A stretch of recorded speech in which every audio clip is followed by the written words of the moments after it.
the owner of this casino is the Hao clan owner, Seolpyo, a greedy and cunning man, thanks to which he is able to run a thriving system of hotels, bars, and casinos. As soon as he heard the yellow bird's color, Seolpyo immediately became greedy and screamed at his subordinates, "Where is it? No, no, I mean where have you seen it? Who has it? Answer quickly." "I left." The subordinate still showed his face with a gentle attitude as if he wanted to provoke Seolpyo. "Ah, so you know the color of the yellow bird, if you ask what happened." Seolpyo's subordinate briefly summarizes what he saw in the restaurant 2 days ago: the Reno-Wed Namgung clan and the beggar sect, plus a young lady and an unknown scribe who brought the yellow bird color wandering around. He even knew their whereabouts afterward. Seolpyo heard that and laughed with a sinister and triumphant look on his face. He rubbed his hands together urgently. "Moreover, that scribe is also the leader." "Are you sure? What a funny combination. This time let's design it in a traditional way to make it quicker." The outline of the plan was quickly drawn up in Seolpyo's mind. He excitedly asked the subordinate, "How about the pursuit?" The subordinate proudly replied,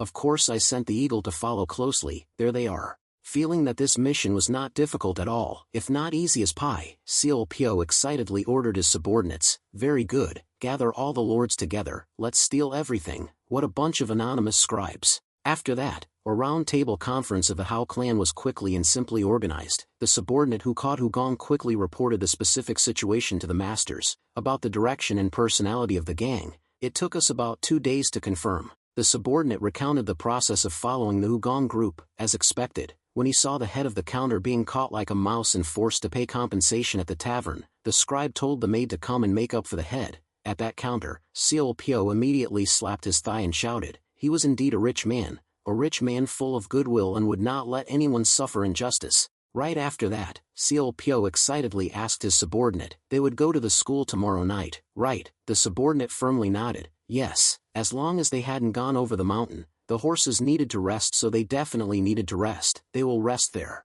Next, a discussion took place about the number of people needed to carry out the plan. The plan will be carried out at the 10,000 Lake Guest House, which has the most rooms in the room, mobilizing everyone to fill all the guest rooms. Other than the 10,000 Lake Guest House, we will need 600 people at the 10,000 Lake Guest House. The more people there are for the fire, the better. After that, Seolpyo and the other owners laughed happily. "Ha ha ha ha. Hee." Their sinister laughter was unusual as they were about to burn down their own restaurant, but everything was already in place, in the calculation of Seolpyo. This campaign was named Heroes in Flames by Seolpyo, and as its name suggests, they target the righteous spirit of heroes like the Hugong group. Where they will be tomorrow night, will be engulfed in flames. Of course it was an intentional fire. If you pour oil on it and set it on fire, the inn will be engulfed in flames immediately. The peaceful scene will become a chaos with the screams of hundreds of people in hundreds of rooms and in the yard asking for help. What if righteous people see this situation?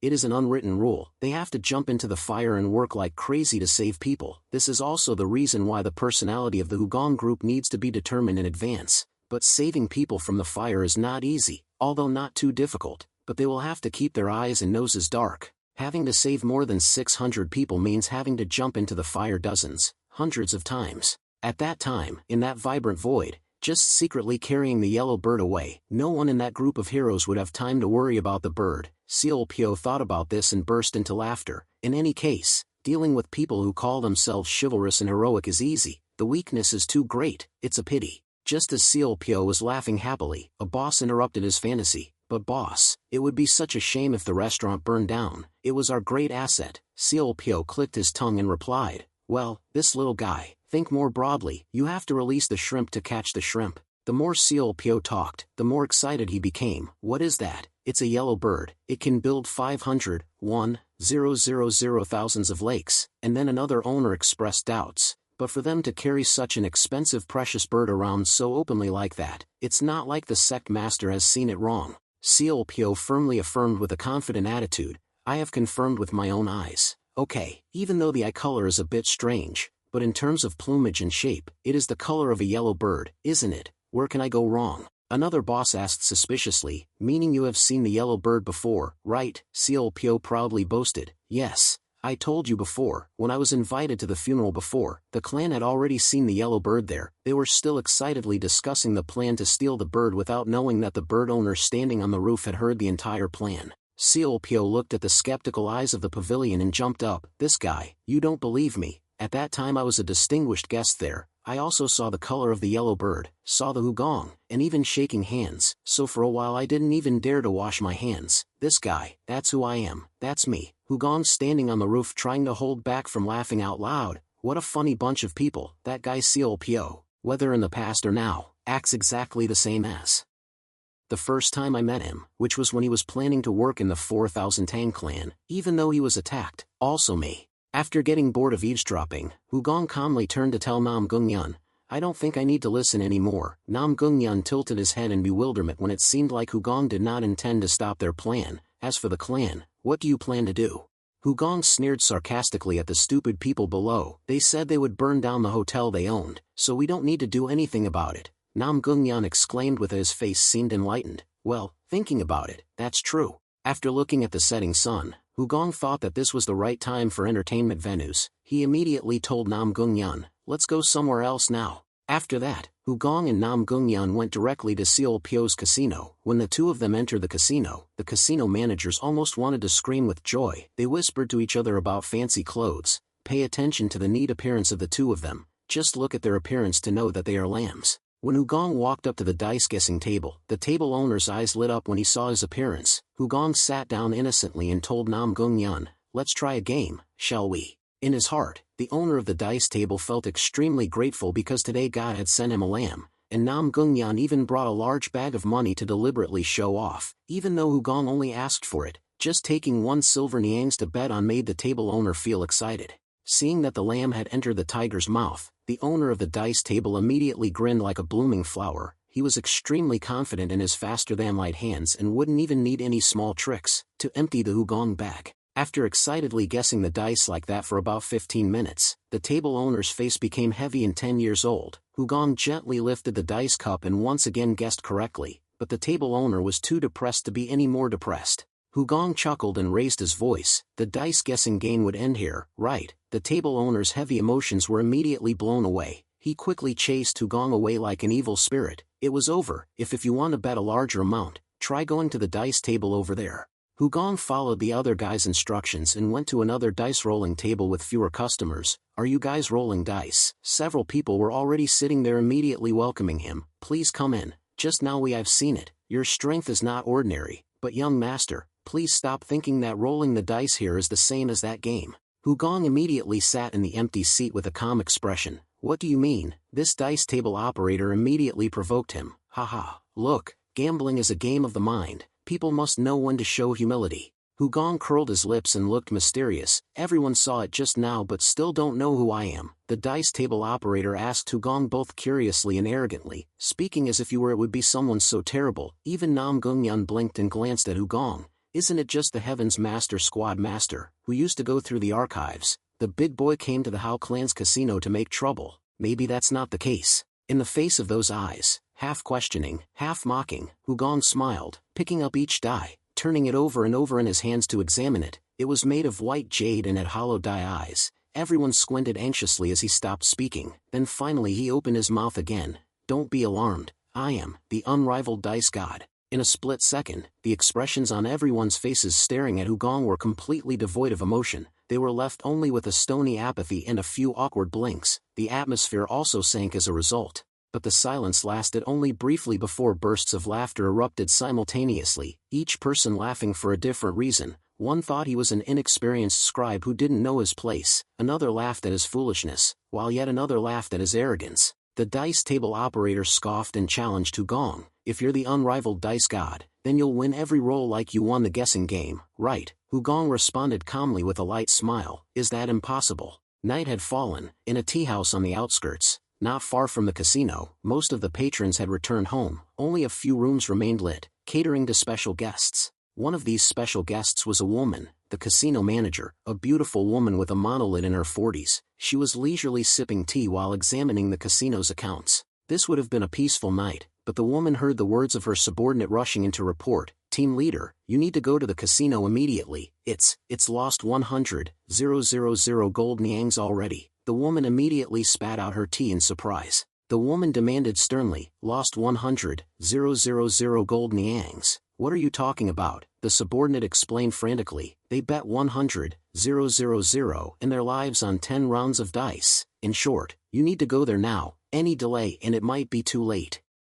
The woman was anxious. She had already decided to lose money for that battle plan. There was no way she could lose another 100,000 here. Immediately, she stormed out of the tea house and headed to the casino. Even if it meant killing him, she had to stop it. Meanwhile, at the casino, Hugong had defeated those sitting at the dice table with him. The crowd cheered excitedly. He won again. How many rounds is this now? But the defeated gamblers looked as if they had just endured a brutal war. Suddenly, the cheering disappeared from the heated atmosphere. Everyone hurriedly retreated as the casino manager walked through the door, instantly throwing cold water on the crowd with a shout. She locked all the doors. The casino doors slammed shut in a flash after those who were not involved were herded out like ducks. The casino manager had decided to deal with this quietly. She took out a bundle of gold coins and threw them in front of Hugong. Without her opening her mouth, he could guess the purpose of the money. The woman arrogantly tossed her head and announced, "This monocular beauty won't waste words. I won't ask how you did it, and I don't need to know. Take 100 gold niangs from this bag and leave quietly." Hugong tilted his head doubtfully, looking at the woman. Although he didn't know if she could be called beautiful, both her eyes were perfectly fine. He innocently questioned, "Monocular, both your eyes are intact, and you use the title beauty so openly." The monocular beauty casually pulled out a black eye patch from her sleeve and covered one eye with an awkward smile. I forgot." Her forced smile attempted to hide the fact that she had been so rushed to get here that she had forgotten the crucial detail. Hugong was stunned for a moment, wondering if this one-eyed beauty was normal or not. After a moment of bewilderment, Hugong clutched his stomach and laughed heartily. "Ha ha ha ha ha, you're really funny." He couldn't imagine that he would one day encounter someone who proudly claimed to be blind in one eye, when in fact she wasn't. This was clearly a joke, and anyone would find the monocular beauty's actions laughable. Of course, seeing Hugong laugh only made her angry, not agreeable. She gritted her teeth. "Funny, this brat is talking nonsense and has no manners at all." The monocular beauty dramatically waved her hand, pointing towards Hugong and ordering the burly subordinate behind her, "Jin Cho, teach him some manners." As soon as Jin Cho was called, he charged towards Hugong, charging like a bull into a grave.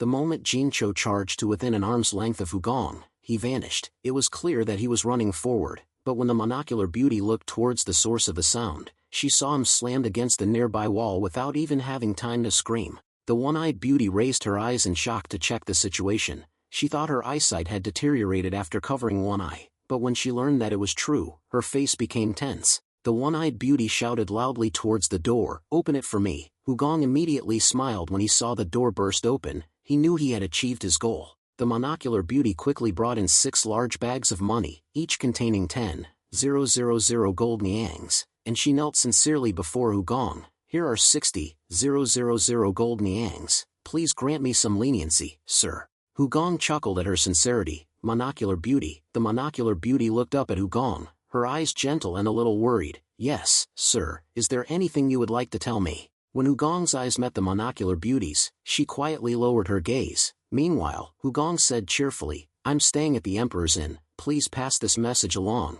But he didn't say who the message should be delivered to. The monocular beauty thought long and hard, and one person quickly came to mind. She couldn't think of anyone else but that person. The monocular beauty found the person Hugong wanted the message delivered to and reported everything. Seal Pyo's voice suddenly rang out. "So, you lost 60,000. The monocular beauty knelt on the ground and responded, "Yes, please spare my life, sir." Seal Pyo said angrily, "One-eyed, isn't it time to say please kill me?" The one-eyed beauty replied honestly, "But I want to live." Seal Pyo also clicked his tongue to let it go. "Okay, let's live forever for 1,000 years. From the beginning you were not his opponent." The one-eyed beauty breathed a sigh of relief, thanking the sect master. The monocular beauty happily lifted her head after being pardoned. "So, you know that guy?" Seal Pyo shook his head and clicked his tongue. "No, I don't know who he is." The monocular beauty was puzzled. "But, master of the Hao clan, and you don't know someone?" Seal Pyo casually replied, "Indeed." He took a puff of his cigarette and put on a thoughtful expression. "But he seems to know me. I thought I was observing, but I was being observed." Meanwhile, Hugong was recalling the first time he saw Seal Pyo. It was at the Tang clan. At that time, Tang Miang, the governor of Sichuan province, had caught Seal Pyo practicing his two-fingered technique. He beat him up and asked Hugong's opinion with a bright smile. "Hugong, what should we do, kill him or let him live?" Hugong chuckled teasingly. He never asked when he had to kill someone, but now he asked if he should spare his life or not. Why did he have such a desire to spare his life? How did he become so close so quickly? Tang Miang laughed. Let go of Seal Pyo. Haha. It's not like that. When I asked the Hao clan master to give me a reason to spare my life, he said something quite nice. Tang Miang glanced at Seal Pyo, who was lying on the ground. He said that as the head of the clan, in every province and region, he wanted to build a building to raise and care for abandoned children, so he needs a lot of money and has to be persistent in earning it. What a crazy person. Although the theory sounded ridiculous in everyone's eyes, Hugong was satisfied with that answer. So later, when he met the Hao clan leader again, he had a few words with him. After that conversation, Hugong realized that Seal Pyo was a pretty good guy compared to what he initially thought. Seal Pyo also told him all sorts of things, like how happy he was to be the Murim the main alliance recognized it, thanks to which Hugong also knew the structure and management methods of the Hao clan that he had never paid attention to. Even the secrets of the Hao clan he had a rough grasp of. It had been more than 10 years since then. Sitting across from Seal Pyo again brought back a bit of nostalgia for Hugong. Whether it was then or now, it was the same. Fate is fate. Even dog dung can sometimes be used as medicine. If you are friends with the Hao clan, you might get some help when you need it. Seeing Hugong offering him tea, Seal Pyo cautiously picked up the cup and sniffed it. No poison, right? Hugong laughed and responded. Haha, what reason would I have to poison you? Seal Pyo fiercely put the cup of tea on the table. You know that I targeted the yellow bird, that's why the casino went bankrupt. It's worth being resentful. I don't drink. Hugong clicked his tongue to reassure him. There's nothing to hold a grudge. I came to the casino just to ask to meet. Isn't it ironic that I personally went to the person who was planning to steal and told him not to do that? Seal Pyo frowned and looked at the yellow bird color. So what is your intention? Telling me to give up the yellow bird color? Hugong calmly nodded. That's right. Even if you give up, I won't get anything, but the Hao clan will receive many things in return. Seal Pyo forced a frustrated smile. Giving up but getting so many things. I don't understand what you're talking about. Hugong immediately explained to him. First I will give away my 60,000 gold niangs for free. Seal Pyo, even more, it sounds even more irritating. Huh, it was originally mine. You're really showing off. Hugong ignored his complaint and calmly continued. Secondly, I will take you to 10,000 Lake Guest House in Changfeng. Seal Pyo became even more annoyed and confused at the same time. That 10,000 Lake Guest House is also ours. What about you? At this point, Seal Pyo suddenly remembered what one of the restaurant owners had said in the previous meeting. But boss, it would be a pity to burn down thousands of customers. Seal Pyo finally understood Hugong's stuff. However, instead of being angry, Seal Pyo grinned excitedly. Ha ha ha, hey, people say you're a genius for a reason, so am I really being observed? What? Hugong clicked his tongue and continued. It's still too early to be surprised. Thirdly, Hugong smiled meaningfully and looked at Seal Pyo. I will save the sect master's life once. After hearing this, Seal Pyo felt shocked. His eyebrows suddenly twitched incomprehensibly. Huh, what a nonsense. What do you mean? You mean someone is targeting me? I will die. Why don't I know? Who is it? Hugong smiled brightly and affirmed without hesitation that it was me. When Seal Pyo was smirking, thinking that Hugong was just showing off, he continued. I don't like people touching my things. The normal case is death. Seal Pyo smirked and replied. But will you forgive me this time? Seeing that Hugong didn't answer, Seal Pyo became even more arrogant and provoked him. Are you confident that you can kill me? Hugong calmly took a sip of tea and said, it's as easy as pie, especially to be. At this close distance, it was even easier. Hugong grinned evilly. In his eyes a glint of killing intent was enough to slit the opponent's neck with just one look. Seal Pyo couldn't think anymore when a cold feeling hit his spine. The conversation ended with him falling to the floor and fainting. Seal Pyo was unconscious for a while, but finally woke up after hearing a voice calling him. Master, the Hao clan master, why aren't you awake yet? Seal Pyo, still dazed, hurriedly sat up and looked around in confusion. He saw Hugong still sitting across from him, then looked around the living room, and then back at himself. In the end, what happened? What just happened? Could it be that you knocked me out? When? How? Seal Pyo couldn't think of anything else because his spine was chilled by the gentle smile of Hugong, the Hao clan leader. Because I only stopped at knocking you unconscious, so I saved your life, that's it. Cold sweat broke out on Seal Pyo's forehead. So, that's how it is. I understand. Finally, he understood how easy it would be for Hugong to kill him, just a snap of his fingers in silence. After Seal Pyo staggered up, Hugong calmly said, I still have 2 things to give you. Do you want to hear it? Seal Pyo staggered to sit on the chair with a pale face. To be honest, I was a bit scared, but I will listen. Seal Pyo was being honest. The situation was becoming terrifying because he didn't drink tea, so he couldn't have been poisoned, but he hadn't seen Hugong's hand move at all. He didn't know if it was internal energy or if he had come into direct contact with Hugong's body accidentally, but if that was the case, he was even more afraid because he had prepared himself with high vigilance to react to his actions. Seal Pyo swallowed dryly, staring intently at Hugong, trying to guess his intentions. Two more things. What are they? They must be worse than death, but I really don't know. What could be worse than death? Seal Pyo's heart was pounding, but Hugong laughed and waved his hand dismissively. Clan leader, there's nothing to worry about. I just want to give you a gift. Hugong's hand rested on the table, but it was clenched tightly as if holding something. This was the fourth one now. The mysterious gift became even more frightening as Hugong spoke in a friendly voice. Seal Pyo's heart screamed as he watched Hugong's hand. What is it? He definitely didn't have anything in his hand just now. Then, Hugong's hand opened, revealing a small die.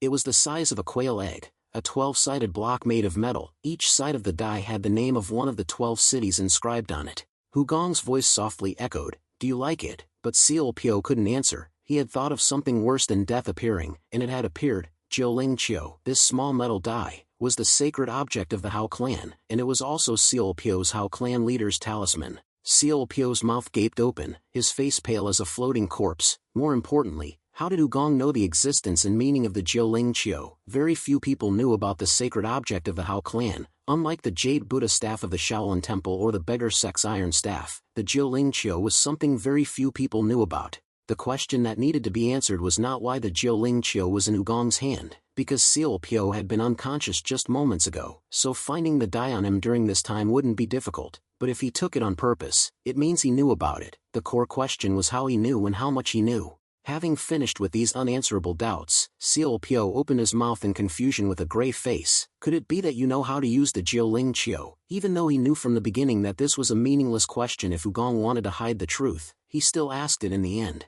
Hugong reminisced about his past as the alliance leader of Murim. It was Seal Pyo himself who had revealed the secret of the die when they met at the Tang clan. Hugong, this thing itself is not a divine object. To make it truly work, you must be able to make it ring. This is usually a secret tradition, but I'll ring the bell to celebrate today. Seal Pyo not only actively revealed the secret but also desperately wanted Hugong to stay and watch the performance when he casually left. No, Hugong, where are you going? Just listen to it once. Even though he knew, Hugong didn't want to create unnecessary pressure, so he just pretended to press the sides of the die playfully. How to use it? It seems there is a hidden meaning behind the treasure of the Hao clan, right? Does it turn into a blade or some kind of weapon when you press the right spot? Seal Pyo sighed with relief. Phew, of course he doesn't know. Then, he tremblingly reached out his hand towards Hugong. Well, somehow, I can't tell you the details. In any case, can I get it back? It's mine. After all, Seal Pyo's hand trembled as he picked up the Jiuling Chio. Hugong simply replied casually as if it wasn't worth anything to him. Of course.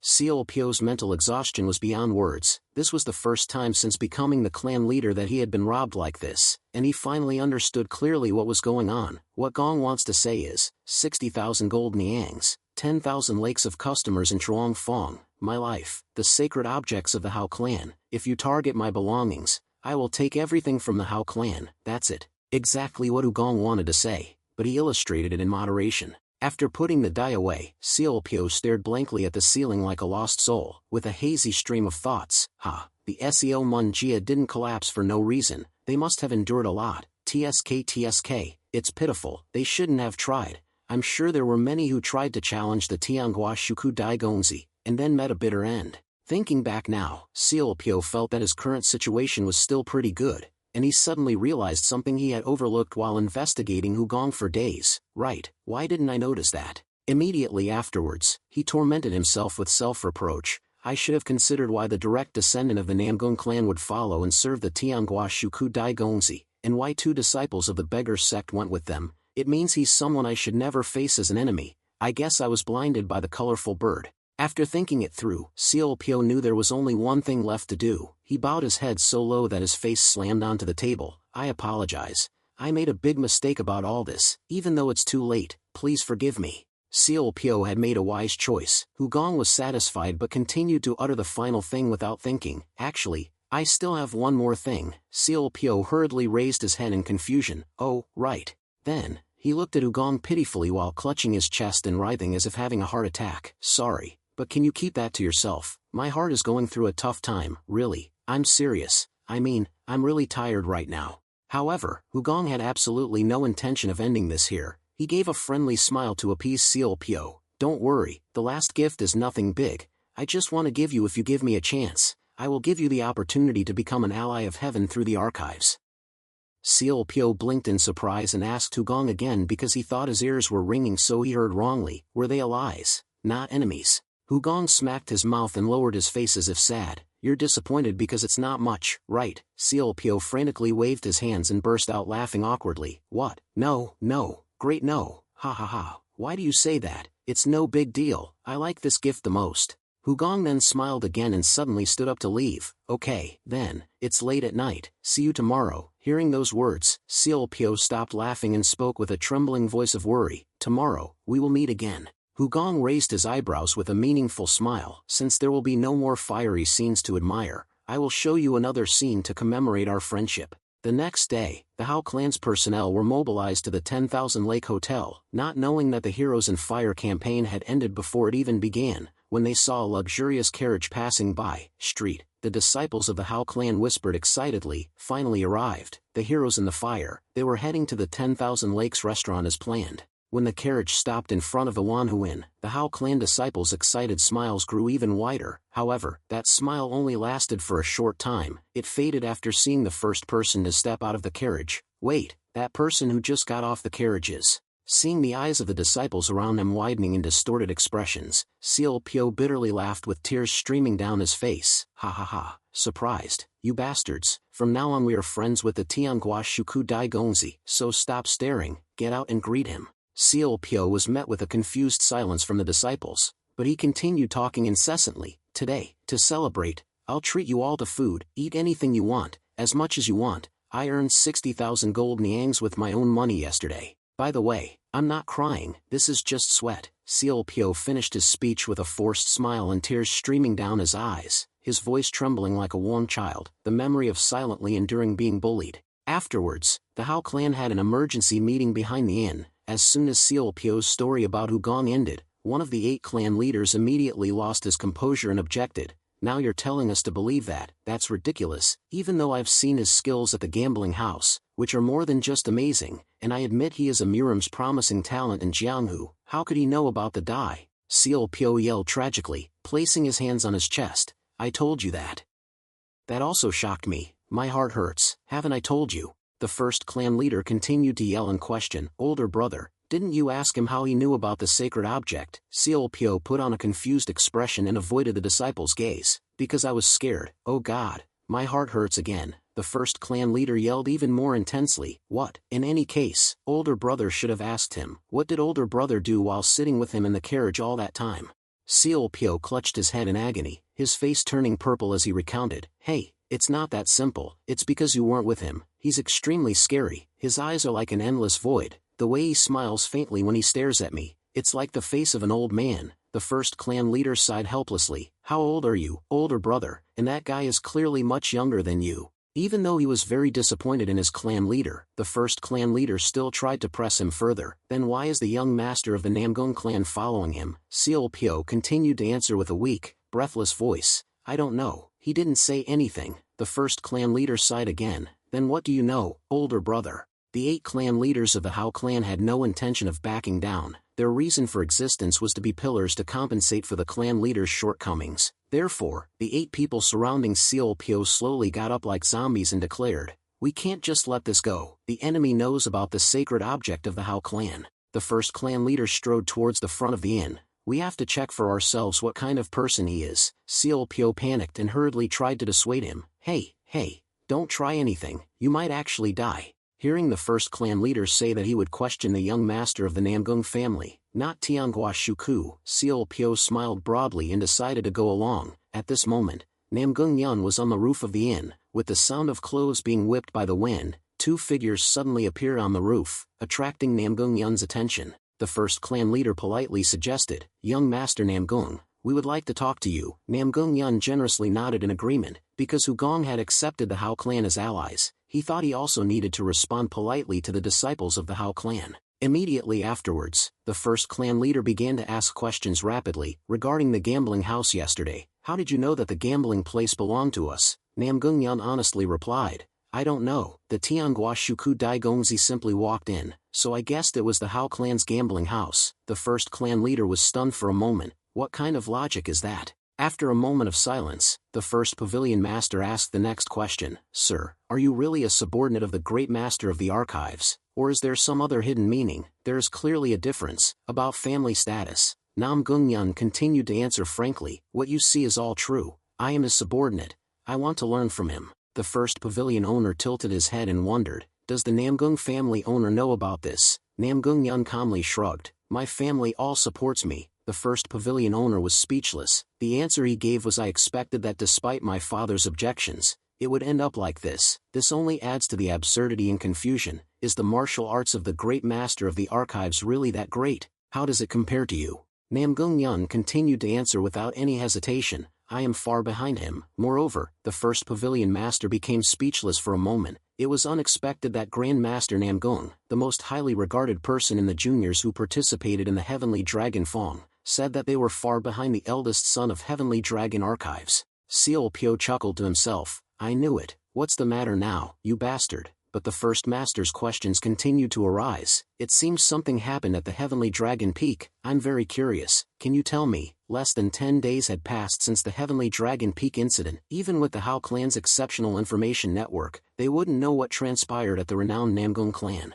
Because the elders had agreed to keep it a secret, the incident happened in a flash and vanished just as quickly. Therefore, instead of recounting the event, Namgungnyeon just looked down. You didn't hear anything from him. If so, I have nothing else to say. I can't tell you what the master hasn't revealed. You'll find out when the right time comes. The first master, consumed by curiosity, pleaded, all right, just give me a general idea. The first master's face seemed on the verge of tears, prompting Namgungnyeon to ponder for a moment. He then spoke with a hint of pity, generally speaking, I can only tell you this. If there's any trouble with the master, the troublemaker will become the enemy of numerous families, including the renowned Namgung clan, the renowned Morong clan, and many others. You just need to know that. The corner of the first master's mouth twitched, his eyes vacant. Oh, so the Heavenly Pass Library's grand young master has such a significant influence. Confirmation complete. The first master turned to Seal Pyo with a look of pity. Then I understand why older brother reacted that way. Seal Pyo frowned, annoyed. Damn it, you don't believe the words of the sect master, like they're gold and jade, but you believe what the people of the renowned Namgung clan say. That afternoon, the sky stretched high and blue, dotted with drifting wisps of clouds, perfect weather for an exhilarating aerial glide. Not only Hugong and the Chen Chuang members but also Seal Pyo and the Hao clan disciples were all walking together towards a distant field. The golden bird, Si Huang Dao, had captured the hearts of the Chen Chuang disciples. However, lately it had been listless, despondent, and refused to eat. Everyone thought it should have a chance to fly around and alleviate its inner turmoil. Cheong Gi, deeply fond of the bird, held its cage tightly with a worried expression. It'll fly, right? Inside the cage, the golden bird kept its eyes shut, as if it would never open them again. It only moved slightly, displaying a clear sense of dejection and sadness. It cried and whimpered like the crashing waves against the shore, making anyone who heard it feel heartbroken. However, to Hugong, this act now seemed like a perfect performance. Since it was a special bird, considered a spirit creature, its intelligence must also be extraordinary. He believed this behavior was either a clever trick or a deliberate protest.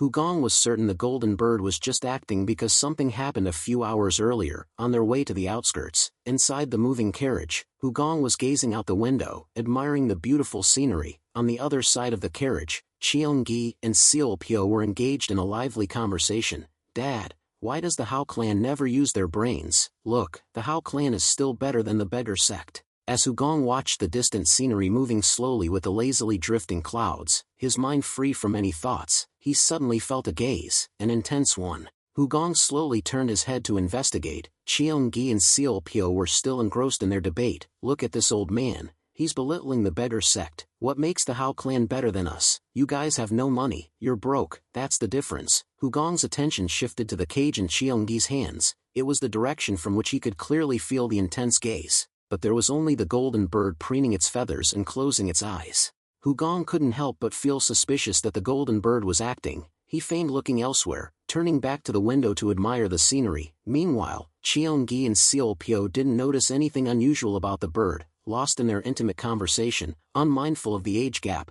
Cheon-gi was sobbing because he was called poor. Wah, so sad, while Seol-pyo was beaming. Ha ha ha, I'm the best at silencing beggars. Right then, the golden bird slowly opened its eyes. It was even cunning enough to stealthily peek with one eye to assess the situation before making a bolder move. When the golden bird's clear blue eyes sensed that no one was paying attention, it stared intently at Ugong with those crystal-clear eyes. But it was a rather intense look, as if it wanted to pounce on him. In that instant, Ugong abruptly turned his head. Swift as lightning, he glared at the golden bird, his action so rapid that the bird didn't have time to close its eyes. When Ugong's gaze met the golden bird's eyes seemed to flinch in shame and tremble violently, as if an earthquake was happening within it. As Ugong continued to stare at the bird without blinking, its neck trembled, swallowing dryly. Then, it silently turned its head away, as if it didn't know Ugong was looking at it. Finally, the golden bird slowly closed its eyes and started whimpering pitifully, as if it was so weak it had no strength left. So now, seeing this caught bird continuing to pretend to be weak, Ugong couldn't help but scoff inwardly. What, you're still acting, you bastard?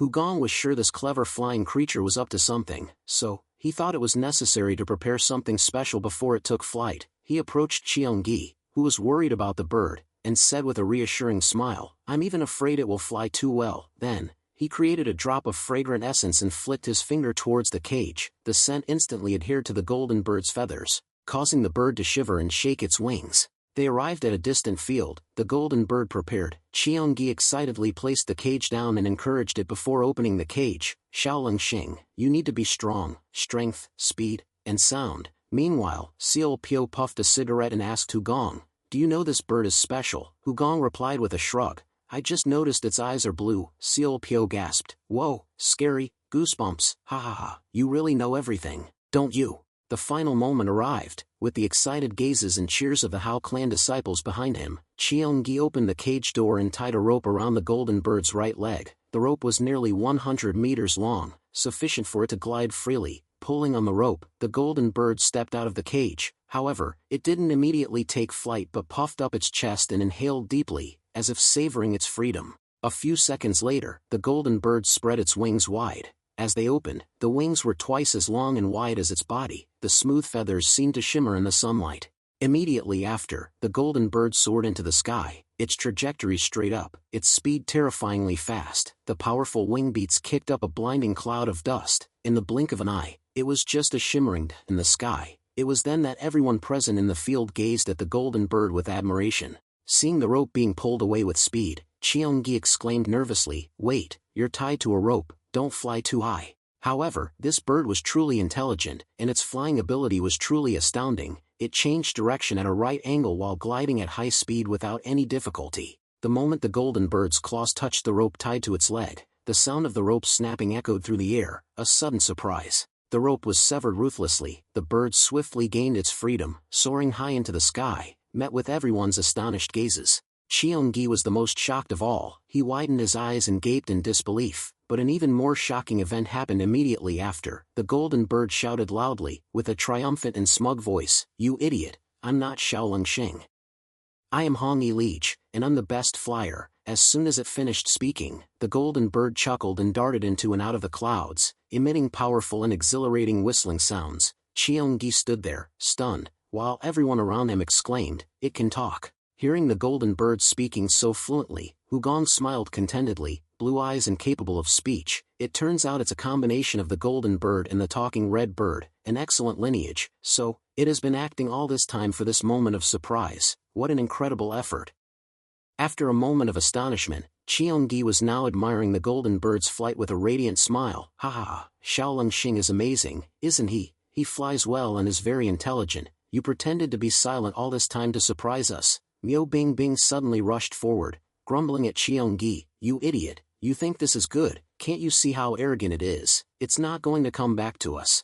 Cheon-gi continued to laugh gleefully, putting on a cool and bragging demeanor. Ha, you're worrying for nothing. Me and Xiaolong-shing are not blood related but are like brothers. We love each other so much. Miao Bingbing sighed helplessly. Oh, is that so? Then try calling it back. Immediately, Cheon-gi spread his arms towards the golden bird and shouted, Xiaolong-shing, take a break and then fly again. Come back to your older brother, rest now, come into your older brother's arms. Despite Cheongi's heartfelt call, the golden bird continued to flap its wings and circle the sky, sarcastically retorting to the young boy, "Shut up, you broke beggar." Anangi and Myo Bing Bing burst into laughter, clutching their stomachs. Cheongi kept his arms spread wide, but his smile turned into tears. "Hey, stop joking and come to your older brother." The golden bird chuckled and repeated Cheongi's words with a mocking tone. "Come to this older brother, why don't you come up here with me?" Suddenly, the golden bird changed direction, soaring towards an unknown destination with a clear voice. "Ah, wait a minute." Everyone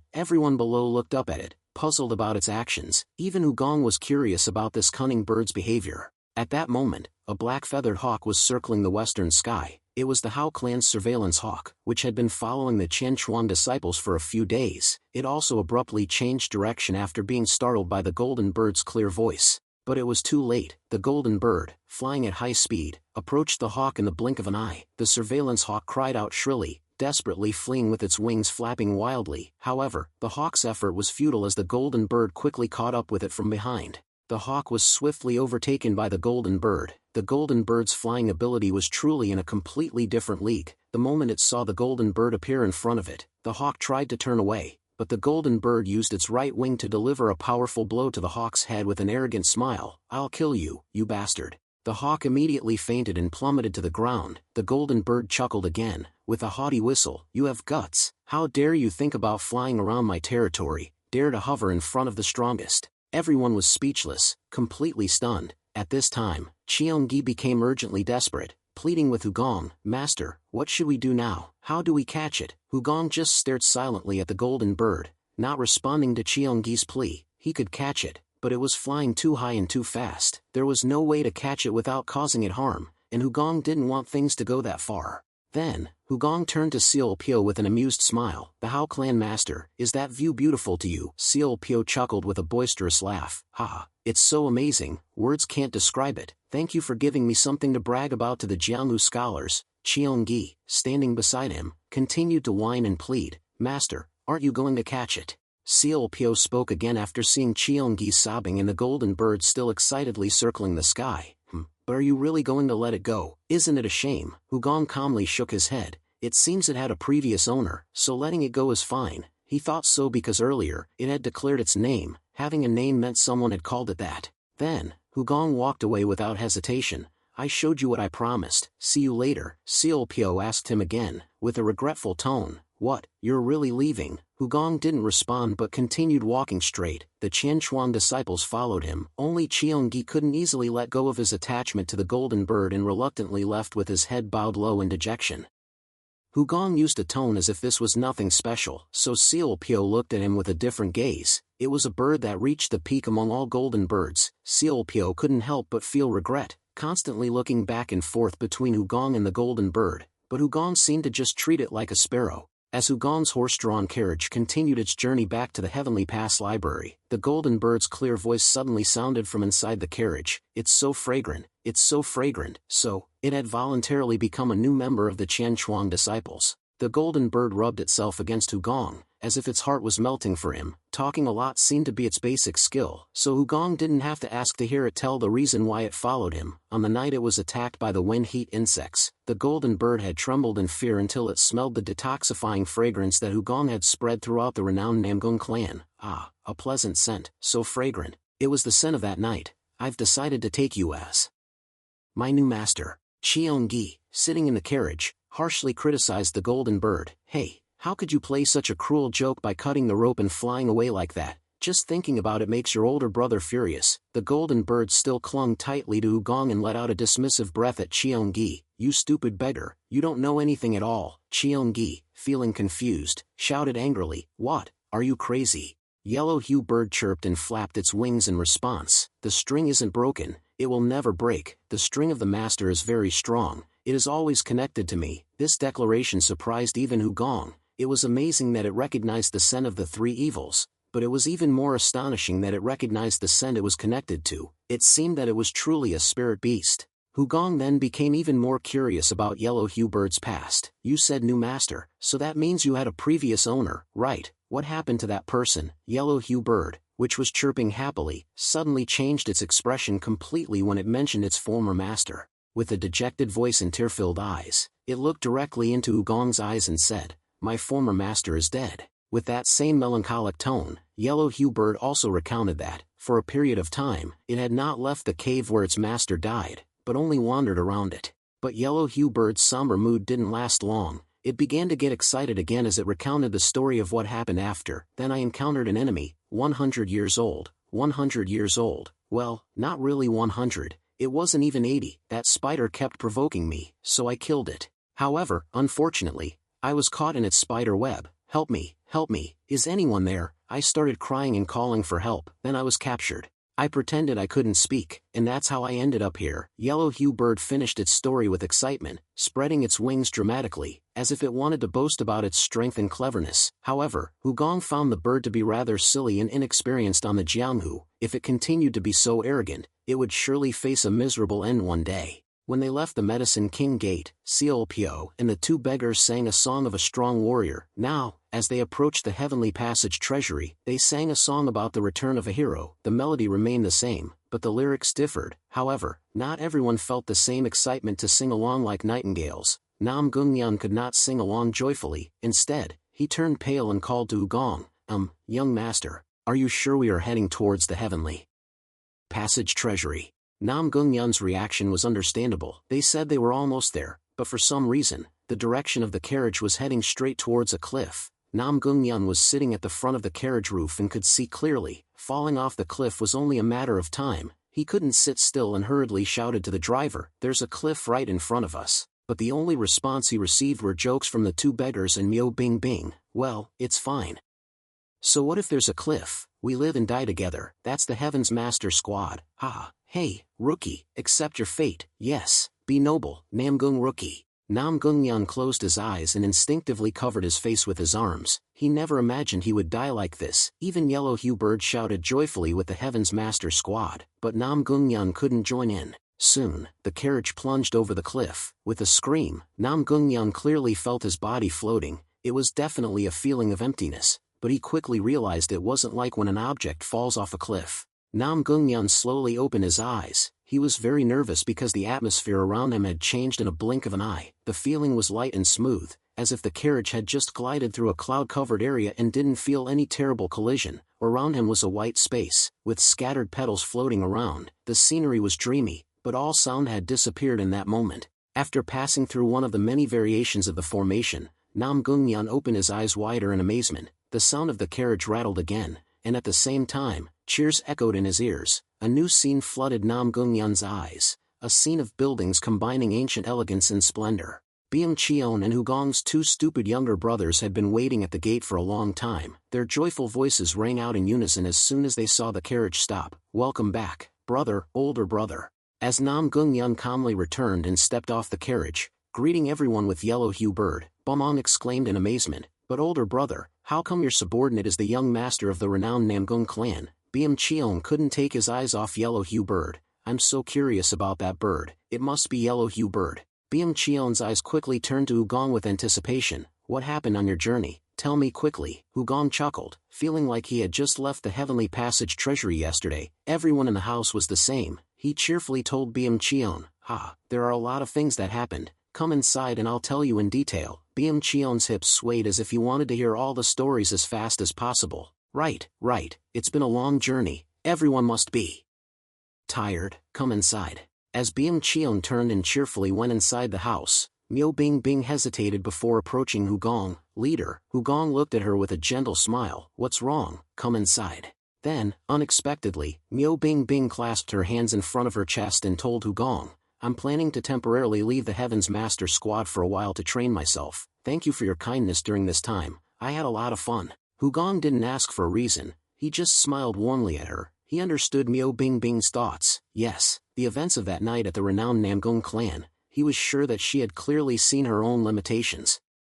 Cheon-gi heard this and ran to Myo Bing Bing with a reluctant expression, not wanting to let her go. "You're really going, but you're already strong now. How much stronger do you want to get?" Though Anangi was also sad, he wasn't as sentimental as his junior disciple. He smiled smugly and teased Myo Bing Bing. "So now the advisor position in the Heaven's Master Squad will be mine. right? Myo Bing Bing immediately shouted at him, "Shut up, that position will always be mine." Nam Gung Yun, who was standing beside them, also expressed his regret at having to say goodbye to her here. "Myo young miss, I've learned a lot from you." After everyone had said their goodbyes to Myo Bing Bing in their own way, Hugong slowly called out to her, "Bing Bing." Myo Bing Bing couldn't respond immediately. Until now, Hugong had always called her Myo young miss. This was the first time she had been called Bing Bing. For some reason, those words sounded so good to her. When Myo Bing Bing turned around, Hugong simply smiled gently and waved goodbye to her. "See you again." He had met and parted ways with many people for various reasons, so he could calmly accept the situation without any regret.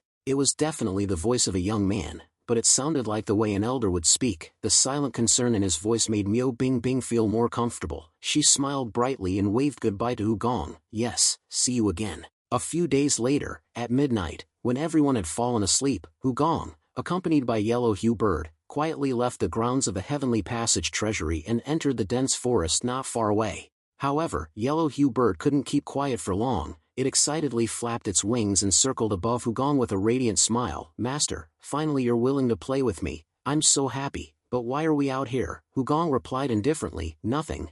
I just thought it was time I got to know you better." Yellow Hue Bird chirped again, circling playfully. "Right. I'm curious about my master too. Let's talk. I'm all ears." Seeing Yellow Hue Bird circling at high speed, Hugong frowned and threatened in a cold voice, "Sit still before I do something to ensure you stay that way." Yellow Hue Bird immediately became dejected and perched on Hugong's shoulder. Its eyes narrowed as it glared at him, showing its displeasure at being scolded. It had chosen to sit on his shoulder because it thought he wouldn't see its expression, but Hugong knew exactly what the arrogant and cunning bird was doing. He coldly ordered again, "In the front, not on the shoulder." Yellow Hue Bird reluctantly flew forward and landed on the ground. "Okay." Hugong clicked his tongue and went straight to the main topic. "You know we have a connection, right? So do you know where the connection breaks?" Yellow Hue Bird immediately arrogantly replied in a conceited tone, "Yes, when I leave the boundary, the connection is broken, but when I return to the boundary, the connection is restored. I can see it." "Isn't that impressive?" Hugong scoffed, pouring cold water on Yellow Hue Bird. "I'm more impressed." Yellow Hue Bird was stunned into silence for a moment until Hugong burst into laughter and continued, "Just kidding. Anyway, you and I both know the boundary where we are disconnected, so let's consider that as a signal. If you enter and exit the boundary 7 times in a row, it means you're calling me." Yellow Hue Bird excitedly flew back and forth 7 times right there. 7 times. 1, 2, 3, 4. Wow, this is fun. Then, 5 times and 10 times were also set as separate signals. Once he was done, Hugong asked further, "What else can you do well? Tell me something I don't already know." Yellow Hue Bird chuckled boastfully, "I'm very good at fighting. I told you, I killed that spider." Hugong raised his eyebrows, expecting it to say something more surprising, but it repeated with a mocking tone, "And I'm very good at fighting too. Do you remember how I whacked that black-feathered hawk?" Hugong deliberately frowned and glared at Yellow Hue Bird, his killing intent rising to threaten it. "If you keep being frivolous, you won't be safe anymore." Yellow Hue Bird trembled with fear and swallowed nervously. "I can see and hear clearly even from a distance." Hugong nodded in satisfaction and ordered Yellow Hue Bird, "All right, let's see how good your eyesight and hearing are. Fly up." Yellow Hue Bird didn't say a word and immediately acted because the feeling of threat from before was still there. With just one flap of its wings, it soared into the sky at a speed like an arrow. Soon, the connection of the scent was broken when Yellow Hue Bird flew about 4,000 feet. It was still the same limited distance of ascent as before. Then, Yellow Hue Bird circled 7 times around the boundary area. The connection was constantly broken and restored, signaling that it was calling Hugong. This made him smile contentedly. It seems it remembers the signal well." Hugong then decided to test Yellow Hue Bird's eyesight and hearing. He squatted down, tapped his hand on the ground, and muttered to himself, "If you hear me, try to guess what I'm doing now." Yellow Hue Bird's answer came out before he could finish the question. "An ant, an ant. You're digging the earth and picking up an ant." Hugong smiled with amusement. He had a little expectation, but Yellow Hue Bird's ability exceeded his expectations. In terms of eyesight, it was no worse than him. It certainly deserved to be called a spirit beast, only its personality was a little unpleasant. Hugong decided to discipline this arrogant bird before it climbed on top of its master's head and neck. As Yellow Hue Bird landed on his hand, he pretended to be dangerous and threatened. "Is that all you can do? If that's all your talents, you better be prepared." Yellow Hue Bird was startled and hiccuped in fright. It exclaimed in a panic, as if it had just remembered something, "Oh my gosh, yes, yes. I also know how to camouflage, camouflage, camouflage."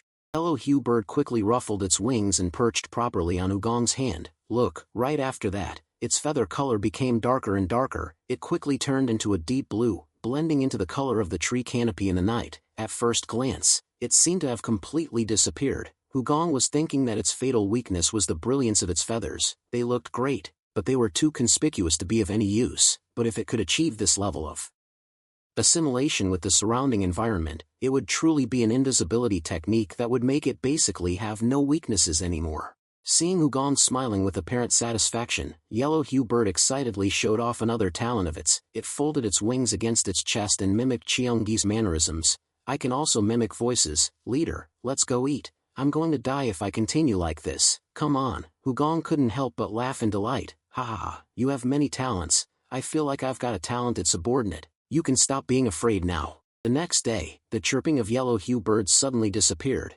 At dawn, no one could hear its melodious sound announcing the morning, nor could they see any vibrant figure flying around the heavenly passage treasury. Everyone was puzzled, wondering what had happened. Cheongi was even more distressed. The little boy panicked and started crying. He ran to find Hugong. Leader, something bad has happened. I can't find Little Silent anywhere. It was by my side until I went to sleep last night. But when I woke up, it was gone. What's going on? Did it leave me? Hugong sat at his desk, reviewing documents, and replied with an indifferent voice, That's impossible. Look harder. The heavenly passage treasury isn't a place you can enter and exit at will. Cheongi yelled angrily, Why are you so indifferent? Without any worry at all, help me find it. Hugong still replied with a cold tone, I have work to do.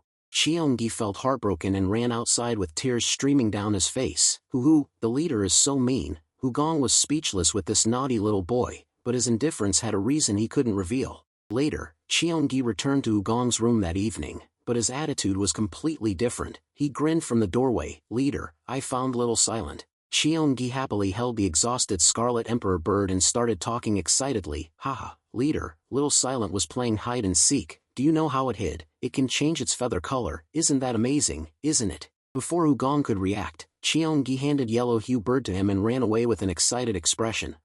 Now it's my turn to hide. I'm really good at hiding. You have to look carefully. Yellow Hue Bird sighed and looked at Cheongi with disdain. You foolish beggar. When Cheongi went out, the yellow bird staggered on the table with an obvious languid look. Master, today is a very difficult day. Do I really need to put in this much effort? Hugong also understands that every ability has its limits. It is natural for the yellow bird to feel tired because it has reached its limit, but he still wants it to practice to prolong its invisibility.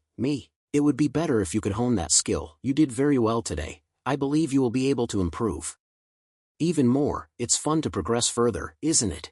The yellow bird shook his head in frustration. This was the first time he had merged with the colors around him for so long, so he immediately wondered why Hugong was trying to push him to practice. We have to do it. Again, Master, are you also aiming to become a Hugong star? When Hugong hears your name, your eyes immediately light up. Hugong star. Immediately after that, Yellow Hue Bird chuckled innocently, spitting out words that pierced his heart like daggers. That's right. My former master always tried to surpass Hugong, although, that's quite funny for me, since it seems like my former master underestimated Hugong for being a fat bastard. Hugong was stunned as his face turned ashen. Fat, a fat bastard. Then, his face became as dark as death with a sinister smile. It seems you still haven't realized after spending so long by my side, haven't you? Yellow Hue Bird flinched, looking at Hugong with a startled gaze, as his voice turned heavy as stone. What, master, what's suddenly going on? Right after that, Hugong declared firmly with a serious tone, I am Hugong. Yellow Hue Bird looked at him with a blank expression, as if he hadn't grasped what was happening. Then, its face slowly contorted with horror, its eyes wide open as if they would pop out. It was as if it was facing a ghost that had risen from the dead. After a moment of shock, Yellow Hue Bird suddenly giggled while lightly patting Hugong's shoulder with its wings. You're so funny, master, you're so funny sometimes. Hugong decided to teach this impudent bird a lesson to make it behave better. He cleared his throat and said calmly, well, if you want to survive in the Jianghu, you need to hone your skills. I'll show you how dangerous the Jianghu is. So, when your strength recovers, let's go outside. Hearing Hugong say that he would take him outside, Yellow Hue Bird was immediately exhilarated. I'm full of energy. Quickly, let's go outside. Once they were outside the Tianhua Shukeo's estate, Hugong pulled out a dagger from his sleeve and said to Yellow Hue Bird, Now, I'm going to throw a dagger, and you fly to a spot where you feel safe, but you absolutely cannot move from that spot. Yellow Hue Bird proudly spread its wings and soared into the sky, chuckling, "A dagger, I'm in the sky, that can't hurt me." Hugong held the prepared dagger in his hand and whispered, "3, 2, 1, I'm going to throw it." Yellow Hue Bird was immediately prepared. It flew so far that the scent connection was broken. It planned to linger for a while, but then it flew higher and stopped. Its blue eyes gleamed as it looked back at Hugong on the ground. The distance was immense. From this height, a flying dagger would look slow, and it was confident that it could dodge it even with its eyes closed. It proudly thought to itself, "My master is being overly cautious. He shouldn't have told me not to move." However, Yellow Hue Bird's arrogant thoughts stopped there. As it heard the count reach 3, the feathers on its head trembled almost simultaneously. It focused intently on a bright spot that flickered under the moonlight, but it couldn't see the dagger's trajectory. In a flash, as the bright light shone, something passed by its face. In that moment, it froze completely. What would have happened if it had ignored Hugong's words? What would have happened if it had moved to the right even slightly? Its head would have been obliterated without a trace. When it landed back on Hugong's shoulder, Yellow Hue Bird was still silent in shock. Its former master was clearly no match for Hugong. It swallowed nervously, reminding itself, "I should be obedient. I'll stop playing around from now on." Yellow Hue Bird was trembling, and its tremor was transmitted to Hugong. He greeted it with a bright smile. "You're suddenly quiet. Are you trembling? Are you cold?" Yellow Hue Bird meekly raised its head, looking at the night sky with a bewildered expression. "Yes, it's dark, it's cold." Hugong chuckled and exclaimed, "Wow, it's really cold for a summer night." At that moment, the sound of drums boomed urgently within the Tianhua Shuko. The drums stopped after 5 beats, a warning signal indicating a real threat. It meant that an enemy from outside had appeared, and the Tianhua Shuko had identified the opponent. Just then, Bomong hurriedly ran to Hugong to report the news.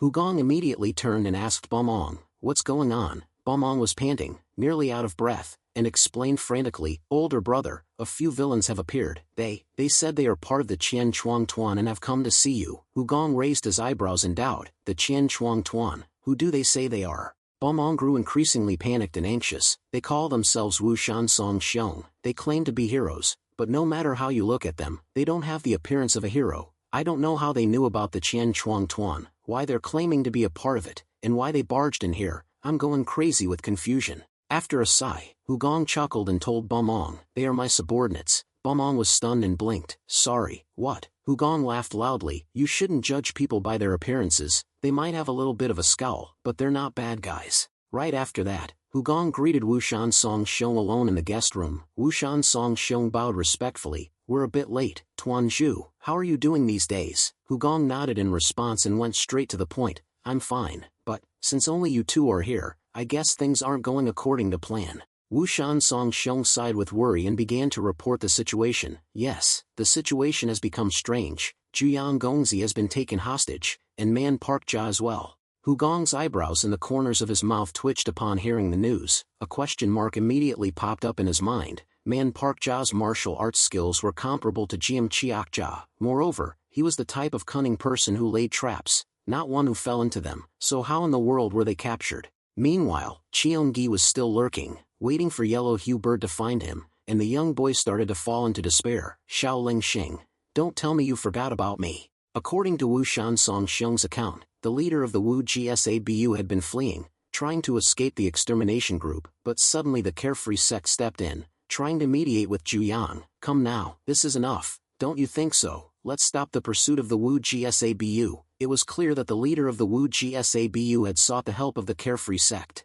Juyang firmly refused. "No way, for my friends to rest in peace. We must completely wipe out the Wu Gsabu." Immediately, Juyang started thinking that there must be some benefit for the carefree sect to suddenly intervene. Then, they confronted each other without backing down. Gradually, that thought became more solidified, and Juyang asked in a suggestive manner, "Why is the carefree sect suddenly protecting the Wu Gsabu? It seems like the carefree sect master has received a lot of benefits, or will receive them." The carefree sect master remained tight-lipped and glared at Juyang. "I don't know what you're talking about. We, the carefree sect, simply don't want pointless slaughter to happen." When things reached that point, Man Park Jia suggested to Juyang, "Juyang, you have a lot of money. If the carefree sect has taken money to do this, we just need to give more money to the Wu Gsabu." Juyang chuckled and agreed immediately. "That's a good idea. The only thing I don't lack is money, so why don't we negotiate?"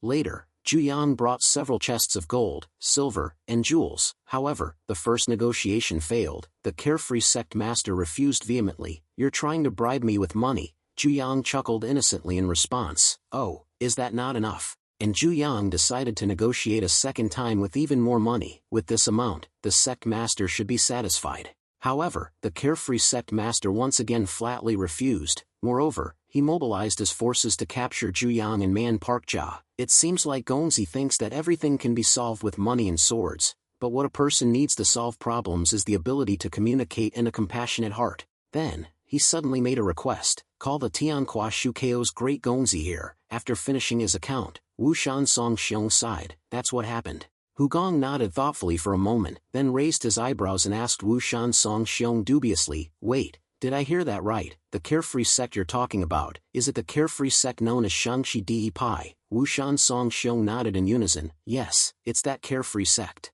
Wu Shansong Xiong continued to complain. "Those are crazy bastards. They captured Yang and Man Parkja. Then they said things like Guanxi and Pusa. Let's solve the problem amicably through dialogue and understanding, not with swords or wealth. We thought it was the Shaolin sect speaking, not the carefree sect." Hu Gong chuckled slyly when he heard this. The carefree sect is a group that follows the middle path. They couldn't possibly suddenly start worshipping Buddha or become devout Buddhists. There's only one answer: the Wu Gsabu must have some sort of treasure, and the carefree sect is protecting them in exchange for acquiring the treasure. Wu Shansong Xiong completely agreed with Hu Gong's speculation and eagerly asked him, "Yes, Tuanzhu, because there's almost no other reason for them to do this. What are you going to do now?" Hu Gong smiled sinisterly with sharp eyes and replied, "We'll kill them and take the treasure." Wu Shansong Xiong immediately erupted in a villainous laugh. "Ha ha ha ha, Yue ha ha ha ha ha." After the wicked laughter subsided, Hu Gong instructed Wu Shansong Xiong, "I need to talk to the family head and prepare my belongings before leaving, so, you two rest for now." Wu Shansong Xiong bowed respectfully and bid him farewell before going to the guest room. "We understand." When the news spread that Hu Gong was about to leave, everyone in the family was saddened because he had only returned a short time ago, but there was one person who remained cheerful. Songhua poured tea for Hu Gong while humming her song. "Here, Xiaganzi, please have some tea." Hu Gong clearly understood why Songhua was still cheerful, but he still pretended not to know anything and asked her, "Are you in a good mood?" Songhua smiled brightly and replied, "Of course, even though the young master stays in heaven, going through the archives or going out, I feel happy. That's because I'm always attached to the young master like a shadow." Seeing Songhua's bright smile, Hu Gong couldn't bear to disappoint her but still had to reluctantly say it. "So why? But I know what should I do. I won't be able to go with you this time." Songhua's face turned ashen as if covered by dark clouds. She was stunned, her hand slipped, dropping the tea tray, and didn't even bother to pick it up. When Songhua regained her senses, she hesitantly opened her mouth. "Why?" Hu Gong sighed and complained, "I'm tired of horse carriages now. My butt is still sore." Songhua's eyes welled up with tears. She didn't know where she got a cushion from. "If that's the case, it's not a big problem. I'll prepare a new, comfortable cushion for Xiaganzi." Hu Gong sighed and continued to find excuses to refuse Songhua. "No, I'll run to the location. I think running will be better for my back." Songhua tied a piece of cloth around her waist, showing her determination with tear-filled eyes. "Then I'll run with Xiaganzi too." Finally, Hu Gong had to reveal the crux of the matter. "You're too slow." Songhua burst into tears like a child. "What should I do? I'm Xiaganzi's shadow. I have to be by your side at all times." Hu Gong smiled gently, comforting Songhua. He knew from the start that she would react this way. Therefore, Hu Gong had already prepared an encouraging word for Songhua. "From now on, don't be a shadow, be the light." Songhua wailed for a moment, then quickly stopped crying. She was dejected, but she wasn't a fool who didn't understand the master's words. Songhua sniffled mournfully, but because she had served Hu Gong for a long time, she understood that the real meaning behind his words was that this trip was very dangerous, so she shouldn't go. Unpredictable dangers would be lurking, and in such a situation, Hu Gong might not be able to protect Songhua. As she saw Hu Gong and the Qian Chuantuan leave the Tianhua Shukeo, Songhua was still very uneasy. Although she knew that Xiaganzi's level was getting higher, she was still worried. Songhua's heart yearned to express her concern sincerely. If she couldn't go with him, she had to say that Xiaganzi must return safely.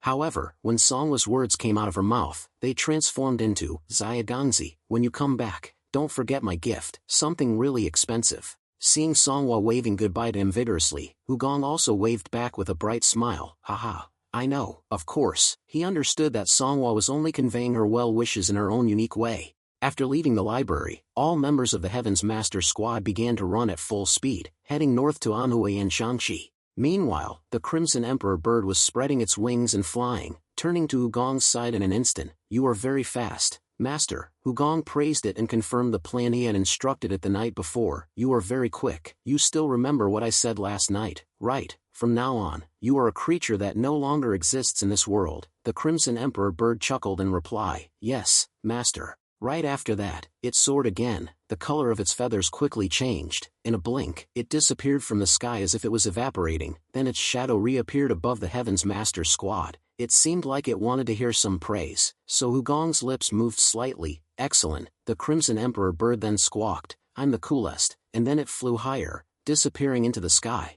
Unlike the Heaven's Master Squad, which had only a few members, the Annihilation Squad had the goal of exterminating the entire Infinite Slaughter Corps, so many people joined the operation from the beginning. In total, there were more than 150 people. However, the number decreased over time. It wasn't because they were killed by the Infinite Slaughter Corps, but as the number of assassins decreased, so did the number of people in the Annihilation Squad. Initially, Zhuyang angrily asked if it was a waste of money, but Man Parkja replied that it was to avoid trouble and move more efficiently. So up to now, the last killing group left was only 4 people. They were standing on a low hill, where the Carefree sect could be seen. Needless to say, these 4 people were strong enough to stand, in the end, so they must have had some value. But now, the essence of the Heaven's Master Squad and the essence of the Extermination Group have nothing to do with each other, so the flute player keeps playing the flute, and the flute player, if you like singing, just sing.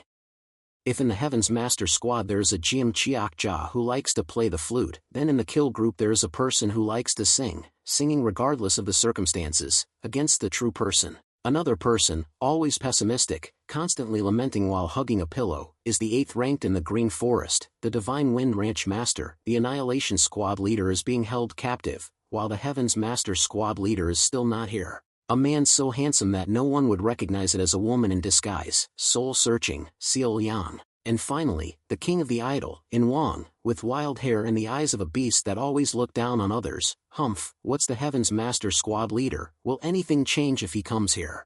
Jiam Chiakja was the first to be uncomfortable with In Wang's insults. He stopped playing his flute and let out a curse immediately. On the other hand, the 3 demon masters also openly expressed their feelings with a sarcastic tone.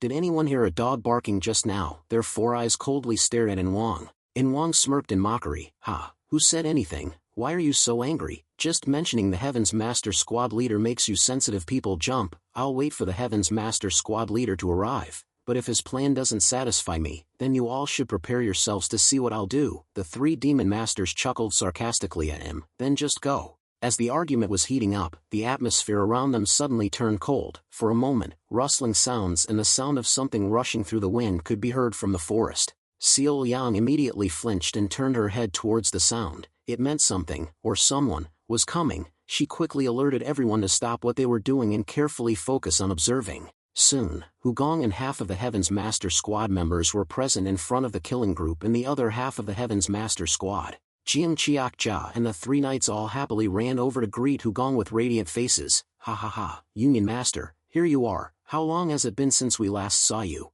Although it wasn't a reunion after many years of separation, everyone was happy as if they had been waiting for this moment for a long time. Hugong also smiled gently. "It's good to see everyone again." Right after that, Jiam Chiakja and the 3 demon masters shared their joy of reunion with the beggars and met the new member, Nam Gung-yun. They became quite noisy. The atmosphere was so cheerful that Nam Gung-yun was also caught up in the commotion. Only Hugong stood in the distance, watching everyone. He was pushing his will further, because he could sense many eyes watching. 12 pairs of eyes were focused on them from the moment Hugong arrived. 4 pairs belonged to Jiam Chiakja and the 3 demon masters, 1 pair belonged to the Crimson Emperor bird, another 4 pairs belonged to the Annihilation Squad. What bothered Hugong were the remaining 3 pairs of eyes, whose exact locations couldn't be determined. Therefore, Hugong speculated that they must be experts, but it was strange. If they were the shadows of the Carefree sect following the Annihilation Squad, then it could only be those 2, but he couldn't figure out who the 3rd person was. Seeing Hugong staring at the Annihilation Squad, the 2 heroes of the Unseen Mountain quickly stepped forward to introduce them. "Leader, this is the Annihilation Squad that we told you about. This person is..." Immediately, the true spirit of unrighteousness in the Divine Wind Ranch Master spoke in turn. "I'm a nobody. I'm the true spirit of unrighteousness. I'm a nobody. I'm the Divine Wind Ranch Master, ranked 8th in the Green Forest. Hugong reluctantly smiled while sighing inwardly, one idiot introducing himself by singing, and another idiot boasting about his rank while nobody cares. I knew both of these guys before. Then, In Wang and Seal Yang stepped forward to introduce themselves. I'm In Wang, pleasure to meet you. I'm the soul-chasing sword, Seal Yang. Hugong reluctantly nodded in greeting, but he also realized that these two were also lacking. In Wang had the eyes of a beast but looked rather dull. And Seal Yang, no matter how you look at it, looked like a woman dressed as a man, from her sparkling eyes to her fair skin, her full lips, and her hands without a single callus. Even a newly trained scribe wandering the Jianghu couldn't be as flawless. In short, her disguise was terrible, and she was another fool in the Annihilation Squad. Seeing Hugong's expression of indescribable boredom, the two heroes of the Unseen Mountain leaned in and whispered to him, the soul-chasing sword, Seal Yang, is a woman disguised as a man. Everyone knows she's a woman, but she seems to believe that she's perfectly concealing her identity, so everyone feels uncomfortable telling her the truth. Hugong sighed inwardly and cursed silently, Man Parkja, you crazy bastard, where did you gather these people? I'm bored. But he still greeted everyone politely. It's a pleasure to meet you all. It's an honor to meet the elite members of the Annihilation Squad. However, we should talk somewhere else rather than here. What do you think? As everyone began to move together, a pair of eyes that had been watching in the shadows stopped monitoring Hugong. Walking at the back of the group, Hugong scanned his surroundings again. There were only two pairs of eyes staring intently. One pair had disappeared. Finally, the number was right. Only two shadows of the Carefree sect. But who was the one who stopped watching? Looking at the group of 4 from the Annihilation Squad walking ahead, Hugong suddenly realized, if that person had stopped watching him, then maybe they were watching someone else here, not him. So who could it be? Looking back and forth at the 4 faces, Hugong finally stared at Seal Yan. The woman dressed as a man walking in front of him was clearly naive and inexperienced, innocent and naive, even more than Miao Bingbing. Finally, everything became clear. Hugong smiled slyly. So they're following that woman. Well, it'll be a long time before that little girl becomes a competent independent operator. Later, a casual conversation took place at a dinner table in an empty inn with few customers. In Wang had been waiting for this moment for a long time, so he eagerly spoke first. Qian Chuang Group Leader, I want to hear about your plan. Hugong's eyes lit up and he calmly replied, my plan? I haven't thought of anything like that. Everyone said Hugong was a genius and told the Annihilation Squad to wait. But he said that the plan was just a fantasy. In Wang was so disappointed that he angrily shouted, what do you mean by that? Do you mean that you came all this way without a plan? We need to rescue Zhu Yang and Man Parkja, get revenge, and steal all the treasures of the Infinite Slaughter Corps, but you're saying that you don't have a plan at all. What kind of nonsense is that?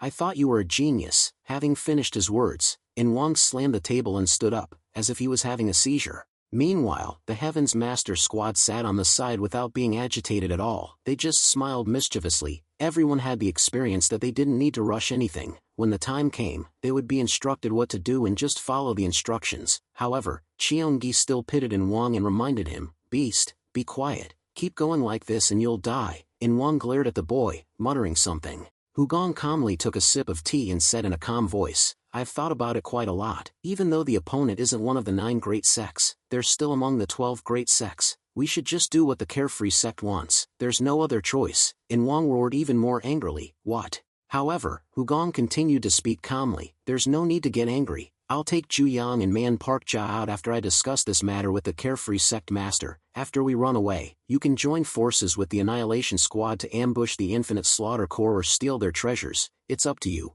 I'm going to run. Don't blame me. In Wang immediately threw his head back and laughed madly.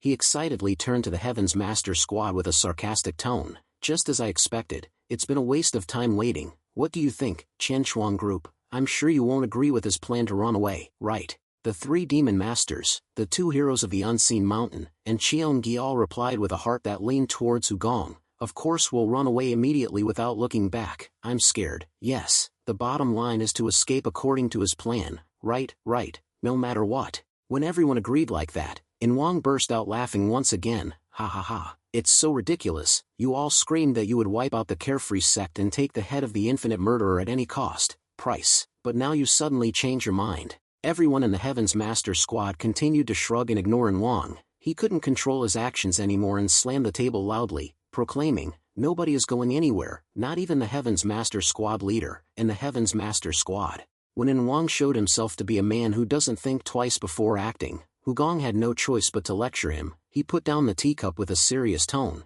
It seemed like you were misunderstanding something. In Wang smirked and replied, I am misunderstanding something. Hugong began to analyze In Wang's disadvantageous situation, so he could understand his position. Here, just one word from me, and all the members of the Heaven's Master Squad will attack you. Aren't you afraid? At that moment, murderous intent surged from the eyes surrounding In Wang as if to illustrate Hugong's words. Not stopping there, Hugong continued to threaten more deeply. Or are you believing that the Annihilation Squad will save you? If that's the case, then you're misunderstanding another thing. In Wang's face began to turn ashen as he thought back to the personalities of each member of the Annihilation Squad. To ensure In Wang understood the situation clearly, Hugong bluntly stated, the Annihilation Squad is not on your side. The true spirit of unrighteousness has a close relationship with Man Parkja, so rescuing Man Parkja is his priority. He definitely needs me. The Divine Wind Ranch Master is only here to make money, because the Green Forest King told him he needs to know how to work, and the soul-chasing sword is a woman disguised as a man. She'll never participate in any crazy plan of yours. Xiao Liang, upon hearing this, was so startled that she choked on her tea. Have I been found out? But she still had to remain calm to hide her embarrassment. When In Wang's face became the shocked face of someone whose dream had been shattered, Hugong looked up at him with a sly smile. What are you going to do now? In Wang watched Hugong calmly sipping his tea without saying a word. However, it wasn't because he was afraid, but because he found the whole thing ridiculous. This brat who still smells like milk, just because he's been praised by everyone around him as a genius, has he really started to think he can become someone important? Seeing a young man, barely 20 years old, daring to speak to him with such words like, what will happen to you? In Wang's killing intent flared intensely. He immediately launched an attack. There was no preparatory movement in Wang's swordsmanship. He simply swung his sword upwards, and in a blink, the blazing red blade was above the head of the person he considered a mere brat. In that fleeting moment, Hugong looked up at In Wang. Their eyes met, and he saw him smiling with a crooked grin. A question of bewilderment arose in his mind. He's smiling. Before In Wang's question could finish, his train of thought was interrupted by the clanging sound of metal colliding. The descending blade was blocked mid-air. The obstacle was the golden flute of Jim Chiakja. Meanwhile, the tension of everyone in the Heaven's Master Squad was focused on In Wang. He hurriedly wanted to retract his sword to relieve himself from the pressure, but it was too late, for blades were aimed at the vital points of his body. If his right arm lowered a little more, it would be severed.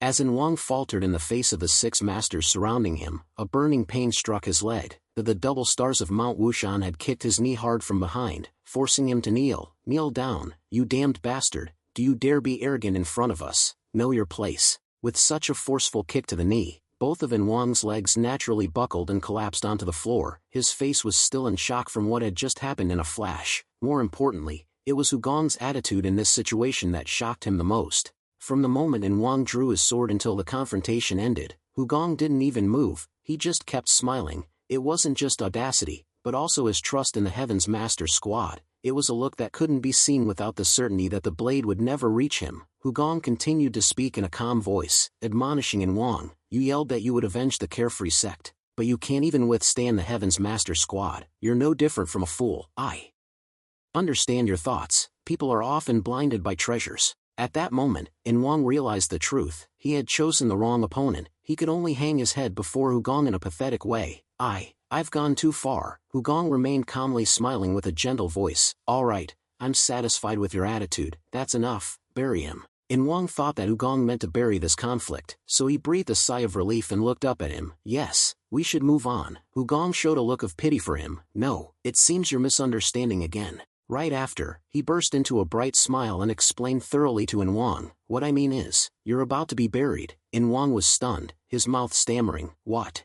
Then, everyone walked to a hill near the inn. The Heaven's Master Squad dug a deep hole and threw In Wang in. Soon after, the thudding sound echoed as Cheonggi and Anangi used shovels to compress the earth. After they finished, the 2 beggars wiped their sweat with their sleeves. Cheonggi laughed gleefully, boasting to Hugong. Group leader, isn't this perfectly level now? No one can detect anything. Hugong raised his thumb in praise. Haha, perfect. Behind him, Jim Chiakja was playing the flute, a truly mournful melody, a funeral tune. The 3 demon-subduing gorges and the double stars of Mount Wushan stood aside and laughed heartily. However, the extermination squad couldn't laugh. Deep down, Seo Liang wanted to shout, "What kind of behavior is this? Why bury someone who is alive like that?" However, because the extermination squad could be reduced in number again if she acted impulsively, she could only restrain her expression. The grumbling true man hummed along to Jiam Chiak-ja's farewell melody. "Farewell, you stupid beastly friend. Now, only 3 of us remain." At that moment, the Divine Wind Stronghold Master, feeling threatened, decided to leave without looking back. After being satisfied with the burial, Hugong turned to Jiam Chiak-ja and the grumbling true man. "Tomorrow, I will pay a visit to the Carefree sect. I want you two to come with me. If we all go together, it might be too challenging, and going alone lacks formality. You two can be said to represent the Heaven's Master Squad and the Extermination Squad, so just the 3 of us will be fine." The next day, in the morning, as Hugong had deliberately informed the 2 watchers of the Carefree sect in advance to hear, Hugong led the 2 people to the headquarters of the Carefree sect. The time and purpose of the visit are known to both sides. While waiting for someone from the Carefree sect to greet them, Hugong's heart was filled with nostalgic feelings. "It's been nearly 20 years. I really look forward to seeing you again. Wood Spirit Mok Ryongja, Fire Spirit War Ryongja." As Hugong thought back, it had been a long time since those days. When he was still the Alliance leader Murim, he had come here many times, but the most recent visit was when Mok Youngja, the former leader of the Carefree sect, passed away. For Hugong, Mok Youngja was a senior in the Jianghu. At that time, only a few people were called seniors by him, and Mok Youngja was one of them. The current sect leader of the Carefree sect is Wool Ryongja, a disciple of Mok Youngja, but Hugong wasn't close to him. Wool Ryongja wasn't outstanding, so he never expected him to become the successor sect leader. However, the Carefree sect didn't cause any major problems afterward, so he didn't pay much attention anymore. Soon after, Hugong sat in the reception room of the Carefree sect and faced Wool Ryongja. He appeared nervous and avoided eye contact. He deliberately stammered when speaking. "Even I, who doesn't belong to the Jianghu, have heard much about the reputation of the Shangxi First Sect. You don't know how happy I was when I heard that you captured the Endless Assassin Squad leader." From any angle, Hugong looked withered with worry, causing Wool Ryongja to laugh silently inside. Despite this, he didn't ignore the problematic words of Hugong. "Haha, happy, how should I understand that?" Hugong continued to pretend to be confused, explaining, under the supervision of the Carefree sect, that the Endless Assassin Squad leader will be unable to escape, so for him, this place is no different from a prison. According to my opinion, it's actually more reassuring than taking his life." The conversation then became meaningless and full of formality as Wool Ryongja smiled affectionately, praising Hugong. "Ha ha ha, that's right. Although you're young, you have a profound understanding. You truly deserve to be called the genius of the Heavenly Grand Archive. If Man Park Jia and Zhu Yang had half your intelligence, perhaps both sides wouldn't be so tense." In fact, Hugong's intention to compromise had been conveyed to Wool Ryongja by the 2 spies, so he used sweet words to praise him insincerely. Hugong smiled awkwardly. Yes, that's why I want to give you a gift and a request." However, Wool Ryongja suddenly changed his tone, becoming cunning.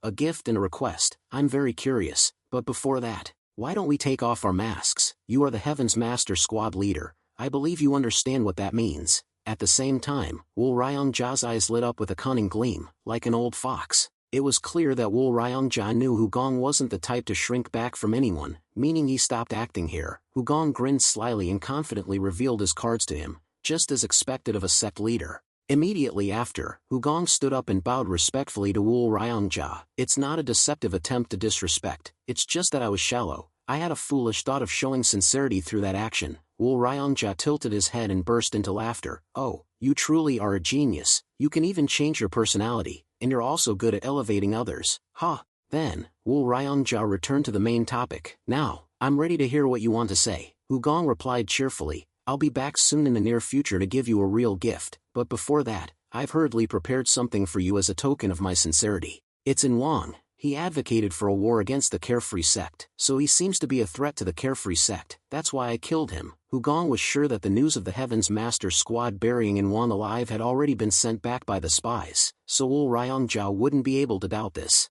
Then, Wool Ryongja indeed didn't have any doubts, but he shook his head with a deep smile. "You seem to be misunderstanding us. You must be afraid that we will vent our anger on you because of In Wang. But the Carefree sect isn't easily affected by a character like In Wang. What can he do to us alone?" Haha. Right after, Hugong let out a groan. "Ah, shame on me, I've been shallow again." he truly had the talent to remain calm while saying meaningless things with sad eyes and an awkward smile. This caused Wool Ryong-ja to continue smiling contentedly. It's alright, I appreciate your intentions, I'll consider it a gift. So, what is your request?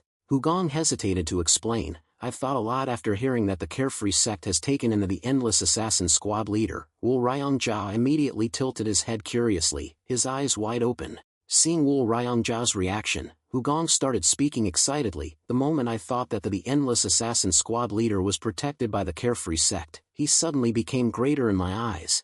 I had thought he was just a criminal, but suddenly he became out of reach, as if he had become a completely different person from before. After thinking it over, I've come to this conclusion: if the Carefree sect's embrace is wide enough to accept the Endless Assassin Squad leader, wouldn't the Heavenly Grand Archive become even greater and safer if it leaned into that embrace? Therefore, I want to request the protection of the Carefree sect. Laughter erupted in the eyes of the old, skinny man. Wool Ryong-ja couldn't help but be pleased that Hugong admitted a war with the Carefree sect would be a mistake, and he even said he wanted to be saved. Wool Ryong-ja immediately accepted without hesitation. Ha ha ha, seek protection under the Carefree sect, you're being too polite. Then, Hugong extended his hand politely. Initially, Wool Ryong-ja looked at his hand in confusion, not understanding, but very quickly, he stood up and shook his hand with a courteous demeanor. It's more accurate to say that we become allies. At this moment, a mischievous smile appeared on Hugong's lips. It's an honor for us of the Heavenly Grand Archive. With a warm smile, Wool Ryong-ja clasped Hugong's hand tightly, and in that moment, a scentless aroma of the 10,000 scents technique lingered on his hand.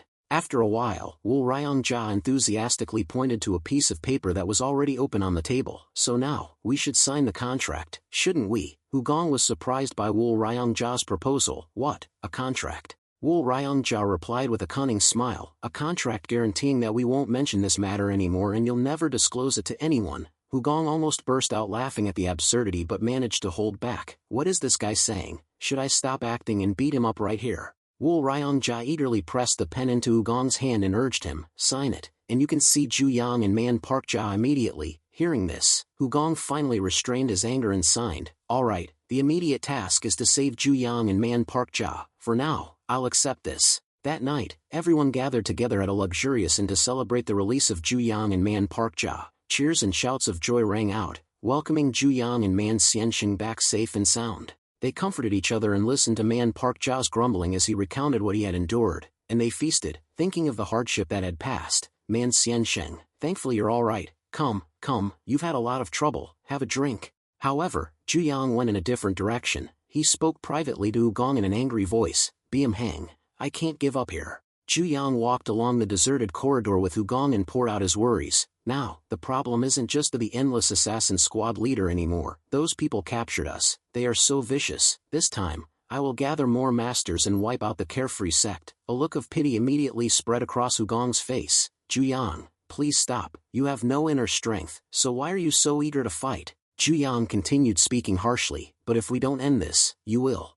Saying this, Ju Yang choked up. He thought about the fact that his close friend could die due to his mistake. Then he became gloomy inside. I'm sorry for not being able to handle it. Hugong couldn't help but laugh at Ju Yang's reaction. This guy is really a foolish bastard, but he's sincere. After all, well, it's understandable. He would also end his own life if those assassins succeeded. It's a crazy friendship, and he's an unusual guy. Hugong couldn't bear to see Ju Yang dejectedly blaming himself like that, so he began to gently advise him. Ju Yang, who started all this? Ju Yang tilted his head in confusion.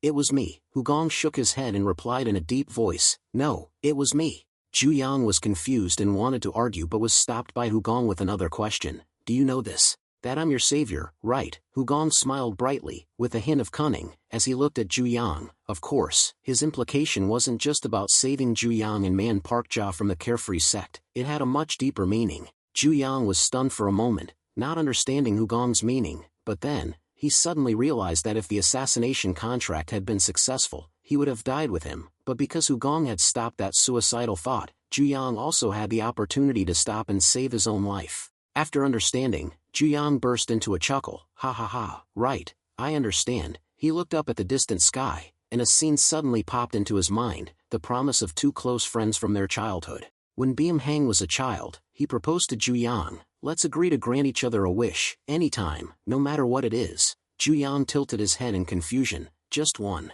Byum Hang explained in detail. It's not that simple. A wish I'm talking about is a special kind of wish. Even if you have to risk your life, even if the whole world criticizes you, you must fulfill it. Zhu Yang innocently agreed without hesitation. Okay, Byum Hang continued excitedly, let's make a secret signal between us. Do you remember how we used to swap letters? We'll use that. Zhu Yang always kept that promise with the pure heart of a child, never imagining that one day Byum Hang would use that promise to make a terrible wish. Zhu Yang, I have a wish. Please kill me. Recalling that moment, Zhu Yang couldn't help but shiver. A carefree promise between two children became a pact that pushed them to the brink of death. Hu Gong saw Zhu Yang stunned with a blank face looking into the distance, so he interrupted and pulled him out of his thoughts. What are you thinking about? Moved by the memories of the past and present, Zhu Yang's eyes welled up as if he were about to cry. Hu Gong, not wanting to witness that, playfully nudged him. What's wrong? Are you crying? If you want to cry, cry quickly, then we can go for a drink. Zhu Yang quickly covered his fan with trembling shoulders. I'm not crying. After a moment of silence, Hu Gong sighed, stopped, turned to look at Zhu Yang, and called out to him. Zhu Yang then opened his fan, his eyes filled with curiosity, waiting for Hu Gong to continue.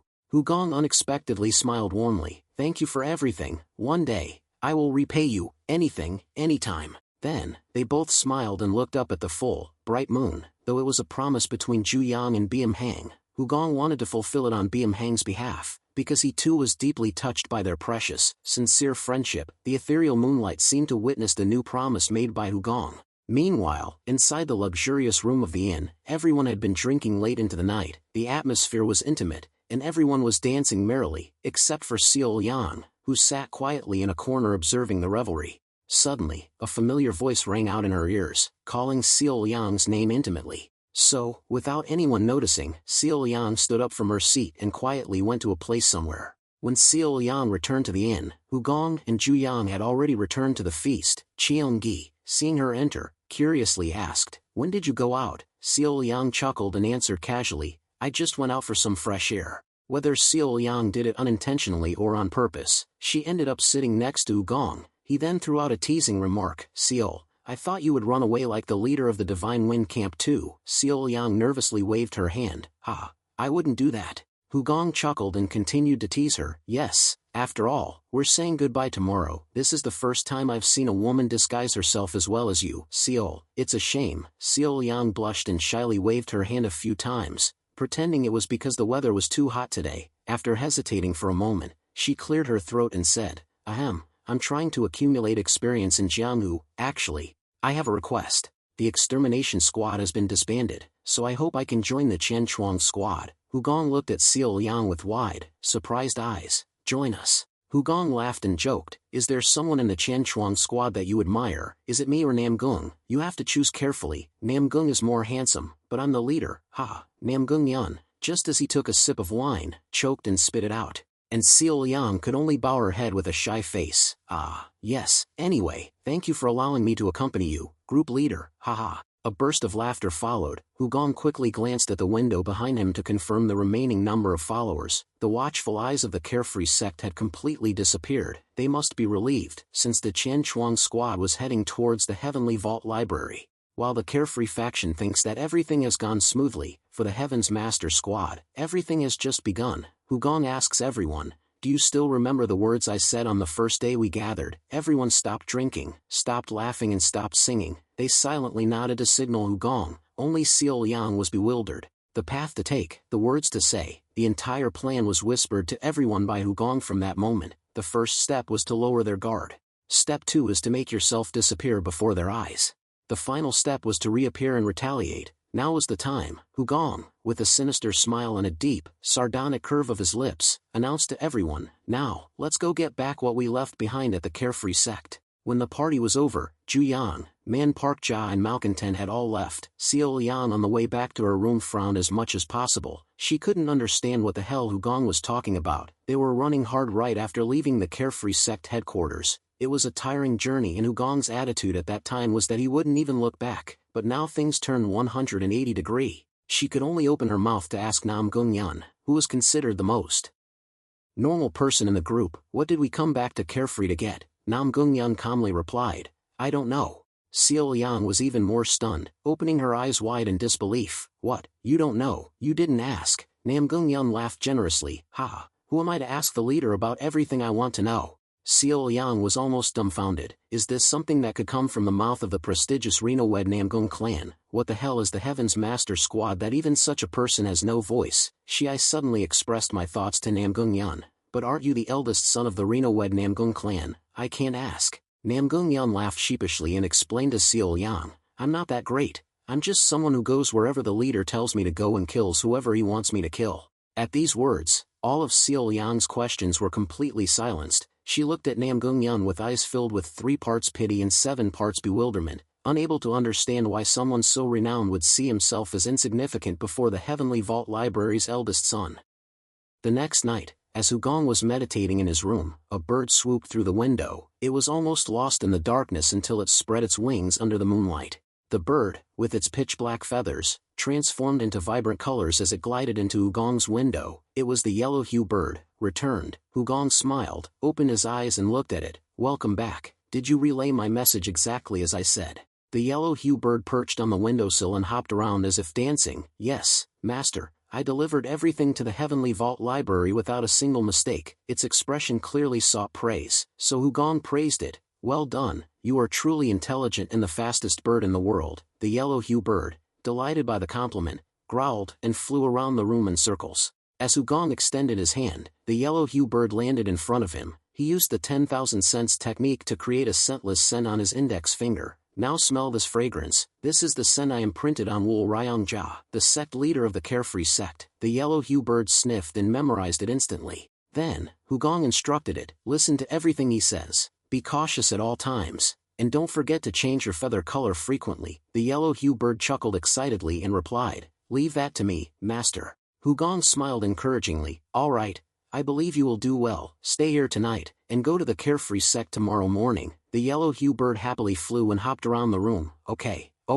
Its chirping sounds drew the sleepy Cheonggi to Hugong's room. Leader, I hear the sound of Little Silent. Is it back? Seol Yang, sleeping in a nearby room, heard the entire conversation, but she still couldn't grasp what was going on. About an hour passed. Hugong's room fell silent again as the yellow-hue bird went to sleep in Cheonggi's room. When Seol Yang felt that no one else was awake, she quietly sat up. Immediately, she took her sword and jumped out of the window. Seol Yang had no idea that her every move was captured through Hugong's sharp hearing. A deep smile appeared at the corner of his mouth. She went to see that woman again. A short while later, Seol Yang was in the forest, moonlight filtering through the thick trees. Her voice rang out, as if she were talking to someone. I still don't know why you think so highly of the Heavenly Vault Library's eldest son. Another woman's voice answered, you are a hothead. You didn't feel anything after following him. Seol Yang replied dejectedly, I completely can't understand his actions. Under a tree, Seol Yang was sitting next to a woman dressed in white. She constantly complained and whined. He buried a living person in the ground. He never takes anything seriously. He even said he left things behind at the Carefree sect. So clumsy. The woman in white burst into laughter. Ha. Okay, I understand why you think that way.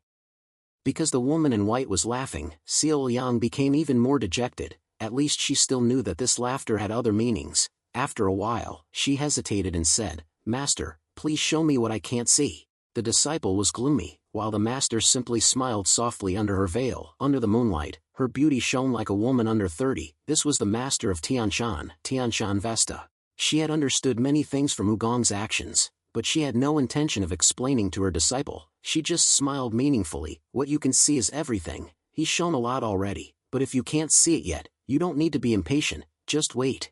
Seol Yang reluctantly nodded obediently. Yes, but in her heart, she still had many doubts and anxieties. Tianshan Vesta just looked at her disciple with loving eyes. If I had to tell her everything, she wouldn't learn anything. Experience is only etched into the heart when one realizes something after many desires and doubts. I'm sure she'll be very surprised when that time comes. Actually, Tianshan Vesta had had the answer to Seol Yang's questions for a long time. The simplest way to know what a person is like is to look at the people around them. In that regard, the people around the Heavenly Vault Library's eldest son were truly amazing in many ways, strange, unique, and chaotic. It was easy to think they were all the same kind of people, but if you looked closely, he blended in with them naturally, and they all admired him.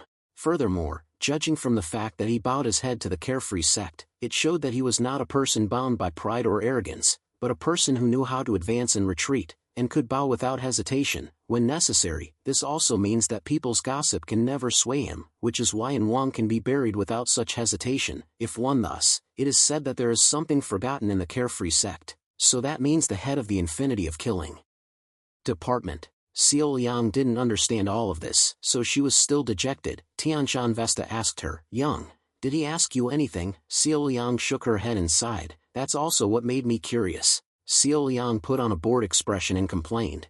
I don't know why he didn't ask me anything. He wasn't curious at all. Tianshan Vesta immediately laughed. Ha, that's why I said he was an exceptionally intelligent person. He's not curious about you, he's curious about me, isn't that right? Heavenly Vault Library's eldest son. As soon as she finished speaking, Tianshan Vesta looked up. Xiao Yang followed her gaze, and her eyes widened. To her left, on a tree 30 feet high, Hugong was standing there. Hugong didn't hesitate to jump down in front of the two women. He had resolved his doubts and was delighted to meet Tianshan Vesta. Since most generations of Tianshan Vesta lived in seclusion in deep mountains and valleys, they rarely encountered outsiders. However, Hugong had a connection with the previous Tianshan Vesta and he also knew the current one. Finally, he understood why Xiao Yang was still lacking in many areas. Because she didn't go out of the mountain at all, her skin was so white. But when she and her master went down the mountain like this, it seemed like it was time for her to learn about the world and experience it. Experience Jianghu. Fortunately for Xiao Yang,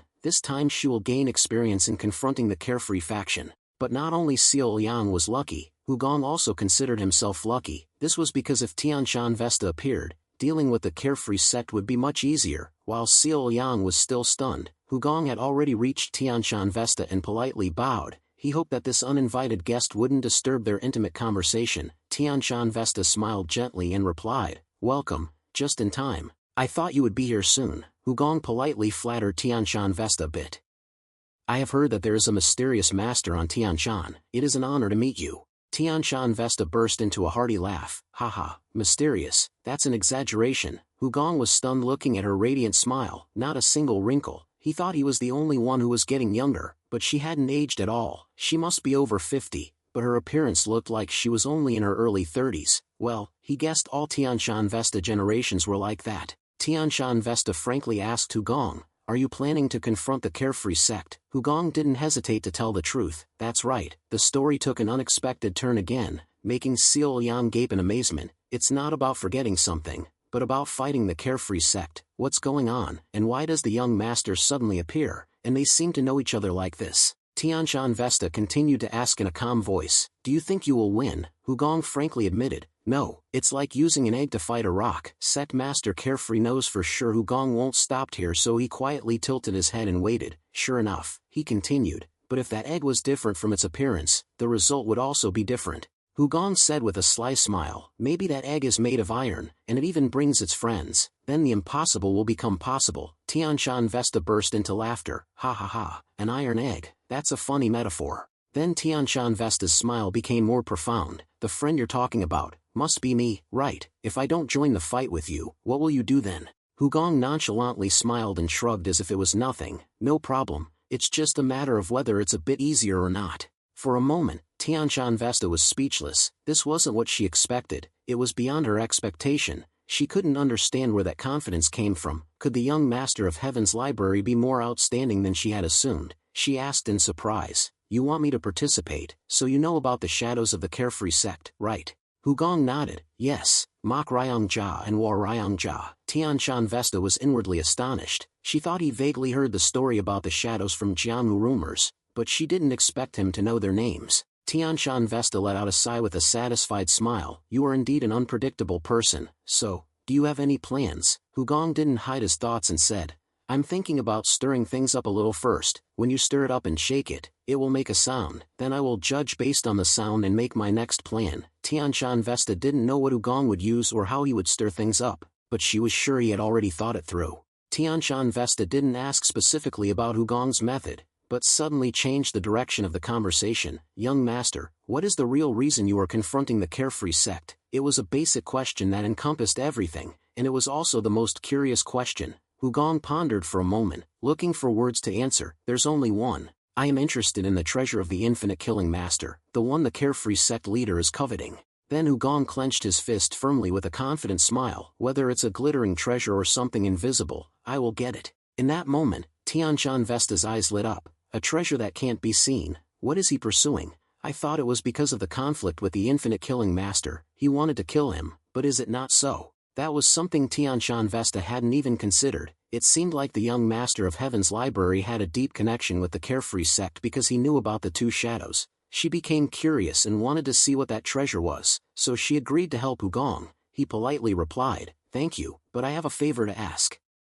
"It's not a big deal. If Mr. Seal is still Mr. Seal, he can't come with us comfortably. It would be better if she returned to the appearance of Seal Young." Miss Seal Young was stunned and wanted to object, but Tianshan Vesta smiled and immediately accepted. "Haha.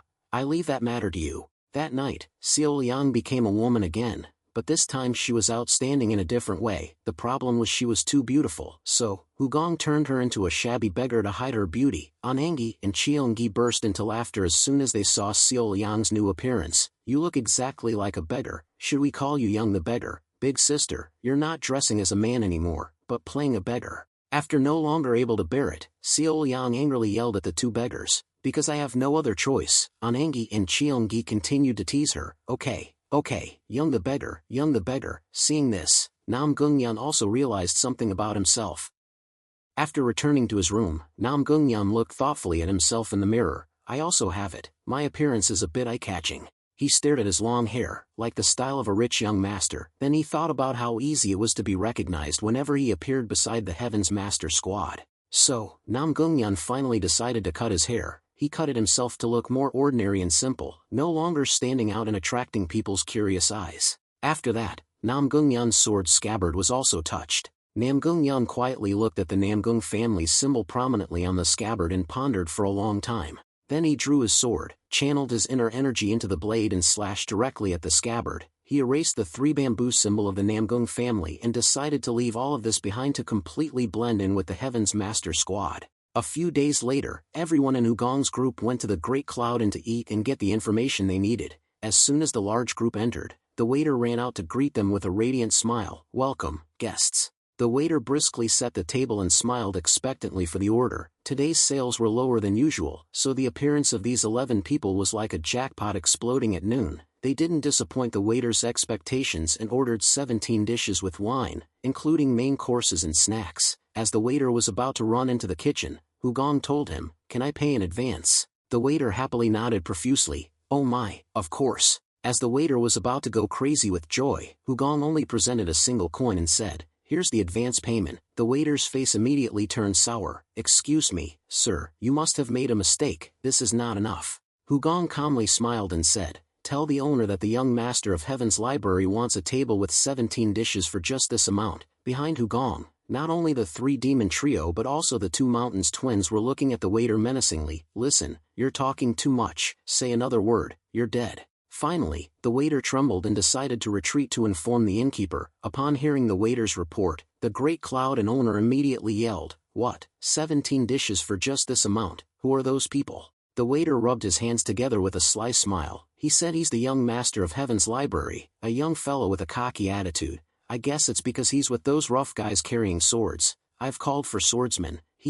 However, upon hearing this, the Great Cloud Inn owner furrowed his brow as if remembering something. "Wait, who did you say? Heaven's library?" Shortly after, about a dozen swordsmen rushed towards the inn, but in a flash, they ran back, and a sumptuous feast was served. The waiter's attitude changed 180 degrees, like flipping a pancake. "Guests, enjoy your meal." Meanwhile, the Great Cloud Inn owner was staring at a piece of paper and then glancing towards Hugong. Hugong, seeing his strange behavior, questioned, "Innkeeper, is something wrong?" The Great Cloud Inn owner looked at the portrait of an ugly man drawn on the paper and hesitantly said to Hugong, "It's nothing important, but somehow, you look more handsome in the painting." While the unruly crowd of the Heaven's Master squad was mocking Seal Pyo's drawing skills, the Great Cloud Inn owner sat down to talk to Hugong. "The young master of Heaven's library is also a friend of the Hao clan, so if you have any requests, just let me know." Hugong nodded and started talking about the main matter. "So, do you know who the Carefree sect leader values most?" The Great Cloud Inn owner nodded. "Of course, if it's the person the Carefree sect leader values most, it's the great pupil Yon Wapiang. His outward image is very good, but the reality is completely different." Then, the Great Cloud Inn owner also revealed details about Yon Wapiang's character. He likes to play with women, but no one lasts longer than 3 months. He's also killed a few girls who wanted to cling to him. If I'm not mistaken, the current woman he's seeing is named Cho Yun. Hugong immediately broke into a scheming smile, with deep calculations and words full of implications that no one could understand. I understand, it's good to know these things, so now, consider how important he is. Late that night, the sky was ablaze with the brilliant glow of a full moon. Sparkling stars shimmered like diamonds on a dark velvet canvas, creating a magical masterpiece of nature. A gentle breeze caressed the space, carrying the faint fragrance of wildflowers. The scenery, bathed in ethereal light, made the night even more dreamlike and mysterious. It was truly an ideal setting for a date.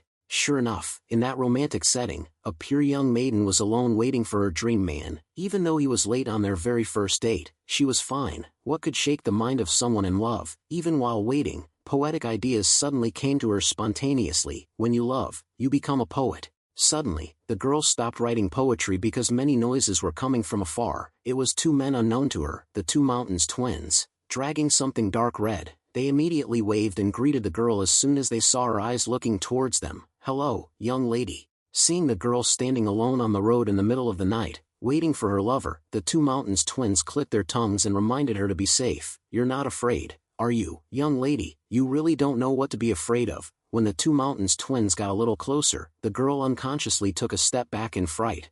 What are they dragging? Before the girl could clearly see who was being dragged by the two Mountains twins, they stopped right in front of her and started talking as if they knew exactly who she was dating. You're not afraid of what might lurk in the night, are you, young lady? You don't seem to know who you should be wary of, do you? If you don't want to meet evil people, go home quickly. The girl swallowed dryly as she faced the two Mountains twins, who looked extremely ugly. It felt like these guys, who looked fierce, were the ones she should be wary of, not some evil person in the night. Immediately after, the two Mountains twins, showing fatigue, kicked the guy they had been dragging. They reminded the girl again, young lady, look at this guy closely. You have to be careful with people like this. The man who was kicked didn't react at all. His body went limp like a silkworm, rolling once with the two Mountains twins' kick. As soon as she saw the face of the man who was kicked, the girl immediately screamed in surprise and took a step back. Wapyeong brother, that's the person she's going on a date with tonight. Young Wapyeong, the great pupil of sect leader Carefree Ryongja, did not expect that the first date would also be the last, but the innocent girl did not know that, if tonight the person lying in a pool of blood was not Young Wapyeong, then in a few months, the body would be dead, found in an alley.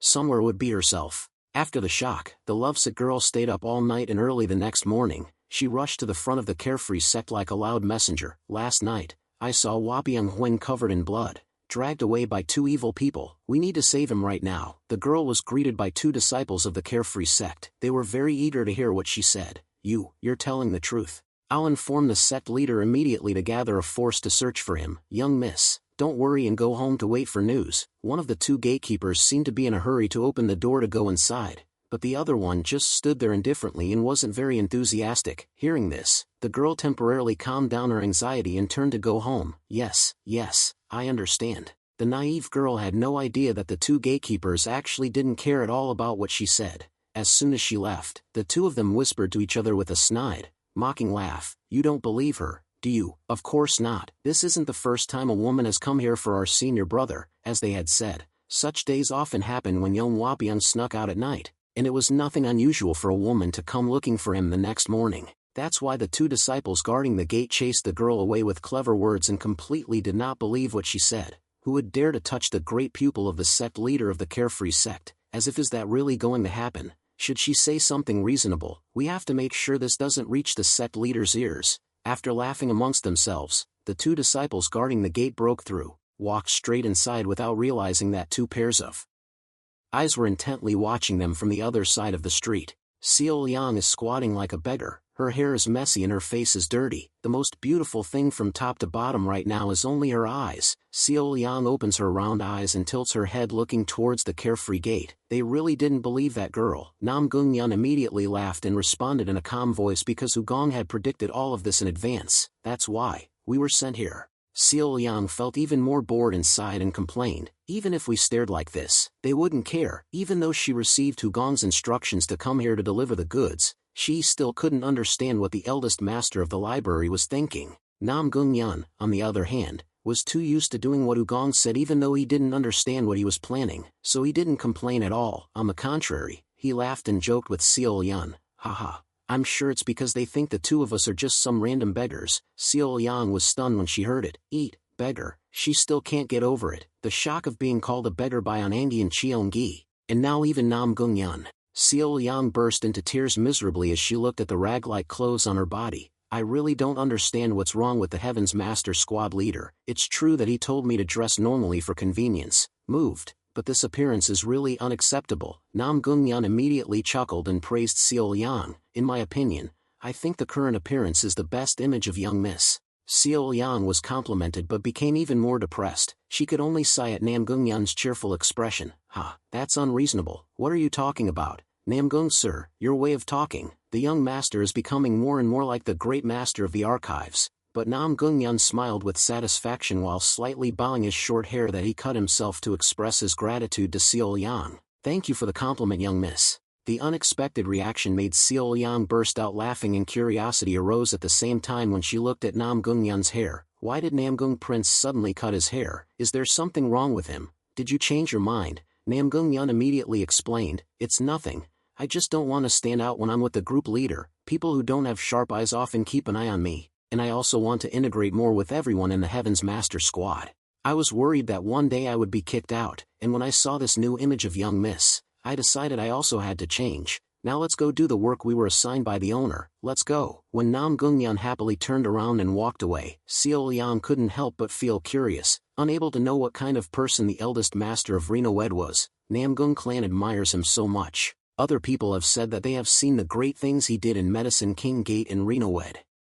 Nam Gung clan, but no one has told me the details. After seeing Nam Gung Yun take out the letter that Ugong told him to send to the sect leader of the Carefree sect, Seol Yang changed the subject with curious eyes. By the way, you heard about the content of the letter? No. Nam Gung Yun did not hesitate to answer in a confusing way. I heard it was a balance. Seol Yang continued to fall into confusion. A balance, but Nam Gung Yun still only said it in a veiled way vaguely. Yes, the Union Master is trying to consider the importance of that thing. And the content of the letter is specifically this: to the sect leader of the Carefree Human Sect, your great pupil, Yon Wapiang, is at my place, still alive. He gave me a lesson and has interesting things which I recognize from that, so I will give you back a similar lesson. The Carefree faction has taken 2 of my friends hostage, so you cannot blame me. The position has changed. Now it is your turn. I have humbled myself to save my 2 friends. You should also humble yourself for your disciple. Do it like this. The time is until noon today. Hang your head of the leader of the Infinite Slayer on the top of Ham Van Mountain. If that deadline is passed, Yon Wapiang will die. Maybe you are thinking like this: that's just an empty threat, that's just a probe. If you think so, remember that the king of idlers, In Wang, is dead. There is not much time left. I am not a person who likes to procrastinate or hesitate. Heaven, through the great archives, the young master and the entire library department were prepared to fight against the Carefree faction.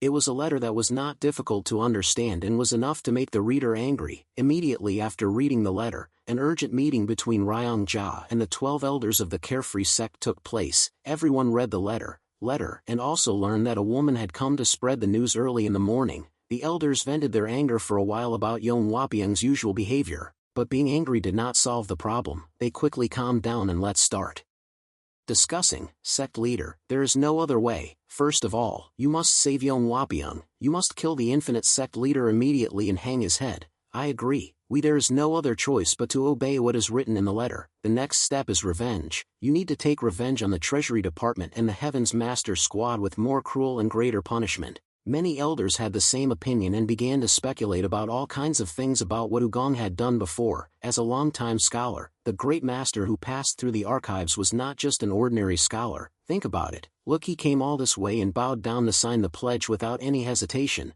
He also pretended to leave but immediately came back to retaliate. What does this mean? Not everything was planned from the beginning. The other elders also felt deeply concerned about Ugong's deep and unfathomable plans. That's right. Think about how the great master of the archives dealt with Seo Mun's family, and during that process, the owner Seo Mun and his son suffered a tragic death. Furthermore, many people in the famous Chen Chuang group were called crazy people. We cannot take this threat lightly. However, one of the elders has a different opinion. I don't think so. Didn't the leader of the infinite killing tribe say that he had accumulated a lot of wealth and treasures? A violent reaction happened immediately. It doesn't sound like human words at all. If it's for the property and treasure of the leader of the infinite slaying department, then we just need to torture him to find out where he keeps it before killing him. It's okay for him. Exactly, there's still time until noon, after all. He's the one who's going to be killed, so what's the problem with that? Their minds were starting to split, but they decided the final decision still lies with the sect leader, so all eyes are on Ryongja. Ryongja smiled to ease the atmosphere and opened her mouth in a calm voice. I heard you clearly. You elders seem to have overestimated your opponents. You really think they might have the guts to kill you, the great pupil of the carefree sect? The elders seemed to no longer object but were slightly surprised when Ryongja held out his hand in front of them. Ryongja's smile became even brighter. There is nothing more stupid than creating a wrong precedent when running of the major sect in this harsh Jianghu. If we are swayed by the archivist once, this type of thing will repeat and we will continue to be swayed by others. As a result, no one will be left. I'm afraid of the carefree faction too, so as the sect leader, I can't create a wrong precedent. When Ryongja held out his left hand, all eyes were glued to his hand, to be more precise, to the jade necklace hanging on his wrist. No one here didn't know what that thing meant. The spirit talisman sect leader of the carefree sect. As long as it is present, the elders will not be able to open their mouths to discuss anymore. Ryongja stiffened and touched her left wrist with a sinister smile. I have no intention of being swayed by a few simple threats. I'm sure there are other ways to solve the problem. So now let's wait and see what the next letter is like. Silently, some elders agreed with Ryongja, but there were also people who doubted their ears and were filled with anxiety. The meeting atmosphere continued to be tense, but they had no other choice because of the sect leader made a decision. This decision was only kept secret within the sect's leadership, but no one expected that there was a beautiful bird listening during the day. Where was the yellow bird? There in the canopy, listening to their stories with total sincerity. When it was almost noon, Hugong and Chen Chuang pulled together to the top of Macvan Mountain, located far away from Hamvan Mountain, but was an ideal place to see Hamvan Mountain, a small mountain and much lower than Macvan Mountain. It quickly disappeared. By noon, sighs began to come from the Heaven's Master Squad members as they stared at Hamvan Mountain, seeing nothing, absolutely nothing there. The Demon 3 heroes and the Wushan twin heroes all looked surprised. Oh, the leader of the infinite slaying tribe could also win this time. Oh my, they threw away their great pupil. If it was the great pupil, isn't he almost a biological child? There are people who carelessly abandon their children. In this situation, the person who was more confused than the Heaven's Master Squad was Yon Wapiang. He almost cried out in despair. No, no way. Yesterday I was covered in blood. Today I'm covered in bruises. Yon Wapiang has experienced the most terrible things in her life and is in a state of panic. No, absolutely not. There is definitely an understanding. Wrong timing. Master will absolutely not abandon me. Anangi immediately smacked his lips and added fuel to the fire. Tsk Tusk, it's over, you've been abandoned. Cheongi was even more excited when deducing the assets that the leader of the Infinite Slaying Department was holding. His brother, the leader of the Infinite Slaying Sect, had so many treasures that could make people abandon the great. My pupil, is it possible that he is richer than Zhu Yang? Anangi clicked his tongue and pouted and retorted, Hey, you idiot, the Infinite Killer Department is not a pawn shop. Let an assassin organization accumulate. To accumulate so much wealth, they must have killed everyone in the world. When Anangi and Cheongi were heatedly discussing, Hugong called Nam Gungyun closer with a nod. Nam Gungyun immediately responded with a nod of understanding. Nam Gungyun without hesitation walked straight to Yon Wapiang. Yon Wapiang's eyes widened in panic because of the threatening atmosphere weighing down on him. What are you planning to do? You guys really want to kill me? Why? At this rate, the ending will be through the archives and the Namgung family will go to war with the Carefree sect. Think carefully. Those threats completely did not reach the ears of the people here. Nam Gungyun brilliantly hit Yon Wapiang on the head. He died with his mouth open and his eyes empty, staring at his body. Yon Wapiang and told Nam Gungyun, Mr. Namgung, this time to accompany the 3 knights to an escort agency far away from here, then return to our meeting point. Nam Gungyun immediately nodded, received instructions without asking any questions. While looking at Yon Wapiang's body, Hugong couldn't help but wonder about the relationship between Ryongjia and the leader of the Infinite Killer Department. How close a relationship did they have that he abandoned them all? My great pupil. At that moment, Tianshan Vesta's sweet voice rang out. The coffin you needed has been brought. When Hugong turned around, she saw Tianshan Vesta approaching. She wondered and asked him, Young master, if things turn out like this, it will definitely threaten the treasury library. Are you prepared? Are you ready for that? Hugong obviously anticipated this risk and freely answered Tianshan Vesta's questions. Yes, I told them to set up a formation to strengthen the protection of Tianhua Archives. Tianhua Archives is inviolable from outside until we contact them again. That place is normally not a place that can be entered without permission, and they can be self-sufficient for half a year. It will be fine. Tianshan Vesta immediately burst into laughter. Haha, as expected. Tianshan Vesta was sure that war was inevitable. If Hugong had taken action without hesitation, there must have been a plan for the next step, so she curiously asked again, so, from now on, what do you plan to do? Surely the Carefree sect will respond in unpredictable ways. But Hugong just smiled inexplicably. In fact, last night I dreamed of a fairy riding a cloud flying away. When you finish your work. Meanwhile, at Dai Van Lao, it was already past noon but the customers were still nowhere to be seen. The entire hotel was deserted without a trace of people. Even the waiter was bored and fell asleep under the counter, so looking around there was no one there. No one,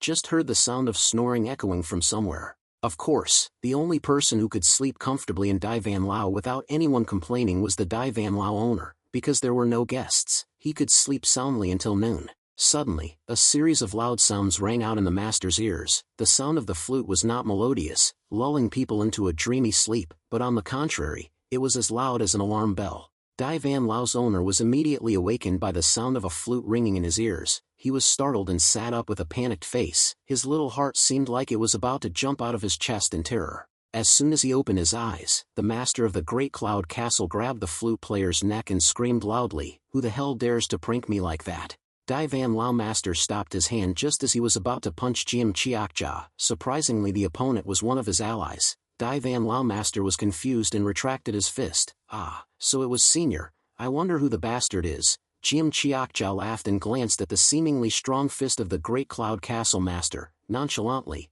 I came here to convey a message to you. After that, Jiam Chiakja calmly pushed away Dai Van Lao's hand that was holding his collar and said briefly, "That brat Yom is dead. We will all run away now." Dai Van Lao's mouth gasped immediately. Wow, you guys really killed him. Wow, I didn't even think about that. That's really decisive. Seeing that Jiam Chiakja was planning to follow Chen Chuang's group to escape but also stopped by here, Dai Van Lao master immediately knew that he did not simply come to announce, "Okay, so how can I help you?" Jiam Chiakja smiled and replied, "It's no big deal, just two things." Dai Van Lao's owner immediately tilted his head and wondered, "Two things, what are they?" The next day, there was still no sign of Yong Wapiang returning, but Ryongjia still didn't worry at all about his great pupil. Until late afternoon, someone from an escort agency brought the goods to the Carefree Gate. The eyes of the Carefree sect disciples were curiously directed towards the large wooden box on the ground. Ryongjia asked the chief escort suspiciously, "What is this and who sent it?"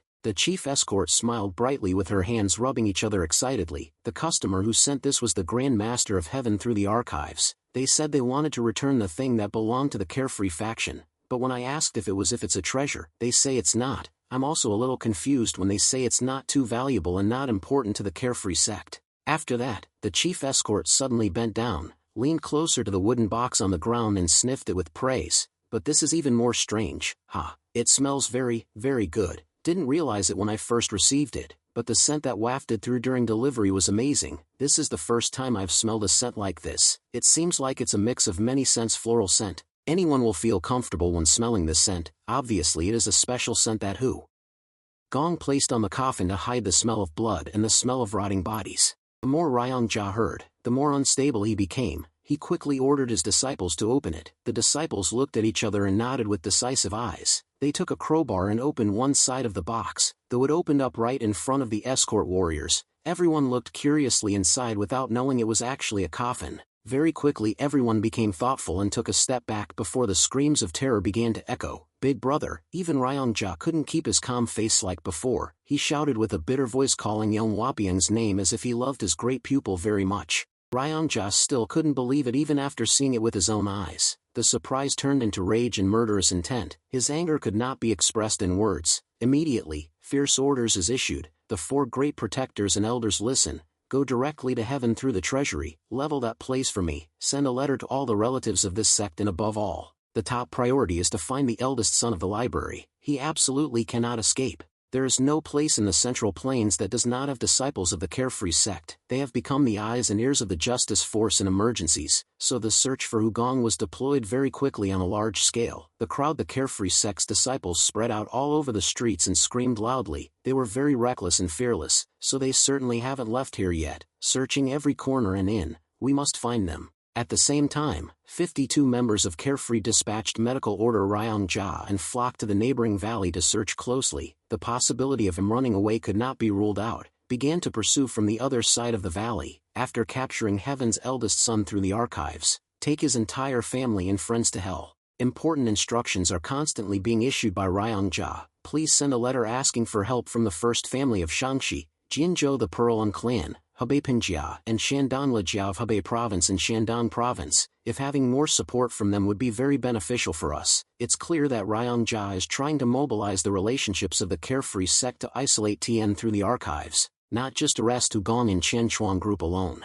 All Ryongjia's orders were executed immediately. The net of heaven and the earth was made so thick and hard. He believed that no one could escape, and there was no doubt. He wanted to prove it, proving to the world that the consequences of reckless action against the Carefree faction would be extremely dire. Carefree faction searched everywhere but could not find any trace of the Heaven's Master Squad. Witnesses said the last time they saw them was at the escort agency where they sent young Wapiang's body. They have not been found yet. There was no progress until the third day. Around noon, a panicked disciple ran into Ryongjia's room with a letter replying from Jianzhou the Pearl Clan. Ryongjia was satisfied with such a quick response. However, the content of the reply was truly shocking. It was never what he expected. The content of the letter was concise and very easy to understand. If the great master of the Treasury Archives confronts the Carefree faction, there must be a reason. But even if that reason is vague, and even if it is wrong, Jianzhou the Pearl Clan will not care. The enemy of the Treasury is the enemy of the Jianzhou the Pearl Clan. The friends of the Treasury will be protected by the Jianzhou the Pearl Clan, so I hereby declare, from now on, the Carefree faction is the enemy of Jianzhou the Pearl Clan. The oath of the Heavenly Dragon will not change even if countless winters and springs pass. It is a letter that shakes the leadership of the Carefree sect. The enemy from today is a word that cannot be easily said. The most worrying thing is the last part of the letter, the oath of the Heavenly Dragon, which refers to the solidarity of the 10 great families. The next day, the oath was proven. Not only the Jianzhou the Pearl Clan, the Beihapeng clan and the Shandong Le clan also sent the same response. Some people immediately speculated that the other clans were all afraid because in the Heaven's Master Squad there is the presence of the great master Namgung. However, even when Namgung Yan appeared, he could not attract so many forces. The entire Carefree sect, up and down, fell into chaos, not understanding what the relationship between Hugong and the big families is like that could cause such a harsh reaction.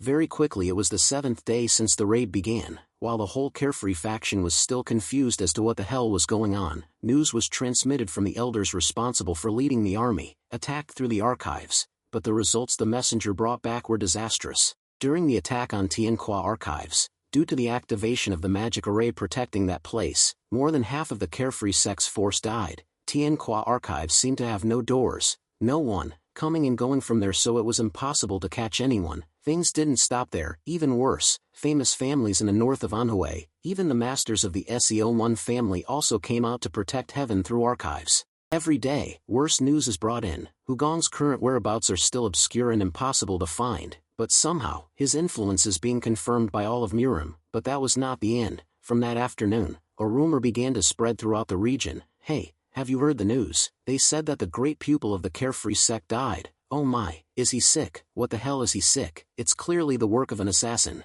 This is the rumor that Hugong had the people of the Hao clan spread. Even in the gambling house, people are talking about this incident. The guy deserves to die. He revealed his true nature long ago. He's not only a womanizer, but he killed 5, 6 women. Rumor has it that the father of a dead woman spent all his money to hire an assassin to avenge his daughter. The story is even more exciting in the taverns. Murdered by an assassin. It's said that a scribe from the Celestial Vault Library did it. We don't know the details, but the people in the families who couldn't vent their anger on the Carefree sect were very grateful to the scribe. There are rumors that the Carefree sect's leader is protecting the leader of a hired killing organization. This information also quickly reached the justice force. Everyone in the Carefree sect was baffled. These are stories that should never be made public, yet everyone knows about them overnight. The elders and protectors are waiting for orders from Ryongjia. but there is no answer. They can't arrest all the members of the Hao clan and interrogate them. They are prostitutes, porters, blacksmiths, gamblers, commoners. Doing so would only further inflame the public's anger.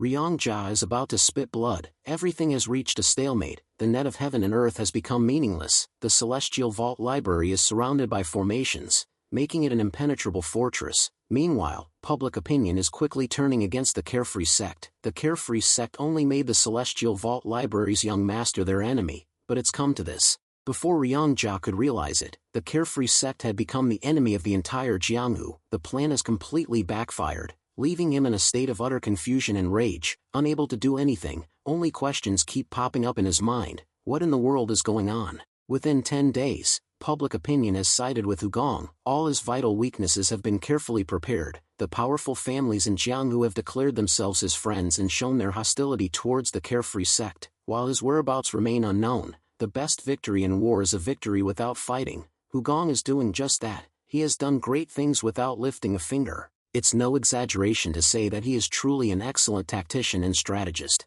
On the 10th night since the Qianchuang brigade vanished without a trace, on the hill near the Great Cloud Mansion wherein Wang was buried alive, a resurrection is taking place. The ground starts to crack and heave like a girl's chest. Once again, the old method is used, but the effectiveness is undiminished. Revived from the grave, even the eyes of a beast would be filled with tears. And Wang's hand finally breaks through the earth. After pulling himself out of the grave, gaunt and pale, he takes large gulps of air before he can sigh with relief and shout, "I'm alive." And Wang pulls himself halfway out of the grave in joy and relief. He even trembles at the fact that he is alive, but his habit of grumbling and cursing doesn't go away. Damn it, I've been alive for so many years, how come I couldn't unseal my acupoints myself? Qianchuang brigade's leader, that damn guy. While he is muttering, Wang notices someone standing just 5 steps away from him. In front of Wang is a middle-aged man holding a lantern and a small earthenware jar. Normally, he would think it's just a passerby looking at him, but because he's been buried for more than 10 days, his guts are as small as a bean. He yells in a panic, "Who are you? What are you doing here?" The Great Cloud Mansion's leader seems to have been waiting for Wang for a long time. Usually, when people see someone crawling out of the ground,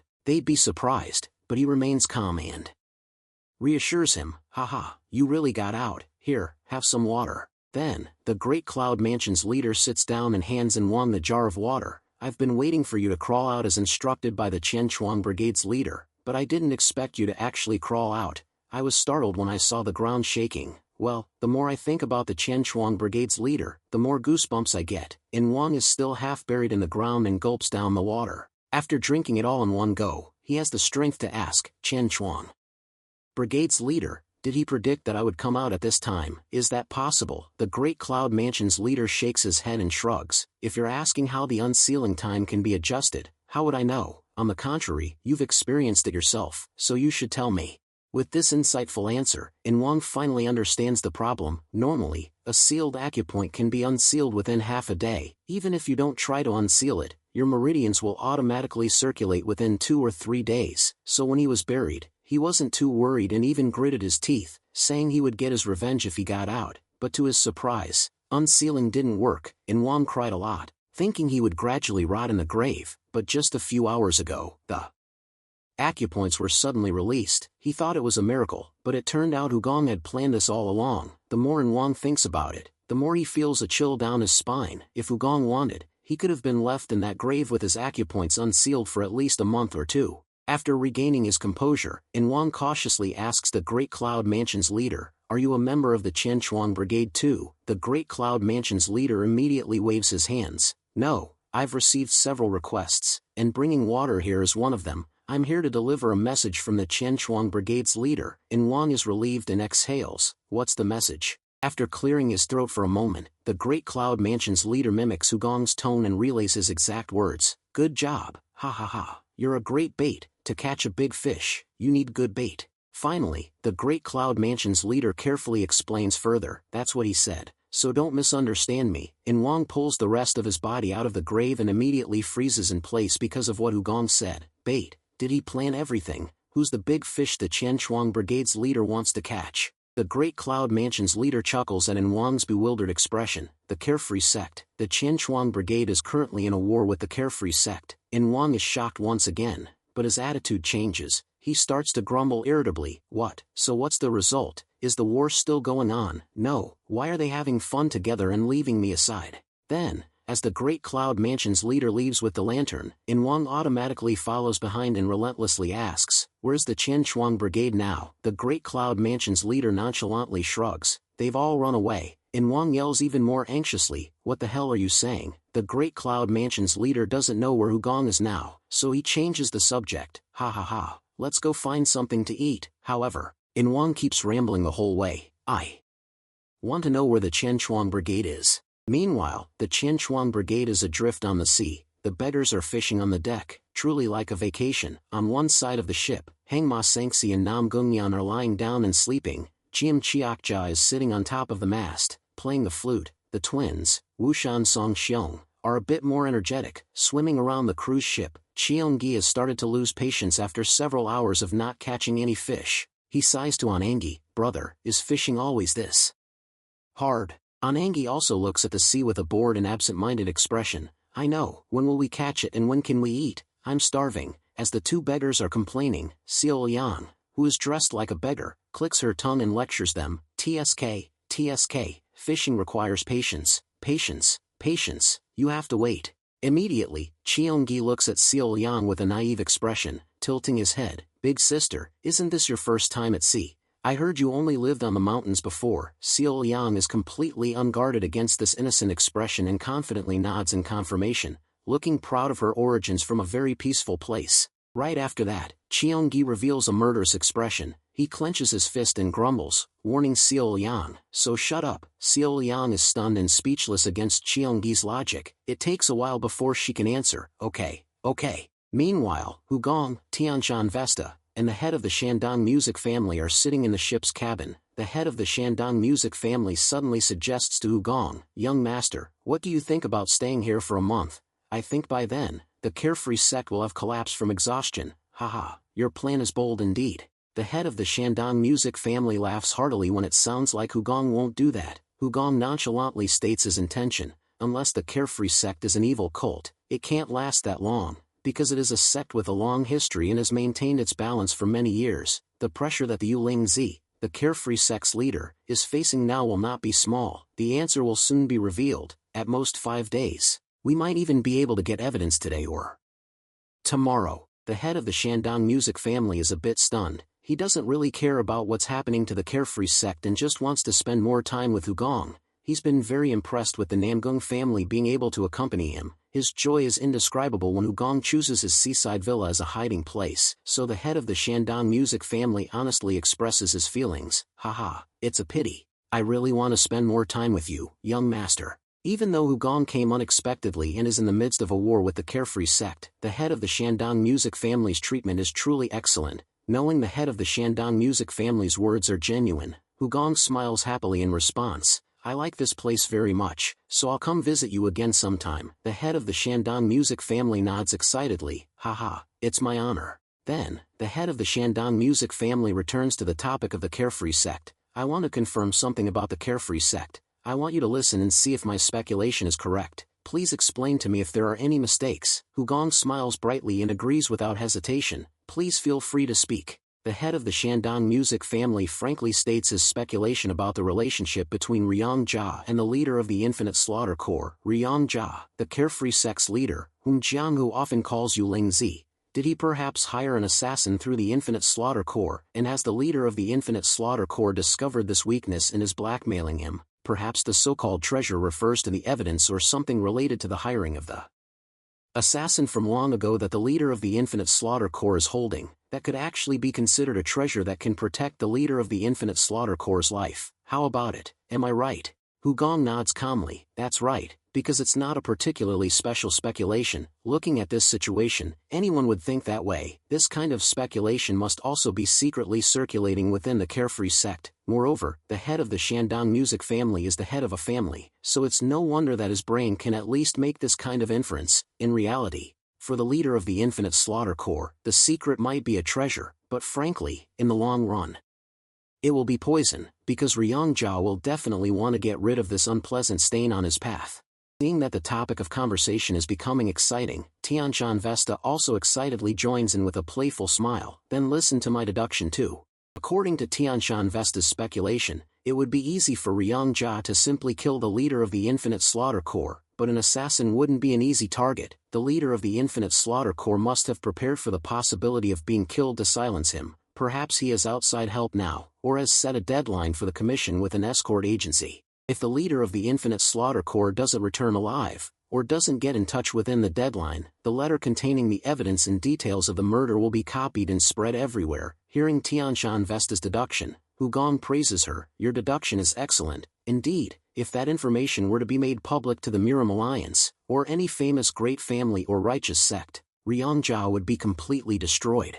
So, even though he's being blackmailed, Ryongjia has no choice but to accept and can't kill the leader of the Infinite Slaughter Corps right away. Speaking of this, the head of the Shandong music family suddenly frowns, pondering. What I'm curious about is how terrible that hiring was to make Yu Lingzi so shaken and why he's affected so much. Furthermore, I feel like you know the answer. The head of the Shandong music family stops talking and smiles at Hugong with a hint of meaning. Even Tianshan Vesta looks at Hugong intently, as if curious. Who? I think so too. Their eager eyes seem to be urging Hugong to speak quickly, making him feel slightly embarrassed.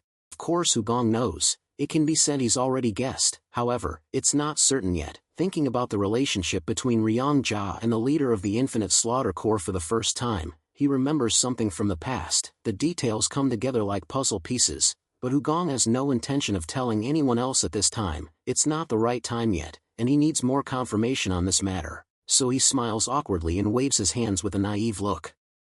How could that be? You guys are overestimating me. I can't even breathe when talking about the carefree sex leader. Haha. The head of the Shandong music family and Tianshan Vesta genuinely believe that Hugong still doesn't know the specific reason, so they stop asking him. The previous carefree sex leader, Mok Youngjia, had 3 disciples: the great pupil, Mok Lingzi Ryongjia, the second disciple, Hua Lingzi Hua Ryongjia, and the third disciple, Yu Lingzi Ryongjia. Out of the 3, 2 have similar personalities, while one is completely opposite. This difference is clearly reflected not only in their martial arts training process but also in their everyday behavior. While Ryongjia and Hua Ryongjia are calm, honest, straightforward, and have simple appearances and are taciturn, Ryongjia is lively, talkative, has made many friends, and is very good at building relationships with those around him, like a talented diplomat. However, in terms of martial arts achievements, Ryongjia was much superior to his disciples. At the time when their master was still healthy, Ryongjia was close to reaching the same level as his master.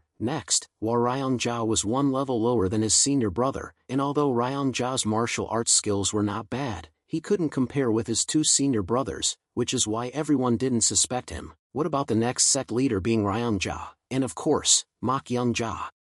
Also appointed Ryongjia to inherit his position. Similar to the bright light of day, Ryongjia was perfect even in the eyes of the alliance leader then Hugong, and there were many aspects of him that resembled Mok Youngjia, the senior whom Hugong greatly respected. But then one day, a problem arose. When Mok Youngjia's lifespan was about to end and death was near, 3 households in a certain village were massacred by bandits, and among them there was Ryongjia's family. They were ordinary families who lived by growing rice, so they had absolutely no ability to resist when encountering robbers. Shock that Ryongjia suffered was beyond words. After that day, Ryongjia was sad, and he started searching for the robbers' whereabouts, but couldn't find them. He couldn't escaping the depression and despair of wandering around. While Ryongjia stayed with Ryongjia during that time, while Ryongjia's personality is like that, he is the type of person who cannot feel comfortable around watching the misfortune fall on the head of the senior brother whom I considered as my own blood. While Ryongjia and Hua Ryongjia were wandering around, the position of sect leader naturally passed to Ryongjia. No one suspected Ryongjia of being involved in that massacre, because it was something that a sect leader did. People can't make it. After all, they are brother monks who grew up together. Besides, for Ryongjia to be suspected, Hua Ryongjia's family or Hua Ryongjia herself must also suffer an incident unfortunately. However, nothing like that happened, so at that time, everyone just thought that bad luck had befallen Ryongjia. But now it's different. Now Hugong is 9% sure about his guesses. As soon as the leader of the Infinite Slayer received Ryongjia's absolute protection, misfortunes suddenly happened. It was made clear at that time, the reason why the 3 families in the village were exterminated was to avoid any suspicion that they were hired killers. The reason why Ryong-ja did not touch Ryong-ja's family probably because he knew Ryong-ja's personality would refuse the sect leader position and stay by his senior brother's side. Hugong stepped outside the ship and stared at the calm sea, but deep in the sea was the noise of countless waves. He thoughtfully thought about Ryong-ja and Ryong-ja. In the past, Ryong-ja's distortion has disturbed the carefree sect. Hugong said to himself, it's time to put everything back to the place where it should belong. It was a beautiful night, the sky was clear, without a single cloud, but that meant nothing to those with a gloomy mind, seeing everything only in gray. If there was a clear enemy in sight, in general, in the process of gathering intelligence and strength, internal solidarity will be strengthened, but when the enemy's trace is only a faint shadow, the situation becomes unfavorable, discontent begins to appear. Currently, the elders of the carefree sect have come to find Ryong-ja to question him because they suspect that his recent decisions have left serious consequences. Sect leader, everyone outside is talking about it. Behold, there were some elders who sighed in disappointment, but there were also people who were a bit more straightforward and raised their voices harshly to Ryong-ja. There were unreasonable speculations, and rumors were increasingly told publicly as if is true. It is the story of the shady relationship between the infinite slaying sect and the carefree sect, and the content is words so terrible that we cannot repeat them with our own mouths. But we know even without saying it, he already knew what it was. Although the elders say that they trust Ryong-ja, they are actually pressuring him to reveal the secret behind the protection of the leader of the infinite slaying department. We know that no matter what they say, there's no reason for us to explain to them, but shouldn't we also know the truth? As long as we understand it ourselves and are sure it's a legitimate reason, that's enough. Please, give us an answer. As soon as that request ended, everyone agreed to put pressure on Ryong-ja. That's right, give us an answer. The treasure that the leader of the Infinite Killer Department is what is the hold. Give us a good reason why we should protect him. Ryong-ja's appearance was still calm as usual. He let out a sigh as if it was difficult to speak. Okay, there has to be a suitable time for everything, so I didn't want to talk. This was before, but now that it has come to this point, it is difficult to hide it. Although it is already late, I will tell everyone the truth. The reason I protect the leader of the Infinite Killing Department is because he told me about the lost treasure of his religion. Of course Ryong-ja will not admit the truth because this is not his end. He cleverly made up a shocking reason, so that everyone in the meeting was so shocked that they sat down with wide eyes. The treasure was lost. Could it be? In front of everyone's surprised eyes and unspoken guesses, Ryong-ja leisurely nodded with a serious look on his face. Indeed, he had obtained the secret technique of his long-lost sect. He asked us to preserve his life in exchange for that secret technique. The only people who know this secret are me and the two senior brothers called the souls of the carefree sect. The doubts disappeared like melting snow when Ryong-ja and Ryong-ja were mentioned in the story. There was no one in the sect who did not know that the two of them had reached a state of martial arts that was unparalleled in the carefree sect and was more trustworthy. No one. Ryong-ja continued to sigh. The leader of the Infinite Killers said, until his safety is guaranteed, he will absolutely not open his mouth. If he is abandoned, then at any time you can also commit suicide. If you make the wrong choice and miss the opportunity to regain the secret skill, then after death you won't have the face to see your ancestors again. As soon as they heard those words, the elders began to feel sorry for Ryong-ja. He is carrying a burden that he cannot share with anyone. How lonely he is. Secret technique that cannot be converted into monetary value. No treasure can compare to it. Ryong-ja's trick was a complete success as everyone bowed to him in unison. We have been caught up in the trick of the archivist, so we are filled with resentment towards the sect leader. Please punish us appropriately. That night, after the meeting ended peacefully, Ryong-ja headed towards the peak of Mount Shaoyun, where his two elder brothers were residing in a secluded hermitage. He recounted the situation to them, receiving sincere encouragement in return. The sect leader had done well by revealing the truth to everyone. Over the years, he had endured much suffering. Inside the hermitage, Ryong-ja sat opposite his two brothers on the honorary seats. The smoke from the teacups rose, accompanying his sighs and warm smiles. It was all right to be misunderstood, but he couldn't help feeling that the position of sect leader was not suited for him. If his elder brother had taken on the position of sect leader, perhaps he would have done much better than him. Ryong-ja offered a gentle smile to soothe his brother's troubled heart. Don't say that. The sect leader is fulfilling his duty better than anyone. You shouldn't say that. Even with Ryong-ja's comfort, Ryong-ja's complexion remained gloomy. No, hasn't this sect leader been shaken by the still young the Heavenly Grand Archive Dai Gongzi, who is only about 20 years old? My own disciple is gone, and I can't even track down the culprit. I can't sleep because of my own incompetence. Ryong-ja's face also darkened. Ryongja spoke with a sympathetic tone. That child. He was an extraordinary child, it's a shame.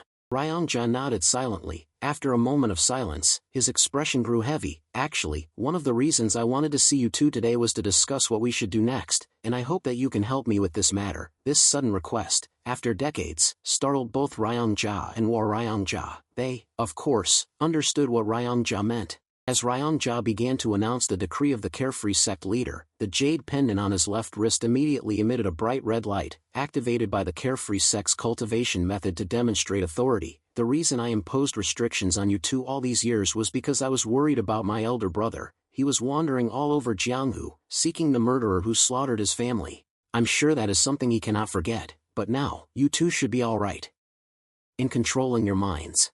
Ryongja and Ryongja both bowed their heads in agreement with Ryongja's rational words. That's right, the sect leader has helped us by ensuring that we couldn't leave the area around this mountain. Before, we were frantically searching for the enemy for 3 years. If it weren't for Ryongja's restriction on the sect leader's authority 20 years ago, perhaps we would still be wandering even now. The restriction forced us to become the soul of the Carefree sect. All enemies of the sect within 500 meters around this area would die at our hands. But we also could not leave this restricted area.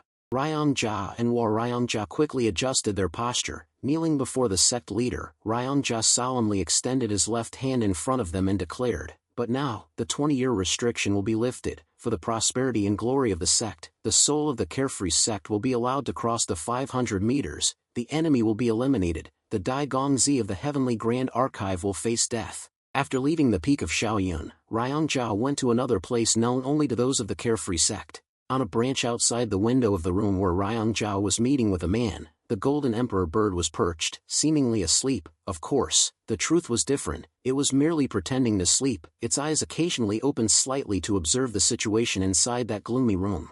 The golden emperor bird was furious. It inwardly complained that Ryongja was a very naughty child. To be precise, they were both very naughty children. Ryongja and the other man weren't speaking, causing the bird to get so frustrated it wanted to cry. Why weren't they saying anything? The golden emperor bird knew clearly that the two were talking. It could tell by the changing expressions on their faces. For example, right now, Ryongja's face was tense, while the leader of the Eternal Killing Legion was smiling. The helpless bird could only silently scream in its heart, "Please talk, I want to go to the sea, the master is waiting, I want to see the master, I want to see the little beggar too." In a moment, the golden emperor bird's ears picked up a sound, and its eyes widened in focus. The voice of the leader of the Eternal Killing Legion echoed in the darkness. "Are you trying to threaten me?" Ryongja seemed equally surprised as the leader spoke. He hastily stopped him. What?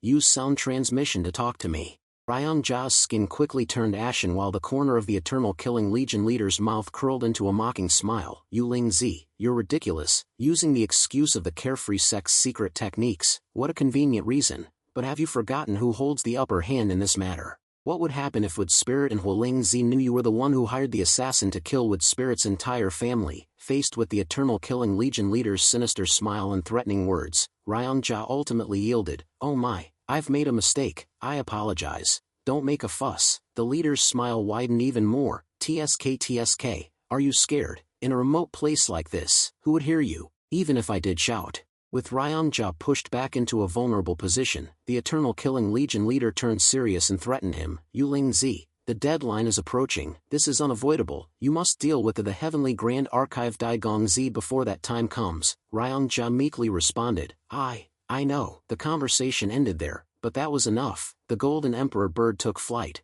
suppressing its laughter until it reached the clouds, when it burst into a joyous cackle. Soon after, the noisy little bird returned to Ugong's hand. It began recounting what it had seen and heard. The task was carried out with passion and sincerity because being praised by its master was the greatest goal in the world for it. Not only did it reenact the actions, but the conversation was also explained by imitating the voices, so Hugong felt as though he had directly heard the conversation himself. He smiled contentedly, confirming his suspicions. Well, this should be the end then. The Carefree sect started this, so they should put an end to it. In a short time, Ryongja and Ryongja narrowed the range of places where Hugong could hide. The only 3 places that stood out were the 3 clans that sent the earliest protest response. First, they looked for arriving at Jinzhou the Pearl clan. The homeowner's answer was quickly given in a burst of laughter. "Ha ha ha ha, you ask if this family is protecting the archives. Sir, that's a big misunderstanding. the carefree faction really doesn't understand anything about the great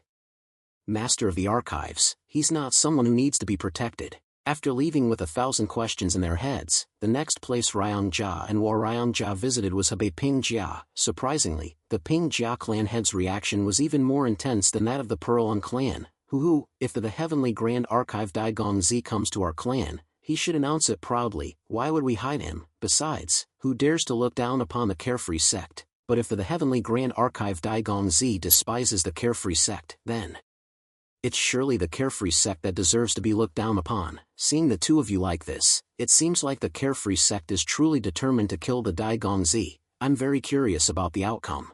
Ryongjia and Hwarryongjia left Pingjia with thoughtful expressions. These were unexpected reactions. The clan heads seemed to have an unshakable faith in Ugong. Hwarryongjia questioned Ryongjia in confusion. Brother, I don't understand where Jinzhou the Pearlon clan and Hebei Pingjia got such boundless trust into the Heavenly Grand Archive Daigongzi. Ryongjia also shook his head in confusion and decided to abandon this search method. The only place left is Shandanyujia. 2 out of 3 clans have acted this way. There's no need to go to Shandanyujia anymore. Their answer will obviously be the same. Let's just go back to the carefree sect for now. Ryongjia was about to consider other ways and find a new approach, but as they returned to the carefree sect, they saw Ryongjia rushing out to meet them, exclaiming, "Elder brother, second brother, you're finally back." Ryongjia furrowed his brows in surprise, questioning Ryongjia. Sect leader, what's the matter? Ryongjia, clutching a letter, rushed towards Ryongjia. That bastard the Heavenly Grand Archive Daigongzi has sent a challenge for a duel to the death.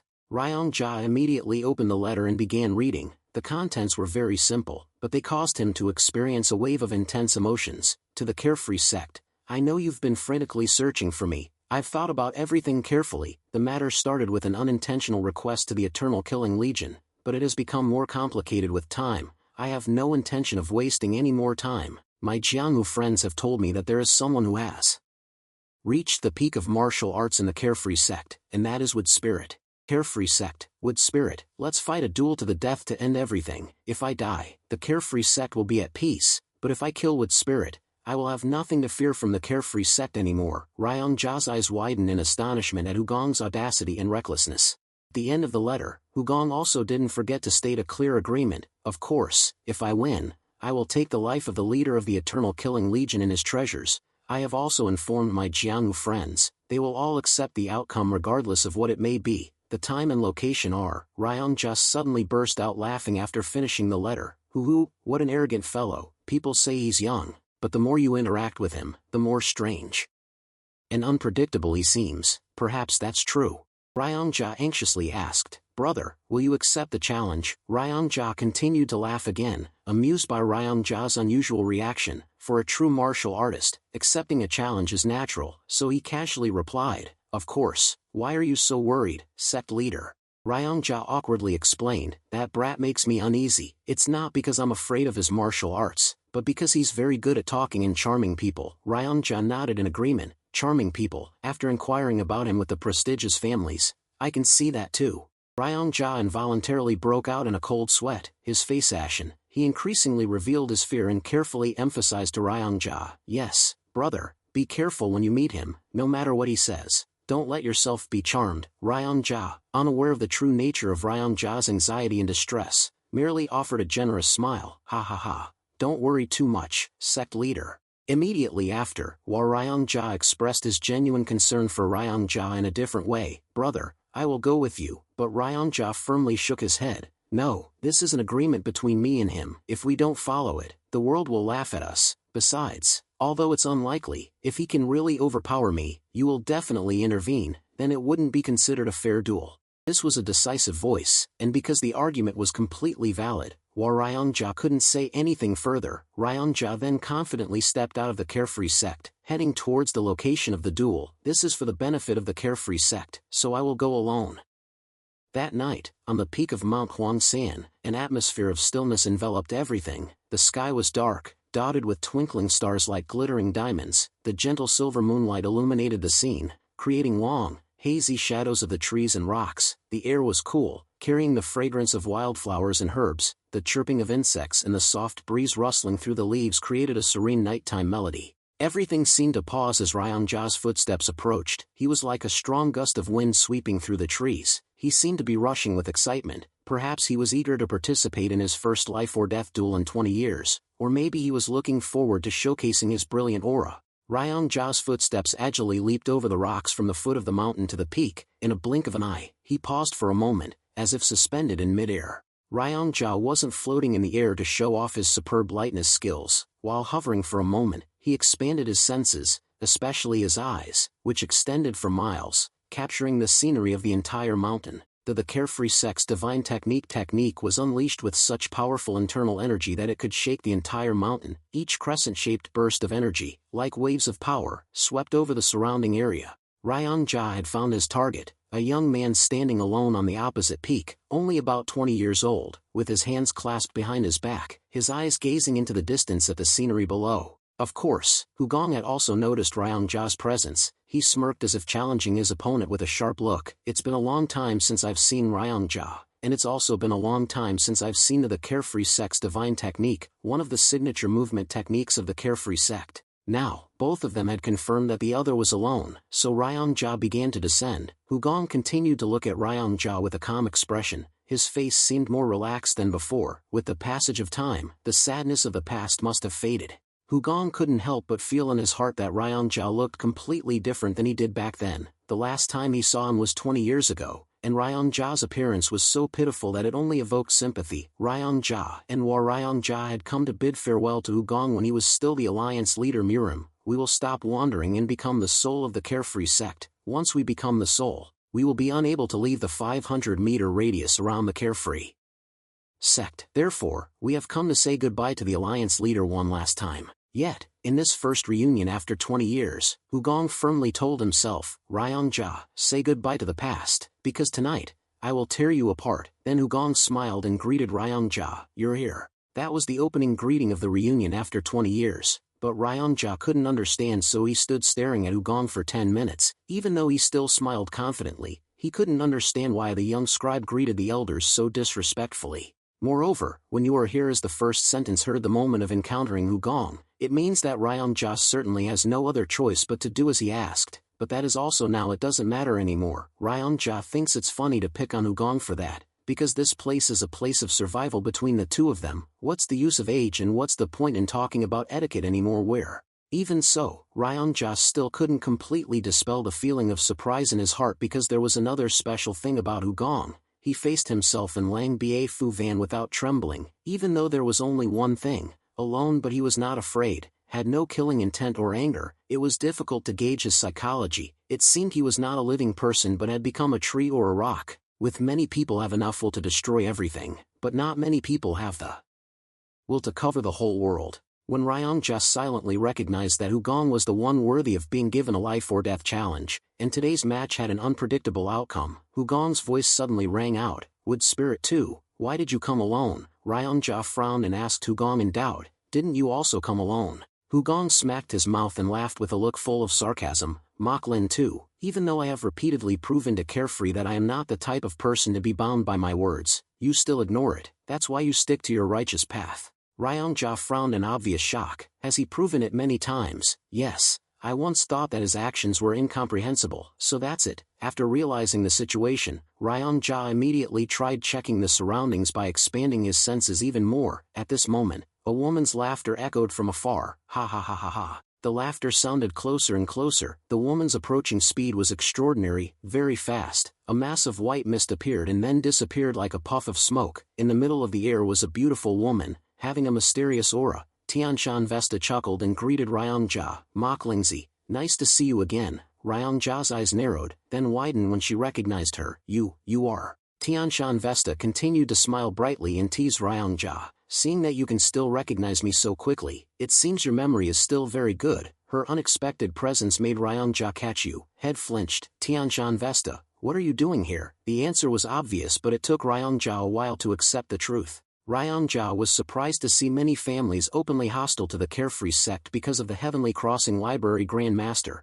but now even Tianshan Vesta intended to help Hugong. Ryongja hesitated and took a step back. At that moment, he felt different energy sources passing through the mountainside, and laughter of various shades echoed at the same time. The speed of these people approaching was slower than Tianshan Vesta, but not to the point of being negligible. Very quickly, figures emerged from all directions. In total, there were 11 people standing around Hugong. There was Tianshan Vesta, the head of Shandong music family and the Heaven's Master Squad. Ryongjia only then realized he had fallen into a trap. Tianshan Vesta alone was already too much to handle, and now there were 10 more. The double stars of Mount Wushan and the 3 demon-subduing gorges were famous not only for their martial arts but also for their ruthlessness. Ryongjia could almost see his own end. Today, this place would be his grave. But this was not the time to give up. Ryongjia decided to provoke Hugong's pride in the hope that he would engage in a one-on-one fight. Your treachery is truly indescribable. Jianghu also has the rules of Jianghu. How could you be so cunning?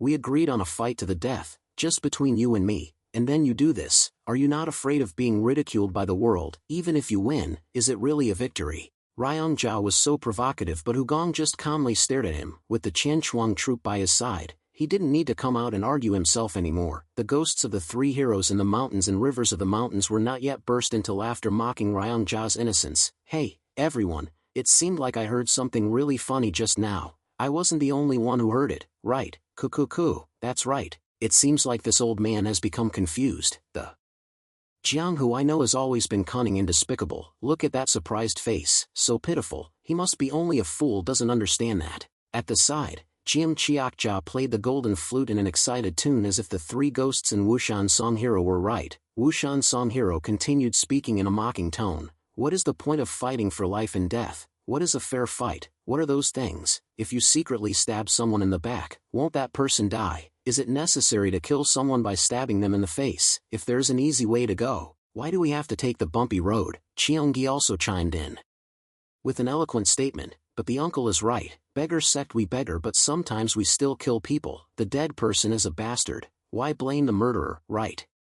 Ryongjia was shaken by their logic, but still had a sliver of doubt. He looked up, thinking these people from Qianchuang group were all lawless individuals, but Tianshan Vesta and the head of Shandong music family were also here, along with the heir of the renowned Namgung clan. How could they have no qualms about using such despicable tactics? The answer came immediately as Nam Gungyan spoke. Old man, you're no different from a fool. Nam Gungyan continued to speak with an expression of 3 parts pity and 7 parts mockery of Ryongjia. Even though he saw what the union leader did when he wrote the letter of commitment to the Carefree faction and then broke it immediately afterward, he still mentioned the contract. Bet and shout that the union leader is cunning. Is his intelligence not commensurate with his age? There is no hesitation in Nam Gungyan's sarcasm because he has seen, heard and I understood a lot of things during my recent journey with Hugong, but when Ryongjia heard that, she was given an even more severe shock. But the Heaven's Master Squad's mockery had only just begun. Anangi chewed on some grass and spat it out before speaking. Old man, could it be you're actually a crane?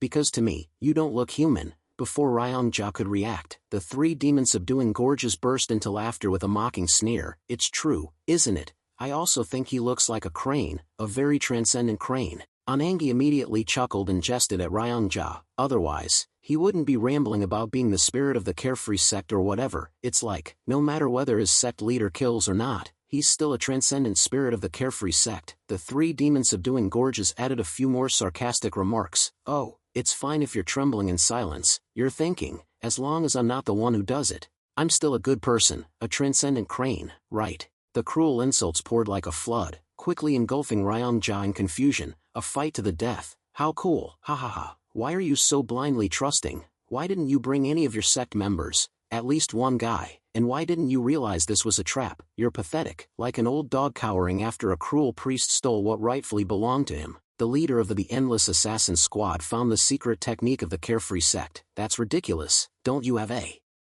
mouth? Don't you have limbs? Why didn't you interrogate him? Even if you had to pull out each of his teeth, you should have found the secret technique if it was that important. You're an idiot. The mockery and criticism pierced Ryongjia's heart. He couldn't take it anymore, but had no choice but to stand there and listen, and a more horrifying truth was revealed. Wow, look at that stupid expression. Come on, what kind of idiot would comfort and help the person who slaughtered their entire family? Is your mind alright? That's why you lost your sect leader position and live a subservient life as a subordinate to that bastard. It seems like it's time to remove the restrictions on your soul. What a pathetic crane. What restriction are you talking about? Why are you listening to that nonsense? Are you thinking, oh, that's my sect leader, even though he seems like a sworn enemy, I shouldn't doubt him, I should kneel before him, right? The cutting words were sharper than knives. Ryong-ja was momentarily unable to regain his composure, wondering if they were telling the truth. I've been searching for the enemy everywhere for 3 years, but was it the one who was always close to me? Could it be Ryong-ja, or are they trying to flip everything by mixing truth and lies? Have I never had any doubts about Ryong-ja? At this point, Hugong thought that was enough shock and spoke. Stop it. Hugong's low voice immediately silenced everyone around him. Enough kindness, let's end this now. The expression on Hugong's face also changed, becoming cold and full of murderous intent. The people surrounding him on all sides drew their weapons, ready to attack. Each one exuded an intense killing aura, enough to kill someone from within. Ryong-ja had a feeling of death, but he decided he couldn't die like this. The truth needed to be revealed. If he died here so obscurely, he would be condemned forever. Thinking this, Ryong-ja's fighting spirit rose higher than when he first arrived. Ryong-ja's eyes immediately lit up, and he entered a fighting stance. His aura was clearly conveyed through his roar. This is a fight to the death between you and me. In a flash, Ryong-ja attacked head-on like a bolt of lightning. Raging winds whipped around him as he charged towards Hugong, but Hugong remained calm, standing in place, not even intending to lean away to avoid the attack. Hugong simply smiled. As expected, that's a choice and a statement true to your character until the very end, but it doesn't matter. He gently raised his finger to the space in front of him and began to draw a small circle. Chi formed and accumulated into a faint trail following his fingertip. From the beginning, the pendulum of victory always leaned towards one side, and people who lose their composure like Ryong-ja now could pose no threat to someone as calm as Hugong. The transparent circle spun several times, growing with each rotation, and became a massive shield wedged between Hugong and Ryong-ja. Just as Ryong-ja's palm strike was about to hit Hugong, he was blocked by the shield. It was a large-scale illusionary ring, creating an illusion, and Hugong had used it once before when facing Lady Eom's subordinate. In his undisguised surprise, Ryong-ja felt as if his hand had fallen into a thick swamp, sinking deeper and deeper. It was a type of martial art he had never seen in his life. Ryong-ja hesitated for a moment before quickly retracting his hand, realizing the martial art Hugong was using was truly mysterious and dangerous. But just when he was confused and lost his awareness of his surroundings, Tianshan Vesta suddenly appeared from above behind him and skillfully unleashed the Tianshan palm technique. As a powerful stream of energy shot out from Tianshan Vesta's hand and hit Ryong-ja's back, he gasped in pain. His body, caught off guard, slumped forward, and the internal energy in his body was also disrupted by the burning pain in his back. Of course, that wasn't enough. It was just the beginning of the end. As Ryong-ja staggered back to his feet, a bright object suddenly shot forward, piercing through Hugong's dissolving illusionary ring and heading straight for Ryong-ja. The action was so fast that he didn't even realize he was being attacked again by someone else. Nam Gung-yeon's blade sliced across Ryong-ja's side. In a state of complete mental turmoil, he obviously couldn't dodge or block the blow. Blood gushed out of the wound, causing Ryong-ja's body to sway once again for a moment.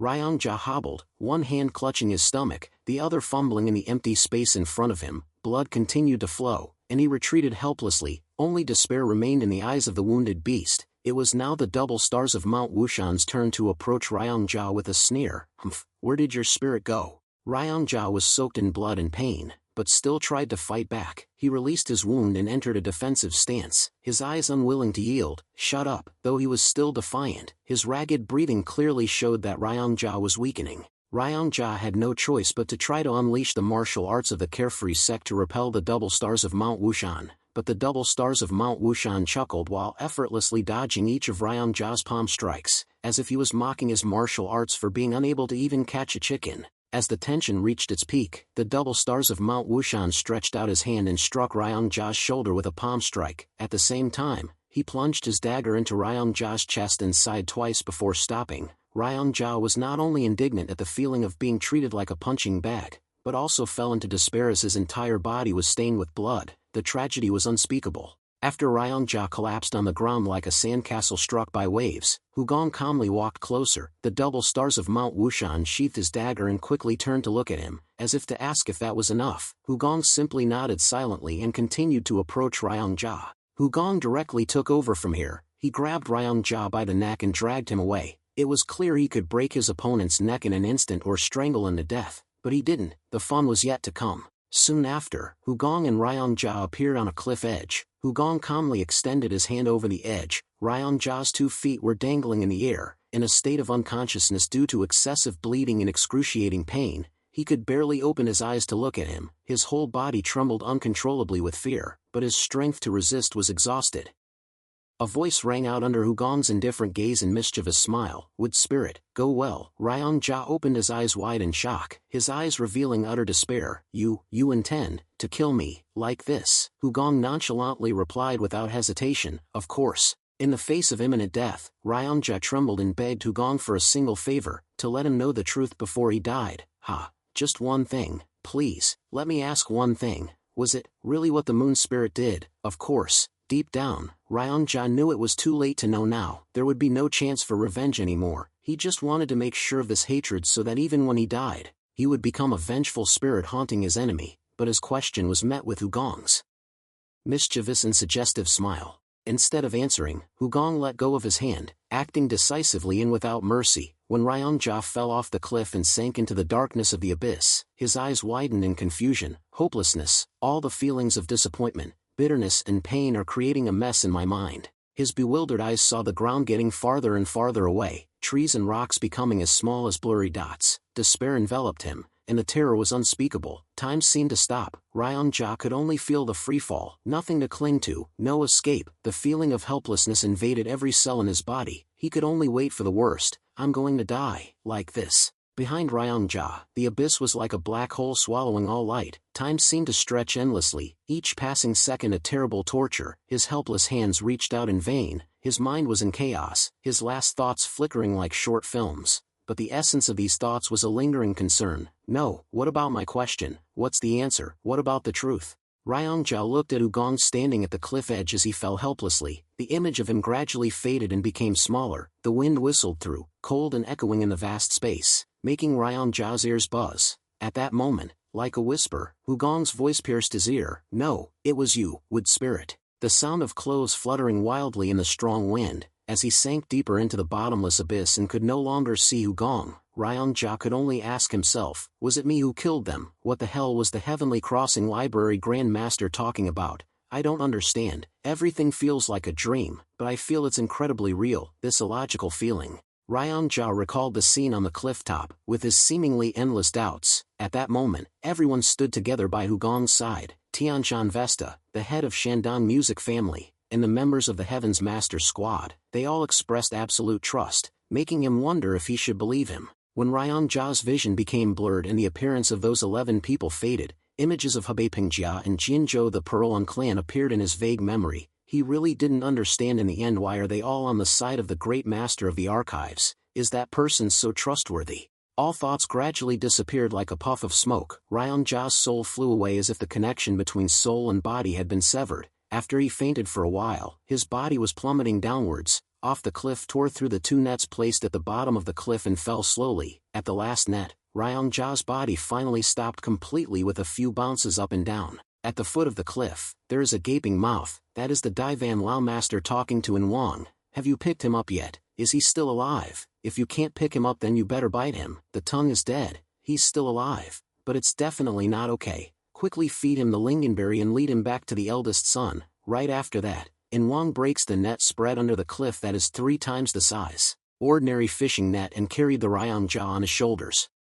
Preparations for this having been completed the previous afternoon. I don't know how long later, Ryong-ja woke up vaguely with a white towel covering his face. Clearly he had fallen down the cliff. Was he still alive? Then, he began to hear voices echoing in his ears. Me, that's the shrill voice of the Heaven's Master Squad members. Why aren't you awake yet? Hey, Rookie Namgung, it's all because of you, cutting the sides so deeply. What should we do now? How many times has the group leader said it? I used just enough force to not die. Oh, it's not just me. The 2 heroes used daggers to stab him in the chest and abdomen a few times. Everything was wrong. As far as I can see, it's that old lady Tianshan's fault. I was wondering why she punched the air. Who would have thought the palm would hit him in the back? How could he be able to stand it with such strength? If it weren't for the spirit form, it would definitely he's dead. Ah, beautiful old lady, I was wrong. Okay, from today, Beggar Sect will be Tianshan's enemy. Ha ha ha, Tianshan very big.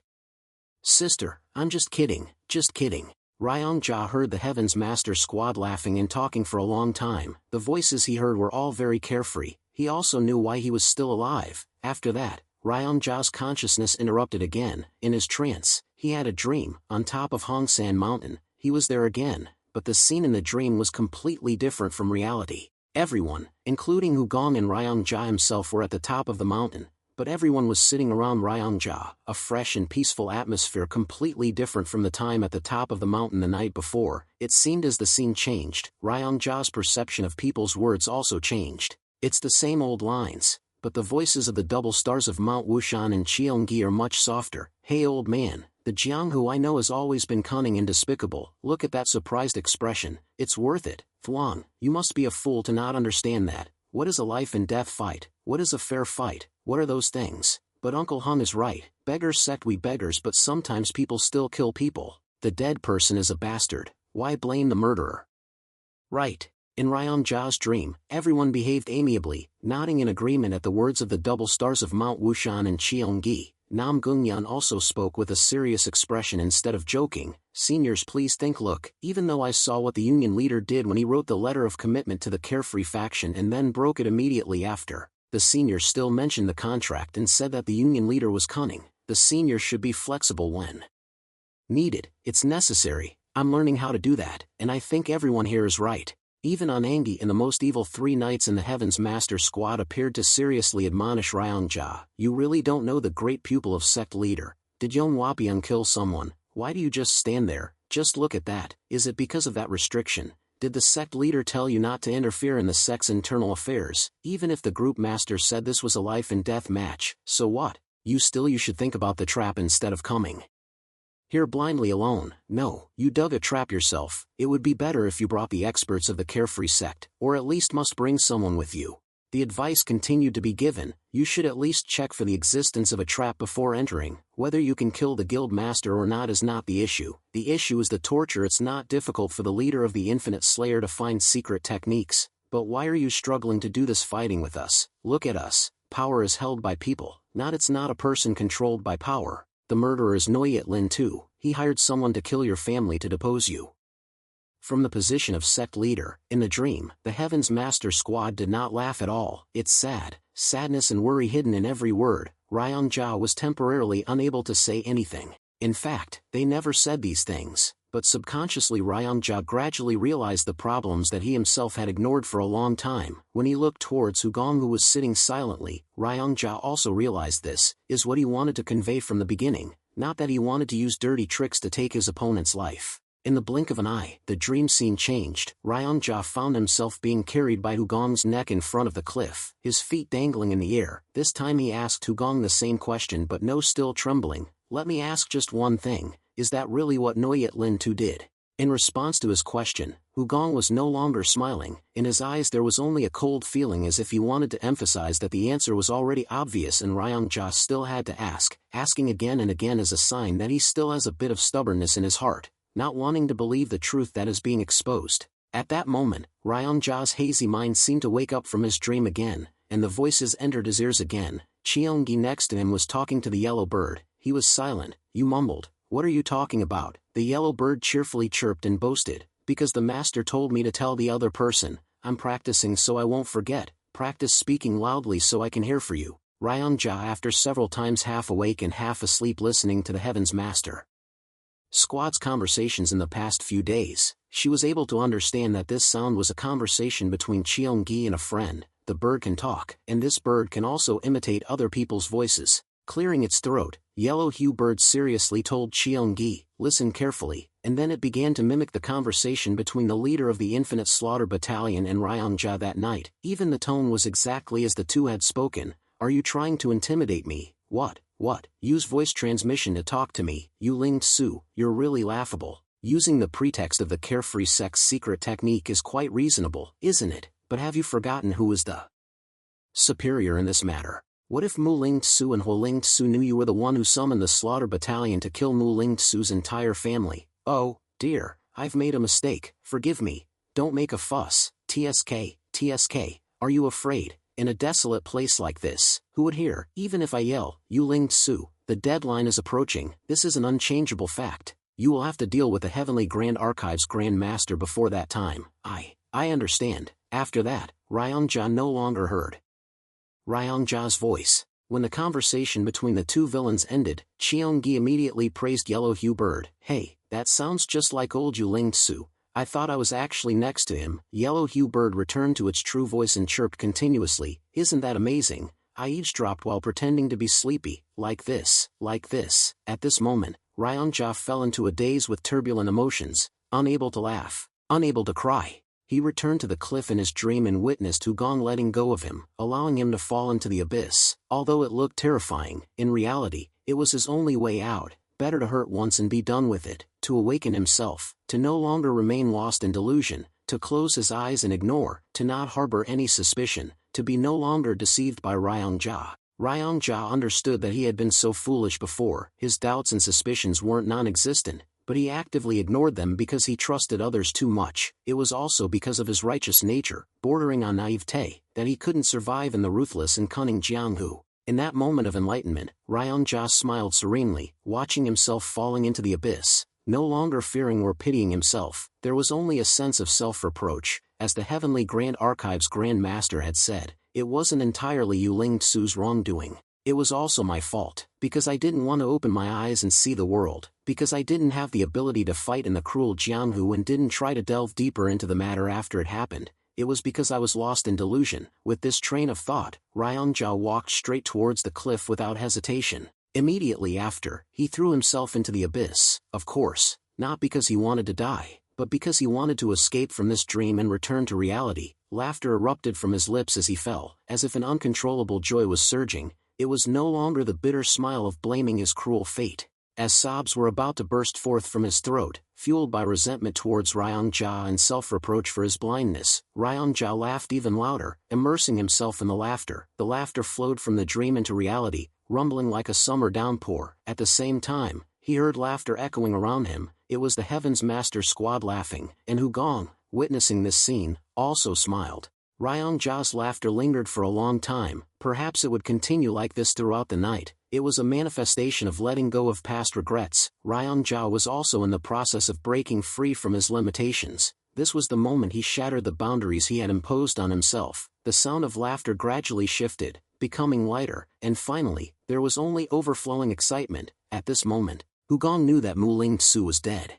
Moments later, the resounding, vibrant laughter subsided. Ryong-ja fell unconscious once more. Only now did Hugong stand up. "Let's go." The new sect leader of the Carefree sect has been born. Everyone followed him, leaving Ryong-ja behind, alone, unconscious amidst the mountains and forests teeming with danger. Only a campfire beside him remained, tending to him. Mock Ryong-ja finally regained consciousness again as dawn broke. Chi cultivation became possible. He felt much more alert and could open his eyes to look around. An old man sat before the campfire, beside Mock Ryong-ja. It was War Ryong-ja. He simply stared at the flames, waiting for Mock Ryong-ja to wake up, quiet, just like when he wandered with Mock Ryong-ja 20 years ago. As soon as he saw Mock Ryong-ja awake, War Ryong-ja sighed with relief. "You're awake." Mock Ryong-ja was surprised to see War Ryong-ja here instead of the Heaven's Master Squad, but he quickly understood the situation after hearing War Ryong-ja's explanation. "Excuse me, brother, I didn't want to intervene, but since there was no news,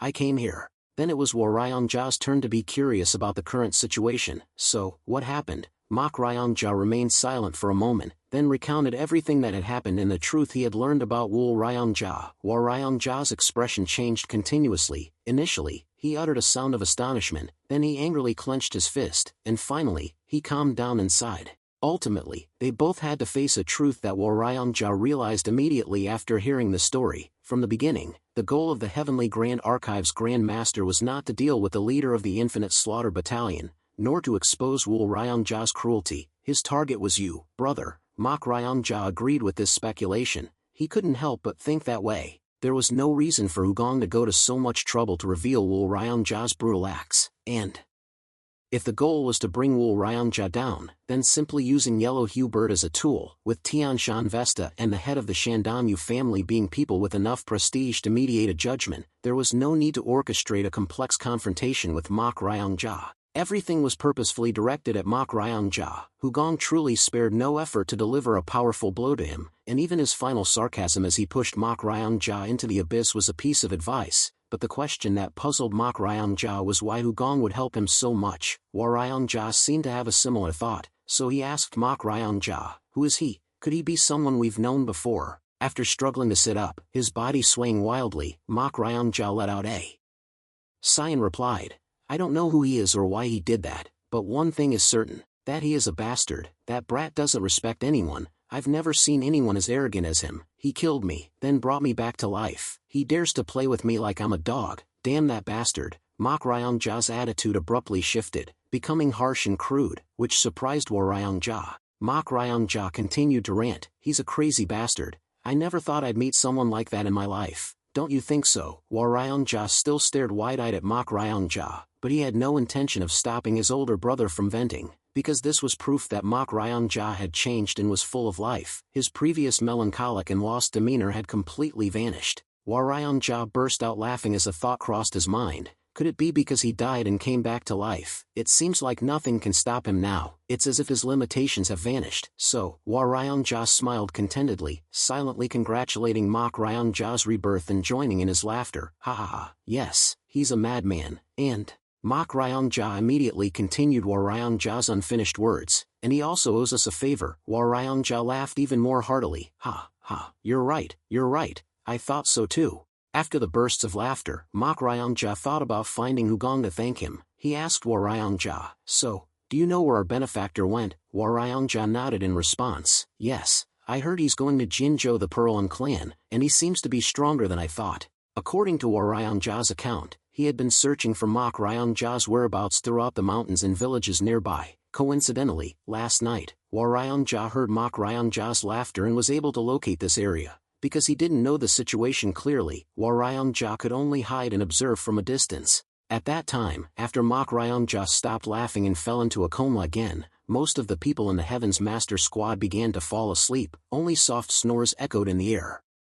However, what War Ryongja couldn't have imagined was that Hugong was the first person to notice him among that group of elder brothers. War Ryongja was even certain that Hugong's gaze intentionally met his for a brief moment. Right after noticing War Ryongja, Hugong silently stood up. Tianshan Vesta also noticed someone nearby and stood up as well. Then, everyone successively left their seats, following Hugong and whispering to him, Hey, Master, where are you going? Where's the group leader going? Hugong deliberately answered loudly, as if for War Ryongja to hear from afar, to Jinzhou the Pearl clan. Anangi pointed at Mak Ryongja, still unconscious beside the campfire, and continued to ask, what about this person? Hugong turned his head and looked directly at War Ryongja with a mischievous smile. I'm sure he'll know what to do. Recounting this to Mak Ryongja, War Ryongja still felt a shiver down his spine because of Hugong's sharp gaze. It was clear he was staring at him at that time. Afterward, Mak Ryongja nodded, concluding that Hugong seemed to be a much better person than they initially thought.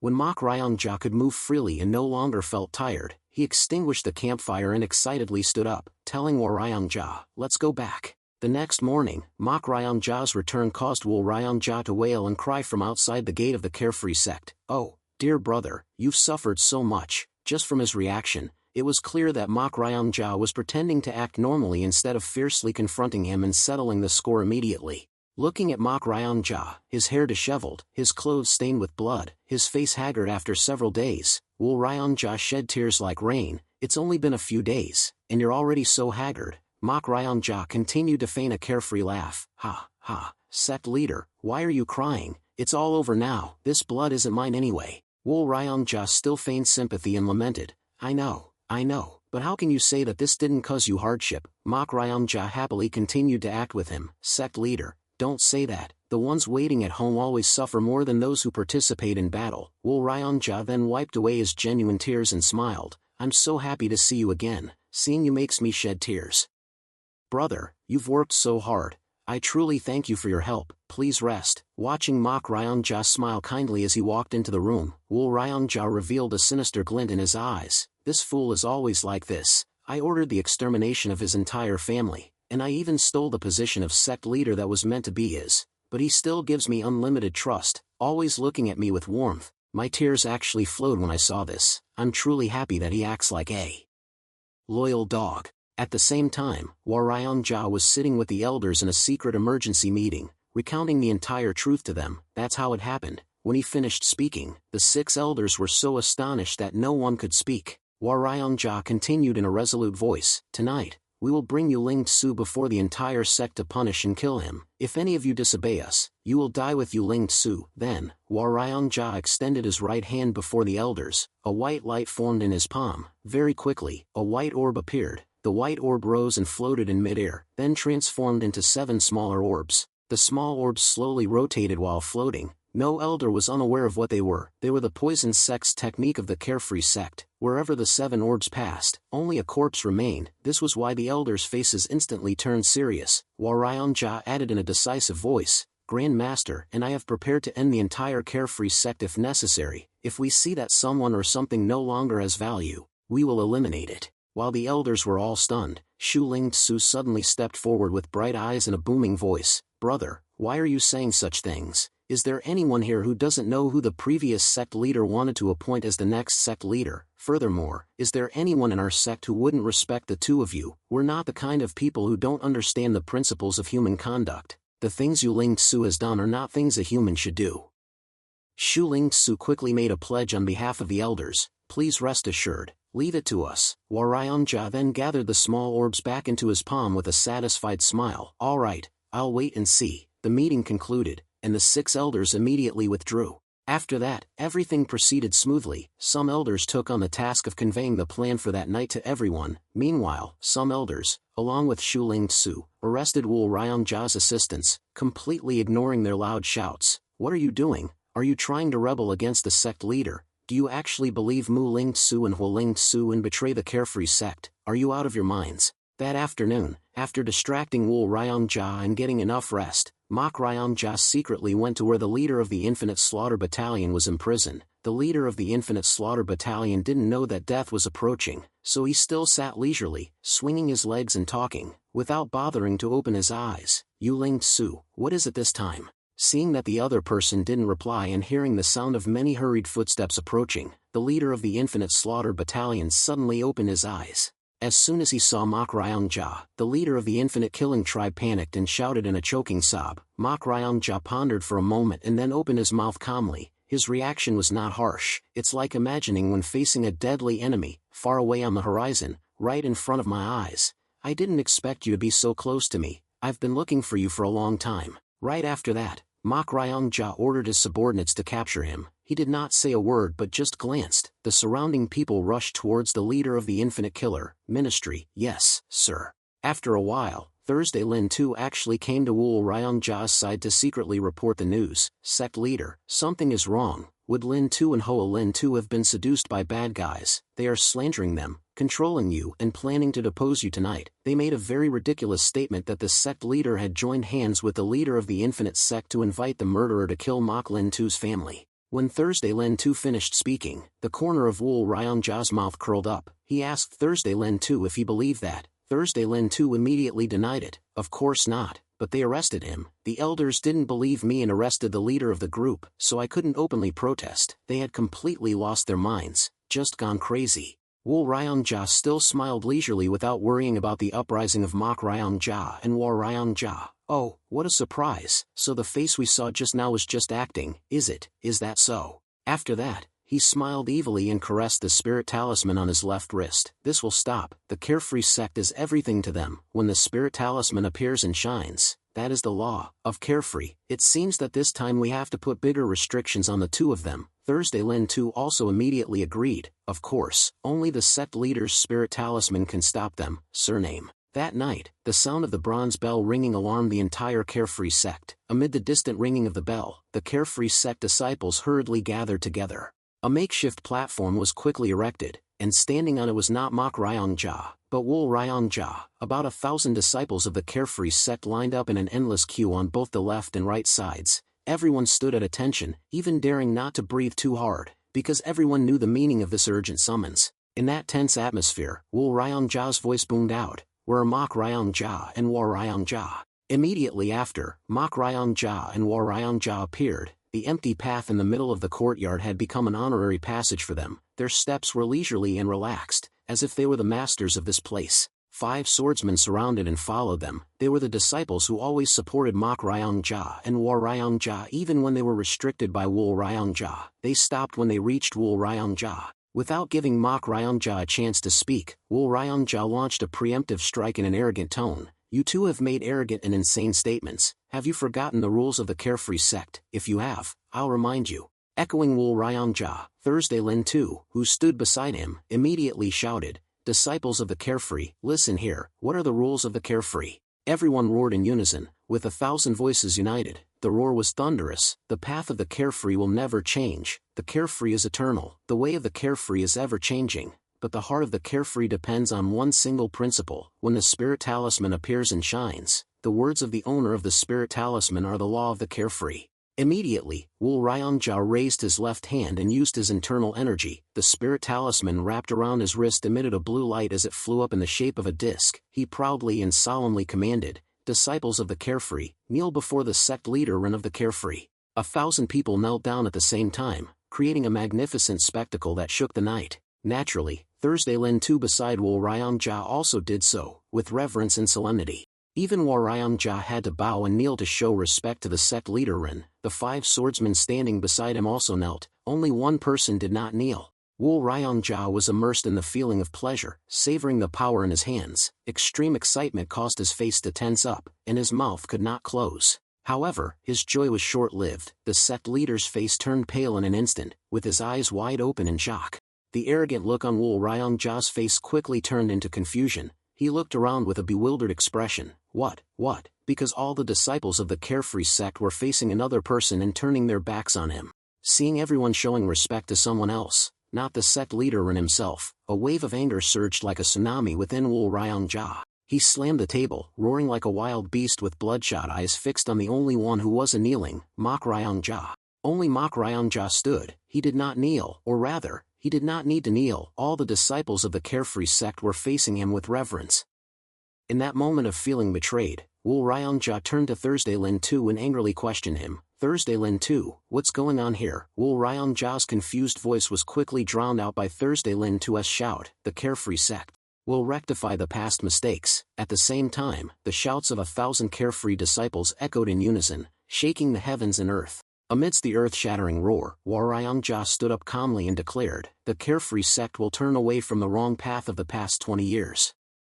Wool Ryongja pointed directly at Wool Ryongja, passing judgment with a face filled with anger. The Moon Spirit Master who has disgraced the Carefree sect will not escape the penalty of death, and the Carefree sect will welcome his end today. Wool Ryongja immediately jumped off the platform and shouted with the spinning spirit talisman in his hand, Nonsense! Don't you see the sect leader's spirit talisman in my hand? Look, I am the sect leader Ren of the Carefree sect. But everyone still bowed towards Mak Ryongja, and Wool Ryongja's shout once again overwhelmed Wool Ryongja's arguments. Today, the Carefree will welcome the new sect leader Ren who should have been welcomed 20 years ago.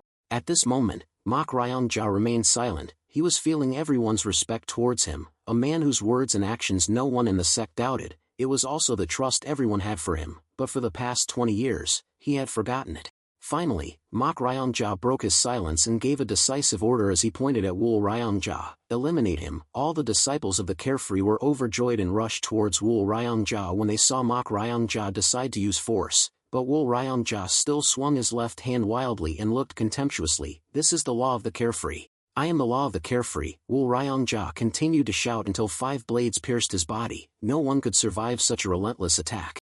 The next day, the Carefree sect sent a letter detailing the entire event to the Jianzhou the Pearl clan, because Hugong had secretly left Mak Ryongja and Wool Ryongja with a way to contact him. Hugong was very satisfied with the content of the letter. It was a long letter, filled with gratitude, but that wasn't the reason for his satisfaction. Having those words of thanks or not didn't matter. Hugong was actually quite worried that Mak Ryongja and Wool Ryongja would simply kill Wool Ryongja in one blow as soon as they returned to the Carefree sect. But fortunately, they acted quite wisely. With all the disciples of the Carefree sect gathered, that night became a ceremony to welcome the new sect leader Ren. Only Wool Ryongja was unaware of the truth. He thought he had everything, but in reality, he had nothing. Mak Ryongja, who seemingly had nothing, actually had everything. And that made Wool Ryongja crumble. His pain at that moment must have been indescribable. The position and power of the sect leader are only dust if they don't have the support of the disciples. Mak Ryongja not only achieved revenge but also proved his abilities to all the disciples of the sect. This was a gift for the Carefree sect. The new sect leader they gained was not only flexible and decisive with strong martial arts skills but also someone who could set traps for their enemies. So Hugong was satisfied. Everyone in the Heaven's Master Squad also expressed their feelings about the letter. Kia, the affairs of the Carefree sect are left for the people of the Carefree to handle. The ending is amazing. Ha, we should have been there to see the expression on that Moon Spirit Master's face, but we missed the good part. It's true, getting beaten while learning makes you progress fast. Everyone around Hugong burst into laughter. At this time, Tianshan Vesta, who was still smiling silently, spoke up with a teasing tone. The interesting thing is that the content of the letter is so long and detailed, it seems like Mok Ryong-ja is trying to ask the master if he did a good job. It's as if he wrote it just to get praise from you. Immediately after, Tianshan Vesta excitedly proposed, "Master, if that's the case, then I think we should set off to the Carefree sect right now. What do you think?" The members of the Heaven's Master Squad all happily agreed with Tianshan Vesta. "Let's go to the Carefree sect and chop off the leader of the Endless Slaughter Squad. Damn, I'm dying of curiosity about what he looks like. Finally, I can meet him." However, from the beginning, Hugong had no intention of going to the Carefree sect. He laughed generously and waved his hand. "I'll stay here, everyone go and come back." Tianshan Vesta's smile froze and she tilted her head and asked, "Master, what do you mean?" Because everyone had the same thought, their expressions all turned to stone, their eyes blinking constantly as they looked at Hugong. Hugong also looked at everyone with a bewildered expression, not because there was any particular reason, but simply because he felt there was no need to go. To put it simply, there was no reason to go. Everything ended well, and the situation at the Carefree sect had been detailed in the letter. Going there would only cause more trouble. In short, it was a pointless action. But Hugong couldn't be so blunt. He cleared his throat and gave instructions instead of an explanation. "Say hello to the new sect leader Rin for me, and bring back the leader of the Endless Slaughter Squad, alive." Of course, however, the members of the Heaven's Master Squad still decided to try a little more. "Master, let's go together, otherwise Mok Ryong-ja will be very sad." "That's right, if older brother doesn't go, the old man will cry." Faced with Cheongi's sparkling eyes, Hugong had no choice but to try to come up with an excuse. "Ahem, you guys don't know why I can't go. It's because, Hugong cleared his throat, looking confused. "Well, it's because of that final blow. I can't go." The Heaven's Master Squad seemed to understand. They all giggled. "Oh, because you pushed him off the cliff. So cruel. Ki. Well, we'll go and come back." On the way to the Carefree sect, In Wang, who had been with the Heaven's Master Squad since they set the net under the cliff, suddenly exclaimed in lament, "Damn, how can everything end like this? Instead of crushing the Carefree sect, why just change the sect leader Rin?" In Wang sighed in dissatisfaction. Although he had been with the Heaven's Master Squad for a while, he was still afraid that he would be buried alive again, so he couldn't even make a sound when he was near Hugong. It wasn't until Hugong was gone that he dared to speak. Understanding In Wang's fear, the three demon brothers immediately rubbed salt in his wounds. "What, you can speak? We thought you were mute. You're cured, so you've been here all this time. I didn't even notice your presence. Hey, will you scram? Why do you keep following us?" In Wang only dared to pout and grumble softly. "Don't be so petty. Why are people with the word brother in their names always so stingy?" The three demon brothers immediately replied, "Because I've never seen a decent person among those who have the word king in their names. Why don't you go find other companions?" But In Wang immediately nodded shyly. "I'm considering leaving the Slaughter Squad and joining the Heaven's Master Squad." The three demon brothers were chuckling, but then they suddenly turned serious. "What?" And they began to shout in Wang's ear like a barrage of bullets. "Do you know what the Heaven's Master Squad is? You dare to even mention the Heaven's Master Squad? You pointed a sword at the Master and you still want to join the Heaven's Master Squad? Dream on." In Wang immediately retorted, "You think I don't know that? It's my fault." However, thanks to my boldness, the Master was able to declare to the Carefree that he had killed me. I was also part of the plan while I was buried, so I also have merit. The three demon brothers continued to scold him fiercely. "What, you think you're smarter than us?" While those others were bickering, Seol Yang, in the form of a beautiful young woman, was talking to Nam Gung Yun. "Young Master Nam Gung, it seems like you're not very happy with the outcome of all this. Everyone in the Heaven's Master Squad seems to feel the same way. I guess it seems a little underwhelming." Nam Gung Yun was a little surprised. "Oh, I look like that?" Honestly, Seol Yan still wondered if this was a dream, as everything ended so simply, without even any killing. Nam Gung Yun pondered for a moment and then smiled, answering her question. "Well, I think this kind of ending is good, but at the same time, it's not quite right. Anyway, I guess I'm getting used to it. At first, I was surprised too, but I've been with the master for a while now, so I no longer question his decisions. After pondering for a while, Seol Yang hurriedly ran to Tianshan Vesta. Master, your disciple also wants to join the Heavens Master squad. Initially, she just wanted to quickly get away from this strange group, but in the end, she was drawn to them. After a long time, Hugong was now alone. He had also sent the Scarlet Phoenix bird to the Heavenly Passage Library to report the news, allowing him to have some private time to sit and cultivate in a dark room. In the quiet darkness, a faint clinking sound echoed. Hugong's sword, placed in a corner of the room, silently drew itself from its scabbard without him needing to touch it, or even call for it. Of course, Hugong knew, even with his eyes closed, he knew that the sword intended to stab him. In fact, he was hoping it would do just that. As expected, in a flash, the gleaming blade shot out of its scabbard. It pierced through the darkness and flew towards Hugong's right arm. A sound of impact echoed. At that moment, Hugong extended his right hand. The violently vibrating hilt of the sword landed securely in his hand. He did not feel anger at its sudden attack, but rather joy. Very good, Ling, you've come to me yourself. Hugong opened his eyes and looked at the sword. A satisfied smile appeared on his face. Because it came on its own, he couldn't help but feel joy. Another martial arts achievement was about to be achieved. From now on it would be the beginning of the sword connection. Over the past few days, while the Heavens Master squad was away, whenever possible, Hugong spent time with the head of the Jinzhou the Pearl clan and his son, Gyeowon. Looking at this young man who seemed so innocent, he actually had his own schemes. When he heard that the Heavens Master squad and the Scarlet Phoenix bird were gone, Gyeowon took the initiative to chat with Hugong, for example, playing dice with him and listening to interesting stories. But he had another purpose. He wanted to join the Heavens Master squad. The reason for this desire was simple. After the Heavenly Dragon Fong incident, Gyeowon realized Hugong was a great man. This time, the carefree sect's actions magnified Hugong's presence in the Jianghu, expanding his influence to the Drug King sect, the prominent families in North Anhui, the Hao clan, the carefree sect, and even Tianshan Vesta. With a strong yearning to join the Heavens Master squad and receive guidance from the Grand Master of the Heavenly Pass Library, that night, Gyeowon enthusiastically told his father, "Father, I'm considering joining the Heavens Master squad." The head of Jinzhou the Pearl clan immediately agreed without hesitation. Good idea, but recently, the Grand Master has been focused on training. How are you going to bring this up to him? The head's question jolted Gyeowon awake. He hadn't even come up with a reasonable reason to convince Hugong to accept him. A moment of awkward silence enveloped their initial excitement. At the moment Gyeowon and his father discussed joining the Heavens Master squad, Hugong was training, his sword poised to strike, marking the beginning of the sword connection. After catching the sword, Hugong looked out the window, softly speaking to the returning Scarlet Emperor bird. "You must be scared." "Ha, it's okay," noticing the cute little bird's terrified gaping mouth and pale face. After regaining composure, Yellow Hue bird flew through the window and approached Hugong. "Master, I was truly terrified. I thought a villain was coming, but it was just you training with your sword." Hugong smiled gently at Yellow Hue bird. "Right, you must be tired after traveling all the way to the Heavenly Pass Library and back. Did you deliver my message completely?" Yellow Hue bird eagerly recounted details, hoping for praise from Hugong. Yes.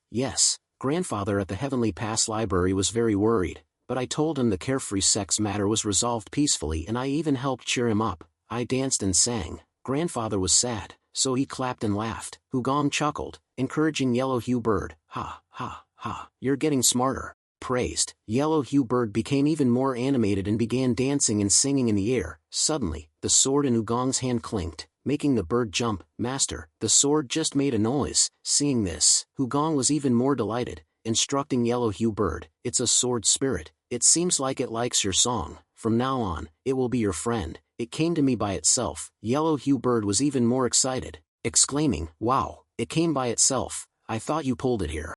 After receiving the sword from the leader of the Iron Horse group and naming it Ling, Hugong had been trying to synchronize its consciousness throughout the journey. Through a foundation of unseen hardship, today it finally recognized its master and came by itself. This was its first time being conscious, making Hugong recall the beginning of the sword connection with his three favorite swords when he was the Miram Alliance leader. It could be said that he had successfully fastened the first difficult button.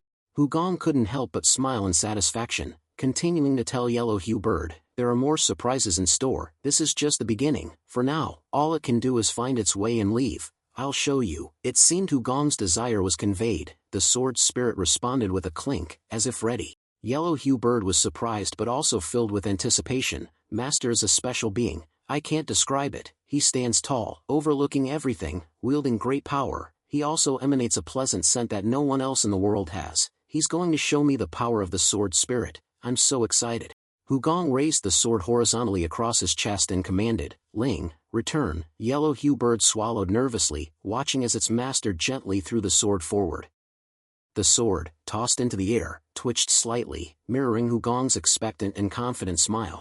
It's fascinating to see how quickly it moves. Yellow Hue Bird stared intently at the sword, not blinking. However, the outcome was unexpected. The sword landed on the floor instead of flying towards its master. The thud of the sword falling sent both Hugong and Yellow Hue Bird into stunned silence. Yellow Hue Bird's expectant eyes widened, as if about to pop out. It felt like a raging thunderstorm was about to strike. The shock was indescribable. Immediately, Yellow Hue Bird quickly looked at its master's expression. Hugong's face caused it to fold one wing and hug its chest in another shock. Hugong's face was pale as death, his eyes wide open, the pupils tiny dots and vast whites. His jaw dropped a full hand. Yellow Hue Bird couldn't believe what it was seeing. It quickly shut its mouth, afraid of uttering any sound that might further agitate Hugong.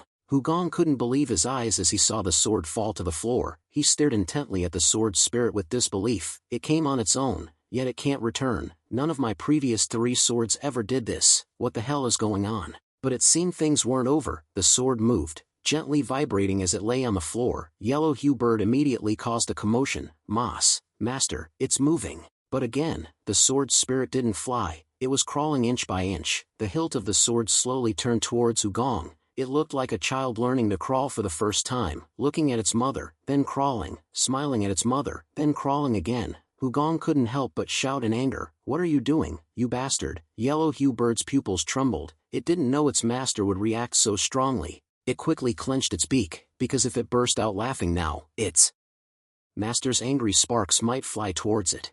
The sword spirit, which was crawling slowly with a low rumble, suddenly stopped. Even the slightest movement disappeared. This further enraged Hugong. "What are you doing? You fly like lightning, but now you crawl like this. Why? Answer me now." Hugong clutched his chest in pain, as if he had just suffered a heart attack. His face turned worse than ever, and he had to try to regulate his breathing to prevent himself from going completely mad. After suppressing his anger, Hugong stood up and approached the sword lying flat on the floor. He looked down for a while, then shook his head. "Ugh, I need to take a walk, let's go." Yellow Hue Bird hurriedly followed Hugong, swallowing nervously. Yes, master. It was still anxious about what had just happened. After a while, left alone in the room, the sword spirit slowly moved, but it still crawled on the floor without much progress, barely shifting a few millimeters. It crawled with difficulty and finally stopped, unable to move any further. Its current position was only a couple of centimeters away from its initial landing spot, completely insignificant, as if a child had tried its best but was still scolded for not being able to complete its homework. The sword spirit sobbed in the darkness. It had tried its hardest, but for some reason, its whole body was weak and disobedient.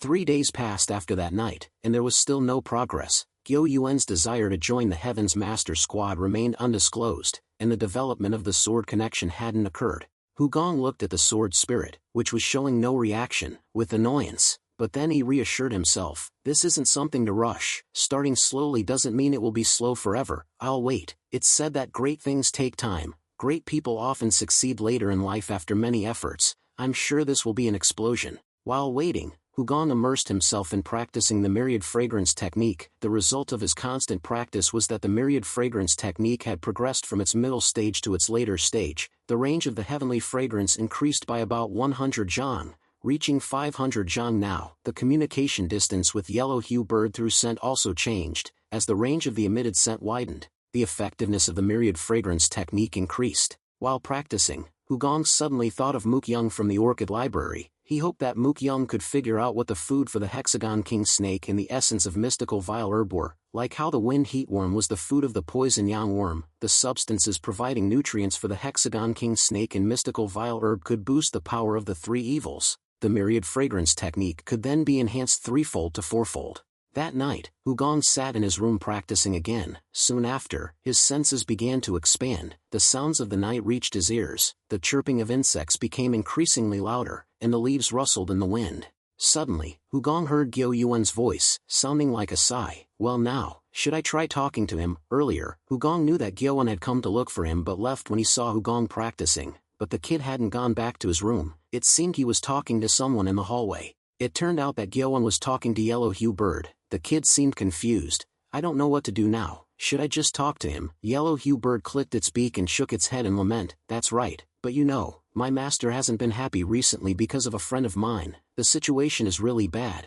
Gyeowon sighed and glanced at Yellow Hue Bird with questioning eyes. You have a friend? Yellow Hue Bird jumped excitedly, boasting. Yes, but it's a secret. Gyeowon became even more curious, pressing. What? You're making me curious. Yellow Hue Bird continued to chirp but was wise enough to keep its mouth shut. Secret. It's a secret. When Ugong expanded his senses further, soft footsteps echoed in the forest outside Jinzhou the Pearl clan. He could guess the number of more than 10 people. It was the Heaven's Master squad that had returned from Carefree Sect. Tianshan Vesta smiled and giggled, looking at the guest who returned with them this time. He looked so stressed. Mok Ryongja's voice suddenly rang out in response. Haha, is that so? Her eyes are really sharp there. Thinking for a moment, Mok Ryongja smiled shyly and explained. I was about to meet the person who threw me off the cliff again, so I felt a bit strange, accompanying Mok Ryongja with War Ryongja. Even after letting go, to overcome burdens and solve all problems, the two of them always accompany each other inseparably.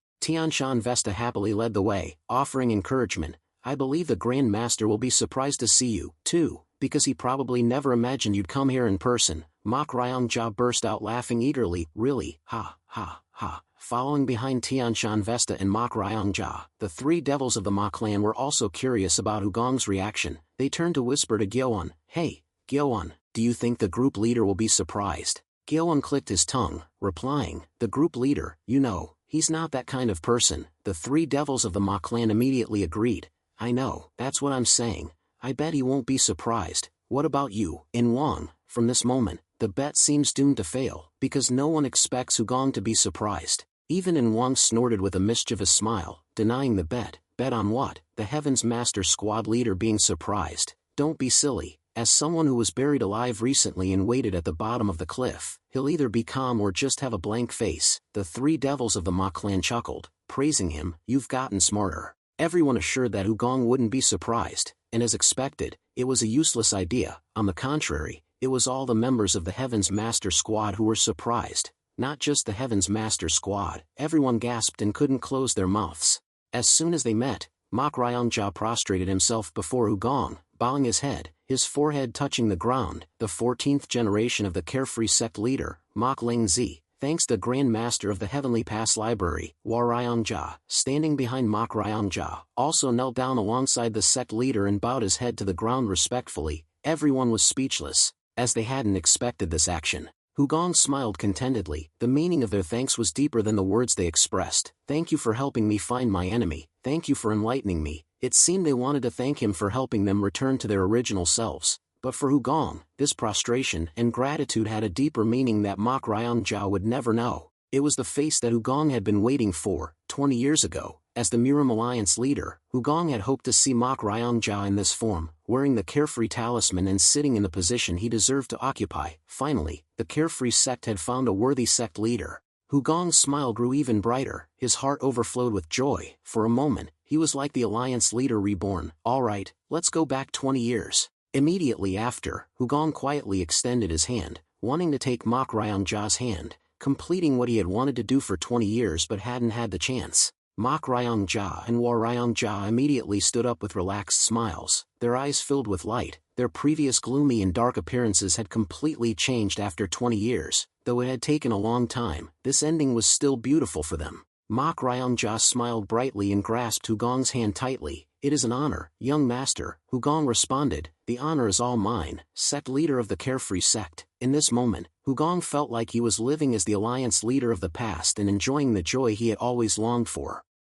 That night, a small feast was held at Jinzhou the Pearl clan. The head of the Pearl clan raised his glass to begin the party. Let's raise a toast to celebrate the fact that we are all gathered together like this. Ha ha ha. Everyone cheered and drained their glasses. Anangi excitedly laughed loudly. Ha. Good wine, fighting and then drinking together. This is Jianghu. When facing the Carefree sect, who could have imagined that we would be sitting and drinking together like this today? Cheongi immediately followed with a bright smile. I also like the Carefree sect very much. Thanks to them, we were able to go to the beach and catch fish, and that's the best thing. The double stars of Mount Wushan also laughed happily after finishing his drink. It is truly a wonderful night to get drunk. the Heaven's Master Squad was noisy and chaotic. Jiam Chiakja's flute music filled the entire night, with laughter never ceasing. Seeing this scene, Mak Ryongjia also finished his drink, but his heart was filled with thoughts. He had been thinking a lot during this time, and when he came here, he thought that if he could meet the young master, he would ask why he had gone to so much trouble and effort for him. Even if he couldn't know all the answers, Mak Ryongjia still really wanted to hear an answer from Wugong. But as he sat at this feast, his thoughts changed. Wugong was acting as if he hadn't done anything at all. As Mak Ryongjia listened to everyone's conversations and the chirping of the scarlet imperial bird, just looking at them made him laugh out loud. Everyone's eyes were filled with joy, no one questioned, and no one bothered to explain the meaning of Wugong's actions.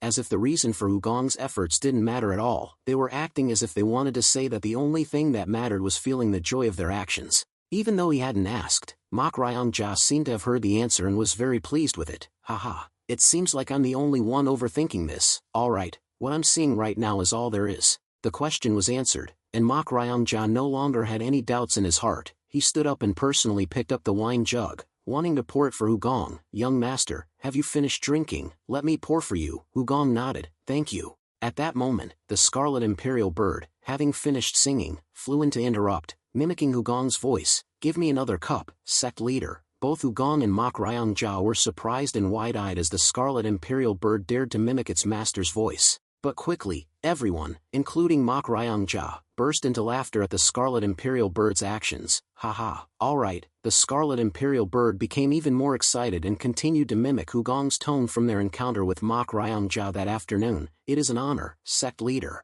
It truly was a wonderful night to get drunk. The more drunk they got, the better the night became. The joy went deep into the empty glasses, and laughter filled Jianzhou the Pearl clan. It wasn't until late at night that the feast finally ended. But not everyone was laughing. After the feast, only one person remained alone. Gyeon was slumped against a pillar, tears streaming down his face. I'm done for. This is such a misfortune.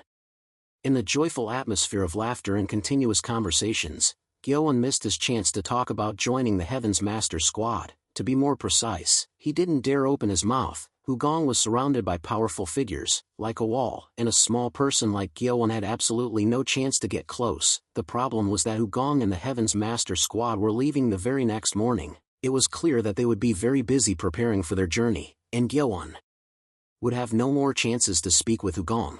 Gyeon leaned his head against the pillar, his heart shattered. If this continued, his wish would definitely disappear like smoke. The Heaven's Master Squad was flying away. At that moment, Nam Gungnyeon walked out into the hallway and saw Gyeon looking dejected. What are you doing there alone? Gyeon turned around when he heard the sudden voice. He rushed to greet Nam Gungnyeon as if he had just met his savior. Namgung brother, why aren't you sleeping in or out here at this time? Nam Gungnyeon smiled gently in response. I felt hot, so I was going to go out for some fresh air. But what are you muttering to yourself here? Then, Gyeon expressed his intention to join the Heaven's Master Squad and sought Nam Gungnyeon's help. He also said that he had already asked his father's permission. Nam Gungnyeon frowned and sighed.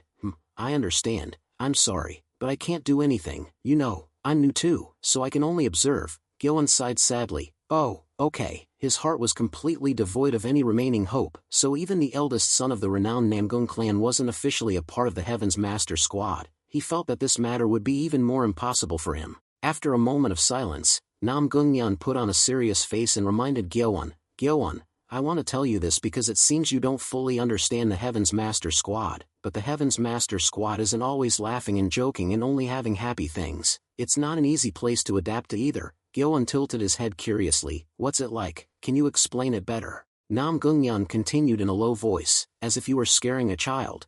Listen and answer. Let's pretend we're walking down the street. If the group leader suddenly points to someone and says to behead them, then the Heaven's Master Squad must behead them, even if it's someone the group leader has just met for the first time. He might just want to kill them out of momentary interest. What would you do? Can you do it? And the Heaven's Master Squad isn't always with the group leader. You might not have anything to do, or you might receive meaningless orders. For example, living on an uninhabited island for several months, entering a cave, and surviving alone. Do you think you can do all those things? Gyeon gave a passionate answer without hesitation. Of course I have to do it. I will definitely do it. Nam Gungnyeon continued asking, why did you decide that? Gyeon shrugged and replied, well, isn't that what members of the Heaven's Master Squad should do? Nam Gungnyeon nodded with a mischievous smile. Really? You're amazing. Gyeon grinned sheepishly. Haha, it's nothing. Immediately after, Nam Gung-yeon casually turned and walked away. You did great, good luck then. I'm going to sleep now. I trust you. Gyeon was immediately stunned and blurted out, what, that's it, it's over, I thought you would give me some advice or something. As Gyeon watched Nam Gung-yeon's back with a hopeless look, Nam Gung-yeon suddenly turned back. Oh, right, I had a message for you, but I forgot. The group leader said that you should prepare to leave tomorrow. Congratulations. Gyeon was stunned for a moment, speechless with surprise. He never expected that Hugong had known his intentions from the beginning. After a few seconds of being stunned, Gyeon couldn't help but grin widely, like a sunflower blooming under the sun. He was so moved that he felt like he was about to cry because of this precious opportunity he thought he had missed. Meanwhile, Hugong was in a small, narrow, and damp room that the Pearl clan usually used as a wood storage room. He calmly touched the rim of the teacup on the table for a moment before picking it up. Hugong sat on a high, towering chair, looking down at the person who was being held captive in the storage room. His eyes held no emotion whatsoever, not even murderous intent, but it was cold, like a drifting iceberg, making the other person shiver. The person being held captive and kneeling at Hugong's feet was the leader of the Infinite Killing Force. He was sweating profusely, his first encounter with the target that the Infinite Killing Force had to kill. At this point, the positions of the prey and the hunter had completely reversed. The leader of the Infinite Killing Force was about 60 years old, tall, and his appearance was more cowardly than what one would imagine of the head of an assassin organization. His condition was also quite good, with no injuries. Hugong realized that the people of the Carefree sect didn't seem to have touched him. Perhaps this was Mok Ryongja's concern, as he intended to leave the leader to Hugong to handle. The Infinite Killing Force is an organization with the motto once requested, always requested. Furthermore, the leader of the Infinite Killing Force had been capable of threatening Wu Ryongja for a long time, so Hugong was very curious to see what the leader looked like. He had expected the leader to have a frightening appearance and emanate a terrifying murderous aura. However, when he saw the leader of the Infinite Killing Force, Hugong wasn't impressed at all. He even sighed in his heart. More ordinary than I thought. The Wood Spirit Child has entrusted me to handle this, so I have to. But what do I do with this guy? The leader of the Infinite Killing Force could read Hugong's expression. Just by looking at his face, it felt like the death sentence had already been declared, so he immediately screamed in a panic, Heaven, Qian Chuang Group Leader, please spare my life. Seeing that Hugong remained indifferent, the leader of the Infinite Killing Force became even more desperate, kowtowing and begging him, I have a lot of treasures that I've accumulated over the years. Gold bars, valuable pottery, and chests full of gold. I'll give you everything, and this old body will spend the rest of its life farming and picking herbs on the mountain. Please spare my life. The three demon-subduing gorges and the double stars of Mount Wushan immediately scoffed. This bastard is up to his tricks again. Who do you think you're bargaining with? The leader of the Infinite Killing Force didn't give up. He slammed his forehead against the floor as if he didn't know what pain was, sobbing and desperately confessing, please believe me. This time I'm telling the truth. How can I say I have something if it doesn't exist? I'll show you. I would never dare to lie when my life is in your hands. Please send someone to check. The treasure is under the floor of the house where I stayed. I created a secret passage under the green stone. The existence of such a place is a secret only I know. Moreover, the door can only be opened by a mechanism, so I have to open it myself. It belonged to me in the past, but from now on, the Heaven's Master Squad leader is its owner. The three demon-subduing gorges and the double stars of Mount Wushan, who were beside Hugong, continued to attack the leader of the Infinite Killing Force. Wow, how many times has this guy practiced to be able to act so smoothly? He can speak without stumbling over any words. Didn't you also make up stories about the secret techniques of the Carefree sect earlier? Group leader, there's no need to listen to him anymore. We'll take him away and kill him immediately.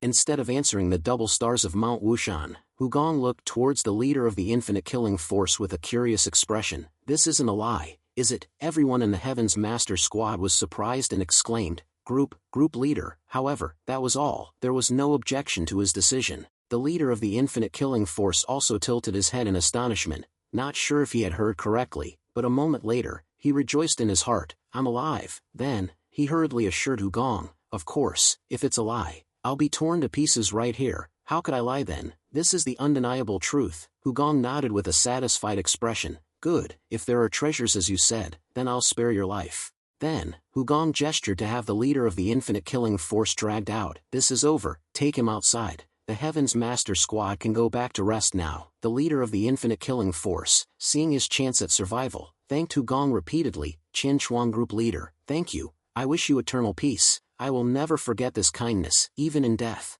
After the leader of the infinite killing force was dragged back to the wood storage room by the 3 demon-subduing gorges and the double stars of Mount Wushan, In Wang cautiously approached Hugong, Qian Chuang group leader. I have something to say to you. Hugong tilted his head and looked at him. What is it?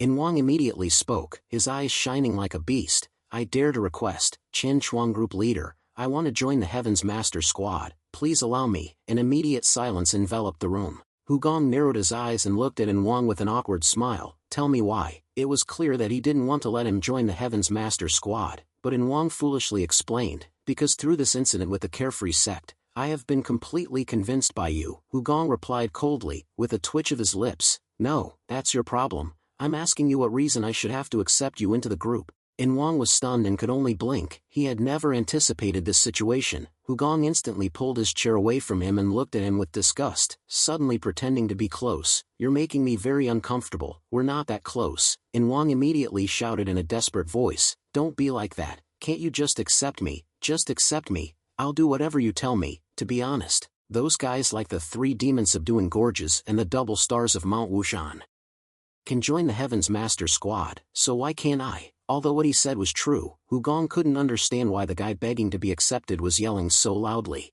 Immediately after, In Wang approached Hugong with a flattering smile. I'm ready to do anything you tell me. Hugong narrowed his eyes, showing deep skepticism. Really, anything? I doubt it. In Wang saw his opportunity within reach and answered without hesitation. Yes, as your subordinate, I am ready to do anything. Hugong clicked his tongue and presented a challenge to In Wang immediately. Then try barking. In Wang didn't seem to understand the strange request immediately. His smile froze. What? Hugong smirked, glancing at In Wang while tapping his foot. In Wang, try barking like a dog. He was sure that faced with this request, In Wang would blurt out in shock. Do I really have to go this far? He'd give up. Those words would be uttered from his own mouth, and that would be enough for both sides to go their separate ways. After a second of silence, In Wang burst into a long, uncontrollable fit of laughter. Hugong also chuckled to himself. That's right, it's ridiculous, isn't it? Absurd, right, give up. After 2 minutes, In Wang's raucous laughter gradually subsided. The shock seemed to be causing a fierce psychological struggle within him. He didn't want to laugh anymore, but his mouth couldn't completely stop and he made miserable coughing sounds. After the laughter subsided completely, In Wang took a deep breath and barked immediately. Barked as if he had never barked before. He even produced different barking sounds as if he were imitating many dog breeds, for fear that Hugong would find fault with the sound not being similar. Not only did he bark, In Wang also ran around the room in every direction like an excited puppy who didn't know how to stop. Hugong was stunned and bewildered to see his determination and effort. The barking echoed in the storage room as if there were really a dog in there. The sight stunned even Hugong. Known for his composure, he had never thought In Wang would want to join the Heavens Master Squad to this extent. Ultimately, Hugong accepted In Wang because of his desperate effort. How could he not accept someone who dared to throw away his dignity to follow the leader's orders? The next morning, everyone packed their bags and set off for Changbei Mountain in northeastern Shaanxi, which was the headquarters of the Wujigu Satibo. Before leaving Jinzhou the Pearl clan, Hugong grinned and assigned Gyoan a task. Well, I'll leave him to you. Gyoan also enthusiastically encouraged the new soldier. New recruit, cheer up, come on, the road to the Wujigu Satibo base is long, so you better hurry up. Gyoan wailed. Hey, wait for me, leader.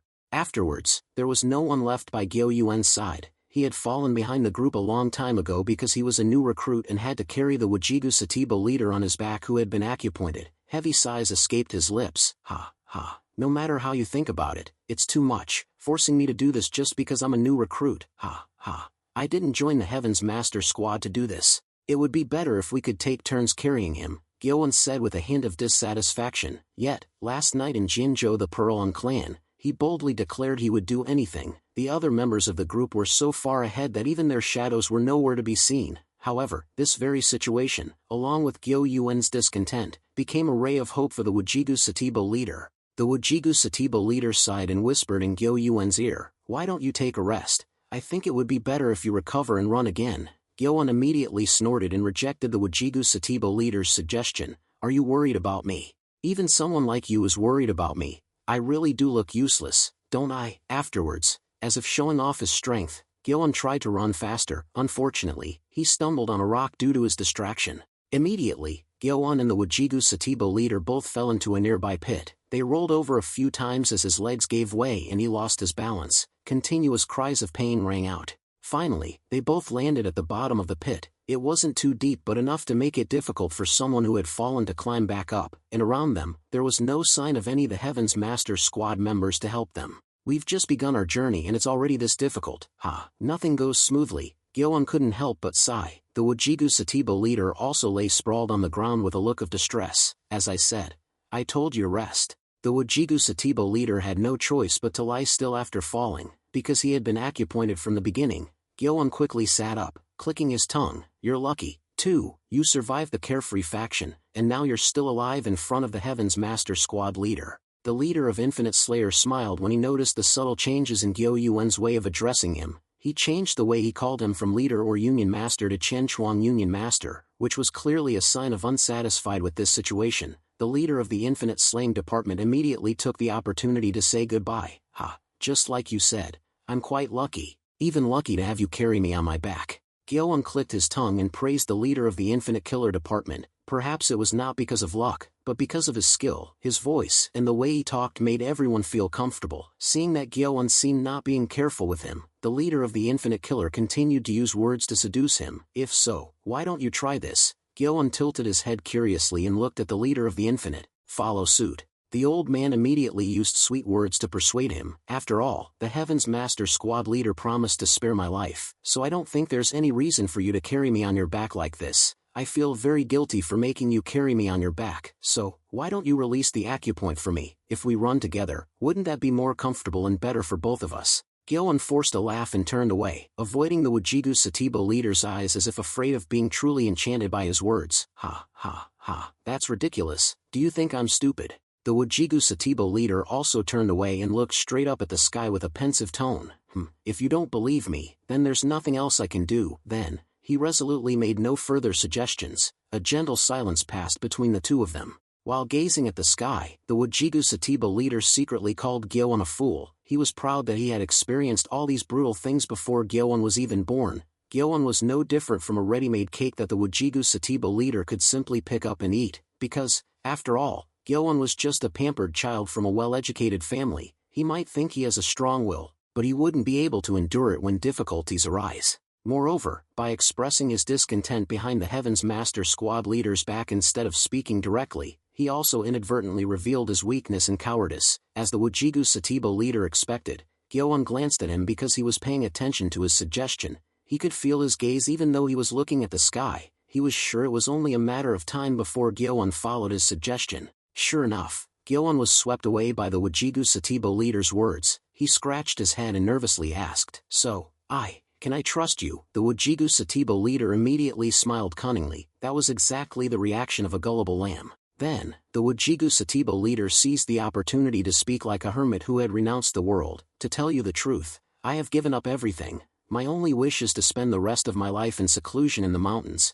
Gyeon was finally moved by those compassionate words. All right, I'll trust you this time. I'll release your acupoint. As soon as he finished speaking, Gyeon quickly approached the Wajigu Satibo leader and began to release the acupoint. The Wajigu Satibo leader sang with joy in his heart. He was thrilled because freedom was within his grasp. The moment the acupoint is released, this little brat will be finished, and I will run away immediately. However, after Gyeon finished the procedure, the acupoint was still not released, leaving him very confused. Hey, Wajigu Satibo leader, something's wrong. I can't release the acupoint. The Wajigu Satibo leader felt a bit disappointed as if he had been tricked. This guy is playing me for a fool, isn't he? However, he still patiently told Gyeon, why is this happening? Don't joke, son. The heir of Jinjo the Pearlon clan can't release an acupoint. I'm sure you can do it. Try again, Gyeon.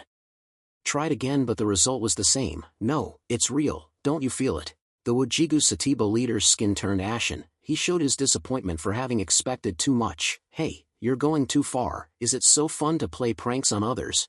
Gyeon immediately reacted angrily, yelling, playing a prank? You're talking too harshly. The Heaven's Master Squad leader's acupointing method is so amazing. Even my family's way of releasing the acupoint is ineffective. What do you want me to do? You know how talented he is. Gyo Yuen's voice became increasingly irritated, completely different from his timid demeanor earlier. Because Gyo Yuen's momentum began to grow strong, the Wajigu Satibo leader quickly relaxed his expression. It was time for him to retreat before Gyeon went crazy. I'm sorry, I misunderstood. However, Gyeon wasn't easily appeased. Misunderstood? You're saying it's just a misunderstanding, you bastard. Gyeon fiercely glared at the Wajigu Satibo leader, wanting to devour him whole. You talk so carelessly and then say it's a misunderstanding. Apologize now, you damn old man. The Wajigu Satibo leader was momentarily stunned, not expecting Gyeon to utter such swear words. He just cursed me. Although slightly surprised, the Wajigu Satibo leader quickly regained his composure. Gyeon had a high sense of self-esteem and couldn't bear criticism. This was a typical personality of boys who grew up in an environment where everything went their way. But the Wajigu Satibo leader knew how to deal with people like this. He immediately changed his tone,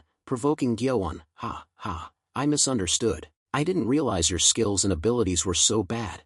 I should have known that just because you belong to the Heaven's Master Squad doesn't mean you're as skilled as the others, so, I apologize. Gyeon immediately grabbed the Wajigu Satibo leader's collar with trembling hands, unable to hide his anger. What now? The Wajigu Satibo leader continued to chuckle, challenging Gyeon. What's this aura? It looks like you're going to kill me right now. Then, son, go ahead, but will the Heaven's Master Squad leader forgive you after you kill me? Listening to those words, Gyeon hesitated. Although his hands desperately wanted to strangle the Wajigu Satibo leader, he ultimately restrained himself. Gyeon looked confused but still politely bowed to the Wajigu Satibo leader. My words and actions have crossed the line. The Wajigu Satibo leader breathed a sigh of relief. It seemed that after all, he was still afraid of the Heaven's Master Squad leader. Unfortunately, he couldn't release the acupoint, but there was nothing else he could do. He had to wait for another opportunity. Then, he softened his tone towards Gyeon. It's alright, I apologize for reacting so harshly. Being carried on. Your back is actually comfortable and good. Gyeon carefully placed the Wajigu Satibo leader on his back and said, please keep our conversation a secret from the leader. The Wajigu Satibo leader felt better. He thought that children were still children and innocently laughed with Gyeon. Alright, I was a bit shocked when your true personality was revealed like that. Ha. Immediately, Gyeon's body stiffened. His blank eyes slowly turned to look at the Wajigu Satibo leader. What? You're laughing? Do you find this funny? In his heart, he silently cursed and muttered, this crazy guy, he's doing it again. However, Gyeon's gaze still made the Wajigu Satibo leader wary. He could only force a laugh and soften his voice. Ha. Don't be like that. We still have a long way to go. You're not going now. Gyeon replied concisely, stunning him. No. Then, Gyeon immediately let go and the Wajigu Satibo leader fell to the ground with a thud like a sack of sand. I'm not going anywhere. Damn you. The Wajigu Satibo leader felt like his head was going to explode, not only because of the fall but also because of Gyeon's unpredictable temper, but he still tried to threaten him. You have a real personality, don't you? What are you going to do now? Are you going to leave me here and return to the Pearl clan? Do you think you'll be okay if the Heaven's Master Squad leader finds out? Gyeon let out a weak whimper and apologized again for not being able to control his anger. However, in the next second, as he lifted his head, his eyes somehow turned fierce. He even drew his sword and pointed it at the Wajigu Satibo leader's face. But you said what just now? That I'm incompetent and useless, and you said the Heaven's Master Squad leader wouldn't forgive me. How dare you threaten me with those words? And why were you laughing so loudly, like you were laughing at me? The Wajigu Satibo leader was stunned again. What the hell is this crazy guy doing? Because the sword tip was shining brightly before his eyes, the Wajigu Satibo leader immediately became obedient. I'm sorry. I said the wrong thing. This old man is getting senile. Please calm down and let's go. I know I was wrong. Even though the sword tip had slightly lifted from his neck, the Wajigu Satibo leader still couldn't feel relieved. He felt like Gyeon was completely crazy, going back and forth like this. Gyeon returned to his timid demeanor, clutching his head in worry. Damn it, what a mess. I'm so weird. I didn't mean to do that. I'm sorry. I'm a little sensitive. At this moment, the Wajigu Satibo leader couldn't say anything. Even breathing had to be done carefully, because Gyeon was the kind of person who would make a fuss over something as small as a needle. But the trees can't stand still when the wind blows. Gyeon continued to stir up another issue. What do you think about the Heaven's Master Squad leader treating me so carelessly? No one has been nice to me. They don't even care about me. The Wajigu Satibo leader felt anxious again, but he could only answer carefully. I don't think so. There's nothing strange about you, son. If I were in your shoes, anyone would feel the same way. That's natural, I understand. The Wajigu Satibo leader was already being so cautious, showing empathy and pity, but Gyeon still wasn't satisfied. He gritted his teeth and glared at the old man. You said you understand, right? Is that right? The Wajigu Satibo leader's heart sank again. What's this bastard doing now? In a flash, the sword's light flashed, drawing a crescent shape in the air. Gyoan roared like a wild beast. How can a mediocre assassin leader like you dare to pretend to understand the world in front of me? Gyo Yuan's sword pierced through the Wajigu Satibo leader's body in a blink of an eye. The action was so fast that the old man didn't even have time to scream. After a moment of shock, the Wajigu Satibo leader lowered his eyes and looked down at his belly. Gyo Yuan's sword was nailed there, blood gushed out and his face began to turn pale as a ghost. The Infinite Killer leader rolled his eyes and looked at Gyoan. He was really surprised. He couldn't even imagine that he was such a crazy person, but he still hadn't given up hope because he had only been stabbed in the stomach. He opened his mouth to threaten again. You bastard. The day the Heaven's Master Squad Master knows about this, he will. At that moment,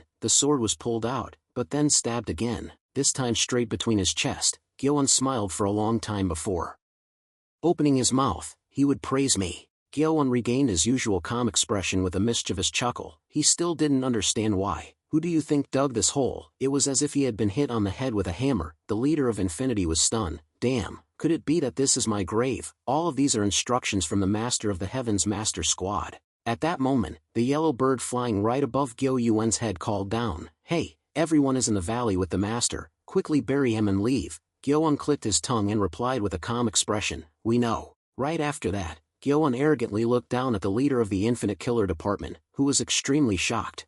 Why did he have that look on his face? A sudden death, an unexpected death. What a shameful death for the leader of an assassin's guild, right? Gyoan raised his sword once more, aiming directly at the center of the Infinite Killing Army leader's eyes. A sinister smile bloomed on his face, which was pale and streaked with a bit of fresh blood. I felt like an assassin. You must be familiar with that feeling, right? Then, the conversation ended with the sound of the sharp blade piercing through bone. Hugong truly remains unpredictable, and so are his subordinates. 2 days later, a large group of people snaked their way to the Infinite Killing Army's base, guided by Wang. Oh, I'm back here again. I thought I'd never return. After meeting up with the treasure hunting group, Gyoan immediately received Hugong's praise, making him incredibly happy. Wang couldn't stop excitedly skipping as he led the way. Master, the Infinite Killing Army leader's quarters are over there. The three devils were annoyed and complained to Gyoan. Look at him. If he wasn't able to replace the Infinite Killing Army leader as the guide, he wouldn't even have a chance to enter the Heaven's Master Squad. Wang retorted with pride. Don't talk bad about me behind my back. I have been officially recognized by the Master and proved that I deserve him. Everyone then entered the Infinite Killing Army leader's room. The room was spacious but messy. It seemed the extermination group had searched for useful items while eliminating the Infinite Killing Army. However, there was no significant damage on the floor, which was covered with thick green stone slabs resembling a checkerboard. Recalling what the Infinite Killing Army leader had said earlier, the two heroes of Wushan Mountains worriedly asked Hugong, "But Master, he said there was a mechanism that only he could open. How do you plan to find the entrance?" Hugong smiled mischievously at the two heroes of Wushan Mountain's question. He had obviously considered this beforehand and declared without any concern, "There will be a way, even if there are traps. For someone who has been through countless secret chambers as the leader of the Muram Alliance, there's nothing that can't be solved." Earlier, the Infinite Killing Army leader had said desperately, "Please believe me, this time it's real. How can I say I have something if it doesn't exist? I will show you. I would never dare to lie when my life is in your hands. Please have someone check. The treasure is under the floor of my room. I created a secret passage beneath the green stone slab. The existence of such a place is a secret known only to me. Moreover, the door can only be opened by a mechanism, so I have to open it myself.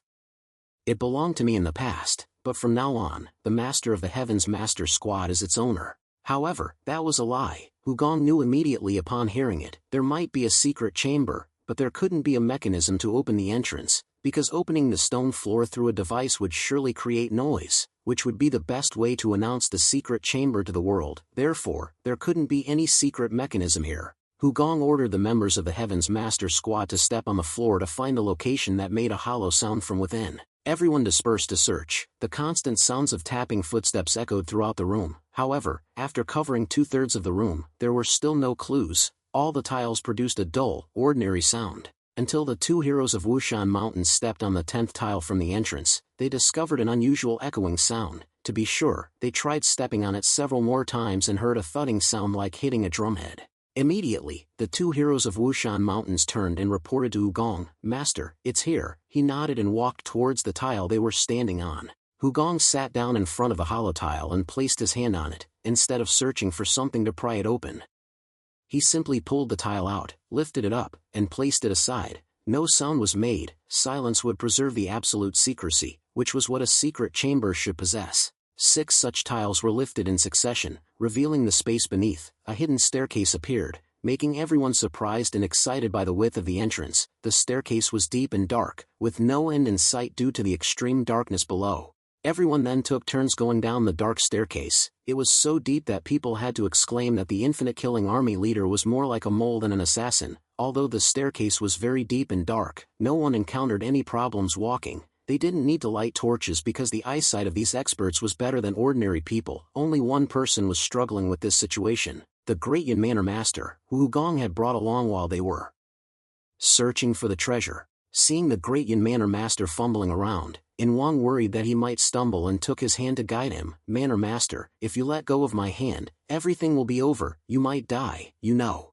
The great Yin Manor Master hurried to follow Yin Wang's footsteps but couldn't stop complaining. "Yin Wang, you're holding my hand too tight. I'm sure I'm going to die right now." Yin Wang gently loosened his grip. "Oh, is that so?" The great Yin Manor Master still grumbled resentfully. "I wonder if you're doing this on purpose, you scoundrel." The 3 devils saw this and teased them. "Hee. The 2 of you have been together since emerging from the tomb to being under the cliff face, so you've become much closer, haven't you?" Just then, the staircase ended. A short corridor appeared, and at the end of the corridor was a stone wall. Even the door was made of stone. It seemed like the treasure lay on the other side of the wall, because the massive size of the door suggested that the area inside must be very spacious, and there was no other way out here. Immediately, the 3 devils and the 2 heroes of Wushan Mountains competed to speak with the crazy smiles of maniacal killers. "Master, should we break it? Let us break it for you." Hugong smiled awkwardly and shook his head.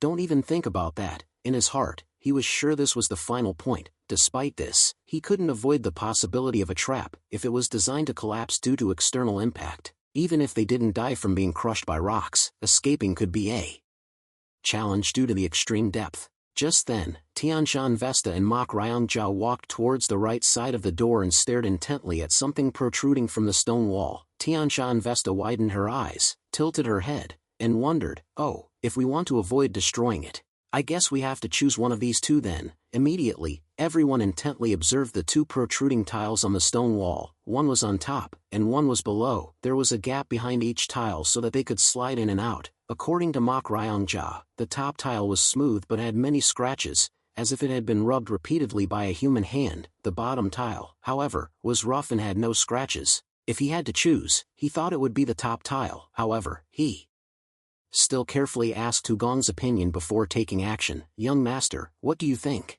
It was true that the top tile had many traces that could be left by a careless hand, but could it be that simple for a cunning person like the infinite killing army leader to be sure to find the correct answer? Hugong enhanced his vision using the death spirit eyes. Immediately, his eyes flashed with a purple light, like a scanner sweeping over the 2 stones on the wall. With this special skill, Hugong could look at ordinary objects as if they were magnified dozens of times. In other words, it turned his eyes into a magnifying glass. As a result, he discovered that the traces on the top tile were fake. They were meticulously engraved to create a natural impression of being used, while the bottom tile had the infinite killing army leader's fingerprints scattered haphazardly, overlapping, indicating that this was what he frequently touched. Then, Hugong directly pushed the bottom tile in. Faced with this unexpected choice, Tianshan Vesta and Mok Ryongjia simultaneously exclaimed, "Ha, young master, you pressed the one below." But that cry of surprise quickly disappeared as the secret chamber trembled. The stone gate next to it began to slowly open. The heavy creaking sound echoed continuously. Everyone felt admiration for Hugong, because there were only 2 options, but an ordinary person would have to struggle for a long time. He only took less than 10 seconds. Tianshan Vesta, after a moment of surprise, chuckled, "Young master, what happened? Have you been here before?" Hugong laughed in response to her joke. "I've been here many times, haha." However, that laughter was overshadowed by an exclamation that erupted at the same time. "Oh, it's real." The stone gate opened, and the treasure was revealed, dazzling everyone standing in the darkness. Exclamations rang out continuously. Does this make sense? This isn't a dream, is it? Infinite Killing Army Leader, you are truly a crazy bastard. How many people have you killed?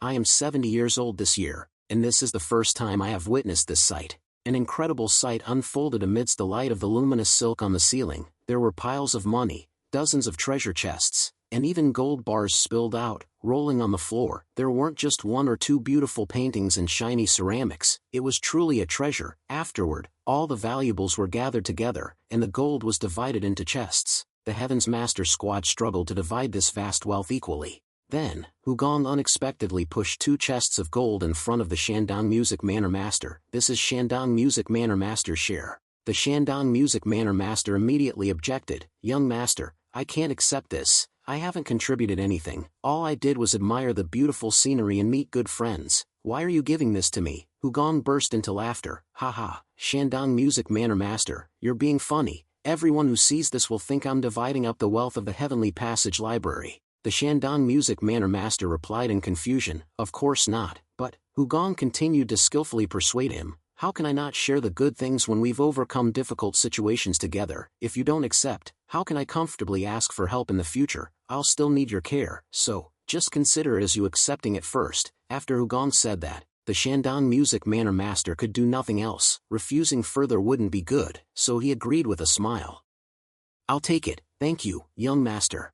After that, Mak Ryong Jia and Tianshan Vesta also expressed their intention to refuse when they received the chests full of gold. Xiao Liang even trembled when he saw such a large amount of gold for the first time in his life, fearing that a war would break out over it. However, Hugong urged Mak Ryong Jia and Tianshan Vesta to accept, because in his eyes, people were the treasure. The fact that he had made friends and shared good things together meant that he had already received a treasure. Next was the Hao clan's share. Instead of refusing, the Great Yin Manor Master was bewildered. He had only done a few odd jobs as instructed by Hugong, but the reward was so great that it made him tremble. Heaven, Master of the Heaven's Master Squad, are you sure you're giving this much to the Hao clan? Are you serious? Hugong smiled brightly and nodded. Of course. The Great Yin Manor Master immediately hugged the chest of gold tightly, looking as if he were about to cry at any moment. No, that's not what I mean. Don't you think I'll run away with this? Hugong laughed even more cheerfully. Haha, so what? Do whatever you like with it. You've helped us a lot, so you can keep it if you want, but if you plan to run away, please give the Hao clan a little bit before you go. The Heaven's Master Squad and I won't chase you, but I'm afraid the Hao clan master will chase you for the rest of your life. The Great Yin Manor Master burst into laughter upon hearing this. You're right, Master, of course. The Great Yin Manor Master has no intention of greedily running away. He just wanted to confirm because this was the first time someone from the Hao clan had been treated like this. Usually, they would be looked down upon and rarely received any gratitude, let alone wealth. Then, Hugong called in Wang closer and carefully instructed him, escort the Great Yin Manor Master and watch over him carefully. Don't let him lose the money or get robbed on the way. In Wang obediently replied, yes, Master, don't worry. The remaining gold was divided into 2. One part would be sent to Zhuyang, because the amount of money he had spent for Hugong was not small. Returning a certain amount of money to him was reasonable. Hugong immediately ordered, I hope the 3 devils can help me bring this money to Zhuyang. I heard he has money like mountains, but the more money the better. Hugong even carefully instructed what to do if Zhuyang refused to accept. Just throw the chest of gold in front of his house and leave, let him handle it himself. The 3 devils immediately cackled with delight and nodded. We understand, Master. Looking at the remaining chests of gold, Jiam Chiakja curiously asked Hugong, what about the rest, Master? Hugong clicked his tongue as if he had just remembered. Oh, that. Because the number of members in the Heaven's Master Squad has increased, I want to establish a separate base. As soon as Hugong finished speaking, the beggars expressed their excitement with shining eyes. Wow, great, we're beggars, but we're no longer homeless. Kukuku. Hugong continued, Mr. Jiam Chiakja, please find a suitable manor in the suburbs of Ankon, south of Shanxi. The remaining money should be deposited with a large and reliable money house. Use it as the Heaven's Master Squad's funds. Jiam Chiakja immediately laughed cheerfully. Ho ho ho, I know. Finally, Hugong turned his attention to those he hadn't mentioned earlier, the 2 heroes of Wushan Mountains. Gyoan, young Master Namgung, and young Master Ian should also go with Mr. Jiam Chiak. When the 3 devils and Wang finish their task, they will come to Ankon to join you. Soon, everyone said their goodbyes. Hugong happily waved his hand. I will return to the Heavenly Passage Library. I will send the golden pheasant to check the situation at the new base later. see you all again." It was a short but meaningful gathering, so everyone felt nostalgic when they had to part ways. On his way back to the Heavenly Passage Library, Hugong was alone this time, but he was no longer lonely. Above the sky, the golden pheasant chirped happily. When he arrived back at the Heavenly Passage Library, he felt that the atmosphere was lively and filled with warmth. Unlike before, overcoming the threat from the carefree sect seemed to have helped the entire family strengthen their internal unity and ignite their confidence. This time, the motivation was even higher than when they defeated the Seomon clan. Hugong only rested at home for one day on the day he returned, and from the next day on, he began his journey to thank the neighboring clans. As part of the Northern Anhui Alliance, they had helped the Heavenly Passage Library deal with the threat from the carefree sect very sincerely. The journey started from the Iron Horse Brigade, then to the 100 Flowers Manor, and so on. Hugong visited the Flame Flower Pavilion, the Continental Treasury, and the Seomon clan. And finally, the greatest challenge for Hugong on this journey of visiting was having to face Ban Guang, the liege of the Blue Moon sect. The man had an awful laugh and always wanted to marry his daughter off to Hugong, which made him unable to escape. At the end of a tour around the Northern Anhui clans, even Songhua was tired. She couldn't help but stretch her muscles on the way back. While Hugong did not show any signs of fatigue and leisurely walked on the main street, Songhua on the contrary lazily lamented. Going to an interview to express gratitude was not an easy task. It was too much work. Hugong immediately burst out laughing at her honesty. "Haha, it seems you're very tired, so let's go home and rest." When Hugong was happily chatting with Songhua, a hand from the third-floor window of a restaurant quietly pointed down at him. That guy was the great master of the archives, the mysterious person sitting across from him. The man glanced through the window and asked again, "Are you sure?" Immediately, the reply conveyed a high degree of certainty. "Yes, I can't forget that face. Because of what he did to me, he is Mok Gung of the Oga faction, the one who was called a dog by Hugong at Seomon's party, and he still holds a grudge against him." The man opposite Mok Gung didn't seem to mind being ridiculed and simply replied, "Oh, so it's him. Thank you for pointing him out to me." Then, Mok Gung asked curiously, "But why are you looking for that guy?" The man sitting across from Mok Gung was Ho Yolja, a friend of his father. According to Mok Gung's father's description, Ho Yolja was a terrible person, someone no one could tolerate for even 20 seconds in the face of his schemes. Such a person was seeking Hugong, so Mok Gung hoped that Ho Yolja wouldn't like Hugong and would harm him. However, his eagerness was met with a cold response from Ho Yolja. "That's none of your business." Hugong and Songhua cheerfully walked past the restaurant where the people were watching them. Of course, Hugong couldn't miss the presence of those eyes staring at him, but he acted as if he didn't notice. After leaving the village, Hugong suddenly stopped at the mountain pass. He stopped Songhua, who was humming a happy tune. "Hey, Songhua, you go back first. I suddenly remembered someone I need to see. I'll be back soon." Songhua was slightly confused. Suddenly, "Sir." Hugong smiled gently and nodded, signaling her to return without worry. "Yes." Songhua quickly agreed. "Yes, sir, I understand." Whether it was sudden or not, she completely trusted Hugong's words, believing that he had his reasons and didn't need her to follow him. Immediately after bowing to him, she grinned and skipped back home.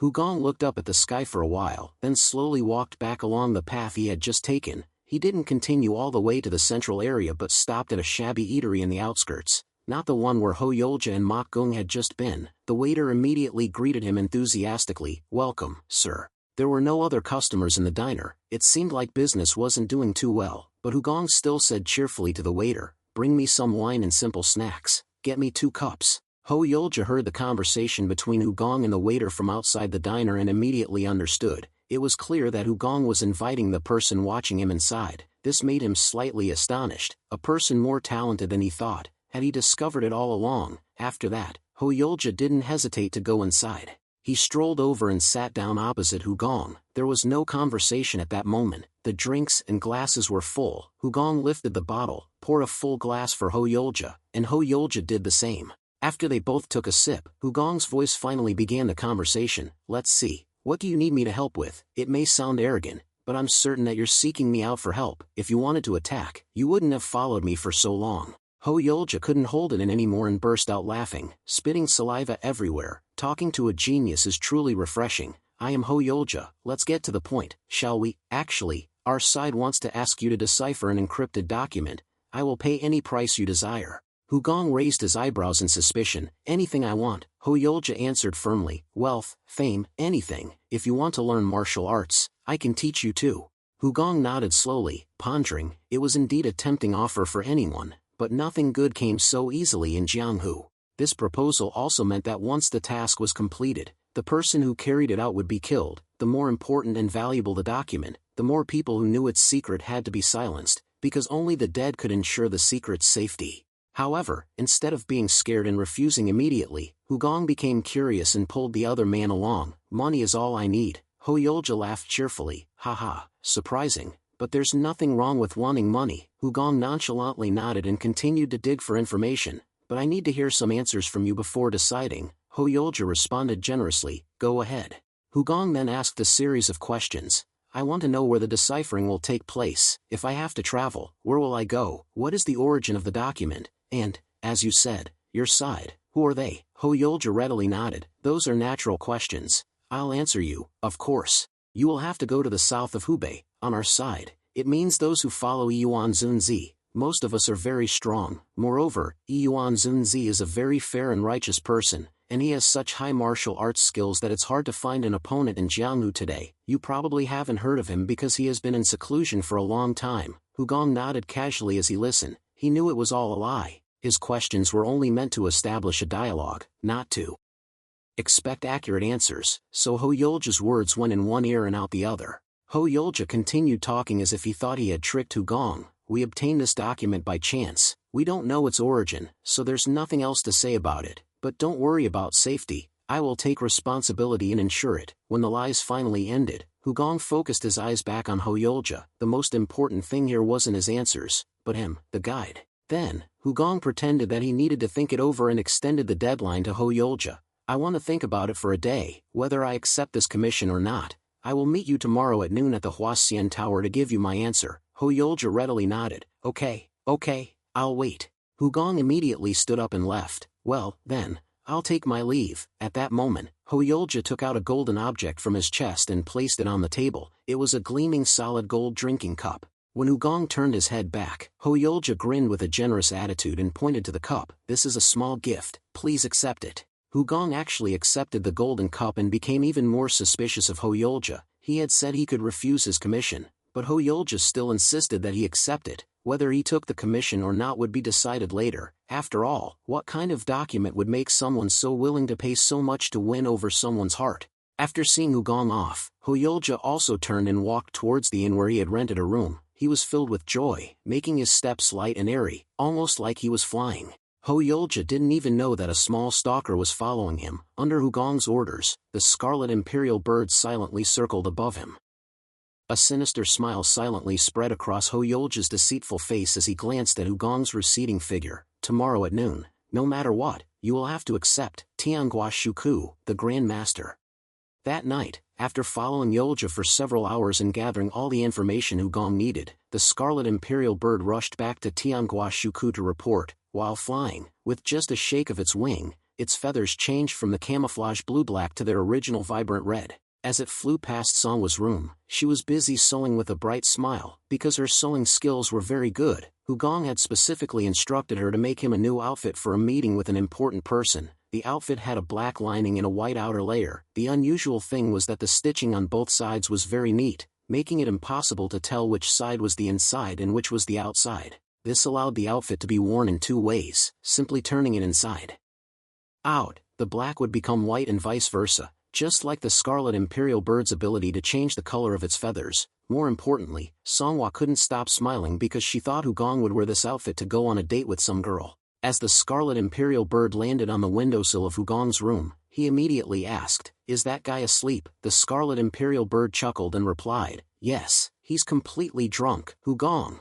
who had just finished changing clothes and was ready to go out, said, "All right, let's go." The scarlet imperial bird's eyes suddenly lit up like jade as Hugong turned around. It seemed to love his new outfit. "But, Master, black really suits you." The scarlet imperial bird was so excited that it started to run around the window frame and chirped happily. Hugong couldn't help but laugh at its cuteness. "Oh, you like it, huh? By the way, I'll show you something even more interesting." The scarlet imperial bird chirped excitedly. I can't wait. Hugong chuckled and stroked the adorable little bird. "Right now, I'm going to change my appearance. You might be scared." The scarlet imperial bird tilted its head and looked at him incredulously. "Me?" Then, it puffed up its chest and spoke in a proud voice. "Master, I'm the scarlet imperial bird. I'm not some weak bird. Hugong laughed even louder. Haha, I know, of course you are, so, look at this. Then, under the curious gaze of the scarlet imperial bird, Hugong pressed his own acupoints. The little bird didn't know that its master was using the Jinigong. It shrieked in shock as Hugong's body began to transform. Ugh, master, master, immediately, with the sound of bones colliding, his appearance changed in the blink of an eye. Hugong's spine emitted a chilling sound like it was being broken, the bones moved and protruded from his clothes, his arms contracted and twisted wildly at every joint. Even Hugong's face was deformed, his skin bulged like a twisted water balloon, the lumps that appeared here and there felt like they were about to burst, terribly constricting his eyes, nose, and mouth. The scarlet imperial bird froze completely. It displayed an unprecedented expression of terror. Its body, terrified, lost its strength to hop around, only its beak kept clicking and sinking deeper. The transformation was completed in a flash. Hugong awkwardly stood up in his tattered clothes. The scarlet imperial bird couldn't contain its fear and stammered, "Master, master." When he stood up, Hugong's body didn't shrink like last time. Instead, it transformed into a monstrous form while maintaining its original size. The only difference was the hunchback that made him look considerably shorter than usual. Hugong's face became grotesque. The highlight was his eyes, popping and bulging. One pupil was completely shifted to one side while the other was directed towards his nose. Moreover, his voice had also changed, a shrill metallic sound. "What? Are you scared? This is Jinigong, my Suko Gong." Hugong leaned his face close to the scarlet imperial bird. The way his cheekbones protruded and swayed every time he spoke made it feel like they would pierce his flesh at any moment. The scarlet imperial bird was truly terrified.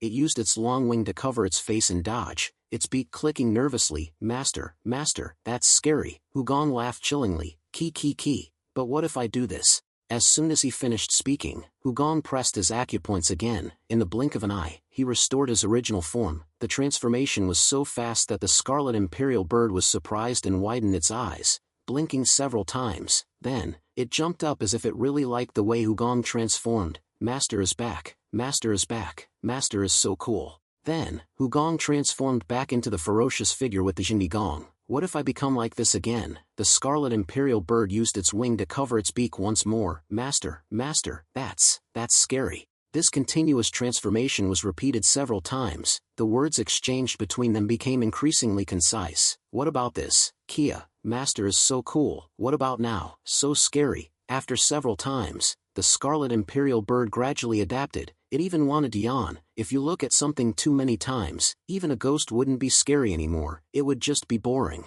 After realizing that it was getting boring, Hugong and the scarlet imperial bird looked at each other for a moment before leaping out of the window. "Enough, let's go. I just wanted to show you beforehand. You should know you're very lucky." "Yes, I'm lucky, and master is mysterious." Very quickly, the two disappeared into the night as the scarlet imperial bird's colorful feathers transformed back to blue-black. In a dark room, a snoring sound echoed. The stillness of the night made the snoring even more resonant. It was Yolja's room, just as the scarlet imperial bird said. He was completely drunk and fast asleep, completely unguarded. A hand glided over Yolja's sleeping body. It was a strangely twisted hand. However, Yolja didn't feel this light touch and didn't wake up. He only woke up with a start after hearing a voice like a piercing metal sound. "When do you intend to sleep until?" Yolja instantly blew away the alcohol in his body by using his inner strength and escaped the state of intoxication. He jumped up from the bed and stared intently at a spot in the room with a wary look. "Who is it?"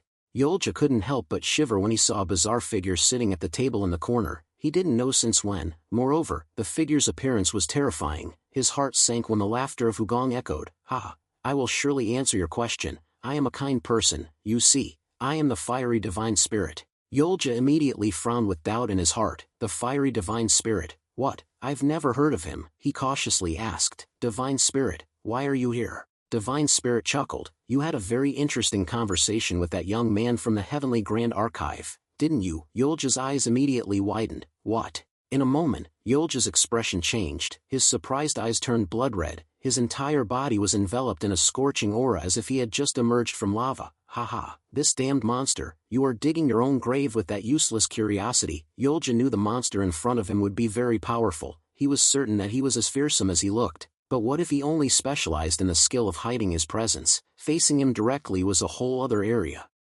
Yolja quickly calculated the distance between them, only about 3 meters. Moreover, his opponent seemed careless. just sitting still, occasionally tapping his leg with his contorted hand. Instantly, Yolja used his internal energy to the limit. Without hesitation, he lunged towards Divine Spirit with a ferocious shout. "You had a chance to kill me, you shouldn't have given me this chance." Time seemed to slow down. The only thing burning in Yolja's eyes was the silhouette of the sitting monster. In that slow-motion time, Divine Spirit suddenly moved, but not his whole body, only his lips moved and twitched. Yolja could even see it clearly, and Divine Spirit's eerie laughter echoed again. "Cuckoo, it seems you still don't fully understand your own position. Stop."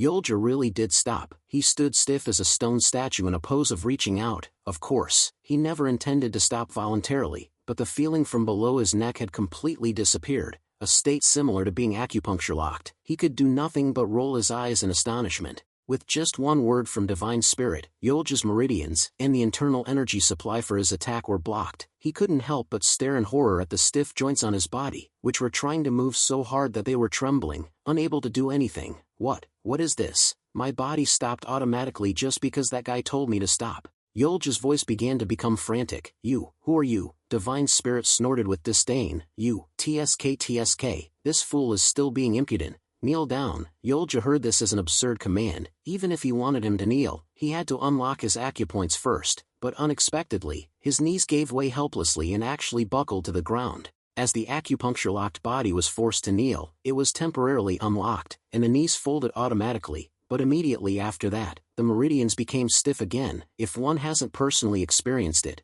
no one would believe it. It wasn't even a technique that was just used with internal energy, because he didn't feel any waves of internal energy spreading out from Divine Spirit. Yolja was immersed in astonishment and doubt. His pupils trembled violently. How did you, in the end, who are you?" Yolja couldn't guess what Divine Spirit was capable of. Divine Spirit was satisfied with that and stood up. TSK, what a stupid bastard. Of course, Divine Spirit couldn't control his body with words, he just wanted his opponent to feel that way, so he secretly arranged it during the process of using the posterior acupuncture technique when Yolja was still sleeping. There was nothing that could create more fear than this. Divine Spirit limped closer and said, "One day, there was a guy called Tai Shuijian. I told him this. Pull out your heart and chew on it." At the same time, Divine Spirit leisurely sat down in front of Yolja and looked directly at his face, facing the terrifying face right before his eyes. Yolja couldn't stop trembling. He swallowed his dry saliva. Divine Spirit's subsequent words continued to deliver a powerful blow to the fear rising in Yolja's heart. "He did exactly what I said. Then he died." Yolja's heart felt like it was about to burst with terror. Divine Spirit told him to stop, so he stopped. Divine Spirit told him to kneel, so he knelt. Although he didn't know who this Tai Shuijian was, listening to this story didn't sound like a trick. Having achieved his goal of making Yolja terrified, Divine Spirit casually stood up with a warning.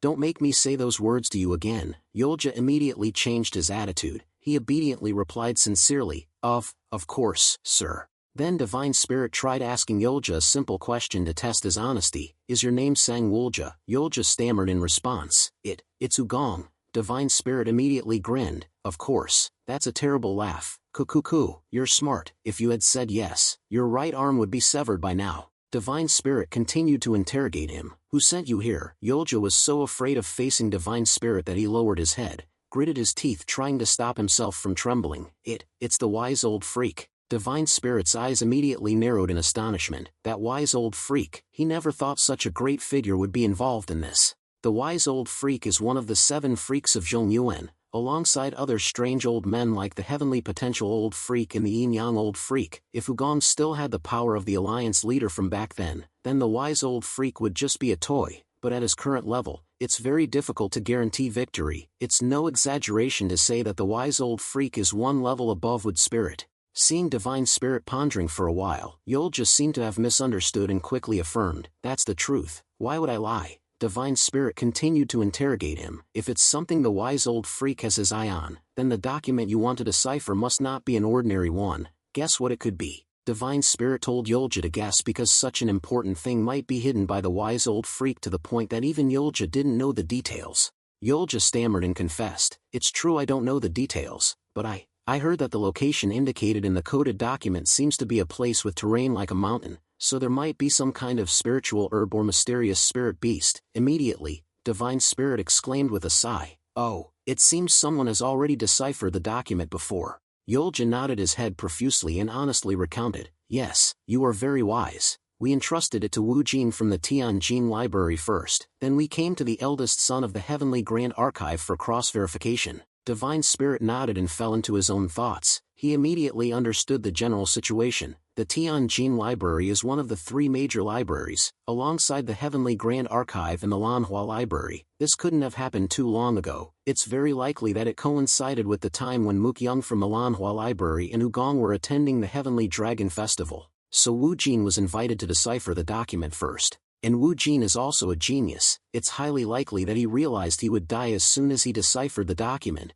Maybe he solved all the codes but just pretended he couldn't solve the problem, or maybe he deliberately planted a mistake in the solution of the document. More importantly, he might be in danger or even dead. Divine Spirit immediately asked Yolja, what happened to Wu Jin? However, Yolja remained silent, his heavy breathing tense as if he was feeling guilty when asked this. Divine Spirit was stunned for a moment. Yolja's reaction was no different from giving an answer. In that instant, Divine Spirit's eyes sank deeper. Imagining what happened, he bluntly came to the conclusion instead of continuing to ask, "You killed him." The pupils between Divine Spirit's curved eyelids became as cold as an abyss, making Yolja fearfully clench his teeth. His cheeks moved with difficulty. "Yes." Divine Spirit stood behind Yolja, reached out and grabbed his neck roughly. His voice was gloomy, yet vivid like a ghost returning from hell. "Yolja, have any people been sent to the Lanhua Library?" Yolja's face turned pale as Divine Spirit's hand slowly squeezed his neck. It felt like his neck would break at any moment. He begged urgently, "No, no one, please, please spare my life." After leaving a bit of fragrance on Yolja's neck, and casually using the whole body technique combined with the posterior acupuncture technique again, Divine Spirit pushed him forward instead of immediately killing him. "All right. But give up on the eldest son of the Heavenly Grand Archive. I still need him." As he spoke, Divine Spirit moved to the window where he had snuck in. Before disappearing into the night, Divine Spirit barked without turning around, "Tell the wise old freak, the fiery Divine Spirit will come to him soon." A few days later, Songhua finished sewing the special clothes for Hugong without knowing its purpose. Hugong put on the black clothes, and in a moment, he transformed into a terrifying form that made the colorful bird fold its wings close to its chest. Scared, when he turned the clothes inside out, revealing the white outfit, his body quickly transformed back to its original form. The colorful bird then spread its wings excitedly. Both the master and the bird laughed. While Hugong was trying on the clothes inside out to check them, he heard Songhua's voice from outside, Master, there's a letter from Mook-young from the Lanhua Library." Upon hearing that the sender was Mook-young, Hugong couldn't help but excitedly open his eyes wide. He must have found the answer. "Quickly, show it to me." Hugong smiled brightly and immediately opened the letter. It started with a cheerful tone. "It seems Mook-young really found the answer Hugong needed. Haha, Biam-huen, are you well? About the food of the hexagonal snake and the tendons of the miha grass that you asked me to find at the Heavenly Dragon Festival last time, I finally found the answer to the food of the hexagonal snake." Hugong read this far and became even more excited. "I didn't expect Mook-young to actually find the answer so quickly. Although it's only about the hexagonal snake, it's still great." However, the following words in Mook-young's letter made Hugong disappointed. It seemed that Mook-young himself was also very confused about this situation. "Even as I write these lines, there are still many things puzzling me. I don't know whether to say I found it or to say I didn't find it. The main problem is that the nutrient of the hexagonal snake is the Kongqing Shizhu. The hexagonal snake must continuously absorb Kongqing Shizhu before reaching maturity. Only then can it develop to its maximum potential, and Kongqing Shizhu is not something easy to find in this world. Moreover, after reaching adulthood, the hexagonal snake can eat anything." Hugong was so stunned that he couldn't stand steady and started to cry out in misery. "Kongqing Shizhu, what kind of nonsense is this?" Songhua was startled, not understanding anything. He shouted along, What's wrong, master? What is Kongqing Shizhu?" Hugong miserably wailed in lamentation. "Kongqing Shizhu is not something sold in the market. Even in the black market, you can't find it. It's not a specialty of any region. It's so rare that you might even have to search for centuries." Hugong had actually experienced the hardship of searching for Kongqing Shizhu in his previous life, so he was so desperate. Because of this reason, more than half of Mook-young's letter was filled with apologetic words, full of shame even though he had found the answer. At the same time, he also left a promise that he would investigate the tendons of the miha grass as soon as possible. Hugong could only sigh dejectedly. It was a sigh that couldn't be more sad. The atmosphere in the room became heavier because of this, making Songhua confused and constantly rolling his eyes in bewilderment. Hugong exclaimed again in a bitter sigh. Ha! Kong Qing Shizhu. Songhua thought he shouldn't stay here anymore, so he moved quickly, carefully opening the door, gently closing it, and then disappearing like an arrow. But the colorful bird, seeing Hugong like this, didn't run away. Somehow, its eyes widened, seemingly interested. Master, Hugong dejectedly sat down with a weary face. What? The colorful bird continued to chirp. You need Kong Qing Shizhu, don't you? Hugong heard the 4 words Kong Qing Shizhu and his heart clenched. Yes, so what? The colorful bird put on the most serious expression it could to announce. I know where it is. Hugong was momentarily stunned as he looked at the thoughtful colorful bird, then he suddenly jumped up with a bright smile. You're sure? The colorful bird tilted its head and raised a wing to its forehead as if it was deeply pondering. After pondering for a while, the colorful bird recounted. Yes, I'm sure. I heard the sounds of fighting while they argued over who would get the Kong Qing Shizhu. Hugong joyfully and eagerly pressed for an answer. Where is it? The colorful bird's expression became even more serious as it answered Hugong. I don't know the name of the mountain. Hugong once again laughed painfully through tears. Ha ha ha ha. Of course, you say you know where it is, but you don't know the name of the mountain. The colorful bird quickly corrected itself. But I know the way. Let's go back a few days. It was afternoon, after the night Divine Spirit visited Yolja. The hotel's cleaning staff, as usual, carried the bucket and broom up to the 2nd floor. I'm going to clean the rooms for the guests. After knocking a few times and asking permission to enter to clean the room, the janitor directly opened the door. Since Yolja was often drunk and had instructed him to clean on time, he did not hesitate to enter the room. The janitor immediately screamed in terror. There's a dead person. This was because Yolja was lying in a position as if he were dead, with his head turned back. After the divine crane flew out of the window, Yolja's bent knees had relaxed back. He thought this was good, but it wasn't. His body remained stiff and fell face down onto the floor, while his head turned all the way back. Fortunately, it did not turn 180 degrees. If it had, he would have broken his neck and died. At first, Yolja was so shocked that he couldn't breathe. He could only lie on his stomach and stare at the ceiling. When he stayed in this state until the afternoon without anyone knowing, his anger exploded. He snapped at the janitor. Be quiet, I'm not dead. The janitor became even more scared and cried out, the dead can talk. By this point, Yolja could no longer hold back his tears. Damn it, that damned divine crane. He said he would spare my life, but what has he done to my body? Turning back to Hugong's situation, he and the Golden Sparrow had arrived at Qingwu Mountain in Shaanxi. Hugong finally clicked his tongue and praised the Golden Sparrow to make it happy. I'm glad that although you don't know the name of the mountain, you at least remember the location. The Golden Sparrow giggled and flew around him. Ki. I'm smart. Hugong stood at the edge of a deep cliff with no bottom and confirmed once more. Isn't the empty crystal droplet located inside the cave under this cliff? The Golden Sparrow confidently replied. Yes, I heard that when I was flying over this place. After looking down at the 10,000 zhang deep abyss, the Golden Sparrow worriedly rubbed his forehead. But we should have brought a rope. Master, how can you get down there? Hugong immediately interrupted the Golden Sparrow and threw himself down the cliff. What rope? I don't need it. Let's go.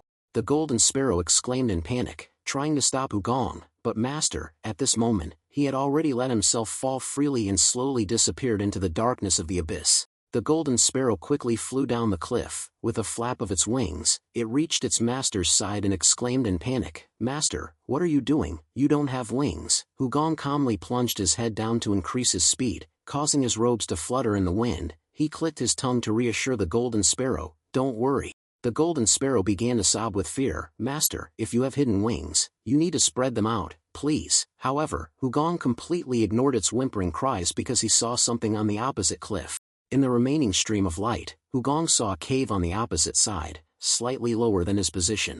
Hugong immediately extended 2 fingers and pointed them downwards towards the location of the cave. His internal energy quickly flowed to the tips of his fingers and flowed outwards. It turned out that Hugong had drawn a perfect circle below. It looked like a pool of transparent internal energy, and as soon as it was created, it became a flat surface blocking between the 2 cliffs. In no time, Hugong had fallen to the point where the perfect circle was located. His feet landed softly on the film stretched out in midair, causing it to sink. The illusory film was pushed further downwards with a gradually slowing speed. When the vibration completely stopped, Hugong stood up, leisurely suspended in midair. The spot where Hugong stood was right in front of the cave entrance. Seeing this, the Golden Sparrow exclaimed in amazement, Wow, Master, what are you doing? You're floating in the air. Amazing, amazing, it's truly incredible. Hugong laughed when he saw the Golden Sparrow circling around with its eyes wide open. I'm just making a temporary platform. Afterwards, he walked towards the cave entrance, just a few steps away. Let's go inside. Looking at this scene, it seemed as if Wugong were a Taoist immortal returning to his secluded abode. The depth of the cave reached tens of meters, and it was very dark inside. However, under Wugong's sharp eyes, there was no difference compared to outside. There was nothing particularly noteworthy inside this cave, and there was no sign indicating the presence of the empty crystal droplet. There was only one thing that could be meaningful, which was the sign of a fierce battle. The left wall of the cave seemed to have partially collapsed, and a section on the ceiling had been hollowed out. The golden sparrow flew to the end of the cave first and suddenly cried out in panic. As Wugong approached to inspect, next to the right wall of the cave were the skeletons of two corpses. They were wrapped tightly around each other, as if trying to prevent the other from leaving the cave. The golden sparrow quickly hid behind Wugong in fear. Wugong calmly looked down at the two skeletons and speculated about the situation at that time.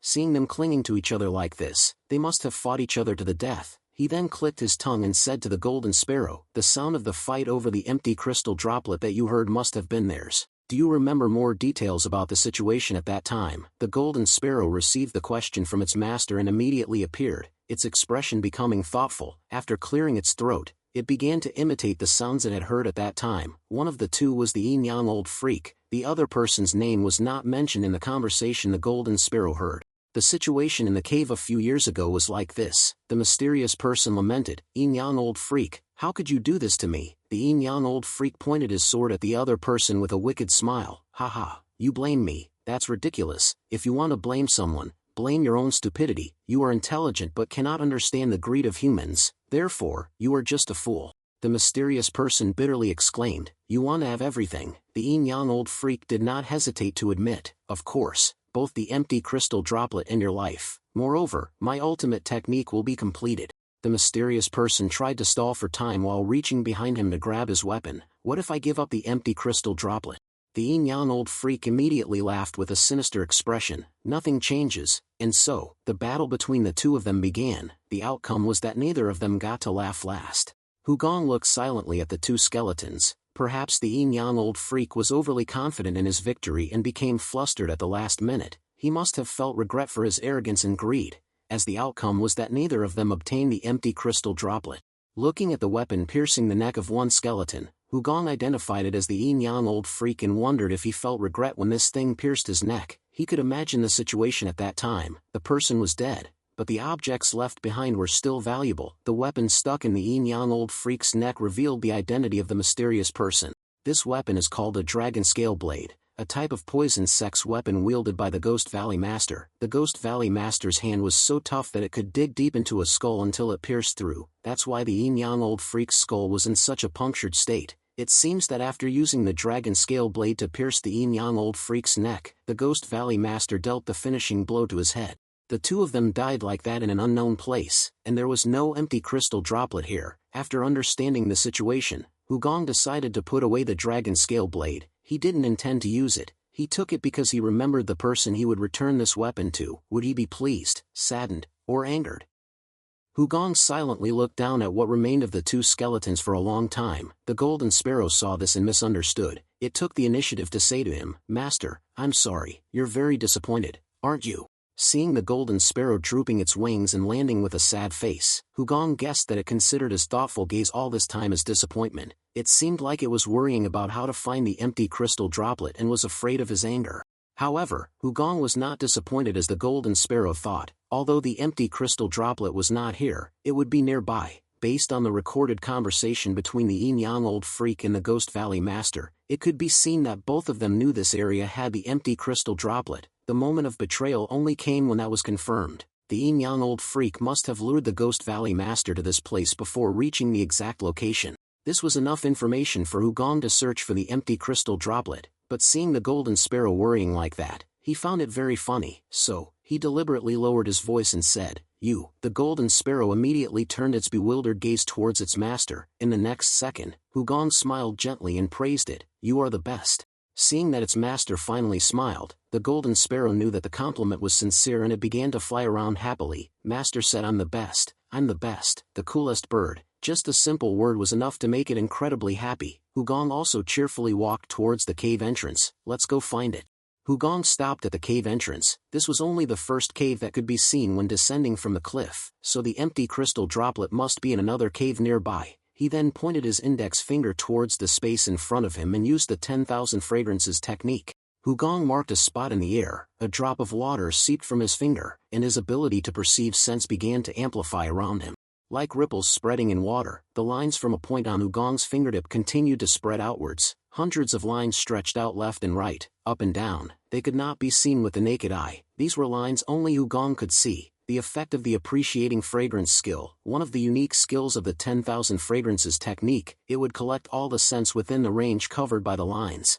Hugong closed his eyes and focused his consciousness. In just a short time, valuable information began to flood his senses. Hugong smelled the scent of wind carrying the moisture of the cliff, the scent of the trees protruding from the cliff and their leaves, as well as the aroma of sediment. As the scent trails passed through Hugong's mind, they soaked into his consciousness and drew a complete topographic map within a radius of 200 zhang in all directions. Hugong classified the scents according to his consciousness, removing meaningless scents and enhancing his mental focus. In a moment, something special wafted by. It was a scent that Hugong had been searching for a long time. He immediately opened his eyes wide and a smile of relief spread across his lips. Found it. Immediately, Hugong cut off all the other scent trails, leaving only one clue related to the empty crystal droplet. Its location was about 60 zhang deeper than this place. He excitedly dashed forward without a word. Seeing this, the golden sparrow also flew after him at the speed of an arrow. In his previous life, Hugong had tasted the empty crystal droplet, so he still remembered its scent forever. It was a kind of indescribable scent. It had no smell but also had a smell, a freshness that could only be felt when touching the tongue. But what was amazing was that the 10,000 fragrances technique was sensitive enough to capture the unique aroma of the empty crystal droplet. Just like before, the perfect circle was placed beneath Hugong's feet. He stepped on it to create a foothold in the air and stopped at the place where the scent trail of the empty crystal droplet led him. Hugong silently stared at the cave in front of him as he floated in the air. The scent of the empty crystal droplet emanating from within was so intense that it was indescribable. At the same time, Hugong sensed something else with intense strength, a creature carrying a powerful aura of killing intent emanating from within the cave. It was so terrifying that people outside the cave could feel as if the creature was threatening them. If you enter, you will die. At this very moment, the golden sparrow's voice sounded tense as it called out to its master, as if it had sensed the chilling killing intent inside the cave. Hugong had no choice but to hesitate for a moment. There was a reason for him to be cautious. The problem was that Hugong did not sense anyone inside the cave. In other words, there were two possibilities. 1. The person was much more powerful than Hugong, or 2. The killing intent was not emanating from a human. Whatever the case, Hugong had to be careful, because the amount of killing intent released was not small. It proved that the person was not bad. If he rushed in recklessly without preparation, he could be ambushed. Hugong decided to check what was inside. He released thin threads of energy, as delicate as silk but as strong as rope, woven from the energy of the three evils. These threads of energy moved flexibly following his graceful fingers. These threads of energy stirred the cave as if they were groping to touch every detail of the cave. They carried the information they received when colliding with the cave's ceiling, the walls, and the ground back to Hugong. As a result, Hugong couldn't help but tilt his head in astonishment, because the source of the threatening aura was not a human at all, but a creature crawling on the ground, its height only about 20 centimeters. It was located in the left corner of the cave, moving towards the center. It turned out to be a golden toad, slightly larger than Hugong's palm, but it truly had a powerful appearance. It moved slowly with a menacing rib-bit growl, its eyes filled with killing intent, staring straight at Hugong as if to say, "If you come in, I will kill you."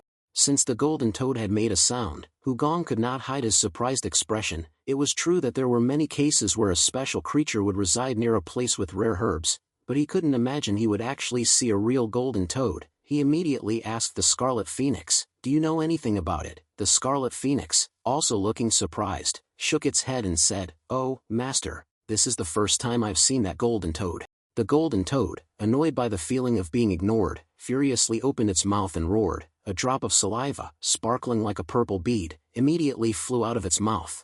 Just after a loud rib-bit, black poisonous smoke began to spread from the saliva on the golden toad's mouth. The poison erupted like a pungent fog. The poison filled the air inside the cave and spread out like a storm, the pungent smell getting stronger and stronger, making Hugong feel uncomfortable as well. However, Hugong was not someone who would easily give up on the non-crystal stalactite just because of a toad. The Scarlet Phoenix, terrified, curled up behind Hugong to avoid the poisonous gas and translated the golden toad's words. "It's telling us to leave," Hugong flatly replied. "No." Immediately afterwards, Hugong raised his hand high, rotating his wrist in a circular motion as if he was trying to create a whirlwind by stirring the air. The poison gas quickly spread out and was drawn into Hugong's rotating hand. As someone who had absorbed enough tamake and was the master of the 10,000 aromas technique, how could he be harmed by poison fog? Therefore, he calmly absorbed the poison into his hand and held it like a floating air bubble. Then, the tamake happily swallowed the poison's energy, causing a pleasant drowsiness to spread throughout Hugong's body.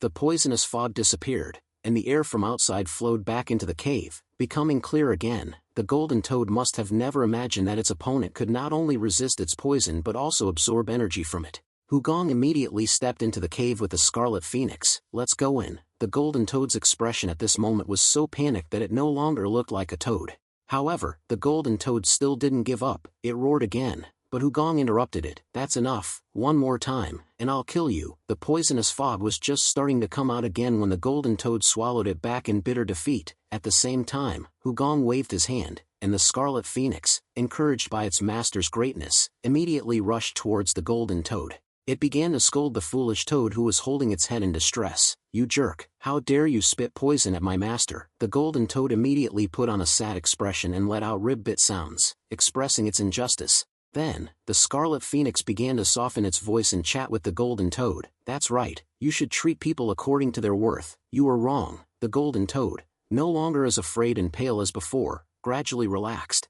Thus, the rib-bits continued to interweave with the scarlet phoenix's voice. "That won't do, rib-bit." "Oh, really? But that's your problem, not ours." "Rib-bit, be quiet, you foolish toad. Don't do anything stupid." Hugong tilted his head in curiosity. "It seems like they're talking." The golden toad's expression changed with every moment, from sadness to grief, disappointment, and now it looked like it was about to cry. This made Hugong even more curious, and he asked the scarlet phoenix, "What is it saying?" The scarlet phoenix immediately gave a short explanation. "Master, this little guy is saying that because of the hexagon serpent, it can't let you have the non-crystal stalactite." Hugong continued to ask, "Why?" The scarlet phoenix, speaking on behalf of the golden toad, replied, "Because it likes to eat hexagon serpents." Hugong was stunned for a moment. This was quite accurate and reasonable, consistent with the contents of Mook Young's letter. Before reaching maturity, young hexagon serpents eat non-crystal stalactites. Therefore, the non-crystal stalactite is bait for the golden toad to lure and catch hexagon serpents. It seems that magical creatures are indeed magical creatures.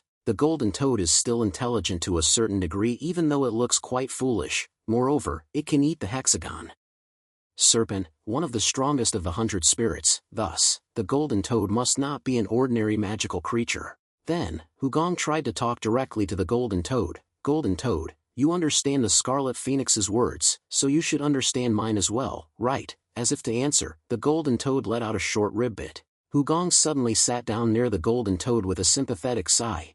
It's not the time to worry about the non-crystal stalactite now." The golden toad ribbited again, and the scarlet phoenix had to translate. "Master, it's asking why." Immediately, Hugong suddenly grabbed the golden toad, making it flinch in surprise but unable to dodge. Before the golden toad could understand what was happening, Hugong had already stuck out his tongue and licked around his lips, his eyes greedily looking at it. "You should be worried about yourself first. Aren't you already in my hands? What will you taste like?" The scarlet phoenix burst into laughter at the amusing commotion. "Master, you're amazing. How come I didn't think of that?" The golden toad's complexion changed rapidly. The yellow turned to pale white and finally to a green like banana leaves. Its opponent was someone who could destroy its poisonous gas with a simple hand gesture. Its eyes immediately filled with fear. After being stunned for a while, the golden toad frantically called out in a loud voice, "Rib-bit, rib-bit, rib-bit, rib-bit, rib-bit." Hugong, seeing the toad wriggling in panic, furrowed his brows and grumbled, "What's it saying?" The scarlet phoenix once again became the translator. "Master, it's saying please spare its life. It doesn't taste good." Hugong playfully even stuck out his tongue and licked the golden toad's back. Although it was a bit bumpy, it wasn't as rough as he imagined. He casually commented, "It does taste like toad, but I'm not eating you for the taste. I'm eating you because you're nutritious." The golden toad was so scared it was about to vomit blood. It became even more panicked and moaned with a longer string of rib bits than before. The scarlet phoenix, after listening, translated for Wugong, Master. It's saying it knows how to increase the effectiveness of the non-crystal stalactite. If you let it hold the non-crystal stalactite in its mouth and then use its teeth to bite you, the effect of the non-crystal stalactite will become even stronger, Wugong exclaimed in surprise and let go of the golden toad. This meant that the components in the golden toad's saliva would increase the effectiveness of the non-crystal stalactite. Thinking about this, Wugong had another question. What is the composition of the golden toad's saliva? It seems to have its own value. So, Wugong clicked his tongue and said to the golden toad, "That's all, a bit weak, it seems I still have to eat you." The golden toad became stiff and dazed. With a pale complexion, it let out some exclamation sounds, feeling a headache because it seemed like it didn't have enough power to save itself. That expression made Wugong try hard to hold back his laughter. This little guy is so cute, to be honest. Its appearance wasn't overly adorable, but its skin was shiny as if it was made of gold. And its facial expressions were quite refined. Just looking at it felt amusing. Even when it was threatening someone, it looked like a 5 or 6-year-old child getting angry, and the way it struggled was just as funny. The golden toad groaned for a while, holding its head tightly and thinking hard. The scarlet phoenix then sternly warned it, "Hey, you need to think carefully, you're on the edge of life and death." Hearing these words, whether encouraging or threatening, the golden toad was still strongly motivated. It extended its front leg for a moment, as if shouting that it had remembered, and then began rib biting in a long string. The scarlet phoenix, after listening, nodded and chuckled. "Oh, really?" After carefully confirming with the golden toad, the scarlet phoenix reported to Wugong, "Master, the golden toad says that if it bites the wound, it will heal faster." Wugong nodded in satisfaction. This was the answer he was looking for. It was understandable why it held the non-crystal stalactite, and biting someone would increase the absorption efficiency, because its own saliva was already very magical. It must have eaten a lot of nutritious things to be able to do that. However, there was still one thing that made Wugong unhappy. The golden toad was truly as foolish as it looked. He clicked his tongue and criticized, "TSK, TSK, TSK. Although that's your innate ability, you had to think for so long before remembering. What a foolish magical creature." The scarlet phoenix also glanced at the golden toad with a mocking look, causing the little toad to become instantly depressed. The golden toad wanted to say something to justify its foolishness, but it kept silent because it didn't know what would happen if it tried to argue. The scarlet phoenix comforted the golden toad. "Hey, you should be happy you weren't eaten, you know." Meanwhile, Wugong ignored the teasing of the golden toad and walked quickly towards the non-crystal stalactite. Wugong's heart beat uncontrollably fast. The Tamak was already in an excited state. Just like when it sensed the wind heat insect, the Tamak's energy was rushing around in Wugong's body because the smell of the non-crystal stalactite had stimulated the energy of the hexagon serpent. Wugong looked down at the small stone platform filled with liquid. The jade-colored liquid mixed with a milky hue was accumulating on the stone platform. The crystallized energy of heaven and earth converged at a single point to form this liquid. It would take hundreds of years at the shortest, or thousands of years at the longest. The energy of heaven and earth accumulated at a point through the harmony of all things and was transmitted to an unfixed location at an unfixed time. That's why no source of non-crystal stalactite is unlimited. Additionally, the amount of non-crystal stalactite also varies. It's very rare to find more than one drop, but the amount here is more than expected. If you poured it into a wine cup, it would almost be full, probably about 20 drops. However, the effectiveness of the non-crystal stalactite does not increase proportionally to the number of drops absorbed. One drop is enough. Wugong has experienced this in the past, so there's no reason for him to drink all of this precious liquid without understanding. If he wants to amplify the effect, it's best to do so through the golden toad. So, he called out to it, "Try it for me, 1 drop is enough." After nodding the signal that it understood, the golden toad glanced at the scarlet phoenix and ribbited something. The scarlet phoenix translated for Wugong, "Master, it's saying that the moment it bites you, your body will experience a huge shock. It might feel like being struck by lightning, but that's the way it is, so don't get angry or kill it." Seeing the golden toad timidly looking down, lowering its eyes with sweat dripping down, Wugong chuckled and patted it. "Don't worry about that, I'm not an ordinary person, just do it." Then, the golden toad jumped lightly and landed on the edge of the cliff where the non-crystal stalactite was located. When the golden toad closed its mouth and inhaled, a drop of non-crystal stalactite was sucked up from the stone platform, floating in the air before immediately entering its mouth. The golden toad stuck out its tongue to catch the drop of non-crystal stalactite at a speed that the naked eye couldn't see. It quickly swallowed the drop in its mouth and then jumped. From the stone platform, the golden toad leaped to where Wugong was sitting cross-legged, about 3 meters away. Its legs looked short, but it jumped surprisingly far. The The golden toad landed precisely on Wugong's shoulder. It looked like a small golden statue placed as a decoration. It let out a ribbit to signal that he should prepare himself, and Wugong immediately closed his eyes and nodded. Finally, the golden toad bravely brought its mouth to Wugong's neck and bit him. It transmitted the drop of non-crystal stalactite through its teeth, seeping into the bite. The moment the non-crystal stalactite flowed through the golden toad's teeth, a lightning-like shock hit, but the one trembling was the golden toad. It had warned Wugong that he would be shocked, but instead, it was the one being shocked. An explosion occurred when the Tamake's energy seeped out through its bite, but it was completely unaware of it. The golden toad rolled over to its side with its eyes closed, causing the scarlet phoenix to worry a bit. "Hey, buddy, are you okay? Are you dead?" What the golden toad tasted when it bit Wugong was the seductive aroma of the Tamake. For someone who considers the hexagon serpent a delicacy, there is no aroma that brings more happiness than the scent of the Tamake. The golden toad lay on its stomach and moaned, occasionally twitching its tiny, beautiful legs. The scarlet phoenix could see the golden toad's eyes smiling with soft, blissful moans. The cunning bird burst into laughter. "Kakik, it's intoxicated by the scent of its master."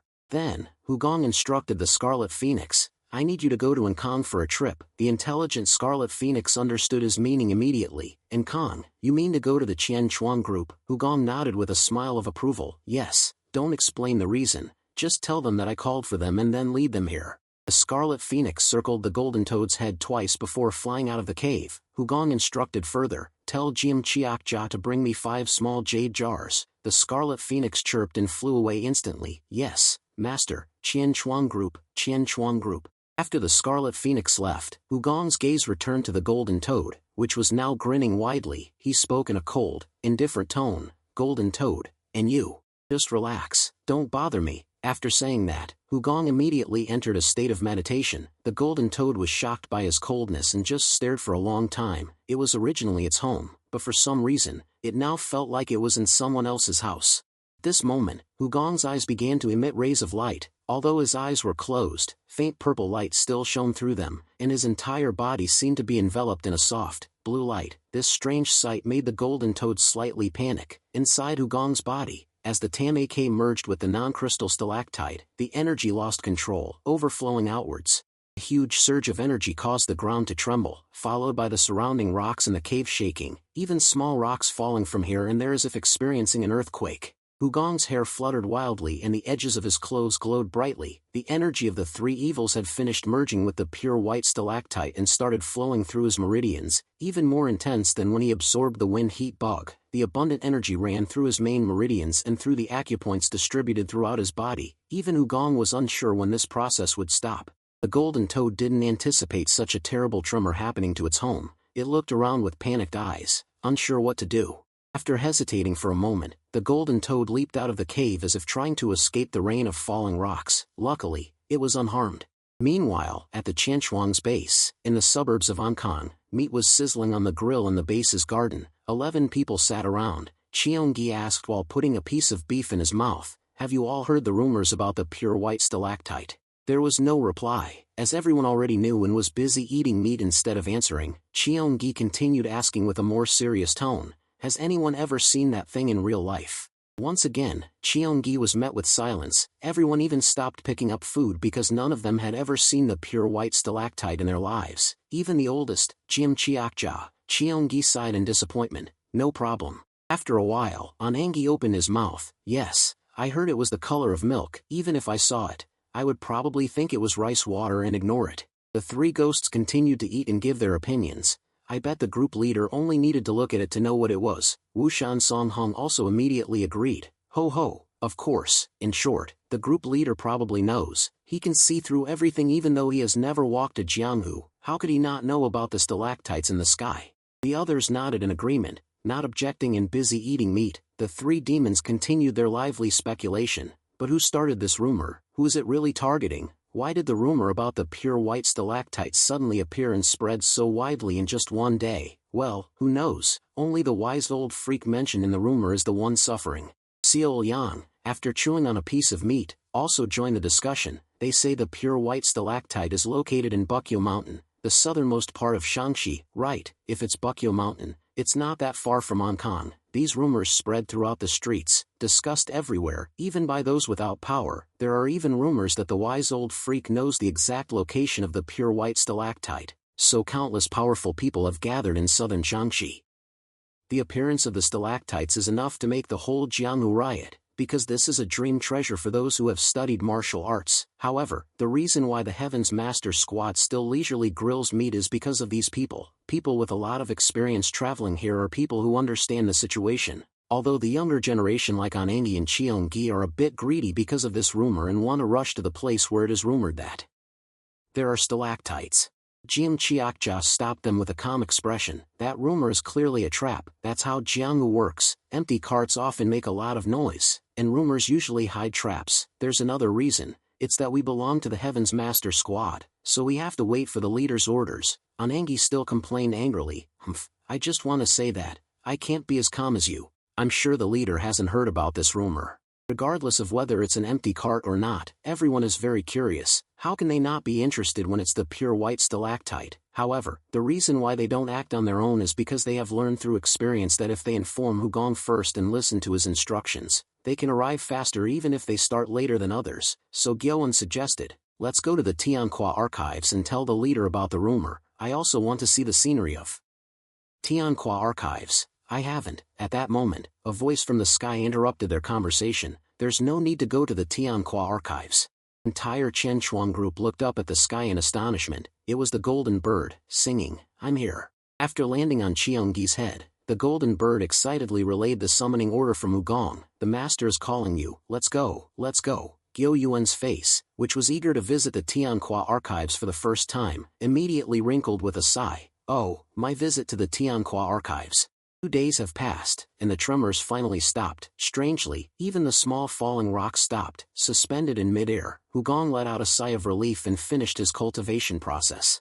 After a sharp exhale from him, the suspended rocks suddenly fell down with a loud thump around him, as if someone threw them down. Of course, none of the rocks hit Hugong. The results exceeded his expectations and imagination. This achievement was almost twice the strength he achieved when he used the pure white stalactite before. He had broken through to the 5-star realm while previously only reaching the middle level of the 4-star realm and progressing very slowly. Even he himself couldn't help but be surprised. Hugong happily tried drawing a perfect circle in the air to test his strength. Then, 6 such circles were created in succession, 6 illusory swamps surrounding him. But that's not all. Hugong continued closing his eyes and thinking. Besides the pure white stalactite acting as the main nutrient for the 6-cornered serpent, the composition of the golden toad's saliva also played a significant role. Even the energy had not been fully absorbed, so reaching the 6-star realm was only a matter of time. Immediately after, when he opened his eyes, a perfect circle was floating like a cloud above his head. This was a giant shield. The final illusory swamp could even be formed just through consciousness. In the realm of the previous 12 stars that Hugong had achieved, all martial arts skills didn't need to be used by hand,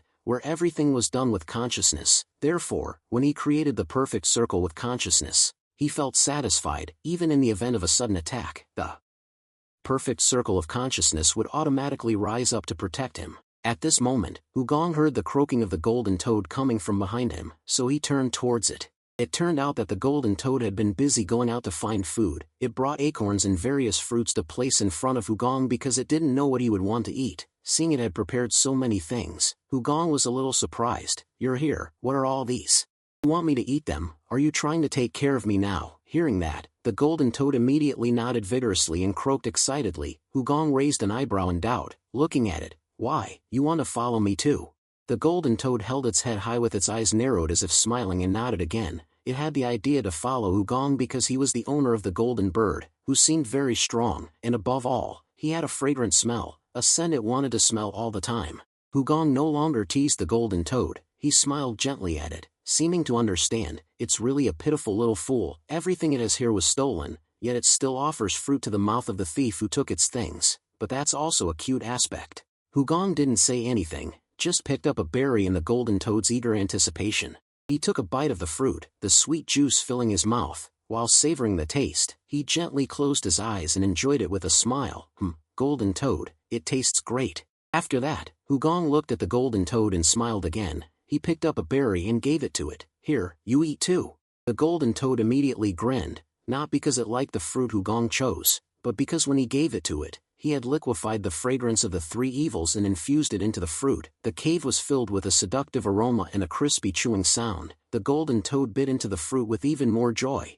For the golden toad, this fruit was even more delicious than the six-cornered serpent, making it happily jump up and down in place. Seeing that, Hugong also felt happy and chuckled. He didn't know when, but he had grown accustomed to having cute little creatures follow him. At this moment, the golden bird flew into the cave and chirped, "Master, I'm back." Immediately after, the lively sounds of the Heaven's Master squad echoed. Climbing up from the bottom of the cliff was much easier than going down from the top, so everyone climbed the cliff and it took them more than a day to reach their destination. The first to speak was Jim Chiakja. "Leader, why did you call us to this cave halfway up the cliff?" Next, the three demons in Cheongi appeared with a series of questions. "Leader, have you heard the rumors? What's that golden toad?"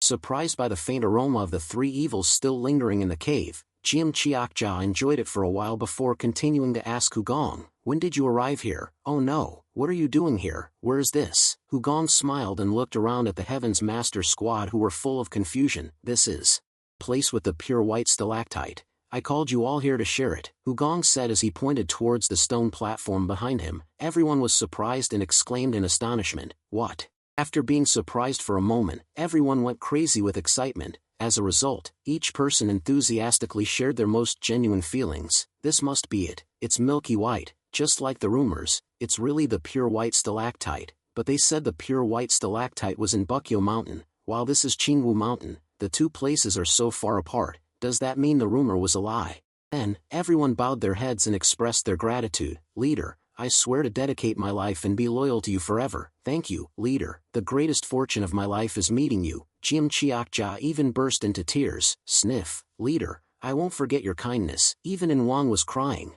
but his words were a little unusual. Sniff. "It's good that I decided to bark at that time." Sniffling sounds echoed in the cave. Sniff. "Leader, why are you so kind to us?" "It turns out that my master told me to follow the Qianchuan leader for a reason." Hugong frowned because too many people were expressing too many emotions. The scene was chaotic beyond description. He inherently hated haste and bustle, even more so didn't want to see people crying and yelling. Hugong couldn't let this situation continue all day, so he quickly intervened. "Calm down, be quiet." Everyone fell silent for a moment. Hugong let out a sigh of relief and pointed towards the golden toad. "Before sharing the pure white stalactite, I'd like to introduce this golden toad first." The golden toad immediately held its head high, as if feeling very proud and honored.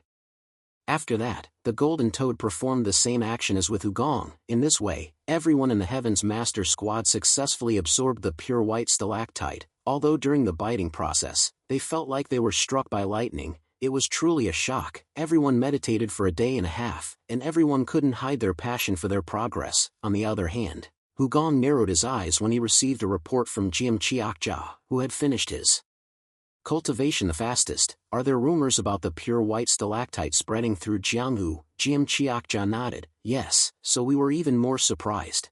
Jim Chiakja also explained, "According to the rumors, the wise old freak knows the exact location of the pure white stalactite, but the place being discussed is Bukyo Mountain, not Qingwu Mountain. This place is very far from the mountain in the rumors." Gong muttered thoughtfully, "The wise old freak, it's strange." Jim Chiakja's eyes immediately widened because of Hugong's unfinished words. "Leader, you know the wise old freak?" Hugong briefly recounted what happened with Yolja. "Yes, the wise old freak came to me. Of course, it was his subordinates. He came to me because of a commission, but I didn't find this place based on their information. It seems like even the wise old freak doesn't know much, but when I arrived here, I realized that what I was looking for was similar to what the wise old freak was looking for." Then, Hugong abruptly changed the subject and asked Jim Chiakja, "Do you know the Ghost Valley Master?" Jim Chiakja didn't understand the connection, but still answered immediately with a nod. "Of course I know. Isn't the Ghost Valley Master the wise old freak's own younger brother?" Hugong nodded and fell into contemplation again. Everyone knows. Just like Hugong, the Ghost Valley Master is a genius, a great person. In my previous life, I was quite familiar with the Ghost Valley Master. The Ghost Valley Master is the younger brother of the wise old freak. So, when the yin-yang old freak and the Ghost Valley Master found the pure white stalactite, the Ghost Valley Master must have thought of his brother, the wise old freak, and wanted to share it. But unfortunately, a dispute occurred between the Ghost Valley Master and the yin-yang old freak. The only remaining clue might be the secret code document that the wise old freak is trying to decipher. So, what the wise old freak is searching for is the whereabouts of his younger brother, not the pure white stalactite. However, while the wise old freak didn't even have many clues, a variable suddenly occurred. The rumor spread through Jianghu. The most important question here is, who spread this rumor, who revealed the pure white stalactite to Jianghu, who intentionally created the misunderstanding to push the wise old freak to the forefront, when even Yolja, the closest person to the wise old freak, doesn't know much about the treasure in this cave. At this point, there's only one person who fits in Gong's mind, the only one who had access to the document and deciphered it, Wu Jin of the Heavenly Treasury. Impatient people like the wise old freak and Yolja could have been tricked. This is definitely an issue that needs to be reconsidered. If Wu Jin is still alive, the situation would be reversed. The wise old freak didn't approach Wu Jin, but Wu Jin intentionally approached the wise old freak. The problem is how to find Wu Jin's whereabouts. After thinking for a while, Hu Gong came up with a plan, but it needs more people to carry out this mission. That's why Hu Gong revealed his speculations to the Heaven's Master Squad. Everyone continuously exclaimed in astonishment. So that's it, the wise old freak is only looking for his younger brother, the Ghost Valley Master. Anangi immediately felt indignant on behalf of the wise old freak. If what the leader said was true, the wise old freak had been completely tricked. The three devilish brothers also nodded in agreement, adding that it wasn't just the wise old freak who had been deceived. The entire Jianghu had been played by that rumor. Who could be so cunning? Hu Gong continued to voice his speculation. Yes, but I don't think all of this was done by Wu Jin alone. There must be a force behind him supporting him. Jiam Chiakja, guessing Hu Gong had a plan to find the force behind Wu Jin, asked curiously, how do you intend to find them? Hu Gong had already planned his next move. What's needed now is gathering information and understanding the context. There's no need to rush. There are only 3 places where we can obtain information. Firstly, at the wise old freak's place. Only Hu Gong can handle it. The other 2 locations are Bukyo Mountain and Tanviyu Mountain. Those will be handled by the Heaven's Master Squad, so we'll have to split them into 2 groups. After arranging his thoughts, Hu Gong looked at the 6 people in turn and said, Jiam Chiakja, the 3 devilish brothers, In Wang, and Gyo Gongzi, go to Bukyo Mountain. Many people will flock to that mountain. Among them, if there are those who speak out claiming that the Kong Tan Thatch Nu should be there, they can be considered instigators. So, keep an eye on those people. Those who were called replied in unison with excited faces, yes, leader. Then, Hu Gong turned to the remaining people. Bukyo Mountain will follow the instructions of Mr. Jiam Chiakja. Tanviyu Mountain will be commanded by the 2 heroes of the Endless Mountain. At Bukyo Mountain, create more chaos. At Tanviyu Mountain, your main task is to observe the situation. Don't forget to exchange information with each other once a day, and if the situation changes, I hope everyone can respond flexibly. After Hu Gong finished his instructions, everyone immediately bowed their heads to acknowledge the orders. Before the Heaven's Master Squad went out, Hu Gong added, above all, avoid unnecessary clashes with outsiders.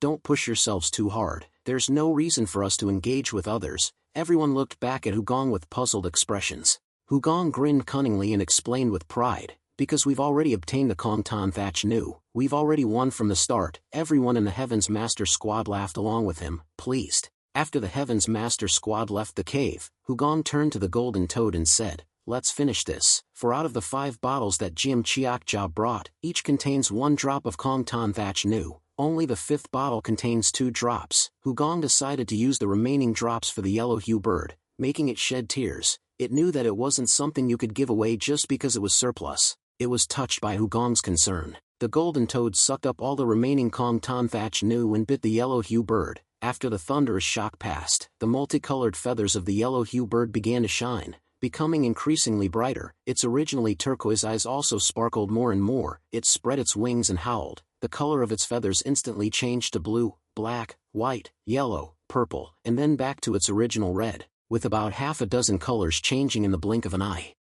The feeling of excitement exceeded expectations. Before leaving the cave, Hu Gong poured water into the stone base that originally held the Kong Tan Thatch Nu. He dipped his finger into the water to release the unique fragrance of the Kong Tan Thatch Nu in the water. However, the color of the water wasn't the same as the Kong Tan Thatch Nu. It was at this moment that the Golden Toad revealed its ability to mix colors. If it didn't have the real Kong Tan Thatch Nu, it would fake it to lure the 6-cornered snake. So, the cunning toad sprayed its poison into the water. In an instant, the The water turned into a milky white jade green. Of course, it put in all this effort to enjoy a drop of the Tamac incense from Wugong. On a beautiful night, a day later, Yolja was bound, his neck having returned to normal. He sighed wearily as he reflected on the many first-time experiences he had had recently. The first time his neck had been twisted from front to back for more than 10 days. The first time he had to move with an abnormal neck. And tonight was the first time Yolja had received the attention of so many masters. He had never thought that he would be hunted like this in his life. Looking around at the nearly 200 masters who had gathered to see him, he realized that his own status had changed.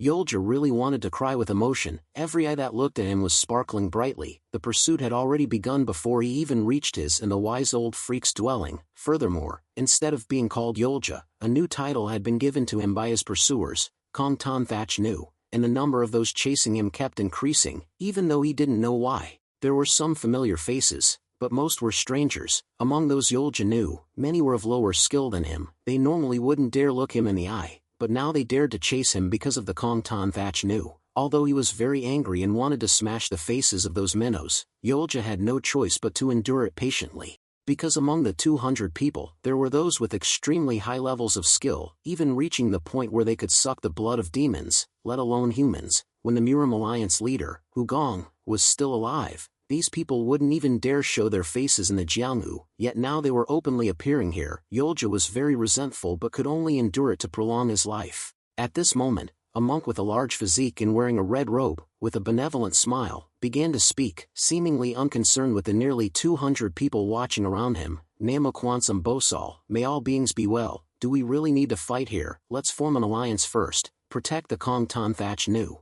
and then have a final battle. In the Jianghu, this monk is known as the Demon Monk. The person the Demon Monk was talking to was Yongrezu, a notorious villain. He replied with an excited laugh, "Ha ha ha, I've been thinking the same thing." Another group, strong enough to speak on par with the Demon Monk and Yongrezu, was Hubei's Four Evils. One of the four brothers spoke up, "Ho ho, we agree with the Demon Monk. We must capture the wise old freak first. After that, there are those we have to deal with at Bukyo Mountain. They are not to be underestimated. From now on, let's trust and rely on each other." Initially, these people had intended to join the scramble for Yolja with the nearly 200 people around him, using him to find the wise old freak's whereabouts. However, the 6 of them eventually reached an agreement and laughed together. This laughter replaced the oath of their alliance and sent chills down Yolja's spine. However, amidst the jovial laughter, there were deep and cunning schemes. A telepathic communication between the Demon Monk and Yongrezu suddenly rang out, "Right now, Nama Kwansam Bosal." In a blink, the prayer beads wrapped around the Demon Monk's wrist shot out like bullets. 2 of Hubei's Four Evils were pierced through the head, neck, and chest by the prayer beads. They died instantly with their eyes wide open in shock, not even having time to scream. The remaining 2 of Hubei's Four Evils panicked and quickly fled. As with half their forces lost, they were no match for the Demon Monk. However, unexpectedly, Yongrezu's blazing fist also attacked Hubei's Four Evils. Even as they desperately ran, they couldn't outrun the speed of his fists. Yongrezu's fist was so fast that even the screams of Hubei's Four Evils couldn't be uttered. Their heads burst open like water balloons upon impact with his fists, blood splattering everywhere, creating a horrifying scene.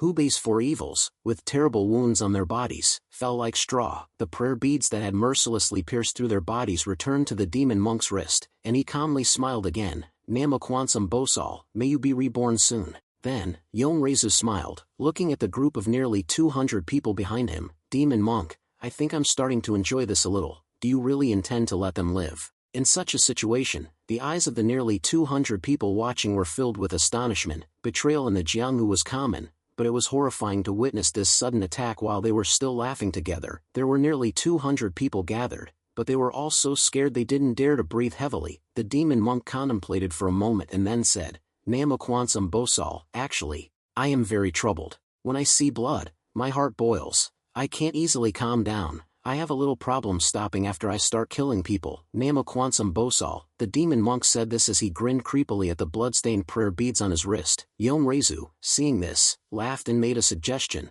"Haha, if you're troubled about something, it means you wanted to do it in the first place. Why don't we each kill half of them?" The Demon Monk laughed even more cruelly. Nama Kwansam Bosal.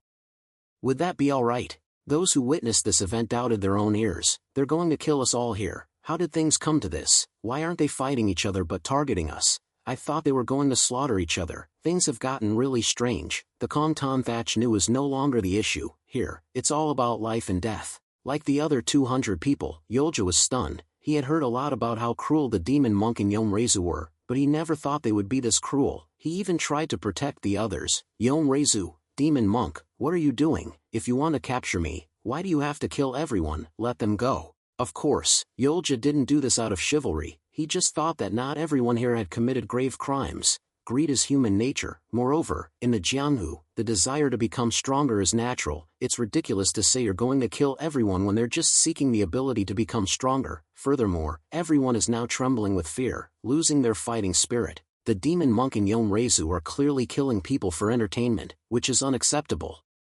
But Yomrezu poured cold water on Yolja's efforts. Don't be delusional. The order can change. We only need your ears and mouth. Even if your eyes are gouged out and your limbs are cut off, you can still speak. We just need to know where the wise old freak is. Before I kill them, should I gouge out your eyes first? Yomrezu's ferocious face truly showed that he was ready to do it immediately. Yolja was so scared that he couldn't speak anymore. It felt like if he said another word here, the scene of his eyes being gouged out and his limbs being severed would become reality. Yomrezu grinned again. Ha ha ha, alright, just shut up. You have no right to tell us what to do. The demon monk also laughed cheerfully. Ha ha ha, Yomrezu, let's begin. The courage of the nearly 200 people shrank like a mouse in front of a cat. Everyone was extremely scared and mentally broken. At that moment, a shrill voice rang out. Wait. It was a sharp voice, yet carrying a tone of sadness. The demon monk and Yomrezu were startled and frowned because the voice seemed to whisper in their ears, but strangely, they couldn't pinpoint its direction. Not only did the two of them hear the voice, but everyone else heard it too and opened their eyes in surprise. While Yomrezu looked around frantically, the demon monk still tried to smile and search in the darkness.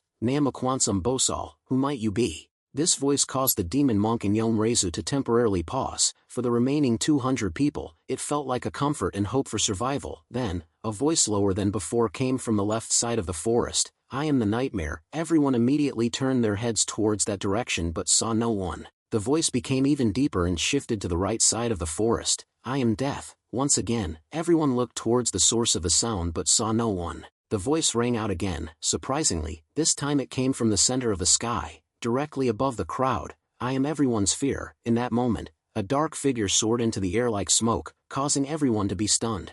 The appearance of the nightmare and death was finally revealed as the dark figure hovered in the air for a while and the face gradually became clear. Divine Spirit appeared with a strange, crackling smile. I am the one you will never forget. The moment everyone saw Divine Spirit, some people stammered in astonishment at his grotesque form, as if it were a crumpled piece of paper. Others instinctively covered their eyes and mouths in surprise. This was the first time they had ever seen such an ugly and terrifying form. The anticipation and hope that had arisen in everyone's minds disappeared, and their fear multiplied.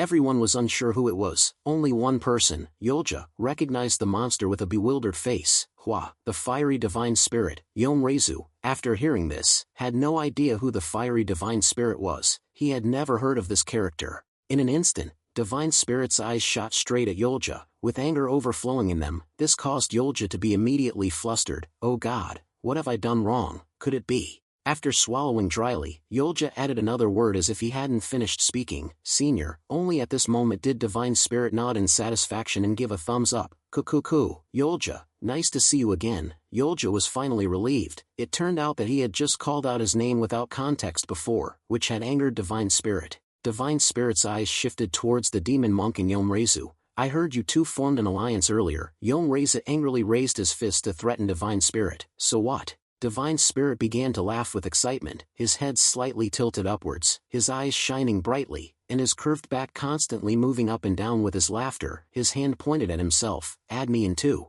Everyone, including Yolja, who was groaning inwardly with a sore heart, had expected something brighter, a glimmer of hope that people shouldn't be judged solely by their appearance, but appearances were everything. Divine Spirit, ugly on the outside, also had a wicked heart.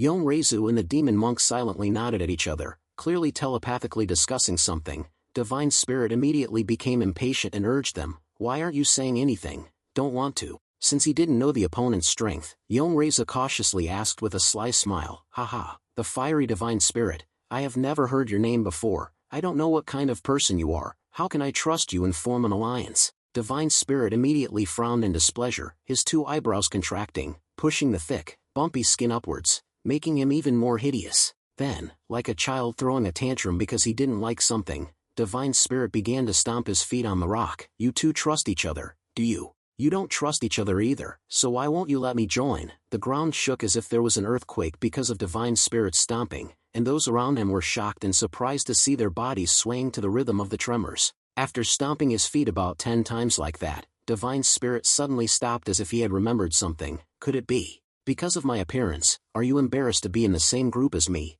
Divine Spirit raised his eyebrows, looking down at Yonrezu and Demon Monk with a questioning gaze full of dissatisfaction, his hand constantly stroking his bony face. In Yonrezu's eyes, Divine Spirit was like a madman. He frowned, thought for a moment, and cautiously denied, "No, appearance doesn't matter." However, Divine Spirit insisted on denying his denial. "No, appearance is very important. Honestly, all the women love me. When they see me, they all line up," Divine Spirit said with a proud and arrogant voice about his fictitious love affairs. Yonrezu couldn't help but sigh in his heart. He really is a madman. How much confidence does he have in his martial arts to be so shameless and calm? On the other hand, Demon Monk felt like the situation was about to change rapidly, so he hurriedly intervened with a mocking remark.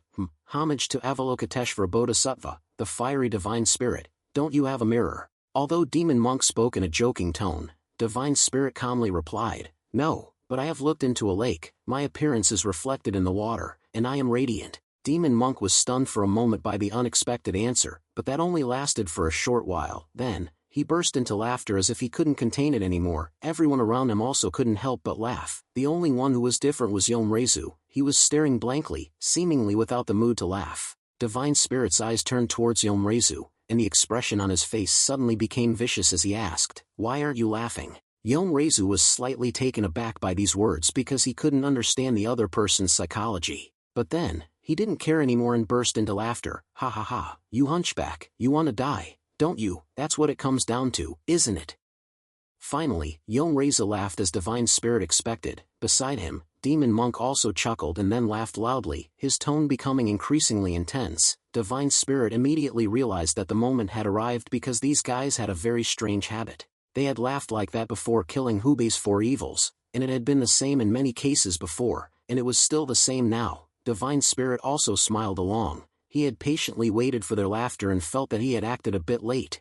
He was late because in his previous life, Hugong, when he was the Miram Alliance leader, did not kill Demon Monk and allowed him to live until now with a warning. "Once I hear news about you, or if you dare to appear before me, you will die then." Afterwards, Hugong did not even hear any news about Demon Monk anymore, but now he suddenly appeared, breaking his promise just because he thought Hugong was dead. Amidst the laughter, Demon Monk's internal energy indeed surged rapidly. His rosary beads imbued with evil energy were launched towards Divine Spirit like bullets.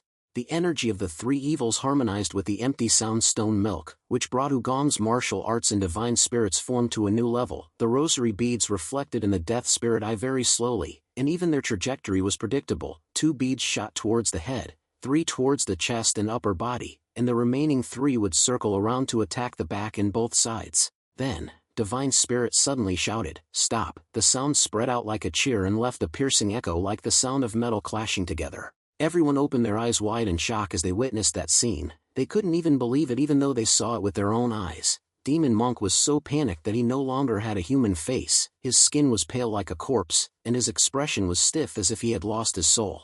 The rosary beads stopped because they were commanded to stop. 8 rosary beads hovered right before they reached Divine Spirit. It seemed like Divine Spirit's body was covered by a transparent protective membrane, though no one actually saw the transparent perfect circles covering all sides. The attacking rosary beads were blocked by the perfect circles. They hovered in the air and wriggled, unable to fly further and unable to return. Demon Monk calculated that the distance to Divine Spirit was only about 15 meters. It wouldn't be an exaggeration to say that the opponent was right in front of him, so he thought the problem would be over as soon as he launched the rosary beads. But not only did they stop in midair, they were not even retracted. After a moment of surprise, a black fog suddenly appeared, and the moment the black smoke seemed to be roaring around, Demon Monk involuntarily stepped back in confusion. But the black fog very quickly approached Demon Monk. He couldn't dodge it, and soon the veins in his throat were constricted, and his internal energy felt like it was being drained by the fog. The fog dissipated, and a face appeared before Demon Monk's eyes. It was Divine Spirit. His hand was clamped on the old man's neck like a metal clamp,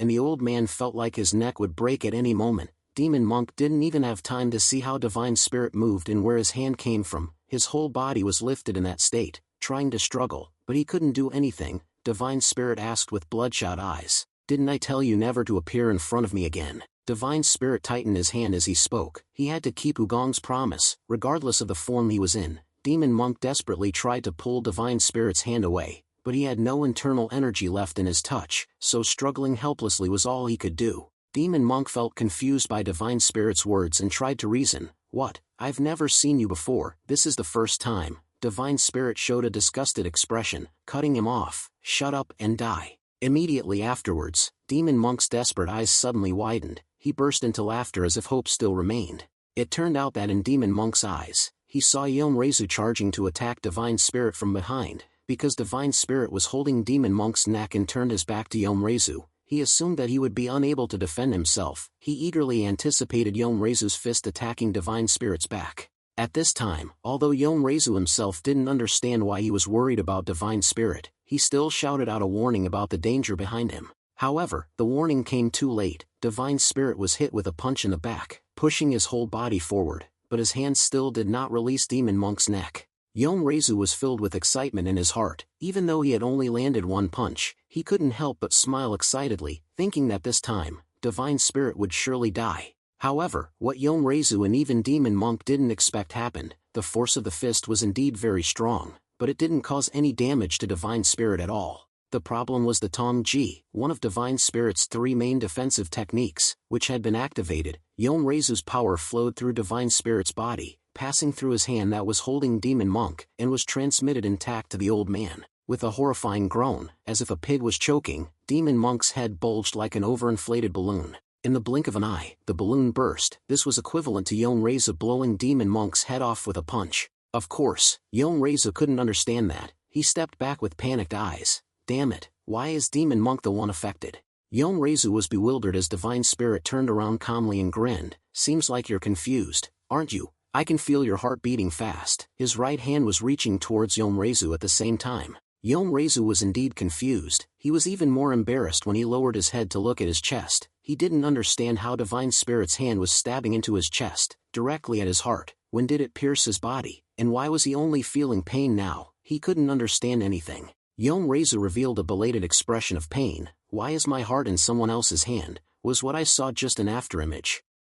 But those thoughts didn't last long. When Yomreizu looked up at Divine Spirit again, that hideous, ugly face was smiling cheerfully, a terrible face he had never thought he would see in his life. This monster, who is he? The moment after that, Yomreizu felt his heart constrict. Something exploded inside his body. He didn't know if it was his heart or his nervous system. Only a distant consciousness vaguely realized that death was coming as fast as a flood. Finally, he spewed blood from his mouth in pain. When Divine Spirit pulled his hand away, Yomreizu's body collapsed instantly like a puppet with its strings cut. Everything happened in the blink of an eye. A deep silence engulfed everything. All 200 people around could do was gape in disbelief at what they had seen. A truly overwhelming victory, and they had not taken their eyes off the battle, but they still couldn't see clearly any of Divine Spirit's movements. Only one thing was certain: this was not a dream. The stench of blood was still strong, and Yomreizu's body was still twitching slightly, as if he still couldn't accept death. At this time, Divine Spirit's grating laughter returned. He also turned his head to look at the 200 people who were trembling behind him. Those faces awaiting death. It was a scene of collective terror. The appearance of Divine Spirit didn't mean they were saved from death. Everyone was horrified by Divine Spirit's terrifying appearance and the murderous intent in his techniques. Everyone was worried about whether they would die under Divine Spirit's hand. They began to regret that they shouldn't have come here in the first place, and they shouldn't have even dreamed of the empty sound stone milk. Divine Spirit slowly scanned the crowd, his cruel smile deepening. He silently felt satisfied. The faces of everyone, filled with fear, were exactly what he expected. In Divine Spirit's eyes, the silence of this moment was precious. This was a quiet time for each person to look back at themselves and see how they had rushed into the fight like a moth to a flame, without looking back at their own abilities. They were mesmerized by the empty sound stone milk, and this was the best time for them to realize that the greater the value of the treasure, the closer death would be. Regret and enlightenment would happen at this moment. However, if Divine Spirit simply spared them like this, desire would stir again. Desire would lead them astray at some point, and then they would likely encounter the shadow of death again. Of course, not everyone would be like that, but many would certainly follow that path. Therefore, Divine Spirit looked at each of them with eyes that were blazing with murderous intent, as if they were going to be killed at any moment, to make the fear indelible, to make fear rise in their minds every time they think of the empty soundstone milk. Don't waste your lives in vain. Before those terrifying eyes, people's greed seemed to be eroding, their hands trembled, their shoulders hunched up, and at times their faces turned pale as withered leaves. As time passed, Shinda stared intensely like a predator choosing its prey. No one dared to move, even breathing was held back so as not to make a sound. When Shinda thought it was enough, he stopped radiating the killing intent in his eyes, because if he continued like this, it might cause more damage than necessary. But this was not the end. Now was the time to open up. A dark memory that could shake their souls. If left as it is, it would affect their minds for a long time, besides enduring nightmares, so they needed to be freed. Shinda put on a serious expression and spoke in a hoarse, echoing voice. Listen, everyone, I have a problem lately. I am very strong. You've all seen it, haven't you? I killed Demon Monk and Yomrezu so easily, right? The sudden conversation startled everyone. After listening intently, one person cautiously replied, yes, you are very strong. Even when others wanted to reply, their bodies froze in fear and they couldn't open their mouths immediately. However, Shinda didn't need many people to reply. He continued, but unfortunately, people don't know me. They only see me as a hunchback. A few shaky voices came from the crowd. Yes, we do. Shinda clicked his tongue and seemed to be nonchalant. It's okay. It's normal. It's reality. But as I said earlier, my face reflected in the lake is very handsome. You remember, right? More and more voices echoed softly. Yes, you said that. Women would line up for you. Shinda nodded in satisfaction. Yes, that's true. I don't force them to line up. They do it themselves. Shinda became more excited with a bright smile. They like me because I am strong. The issue with men lies in confidence, but I still want people to see me as more than just a hunchback, regardless of gender or age. Everyone listened silently, waiting for the next words. To be honest, even if they listened, they wouldn't understand anything, but they tried their best to comprehend and show attentiveness. Shinda kept on talking, because I am very strong, extremely strong. But I am not a killer, so I can't try to become famous by killing everyone, then people wouldn't know me properly and they would misunderstand me even more. Suddenly, Shinda changed his expression and frowned. You seem confused. Everyone shook their heads in fear. Shinda nodded again, satisfied, and explained in detail. What I mean is, I like to be praised, that's it. Look up at me and praise me as the greatest martial artist in the world, or worship me for something similar. Maybe just mentioning my name would make everyone tremble. Shinda spoke with a deep sense of narcissism that surprised everyone. Immediately afterwards, he changed his voice to one of sadness. But you know what the problem is? A person cautiously raised his hand to speak. People don't recognize you, right? Shinda burst into laughter and pointed at the person who had just spoken. That's right, you're smart, aren't you? Where are you from? What sect do you belong to? The young man replied in confusion. I don't belong anywhere. I used to be under in Wong. Shinda was even more cheerful, as if meeting an old friend. So, that crazy bastard, you followed a wise man. Then, Shinda lowered his voice and complained. In short, as you said, people don't recognize me. They need to know who I am so that they can praise me. That's why I'm so frustrated. I want to go crazy. So, I hope you can help me. Seeing Shinda's request, everyone immediately became enthusiastic. How can we help you? Just tell us, anything, we will do it. Shinda immediately broke into a satisfied smile. He liked their sincere attitude. Then, Shinda's face became bright and rosy like a young girl. Spread the rumor that Flower Knight Shinda is extremely outstanding. His reflection in the lake is also handsome, and he took down Demon Monk and Yomrezu in an instant. You can even mention Hubei's 4 evils. Now everyone's mouths erupted in chatter. Their voices were louder, and the color of their skin returned to normal, because they believed that by doing this, they could survive and leave this place. Of course. We will do that, of course. Please leave it to us. Shinda suddenly inserted himself and put his arms around a few people, looking friendly. I like you guys. I'm a good guy, right? I just said, women line up for me. The praise continued non-stop, pouring into Shinda's ears. Yes, you said that women are captivated by your confidence. You are the best. At the point where things were settling down, Shinda suddenly pointed at a swordsman in his 20s, dressed like a member of the Chungnam sect. Hey, Chungnam sect guy, what's your name? The man replied in confusion. Yes, well, I am Ju Sangmyeong. Shinda continued to ask, why are you here today? Ju Sangmyeong obediently replied, it's to get the situation.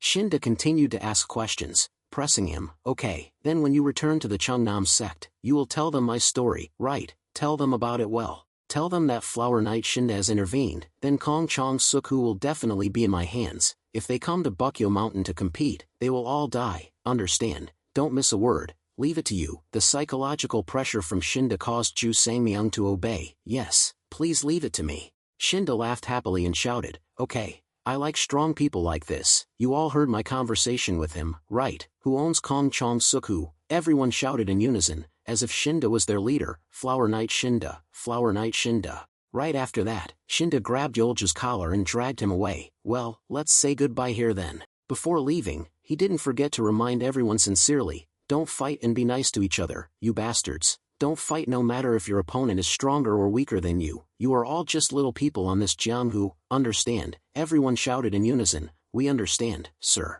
Shinda clicked his tongue in satisfaction, then I'll be off. As soon as he finished, he grabbed Yolja by the neck and flew away like a gust of wind, gliding over the ground and tree branches. As Shinda flew into the moonlight, cheers continued to echo crisply, Flower Knight Shinda, long live, long live, long live, long live, Flower Knight Shinda, long live, long live, long live, long live. After taking Yolja away, Shinda took him to a nearby forest and untied him. Yolja asked with a calm voice, who are you? He was no longer afraid of Shinda. He had been very scared when they first met, but today, seeing what Shinda did, he realized that this person was actually much greater than his initial impression. Perhaps among the 200 people there, some of them would realize the truth like Yolja, that even though Shinda talked so ridiculously, in fact, he was only caring about everyone. First, Shinda rescued everyone from the clutches of demon monk and Yomrezu. He also created fear but then dispelled it with a humorous side. Yolja felt warm concern throughout the process. Even the nature of telling people to spread rumors was only to prevent unnecessary sacrifices. So the question is, who is Shinda really? Yolja was very curious. He didn't understand why this great existence wasn't known by Jianghu until now, and why he only appeared now, before becoming a hunchback. Who was Shinda and what was he called? But a cold word from Shinda cut off Yolja's train of thought. Forget about that. Then, Shinda suddenly grabbed Yolja's collar with anger and interrogated him. Wu Jin of the Heavenly Treasury, how did you kill him? The feeling of their first encounter lingered in Yolja's mind. His eyes widened instantly at the sudden question. Wu Jin, what about that? He threw himself off the cliff. Shinda was not satisfied with that answer, so he continued to ask in a sharper voice, tell me more. Yolja explained in a panic. The thing is, Wu Jin was anxious from beginning to end. I reassured him several times that I would spare his life when he finished decoding the documents, but even so, he still didn't believe me. So, when he said he had finished the documents, he led us to the location, but he made 2 mistakes. The third time, he took us to Mount Angwang, Peak Shanying, and then jumped off from there. I don't know if it was because of his genius pride or because he had come to think that he would die anyway, so he did it. Shinda remained skeptical and continued to ask more details. Did you confirm the body? Yolja nodded honestly, yes. Although his face was destroyed, his clothes and body were definitely his. Shinda furrowed his brow and thought, his face could be crushed. It's not strange that his head and limbs could even be blown off after hitting the cliffs, but that's still not enough to dispel all doubts. The problem is why he committed suicide. This is a situation that makes Shinda unable to help but wonder about it. There is only one person who knows the story that even the wise old freak and Yolja don't know, that the location of Kong Chong Suk-Hu was mentioned in the documents, not the location of Ghost Valley Master, and that is Wu Jin. And after he fell off the cliff, rumors spread throughout Jianghu. Shinda pondered more and more. The rumors surrounding Kong Chong Suk-Hu and originating from a secret document held by the wise old freak could be seen as a connection. But what does Bukyo Mountain have to do with this? Is it just a random mountain chosen to make the fake news believable? Furthermore, it's not difficult to stage a suicide on a cliff. All it takes is to prepare the same clothes, the same body shape and a body that's still cold. Of course, a plan and someone to help are necessary here. After pondering for a while, Shinda asked about his main purpose in finding Yolja. Where's the wise old freak? Seeing Yolja hesitate, Shinda warned in a stern voice, if you lie even half a word, you will die immediately. If I see you trying to play tricks, you're also dead. Yolja had no choice but to bow his head and report, the wise old freak is at. Yolja stammered as he recounted the whereabouts of the wise old freak, while Shinda only stared at him with wide eyes. The silence for a moment made him wonder if he would die like this, even though he had told the truth. Yolja didn't know that the reason for Shinda's silence was because after hearing his words, he suddenly remembered his days as Hugong of the Miram Alliance. His eyes shone brightly with anticipation for the upcoming meeting. The next morning, at the Zhuge family's manor, a silent atmosphere enveloped the scenery. It was the peaceful scene commonly seen in this place. The wise old freak was sitting in a secret room with an anxious look on his face. He asked the person across from him, "Can you decipher it?"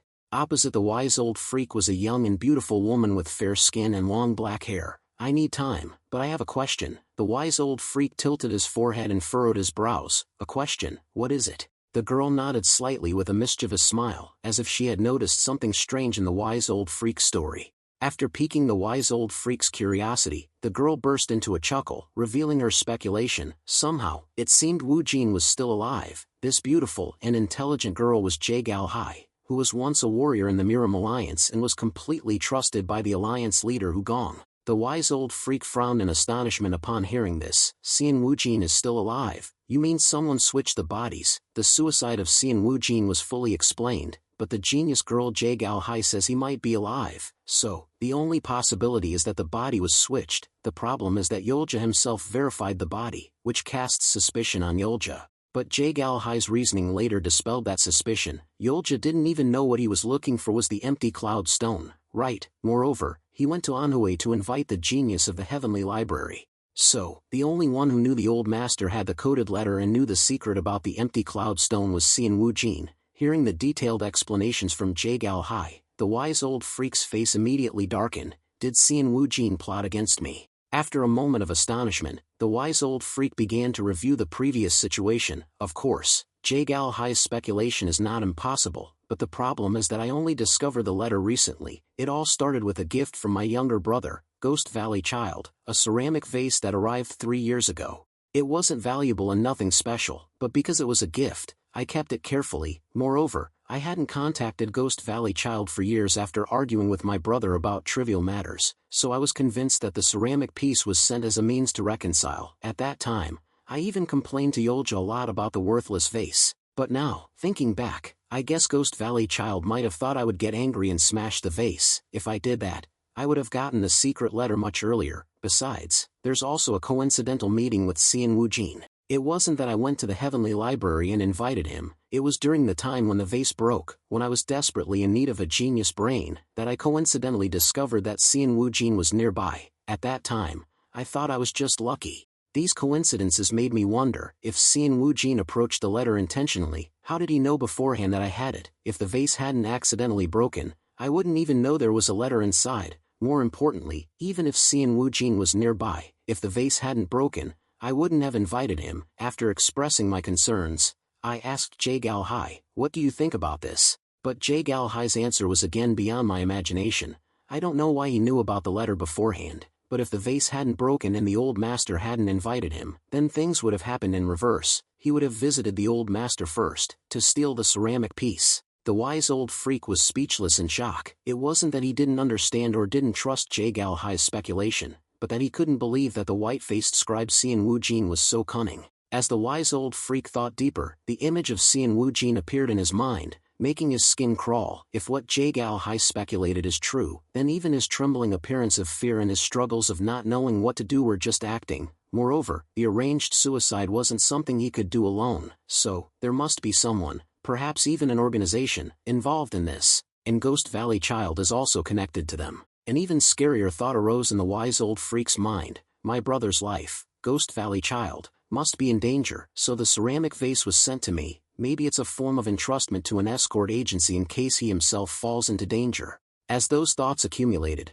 the wise old freak's eyes became deeper and filled with anger. A burning killing intent surged within him. Xian Wu Jin and those involved, kill them, they must be killed, by any means necessary. The next day, around noon, Jie Galhai was immersed in deciphering the characters in the letter. She was alone in the highest office of the Zhuge family, isolated from the rest of the manor, to avoid the risk of the letter's image being leaked. Jie Galhai was slightly surprised when she heard the sound of the room's door suddenly opening. Because of the confidential nature of this work, the door shouldn't be open unless there was a major crisis in the family. The person who appeared was the head of the Zhuge family, also Jie Galhai's uncle, Jie Galchan. "Hi, don't be surprised, I apologize for interrupting, but there's something important." Jie Galhai tilted her head and looked at him. "What is it, uncle?" Jie Galchan explained with a kind smile. "I just wanted to let you know that a special guest has arrived and wants to see you." Jie Galhai was even more surprised. She didn't know how important the guest was that the head of the family had to personally inform her. A special guest.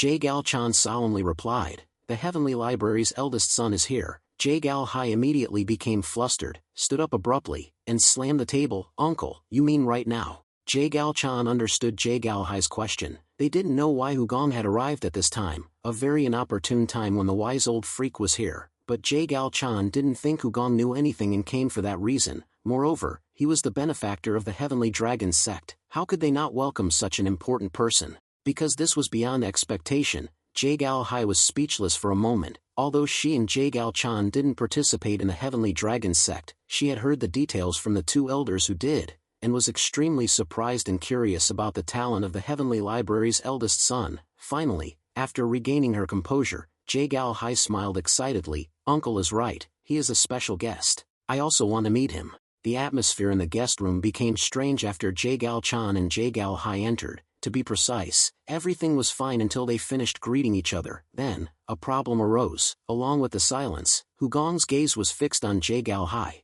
and it seemed he had no intention of turning to look at the head of the Zhuge family. Gal-chan tilted his head in confusion, blinking constantly as he looked at Hugong and then at his niece. Bewildered, he even felt something sinister in the way Hugong was looking at Gal-hai. Gal-hai felt the same as her uncle. She couldn't help but feel embarrassed and even avoided Hugong's gaze with a forced smile. "Why is he staring at me like that?" For Hugong, Gal-hai was like a beloved niece. He hadn't seen her for a long time, so he could hardly contain the emotions in his eyes. Of course, with Hugong's affectionate gaze like this, if they didn't know his true nature, there would be a misunderstanding. It's understandable that they wouldn't understand his gaze. How could they imagine that the young man in front of them was once the Miram Alliance leader? Gal-hai intended to remain silent until Gal-chan or Hugong spoke, but it seemed like this situation would have no end, so she had to speak first. "Ahem, young master, is there something on my face?" Hugong finally realized he was behaving abnormally. Hugong hurriedly chuckled awkwardly and explained, "No, it's just that I seem to have met you somewhere before, but I can't remember if we've met before. I swear, I feel very familiar with you." Gal-hai immediately responded with a skeptical tone,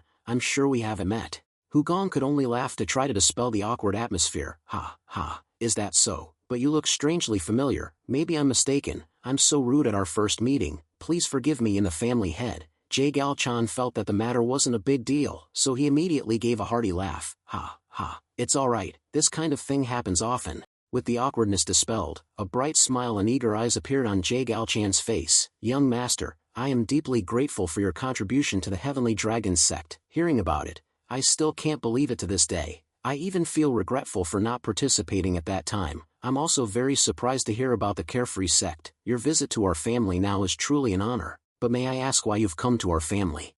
Hugong replied with a gentle smile. "I've come here to ask for help. This is something only the Zhuge family can help with. I want to see the old master." Both Gal-chan and Gal-hai widened their eyes in surprise, but they didn't dare make a sound. How did he know the old master was here? The guest room fell silent. The silence on the outside actually reflected the noisy and chaotic minds of Gal-chan and Gal-hai. Countless thoughts filled their heads. Besides the Heavenly Library's eldest son, who else knows about this? What does he want to find the wise old freak for? Does he intend to take the empty cloud stone? The surprised expressions on the faces of the two betrayed them, just like an admission that the wise old freak was here. Therefore, Hugong smiled contentedly, lifting a corner of his mouth. "I hope I won't be disappointed." There were countless things Gal-chan wanted to ask, but worries followed. Although the wise old freak had even sent Yolja to invite the Heavenly Library's eldest son before, the situation then and now was different. At that time, the eldest son was a necessary existence, but now, for the wise old freak, the eldest son was just an outsider. Now, the wise old freak was in a state of unease because he was being intensely sought after by the Jianghu. He could explode if he was taken out now. "If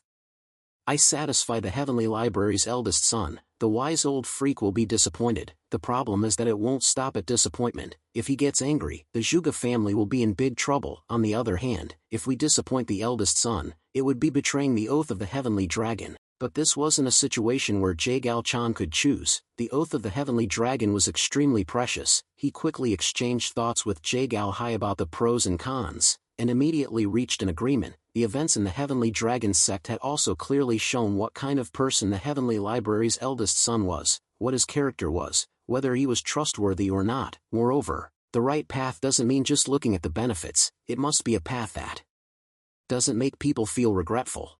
Then, Jae-gal-chan gave a response that satisfied Hugong. The old master is indeed at our family. I will take you to see him. Hugong smiled and nodded at Jae-gal-chan. As he expected, there were many things Jae-gal-chan wanted to ask, but he decided not to ask anything, nor did he set any conditions. He was willing to follow the oath of the heavenly dragon, even though it would clearly be a major loss if the relationship with the wise old freak broke down and the secret about the empty cloud stone fell into his hands. Suddenly, Hugong clicked his tongue in displeasure. It's really disappointing. Jae-gal-chan was confused and tilted his head. What do you mean, young master? Hugong replied with a click of his tongue. The Zhuge family's trust in me is truly bottomless, so there's nothing interesting anymore. Jae-gal-chan was confused and burst into an embarrassed laugh with a pale face. Ha, ha, ha, is that so? But it will be very interesting from now on. Hugong immediately understood that this statement contained multiple meanings. He was worried that there would be trouble and disputes between him and the wise old freak. However, as long as Hugong was there, he wouldn't let such a thing happen. He decided to reveal part of the truth in response to Jae-gal-chan's boundless trust and reassure him at the same time. Family head, please rest assured. What you're worried about won't happen, my friends, and I already know a lot. I'm meeting the old master only to confirm a few things. Please call him here. It's better if we all talk together. Jae-gal-chan and Jae-gal-hai both thought that Hugong was just at the starting point and didn't know anything, but he said he knew everything. If that was true, then it would be useless even if they tried to hide it from the wise old freak. Soon after, the wise old freak entered the guest room with a surprised look upon seeing Hugong. Zhuge family head, what's going on? Jae-gal-chan was confused and prepared to explain, but Hugong took the initiative to speak for him. First, please accept this. When everyone in the room was wondering, Hugong took out a carefully wrapped object and placed it on the table. This is what I found in the cave near where the empty cloud stone was located. I'll take you there later. Everyone was surprised that Hugong even knew the location of the empty cloud stone, but the wise old freak was the most shocked when he unwrapped the cloth and saw a dragon scale blade, Ghost Valley Child's weapon. Seeing this meant that Ghost Valley Child had no hope of being alive. The wise old freak had thought there might be some glimmer of hope, however small, but now the result was certain. He couldn't stop the tears from welling up in sorrow. Moreover, the wise old freak's gratitude also surged, because Hugong not only returned the dragon scale blade to him but also revealed Ghost Valley Child's last location, which meant there would be more clues to find the person behind all this. He couldn't help but cry out in a choked voice, "Thank you, young master, thank you." Hugong smiled and patted the wise old freak. You don't need to thank me. I didn't do anything in this matter. A friend from the Jianghu told me. I just went there to check, but I can't tell you the identity of that friend. Please understand. Of course, that friend was none other than the colorful sparrow. In reality, there was nothing wrong with revealing its existence, but it would contradict what Hugong was about to say. Therefore, he had to keep this little secret. The wise old freak suppressed his grief and sat down to talk to Hugong. Despite that, I must thank you, and please help me pass on my thanks to that friend. Hugong nodded. Okay, I will. After everyone calmed down, Hugong continued, from now on, I'll talk about the empty cloud stone, my friends, and I have found the location of the empty cloud stone in the deepest part of a nearby cave. Everyone's surprised eyes were focused on Hugong. Young master, have you found the empty cloud stone? The surprise didn't last long, because Hugong put on a very serious expression. Unfortunately, there wasn't a single drop of empty cloud stone left there. Perhaps I arrived too late. To be more precise, only a demonic venom substance that looks like the empty cloud stone remains. Luckily, I'm immune to poison, otherwise, I wouldn't have been able to survive and leave there. A sigh immediately rang out, and speculation emerged from the wise old freak. Not only thoughtful, but also very cruel. Could it be Xian Wujin? Hugong asked him back in a slightly surprised tone. You know there's a possibility that Xian Wujin is still alive. The wise old freak immediately pointed his hand towards Jae-gal. Hugong was extremely pleased with Jae-gal-hai's intelligence, but since he was the one who orchestrated this, he just needed to make up a believable excuse so everyone would believe it wasn't Xian Wujin. Yes, I'm sure Xian Wujin is still alive, but it wasn't him who took the Kong Tan Thatch Nu. I found that place even before Yolja came to me. According to the timeline, Xian Wujin hadn't finished the paperwork at that time and was still next to the old master. Hugong lied without blinking, and his serious expression made everyone believe his fabricated story. The wise old freak fell into deep thought, furrowing his brow. Is that so? The problem is getting more complicated. Jae-gal-chan curiously asked Hugong. So what are you going to do now, young master? Truth and lies continued to blend in Hugong's firm voice. For now, I want to examine that confidential document from a verification standpoint. If the contents of the document are nothing unusual besides our speculations, Then we will pursue Xian Wujin of the Celestial Treasury and, of course, his accomplices. That afternoon, Jie Gaohai approached the wise old freak in the hallway for a conversation. For her, the tasks at hand seemed to disappear with Hugong's appearance. For the wise old freak, he had many knots in his heart that he couldn't untangle on his own. Jie Gaohai, more at ease, spoke first. Wise old master, you seem uneasy. Impatience was evident on the wise old freak's face. How many days do you think it will take to decipher this document? Jie Gaohai replied honestly, reassuring him. 10 days is the earliest. If it's slow, it will take 20 days. You should calm down. The young master has helped us save time in many ways. The wise old freak knew this, but his heart was anxiously yearning for his brother's final resting place and he wanted to rush there immediately, so he couldn't help but sigh. You're right, it was found. However, I still have one concern. I want to hear your opinion. The wise old freak's eyes lit up with deep suspicion. Regarding Kong Ton Thatch Nu, to be honest, I can't shake off my doubts. I feel it was him who took it. However, Jie Gaohai's face immediately turned cold, and her voice was full of disappointment. Old master, you're shameless. The wise old freak was shocked and immediately retorted fiercely. What? You're being rude. Do you think I'm not grateful to him? I just had a few doubts, so I asked your opinion.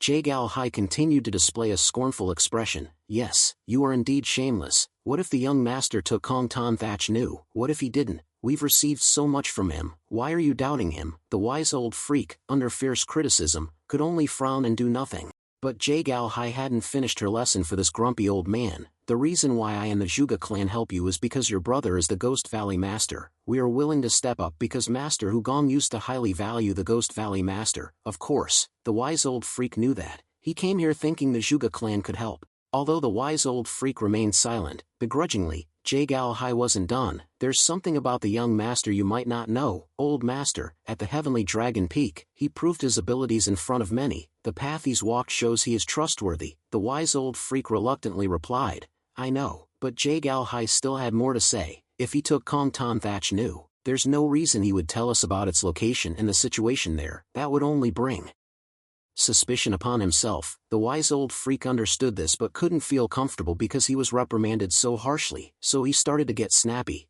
I said I know.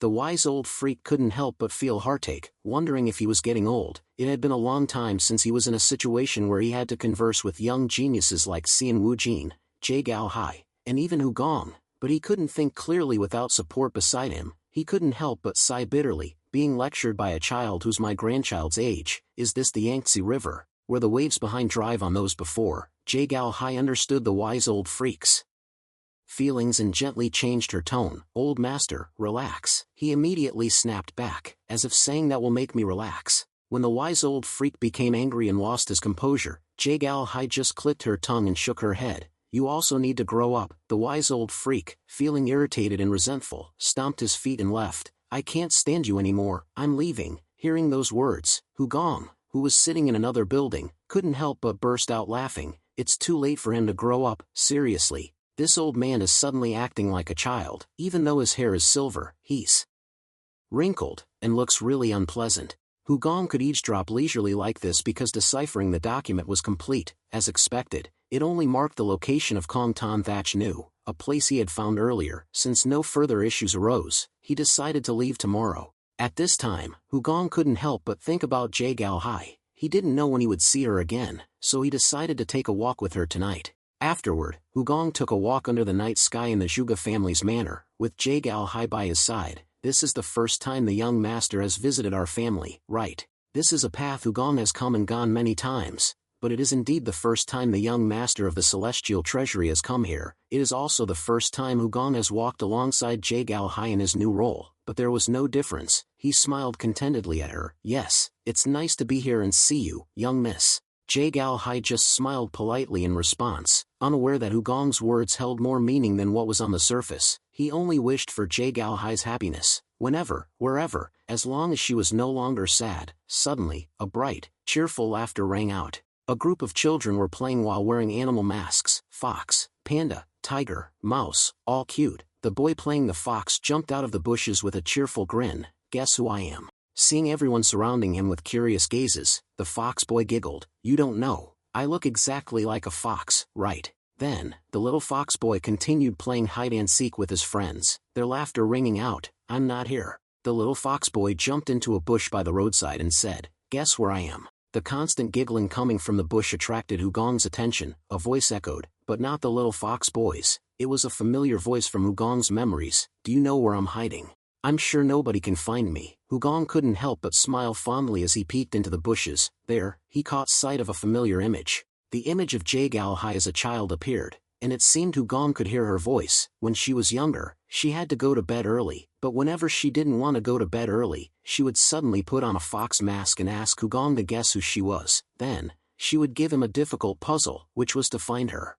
Hugong couldn't remember if Jae-gal-hai was 3 or 4 years old at the time. She also wore a fox mask similar to the little boy's and hid in a secluded spot, surrounded by furniture that obscured her. Only her front was fully exposed. Hugong could see her immediately, but Jae-gal-hai told him he couldn't see her. Right. Hugong had no choice but to pretend to look around anxiously. Ahem, it's strange. Where did my adorable Hai disappear to? I only see a fox here. Where is Hai? Feeling satisfied, Jae-gal-hai stood up from her hiding spot and took off the mask, smiling broadly. Here I am.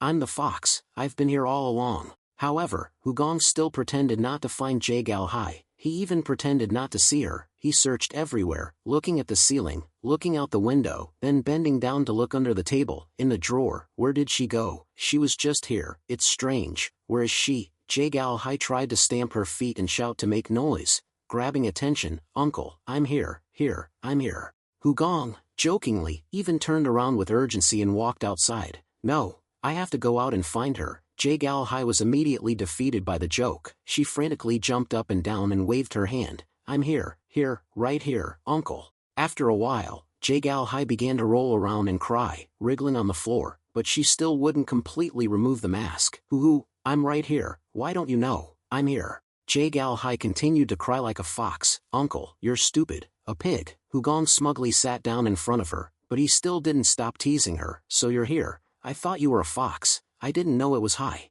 Hugong realized too late that Jae-gal-hai was very angry, so she punched him in the face. I've been here the whole time. But after that punch, Hugong still laughed happily and contentedly. Hugong couldn't help but smile brightly as he remembered that time, and now Jae-gal-hai, who was once just a mischievous child, had become a mature young miss before she realized it. Seeing Hugong smiling so happily because of the children's game, Jae-gal-hai asked, as if genuinely surprised, "You must really like children, young master." Hugong nodded and chuckled. Yes, I like children. Moreover, seeing them reminds me of my little nephew whom I haven't seen for a long time. Jae-gal-hai tilted her head curiously. It seems your nephew is very cute. Hugong laughed even louder. Yes, he's cute, but he can be very troublesome sometimes. Hugong remembered his past life and clicked his tongue in annoyance, especially when eating. He just keeps whining beside me. You know, the saying on Jianghu is that heaven protects those who avoid meals. He's still a silly kid. Jae-gal-hai chuckled in response. Just thinking about it makes him seem cute. Someday, I'd like to meet him too. Hugong smiled and glanced at Jae-gal-hai with a knowing look. It's not difficult to meet him. Jae-gal-hai continued to giggle, thinking it was just a casual remark. Is that so? Then I'll look forward to that day. As Jae-gal-hai continued walking, Hugong revealed a slightly sad and wistful expression, as if the Murim Alliance leader was looking at a distant granddaughter he hadn't seen in a long time and didn't know when he would be able to see her again. He desperately wanted to tell Jae-gal-hai, "Don't wait, just look in the mirror, my grandchild is in there, Hai." After Hugong calmed down, they continued walking side by side. Jae-gal-hai hesitantly spoke. Can I ask you something, young master? Hugong replied without hesitation. Anything, as many questions as you want. Jae-gal-hai couldn't help but laugh at his generosity. It's nothing much. Jae-gal-hai curiously stopped in front and candidly expressed her question. I heard that the young master has a group called the Qianchuang Brigade. Is there a specific reason why you created it? Every aspect of the Qianchuang Brigade is incredible and unique, but I think it wouldn't be easy to bring them together like that. Hugong cleared his throat 3 times, looking embarrassed. That group wasn't created by me. Jae-gal-hai widened her eyes in surprise.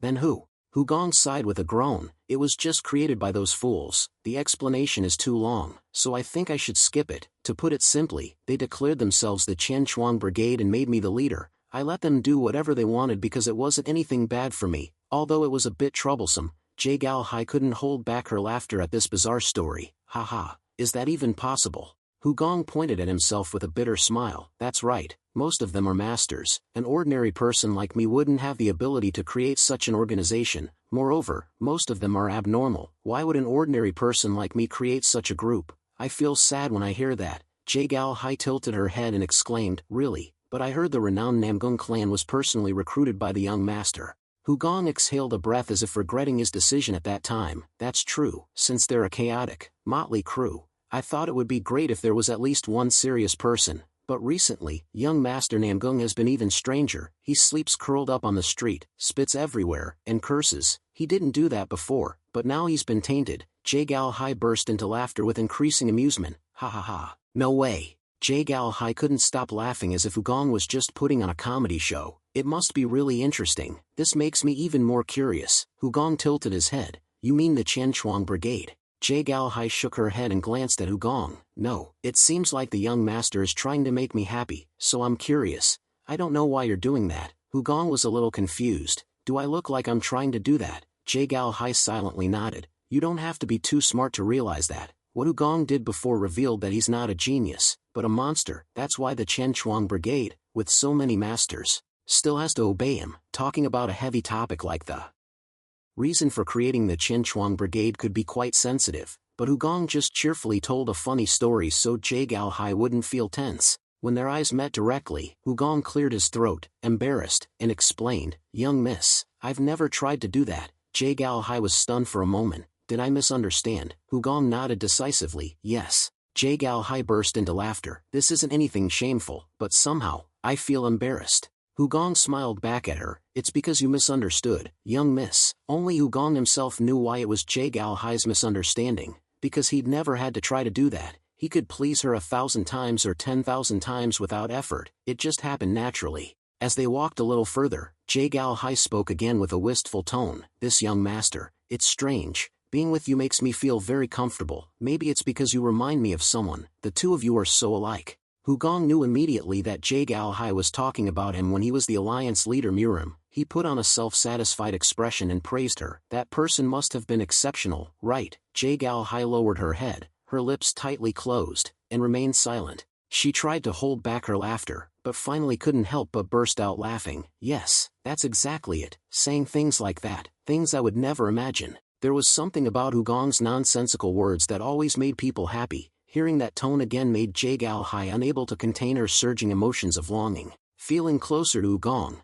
Jae-gal Hai took the initiative to reveal her secret. Actually, before this incident happened, I went to North Sea on a trip. Hugong had already known about this, so he was curious to hear Jae-gal Hai personally explain the reason. Why did the young miss suddenly go to North Sea? Jae-gal Hai looked up at the night sky with a thoughtful expression. It sounds funny, but I thought that if I went there, I might be able to see him again. Hugong stared blankly at Jae-gal Hai for a moment, feeling certain that she had seen his dead body in the form of the alliance leader Murim many times, checking and rechecking because he couldn't accept the cruel truth. In a moment, Hugong desperately wanted to imitate young Jae-gal Hai, jumping up and down and waving his hand, saying, No, I'm here, I'm right here, why don't you know? I'm the stupid pig right here. The sound of Jae-gal Hai's cries unconsciously echoed in Hugong's mind, but he could only try to suppress it. He couldn't reveal himself yet. Now wasn't the time. Sensing the atmosphere become heavy, Jae-gal Hai gave a bright smile and changed the topic. What was I talking about? It's not interesting at all. Hugong also smiled and encouraged her. It's a very interesting story. Hearing you say that, I'm also interested in the fish in North Sea. Let's go together sometime. Of course, if I leave here, I don't know when I'll see you again, but that place really interests me. Jae-gal Hai stopped, her expression doubtful. You talk as if you're leaving tomorrow. While waiting for an answer from Hugong, she unconsciously swallowed, thinking that it would take at least 10 days to decipher this document. Hugong smiled, having read Jae-gal Hai's thoughts. Tomorrow morning I'll leave. The deciphering is finished. That place is indeed where the void-clear stalactite is found. Jae-gal Hai's eyes widened in astonishment. What? It's not even been a day. The next morning, Hugong was actually ready to leave the Zhuge family. As he was preparing to leave, the wise old freak requested to go with him. Naturally, Hugong easily agreed. After all, he was planning to take him to the place where the remains of Gue Guzi were located. Last night, the wise old freak had vaguely heard that Hugong had finished deciphering the documents, so he had disguised himself beforehand as a necessary part of the journey. It seemed he thought he should look different because he was currently receiving the attention of the Jianghu. He dyed his white hair black and changed into a red outfit he never wanted to wear. However, people didn't even know about the wise old freak's usual clothes. For this reason, Hugong looked at him with suspicion, you're in disguise, the wise old freak replied confidently. Yes. Hugong secretly cursed the wise old freak for being senile, but he still forced a smile and gently persuaded him. I almost didn't recognize you. Why don't you wear a mask? The wise old freak immediately shouted, asserting his authority. Hey, I'm the wise old freak, are you ashamed to be with me? Of course, this resistance couldn't be successful. He was the wise old freak, but facing him now was the alliance leader Miram, whom he didn't know. Hugong only looked at him as if he were a pitiful fool and turned away. If you insist, then we'll go our separate ways. It doesn't concern me who the old master kills or who kills him. The wise old freak still spoke in a loud voice but had to yield to Hugong, who said I'm not wearing one, it's just that I don't have a mask. Hugong had anticipated this situation and clicked his tongue, telling him, please wait a moment. Immediately after, Jae-Gal Hai entered with a box of animal masks of all kinds, nearly 20 of them. Young master, I've brought the masks you requested. When Jae-Gal Hai glanced at the wise old freak, she trembled, trying to hold back her laughter and deeply ironic remark. Young master, this is the first time I've seen the person next to you. Who is he? The wise old freak immediately let out a cry of pain. Jae-Gal Hai, even you. Hugong clicked his tongue and sneered, adding a sentence, right, his disguise is too good, I couldn't recognize him. Because they were prepared hastily, the quality of the masks varied greatly. Jae-Gal Hai presented them to the wise old freak. Anyway, old master, you choose. Hugong saw a fox mask and excitedly said, I have to choose one too. Jae-Gal Hai opened her eyes wide in surprise. You too, young master. Hugong immediately explained, if one of us wears a mask and the other doesn't, everyone will focus their attention on the one wearing the mask. If both of us wear one, they'll disperse their attention a bit. Meanwhile, the wise old freak had chosen a weasel mask and happily put it on. As soon as Hugong took the fox mask that young Jae-Gal Hai used to wear in his past memories that flooded his mind yesterday, she immediately stopped him with an embarrassed smile. Young master, wouldn't it be better to choose another one? That one seems a bit small. Before Jae-Gal Hai could finish her sentence, Hugong had already put on the mask. It fit his face perfectly. Young Jae-Gal Hai had previously made this mask quite large, perhaps to conceal her face as much as possible. This fortunate circumstance made him smile. I like this mask. Is it expensive? Jae-Gal Hai laughed awkwardly. Haha, no way, it's ugly, try another one, young master. It was a fox mask, but it didn't look like a fox, because it was handcrafted by young Jae-Gal Hai. It resembled a dog mask more. To prevent people from recognizing what animal it was, she carefully engraved the words fox on the edge of the mask. Hugong stroked the chin of the mask where the engraving was with satisfaction and said, ugly, young miss doesn't understand art at all. I don't know whose craftsmanship it is, but I can feel the style and dedication of the person who made it. I'm sure that if I wear this, everyone will think I'm a fox. Then, Hugong imitated the actions and even the words of young Jae-Gal Hai. Young miss,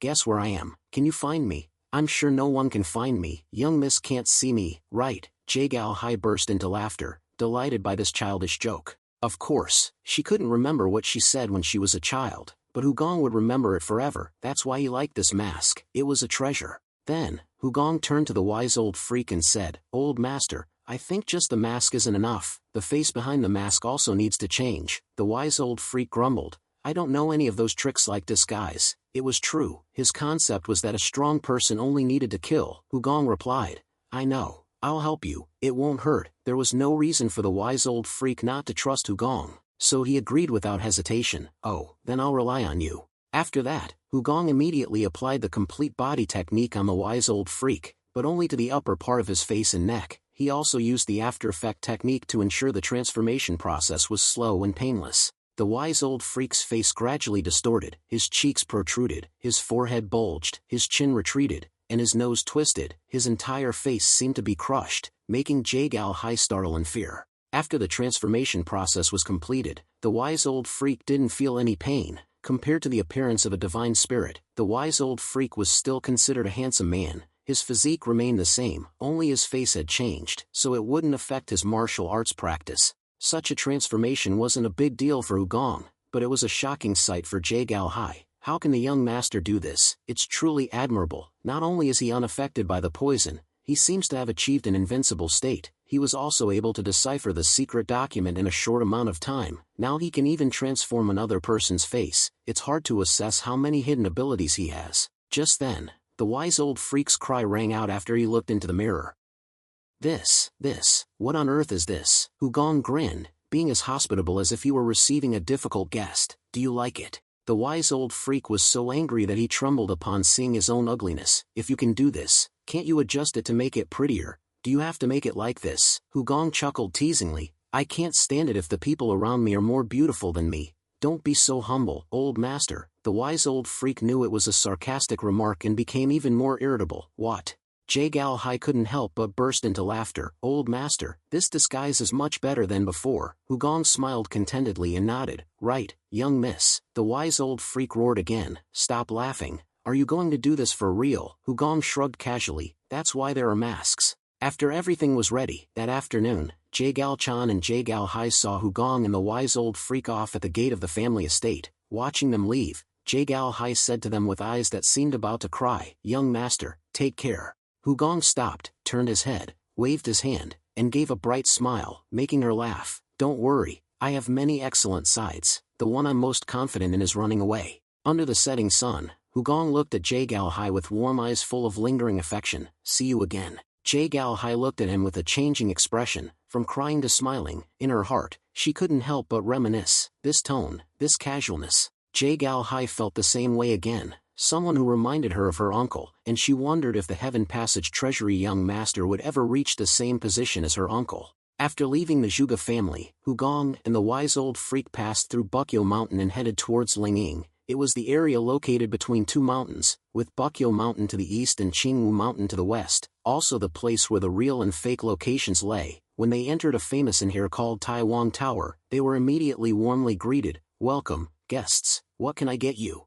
Seeing the masked person, the waiter didn't show any surprise at all. After all, among the experts gathering to search for the void-clear stalactite recently, those wearing masks weren't uncommon. The ground floor was a tavern, and the second floor was guest rooms. The waiter asked, which one would you choose? Hugong simply replied, one room. The waiter politely answered, yes, please follow me. Hugong nodded and added, by the way, tell the Taiwan Tower master that the Heaven Passage Treasury young master requests a meeting. The waiter's eyes widened. It seemed he understood enough, so he ran to deliver the message without Hugong needing to explain anything further. As Hugong expected, the Taiwan Tower master, like the Dayun Tower master, was very enthusiastic and cordial in welcoming Hugong. Ha ha ha, it's an honor for me. The story of the Heaven Passage Treasury young master is already a legend within the Hao clan. The Dayun Tower master has received a lot of wealth through the carefree faction's affairs. The Jianghu is so chaotic these days. I've been wondering if I would have the opportunity. I didn't expect to enjoy this honor.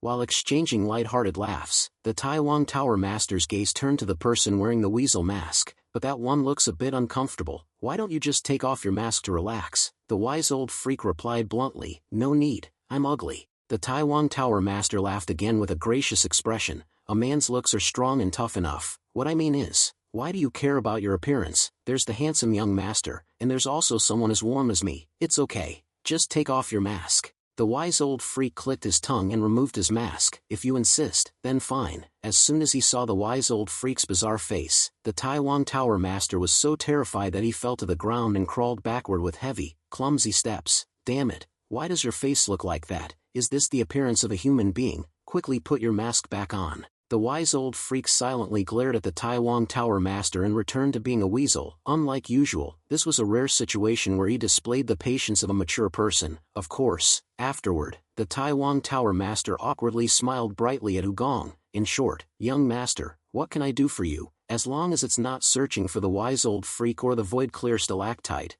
I'm all in, because if I have to find those two things, I might die prematurely. Hugong replied frankly, actually, I want to ask about the rumors concerning Bukyo Mountain. The rumors spread too fast, so there must be someone deliberately spreading them. Aside from the Hao clan, I can't think of anyone else with this ability. The Taiwan Tower master immediately shook his head, even shaking his index finger to emphasize it. It wasn't us, but we've also investigated the rumors about the void-clear stalactite. We were curious, so we investigated. The source started from a place called the Ripples of Sound sect. Hugong raised an eyebrow in doubt. The Ripples of Sound sect. He had never heard of this sect before. That meant it had never made a name for itself in the Jianghu and might have only been created recently. The Taiwan Tower master explained in detail. Of course you don't know, young master. In the Jianghu, there are many chaotic organizations. The Hao clan sits at the peak of such organizations. But if you delve deeper, you'll find many similar organizations that have been created and disappeared like the Wen. The Ripples of Sound sect are the ones who specialize in spreading rumors.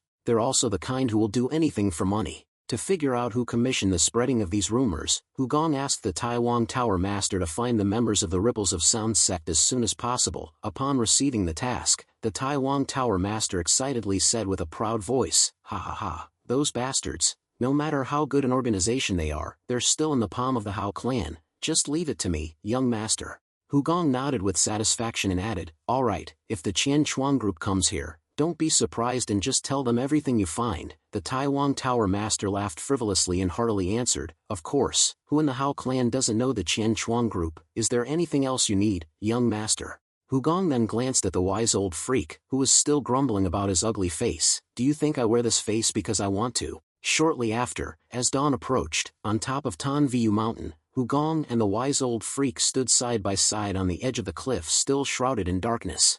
Hugong led the wise old freak to the first cave where he found the remains of Gue Guzi. The wise old freak rushed alone towards his deceased brother, while Hugong stood outside the cave, his eyes gazing into the distance. Even though the cave was pitch black, the wise old freak could still recognize his brother's remains through the faint traces of the wound on his young old freak's skull. Gue Guzi was a brilliant man. Some of Jagal Hai's knowledge was even passed down from him. However, the minds of geniuses are often very curious, so they don't stay in one place for too long. But Gue Guzi stayed here for a long time, knowing what kind of person his brother was. The wise old freak burst into tears. "Brother, how did you end up like this? How much have you been stifled here? I was wrong. I came too late. Please forgive this useless old man." The wise old freak's sorrowful cries echoed out of the cave and spread across the peak of Tanviyu. Soon after, Gue Guzi's remains were placed in a wooden box. Fire and smoke billowed as the wise old freak decided to cremate his brother's remains. As the remains turned to ashes, Gue Guzi was blown away by the wind amidst his brother's sobs.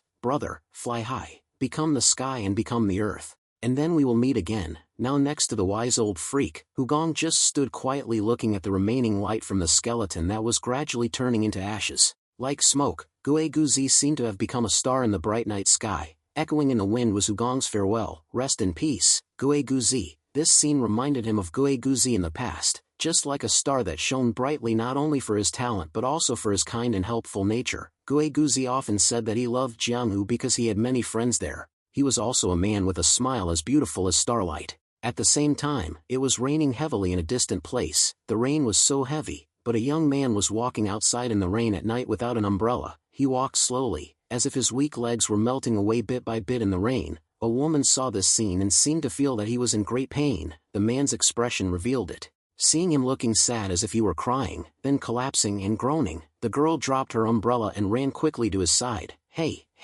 are you all right? Where does it hurt, or is there something troubling you?" At that moment, the man's mind was in a daze, so he didn't hear her for a while. Only after a moment did the woman's voice reach his ears. He looked up with vacant eyes. This was Xian Wujin, the man Hugong and the wise old freak were searching for. Seeing that the girl who was worried about him was a beautiful woman only in her 20s or 30s, a question arose in Xian Wujin's mind. This rainy night was a very long night for a woman to walk alone, and it was even more unsuitable to talk to a strange man. Surely this girl wasn't from a wealthy family. Xian Wujin then smiled charmingly and said to the girl, "I love the rain. On rainy days, I like to walk around. My head is aching and burning hot, so I thought taking a rain bath would be better, but no matter how much I bathe in the rain, I can't feel it cool down." Xian Wujin's voice rang out slowly as he hurriedly got up and left the girl. "Go your way. I'm not a good man." He was handsome, and even though he was in a state of distress, his voice was still gentle and pleasant, enough to stir the hearts of women.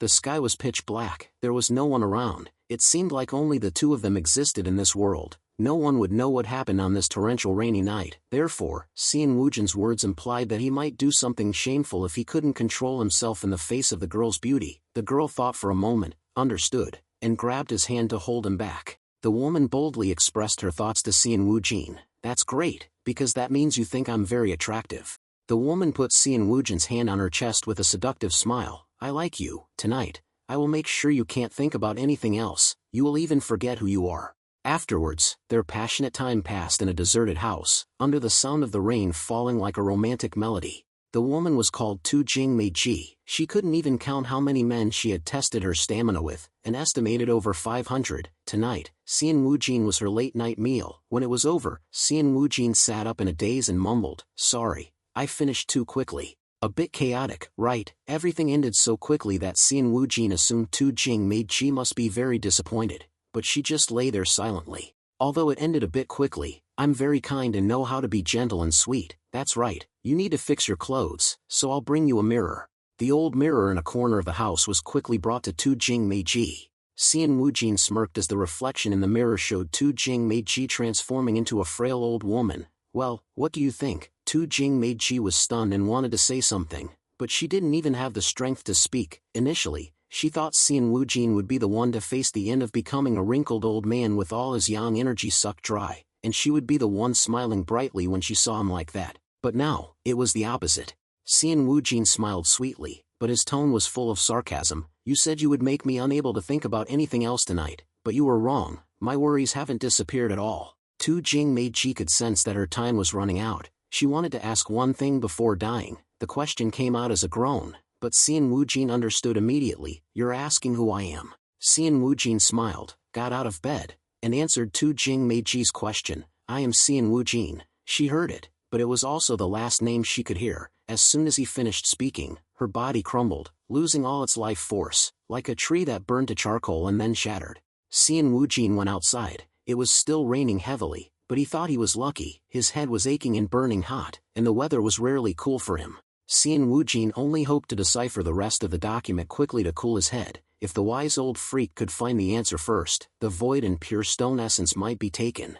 The problem was that as long as the wise old freak was alive, Xian Wujin couldn't freely move around looking for someone to help him decipher the rest of the document because he was considered dead. As soon as his whereabouts were revealed and the news reached the wise old freak, everything would be over. Xian Wujin walked in the rain again. In his heart, he kept praying for the wise old freak to die quickly so he could be free. Only then could he claim the void and pure stone essence for himself. Images related to the void and pure stone essence kept appearing in his mind. Every character in that document, he didn't forget a single one. Even the descriptions of the void and pure stone essence and legends appeared vividly in Xian Wujin's dreams as if he had seen it countless times.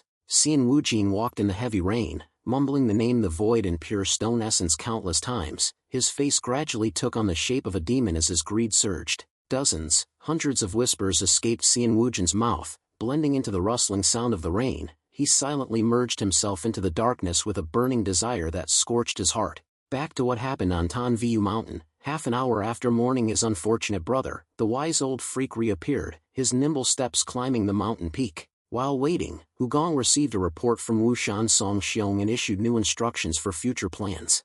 Hugong ended his conversation with Wushan Songxiong just as the wise old freak appeared. He warmly greeted him. "Old master, you have arrived." However, Wushan Songxiong didn't say anything and immediately disappeared, making the wise old freak curious. "He's a member of the Heaven's Master Squad. Why didn't you introduce him to me?" Hugong chuckled and took out 2 bottles of wine that Wushan Songxiong had just brought. "I'm sure we'll have another chance to meet." Afterwards, Hugong handed the wise old freak a bottle of wine with a comforting smile. "Take this. I don't have any cups." The wise old freak took the bottle of wine with a gentle smile. "Thank you. I won't forget this favor." Even if he said he wanted to meet the Heaven's Master Squad, to be honest, the wise old freak didn't have the mood to greet many people tonight. But on the other hand, if he was alone now, he would surely feel very lonely. So, he was very grateful to have Hugong by his side. Hugong also knew this, so he just smiled and replied. Of course, when he was in Zhuge Bang, Hugong had declined the wise old freak's thanks, but his answer now was different, like a close friend being straightforward. So, the wise old freak felt comforted rather than uncomfortable. They sat side by side on the edge of the cliff, silently drinking for a while. The first one to speak was the wise old freak. "If you want anything, just say it. I'll agree to anything you want." Hugong raised his eyebrows, showing skepticism. "Anything." He then sighed and shook his head in a disappointed manner. "I guess old master always talks big like this." "Ha!" The wise old freak burst into laughter. "Well, if you ask me to pick a star from the sky, that would be difficult for me." He wondered if there was anything funny about this sad night, but he had already felt much more comfortable after exchanging a few words with Hugong. Hugong smirked mischievously and glanced at the wise old freak. "No need for stars from the sky. I only want one thing, and it's not that difficult. The wise old freak tilted his head curiously. Tell me. Hugong replied frankly, please die by my hands. Before this unexpected request, the wise old freak was extremely surprised and opened his eyes wide. But for a while after that, Hugong just looked forward and smiled mysteriously. Clearly killing doesn't have to be understood literally, so the wise old freak calmly pursed his lips and continued drinking. Okay, my life is not worth much. It was Hugong's turn to open his eyes. Are you sure? The wise old freak replied leisurely, it's just death, nothing more and nothing less. Hugong clicked his tongue and replied, you're right, then I'll kill you tomorrow. The wise old freak was a little stunned and grumbled, that's too fast. Both the killer and the one about to die drank and chatted calmly. Hugong carefully instructed the wise old freak, tomorrow you'll die, then you can live as a weasel for a while, 2 weeks, or at most, a month. The wise old freak pursed his lips and pouted, is that all? That's a pretty dull wish. But what's the reason? Hugong also frankly revealed his plan. I'm going to meet Xian Wujin. The wise old freak was surprised and questioned again. Xian Wujin, how? Hugong simply explained, the void and pure stone essence is nearby, but there's still no trace of Xian Wujin searching around here, so, he must not have deciphered the document yet. If he knew, he would at least try to occupy this place, but even his shadow can't be seen, so it's highly likely that he doesn't know anything at all. Each day that passes, he'll become more impatient. In addition, those who are cooperating with him will also become impatient. If Old Master was still alive, they would hesitate, but if they know that you are no longer in this world, they will be able to move freely, with no reason to hide anymore.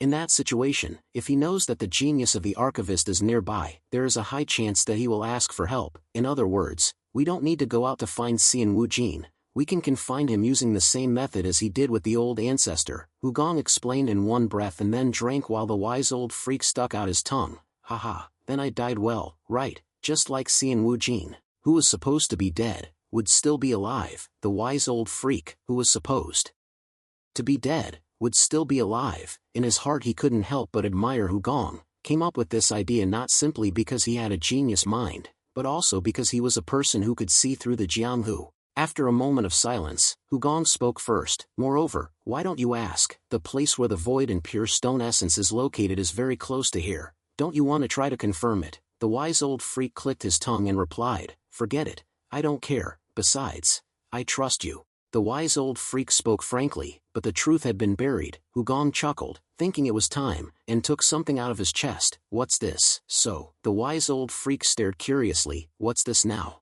Hugong took a jade bottle from his chest and handed it to the wise old freak. Here, the undying jade. The wise old freak's eyes were filled with astonishment. What is this? But didn't you say the undying jade was replaced with a fake? Hugong immediately introduced himself with pride. Yes, the one who meticulously and cruelly replaced the undying jade with a fake is me. The wise old freak was speechless, dumbfounded by this sudden turn of events. Hugong smiled and persuaded the wise old freak to accept the gift as a memento from Guiguzi. This is what your brother found. Thanks to him, I found it. It's your brother's relic, so it's only natural that I give it to you. The wise old freak choked with emotion, unable to speak. He carefully cherished the jade bottle. He truly didn't care about the undying jade, only wanting to find his brother. That alone proved he was worthy to receive it from Guiguzi's efforts. Before the wise old freak could cry from emotion, Hugong stood up and strode away. After all, the old master will die tomorrow. Let's go down the mountain now. The wise old freak awkwardly got up to follow him. Wait for me. Whether I die or not doesn't matter. Let's talk more. I mean, there are so many questions. Does the Heavens Master Squad know about this? The undying jade. The wise old freak babbled like a fledgling, but Hugong just remained silent, continuing to walk with a mysterious smile. The wise old freak continued pointing to the sky and asking relentlessly, besides, haven't you noticed, those birds have been circling above us all this time, strange birds, each one flying back and forth, white, black, red, like they're watching us. Hey, are you even listening? Hugong just smiled and looked at the sky. Get down here. The wise old freak looked at the bird and wondered what Hugong was talking about. Meanwhile, the scarlet bird had heard the conversation and knew what to do. As it landed, its red feathers appeared, then turned black, white, and finally back to red as it perched on its master's shoulder. The wise old freak was astonished, thinking they were different birds, but it was actually just one. But the surprise didn't stop there. The scarlet bird chirped and greeted him. Hello, the wise old freak. The golden toad, climbing on the scarlet bird's back, also nodded and smiled. The sight left the wise old freak speechless, his mouth hanging open. The next day, at Bukyo Mountain, where the fake rumors about the undying jade circulated, countless people from all over were still gathering to search, but some weren't interested in the undying jade. That was the unofficial owner of Bukyo Mountain, the Green Forest Northern Camp Master. As strangers flooded the place every day, the mountain owner was always filled with laughter because his livestock was selling like hotcakes. Hunting was forbidden on the mountain, so if you wanted grilled food, you had to buy it from the Green Forest Northern Camp. Cows, chickens, pigs, all were profitable ventures. Of course, there were many unethical hunters. The Green Forest Northern Camp would capture and defeat them if they were weak opponents, but would turn a blind eye to the strong ones. The selling operation was mostly done by the subordinates of the Green Forest Northern Camp. However, there were times when the camp master himself stepped in, especially when dealing with highly influential people, and until now, it was the same. The camp master led a cow and stretched out his hand. Money.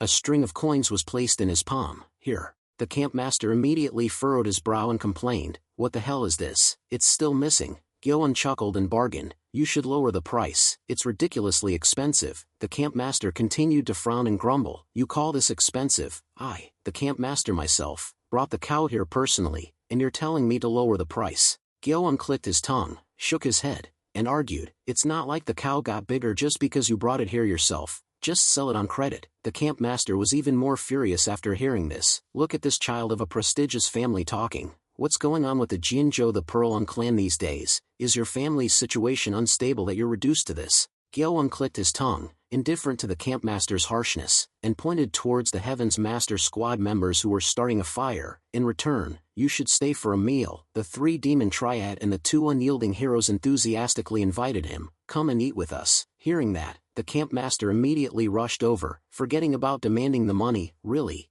Gyoen couldn't help but laugh at the camp master's quick nod. After a while, a cow was cut open and roasted. Many people sat around the fires, about 30 people, all members of the Heaven's Master squad. Those newly arrived at Bukyo Mountain, and even those who were just wandering around were invited to eat. Soon, the meat was cooked. Everyone put a piece in their mouth, and exclamations of delight echoed around as the meat melted in their mouths. But one person wasn't very happy. The Miram Alliance branch manager of Shangxi, Gu Yangsu. Seeing his serious expression, Chiakja asked, "You seem troubled. Has the Miram Alliance received more information?" Yangsu remained silent, shaking his head. "There are things more important than that." Chiakja's eyes widened. At the same time, everyone's eyes around him, including the Heaven's Master squad, focused on Yangsu. Could the thing more important than the undying jade be? Curiosity and surprise surged. A sense of anticipation also appeared in everyone's eyes. Even the Heaven's Master squad, who knew about the location of the undying jade, were startled, squinting their eyes.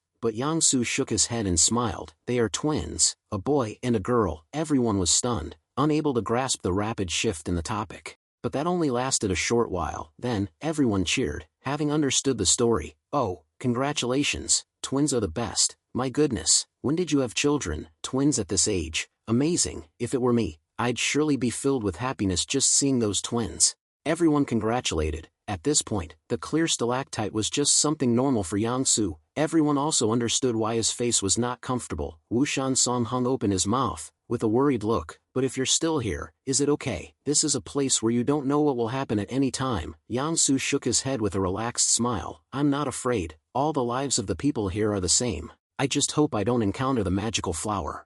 The others all nodded in agreement. Huagong Divine Spirit was a character who recently emerged as a hot topic. No one didn't know the story of Divine Spirit defeating both the demon monk and Yomrezu at the same time, but some people were skeptical, like Chiakja, someone with experience from the same era as Chiakja. "Honestly, I can't believe that Huagong Divine Spirit could wipe out the demon monk and Yomrezu in the blink of an eye. Does such a character really exist?" Chiakja, what do you think? Chiakja was slightly startled, knowing that Divine Spirit was his leader, but he remained calm and agreed with Chiakja. "I think it's just nonsense. After all, who is there in the Jianghu that you, Chiakja, don't know?" Chiakja laughed. "Right, of course, it's like that." The cheerful conversation was interrupted by a loud roar. The ground shook violently, almost like an earthquake. Everyone looked around in panic. "What is it? A landslide?" "Everyone, what's happening?" The answer to everyone's question came quickly. The surroundings suddenly became noisy. The dust hadn't even settled when a person appeared frantically from the other side of the mountain and yelled, "Big trouble, Huagong Divine Spirit has appeared."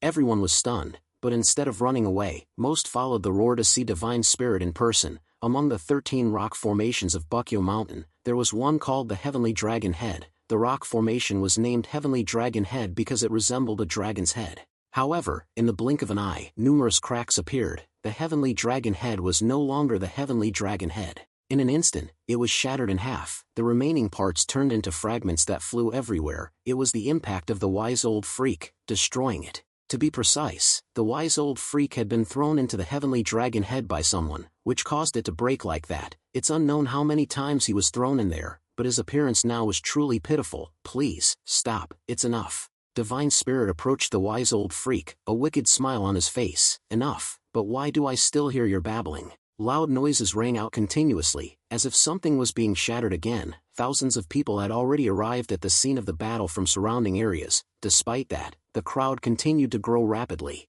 Seeing the horrifying situation before them, even the 3 demon triad, who knew about the plan beforehand, shuddered and stopped people from going closer. Wait, everyone stop."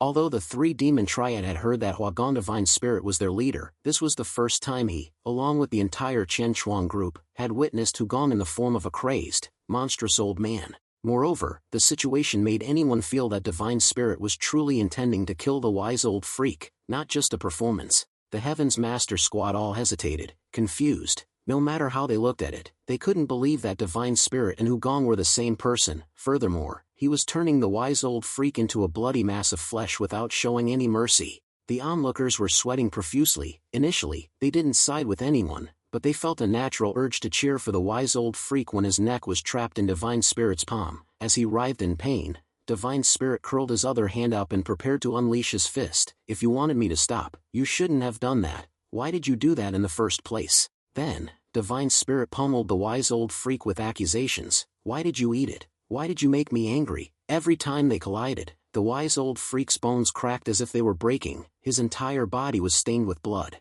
The witnesses all flinched every time Divine Spirit's fist landed. The campmaster's face turned pale and he yelled, "What did he eat to do this?" Someone stopped them. Nang and Wang immediately intervened. "Don't do anything rash. Get ready to run. We might all die now." The campmaster could only lower his voice helplessly, "But that's too serious." At this moment, Divine Spirit had driven the wise old freak to a rock formation and continued to punch him in the head. Every time his head collided with the rock, fragments flew off. His hair was stained with blood, as if the back of his skull was splitting open. After Divine Spirit slammed the wise old freak's head against the rock formation a few more times, the wise old freak finally collapsed, like a withered piece of vegetable. No longer responding, Divine Spirit finally stopped, frustrated. "What the hell?" Divine Spirit shook his hand, letting go of the wise old freak, and roared in frustration, "Hey, what happened to you?" Everyone focused on Divine Spirit's action. The wise old freak must be dead. He could only endure that long because he was the wise old freak. If it were anyone else, they would have died dozens of times under Divine Spirit's hands.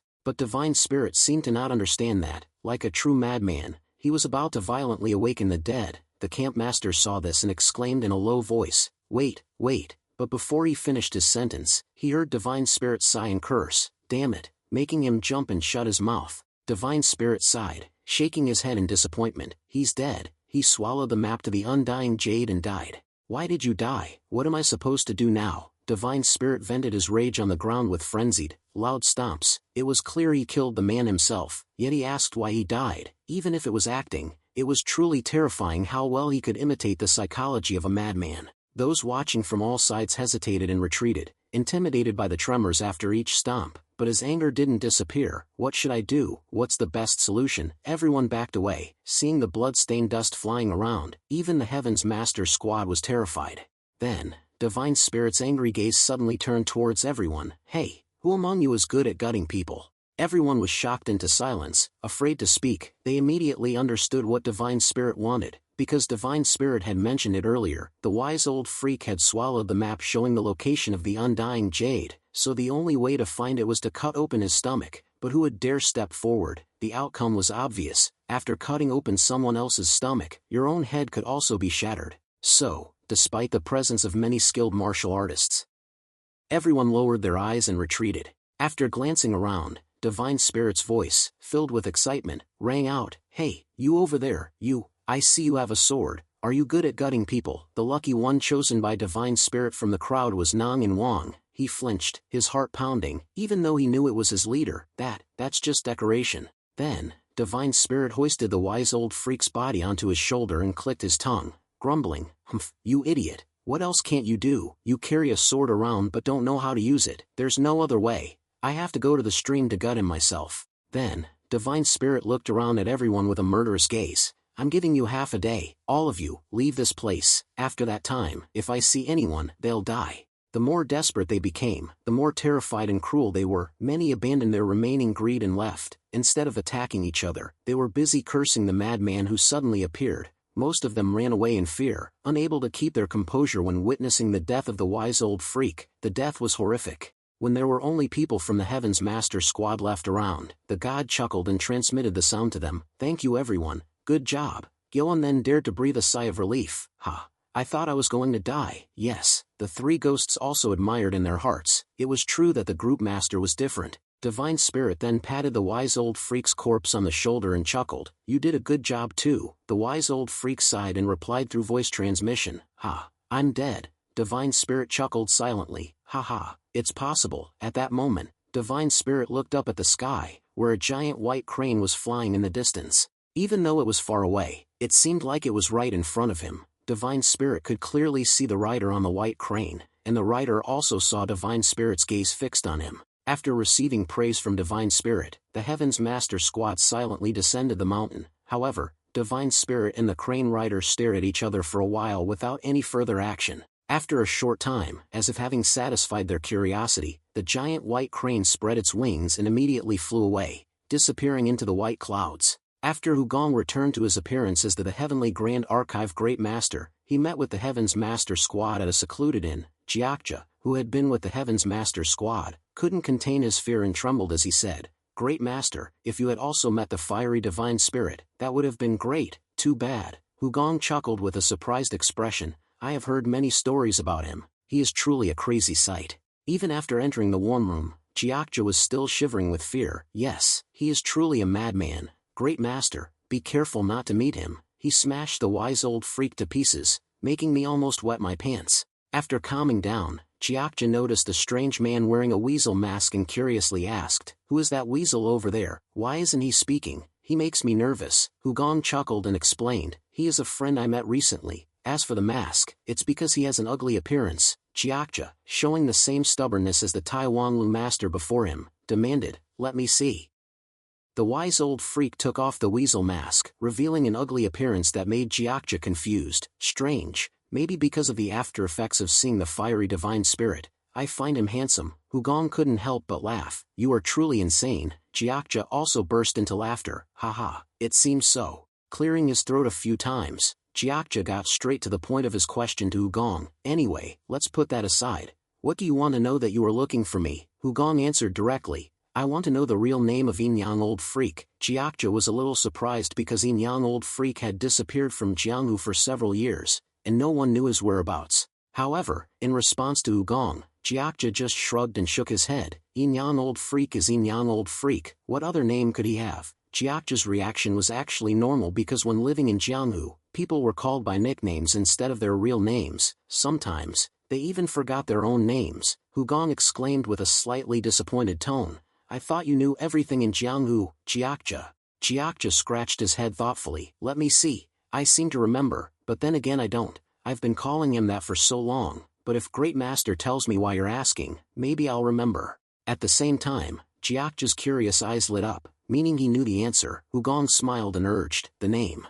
However, stubborn Jiakja insisted on asking Hugong the reason. Hugong patiently closed his eyes, as if he could wait and repeat this hundreds of times. The name. What they did next was spectacular. Each of them stubbornly insisted on their point, arguing fiercely over the reason and the name, refusing to yield. The time passed, and those around them felt their eyes burning. Finally, the wise old freak, who was sitting aside, couldn't take it anymore and yelled angrily, "Let's play rock paper scissors." Hugong and Jiakja looked at the weasel with dumbfounded expressions. Hugong spoke first. 3 wins out of 2, Jiakja immediately protested. 5 wins out of 3. Hu Gong calmly sealed the deal, causing the wise old freak to laugh loudly behind the mask, followed by an explosive rock-paper-scissors show from Jiakja, but the wise old freak predicted that there would be nothing worth watching in this match. The reason was that all of Hu Gong's skills were crazy, his hands were many times faster than the eye could see. The wise old freak had discovered this when he was attacked by him on the mountaintop. Therefore, during rock-paper-scissors, multiple shapes were presented at the same time. It seemed like they were simultaneous, but there was a slight difference. Even when Jiakja put out his hand late and Hu Gong's hand was out first, causing him to lose, Hu Gong instantly turned defeat into victory by changing the shape of his hand. However, Jiakja couldn't see this change. The second time was the same. And of course, the third time in a row, he used the same trick, but Jiakja couldn't see through Hu Gong's tactics. Hu Gong's 3 consecutive victories caused Jiakja's face to darken. What the hell, can you read my mind? Hu Gong chuckled and urged, now tell me the real name of Yin Yang old freak. Jiakja reluctantly straightened his posture and cleared his throat. Alright, since I lost, I'll tell you, Yin Yang old freak's name is Xian Wu. The sound then became muffled in the wise old freak's ears. While Hu Gong was very calm because he only wanted to confirm his speculation, the wise old freak reacted differently. His eyes behind the mask widened when he heard the revealed name, and in a flash, related stories from the past came back to him. People change according to their environment and situation. It can be fast or slow, and the direction can be good or bad in the eyes of outsiders. However, everyone involved believes it's the right direction for them because at that time, they think it's good. Of course, no one wants to believe that their decision is in a bad direction. Similar to this case, the story began a long time ago, about 200 years ago. Tianjin Shuku was facing extinction and realized that intelligence and knowledge were useless in the face of a sword, so they changed. Therefore, Tianjin Shuku divided its power into 2 directions, day and night. Those who belonged to the day would hold pens and books, taking the position of a family genius in academics. Those who belonged to the night would walk in the shadows with magic arts. Magic arts naturally invaded the path of Tianjin Shuku. Because Tianjin Shuku had no foundation in martial arts, it would take a long time to cultivate and accumulate to achieve anything if they followed the path of true martial arts, but they needed to become stronger quickly. However, the path could be shortened if they practiced magic arts. This was the beginning of the absorption of Yin energy technique in this family.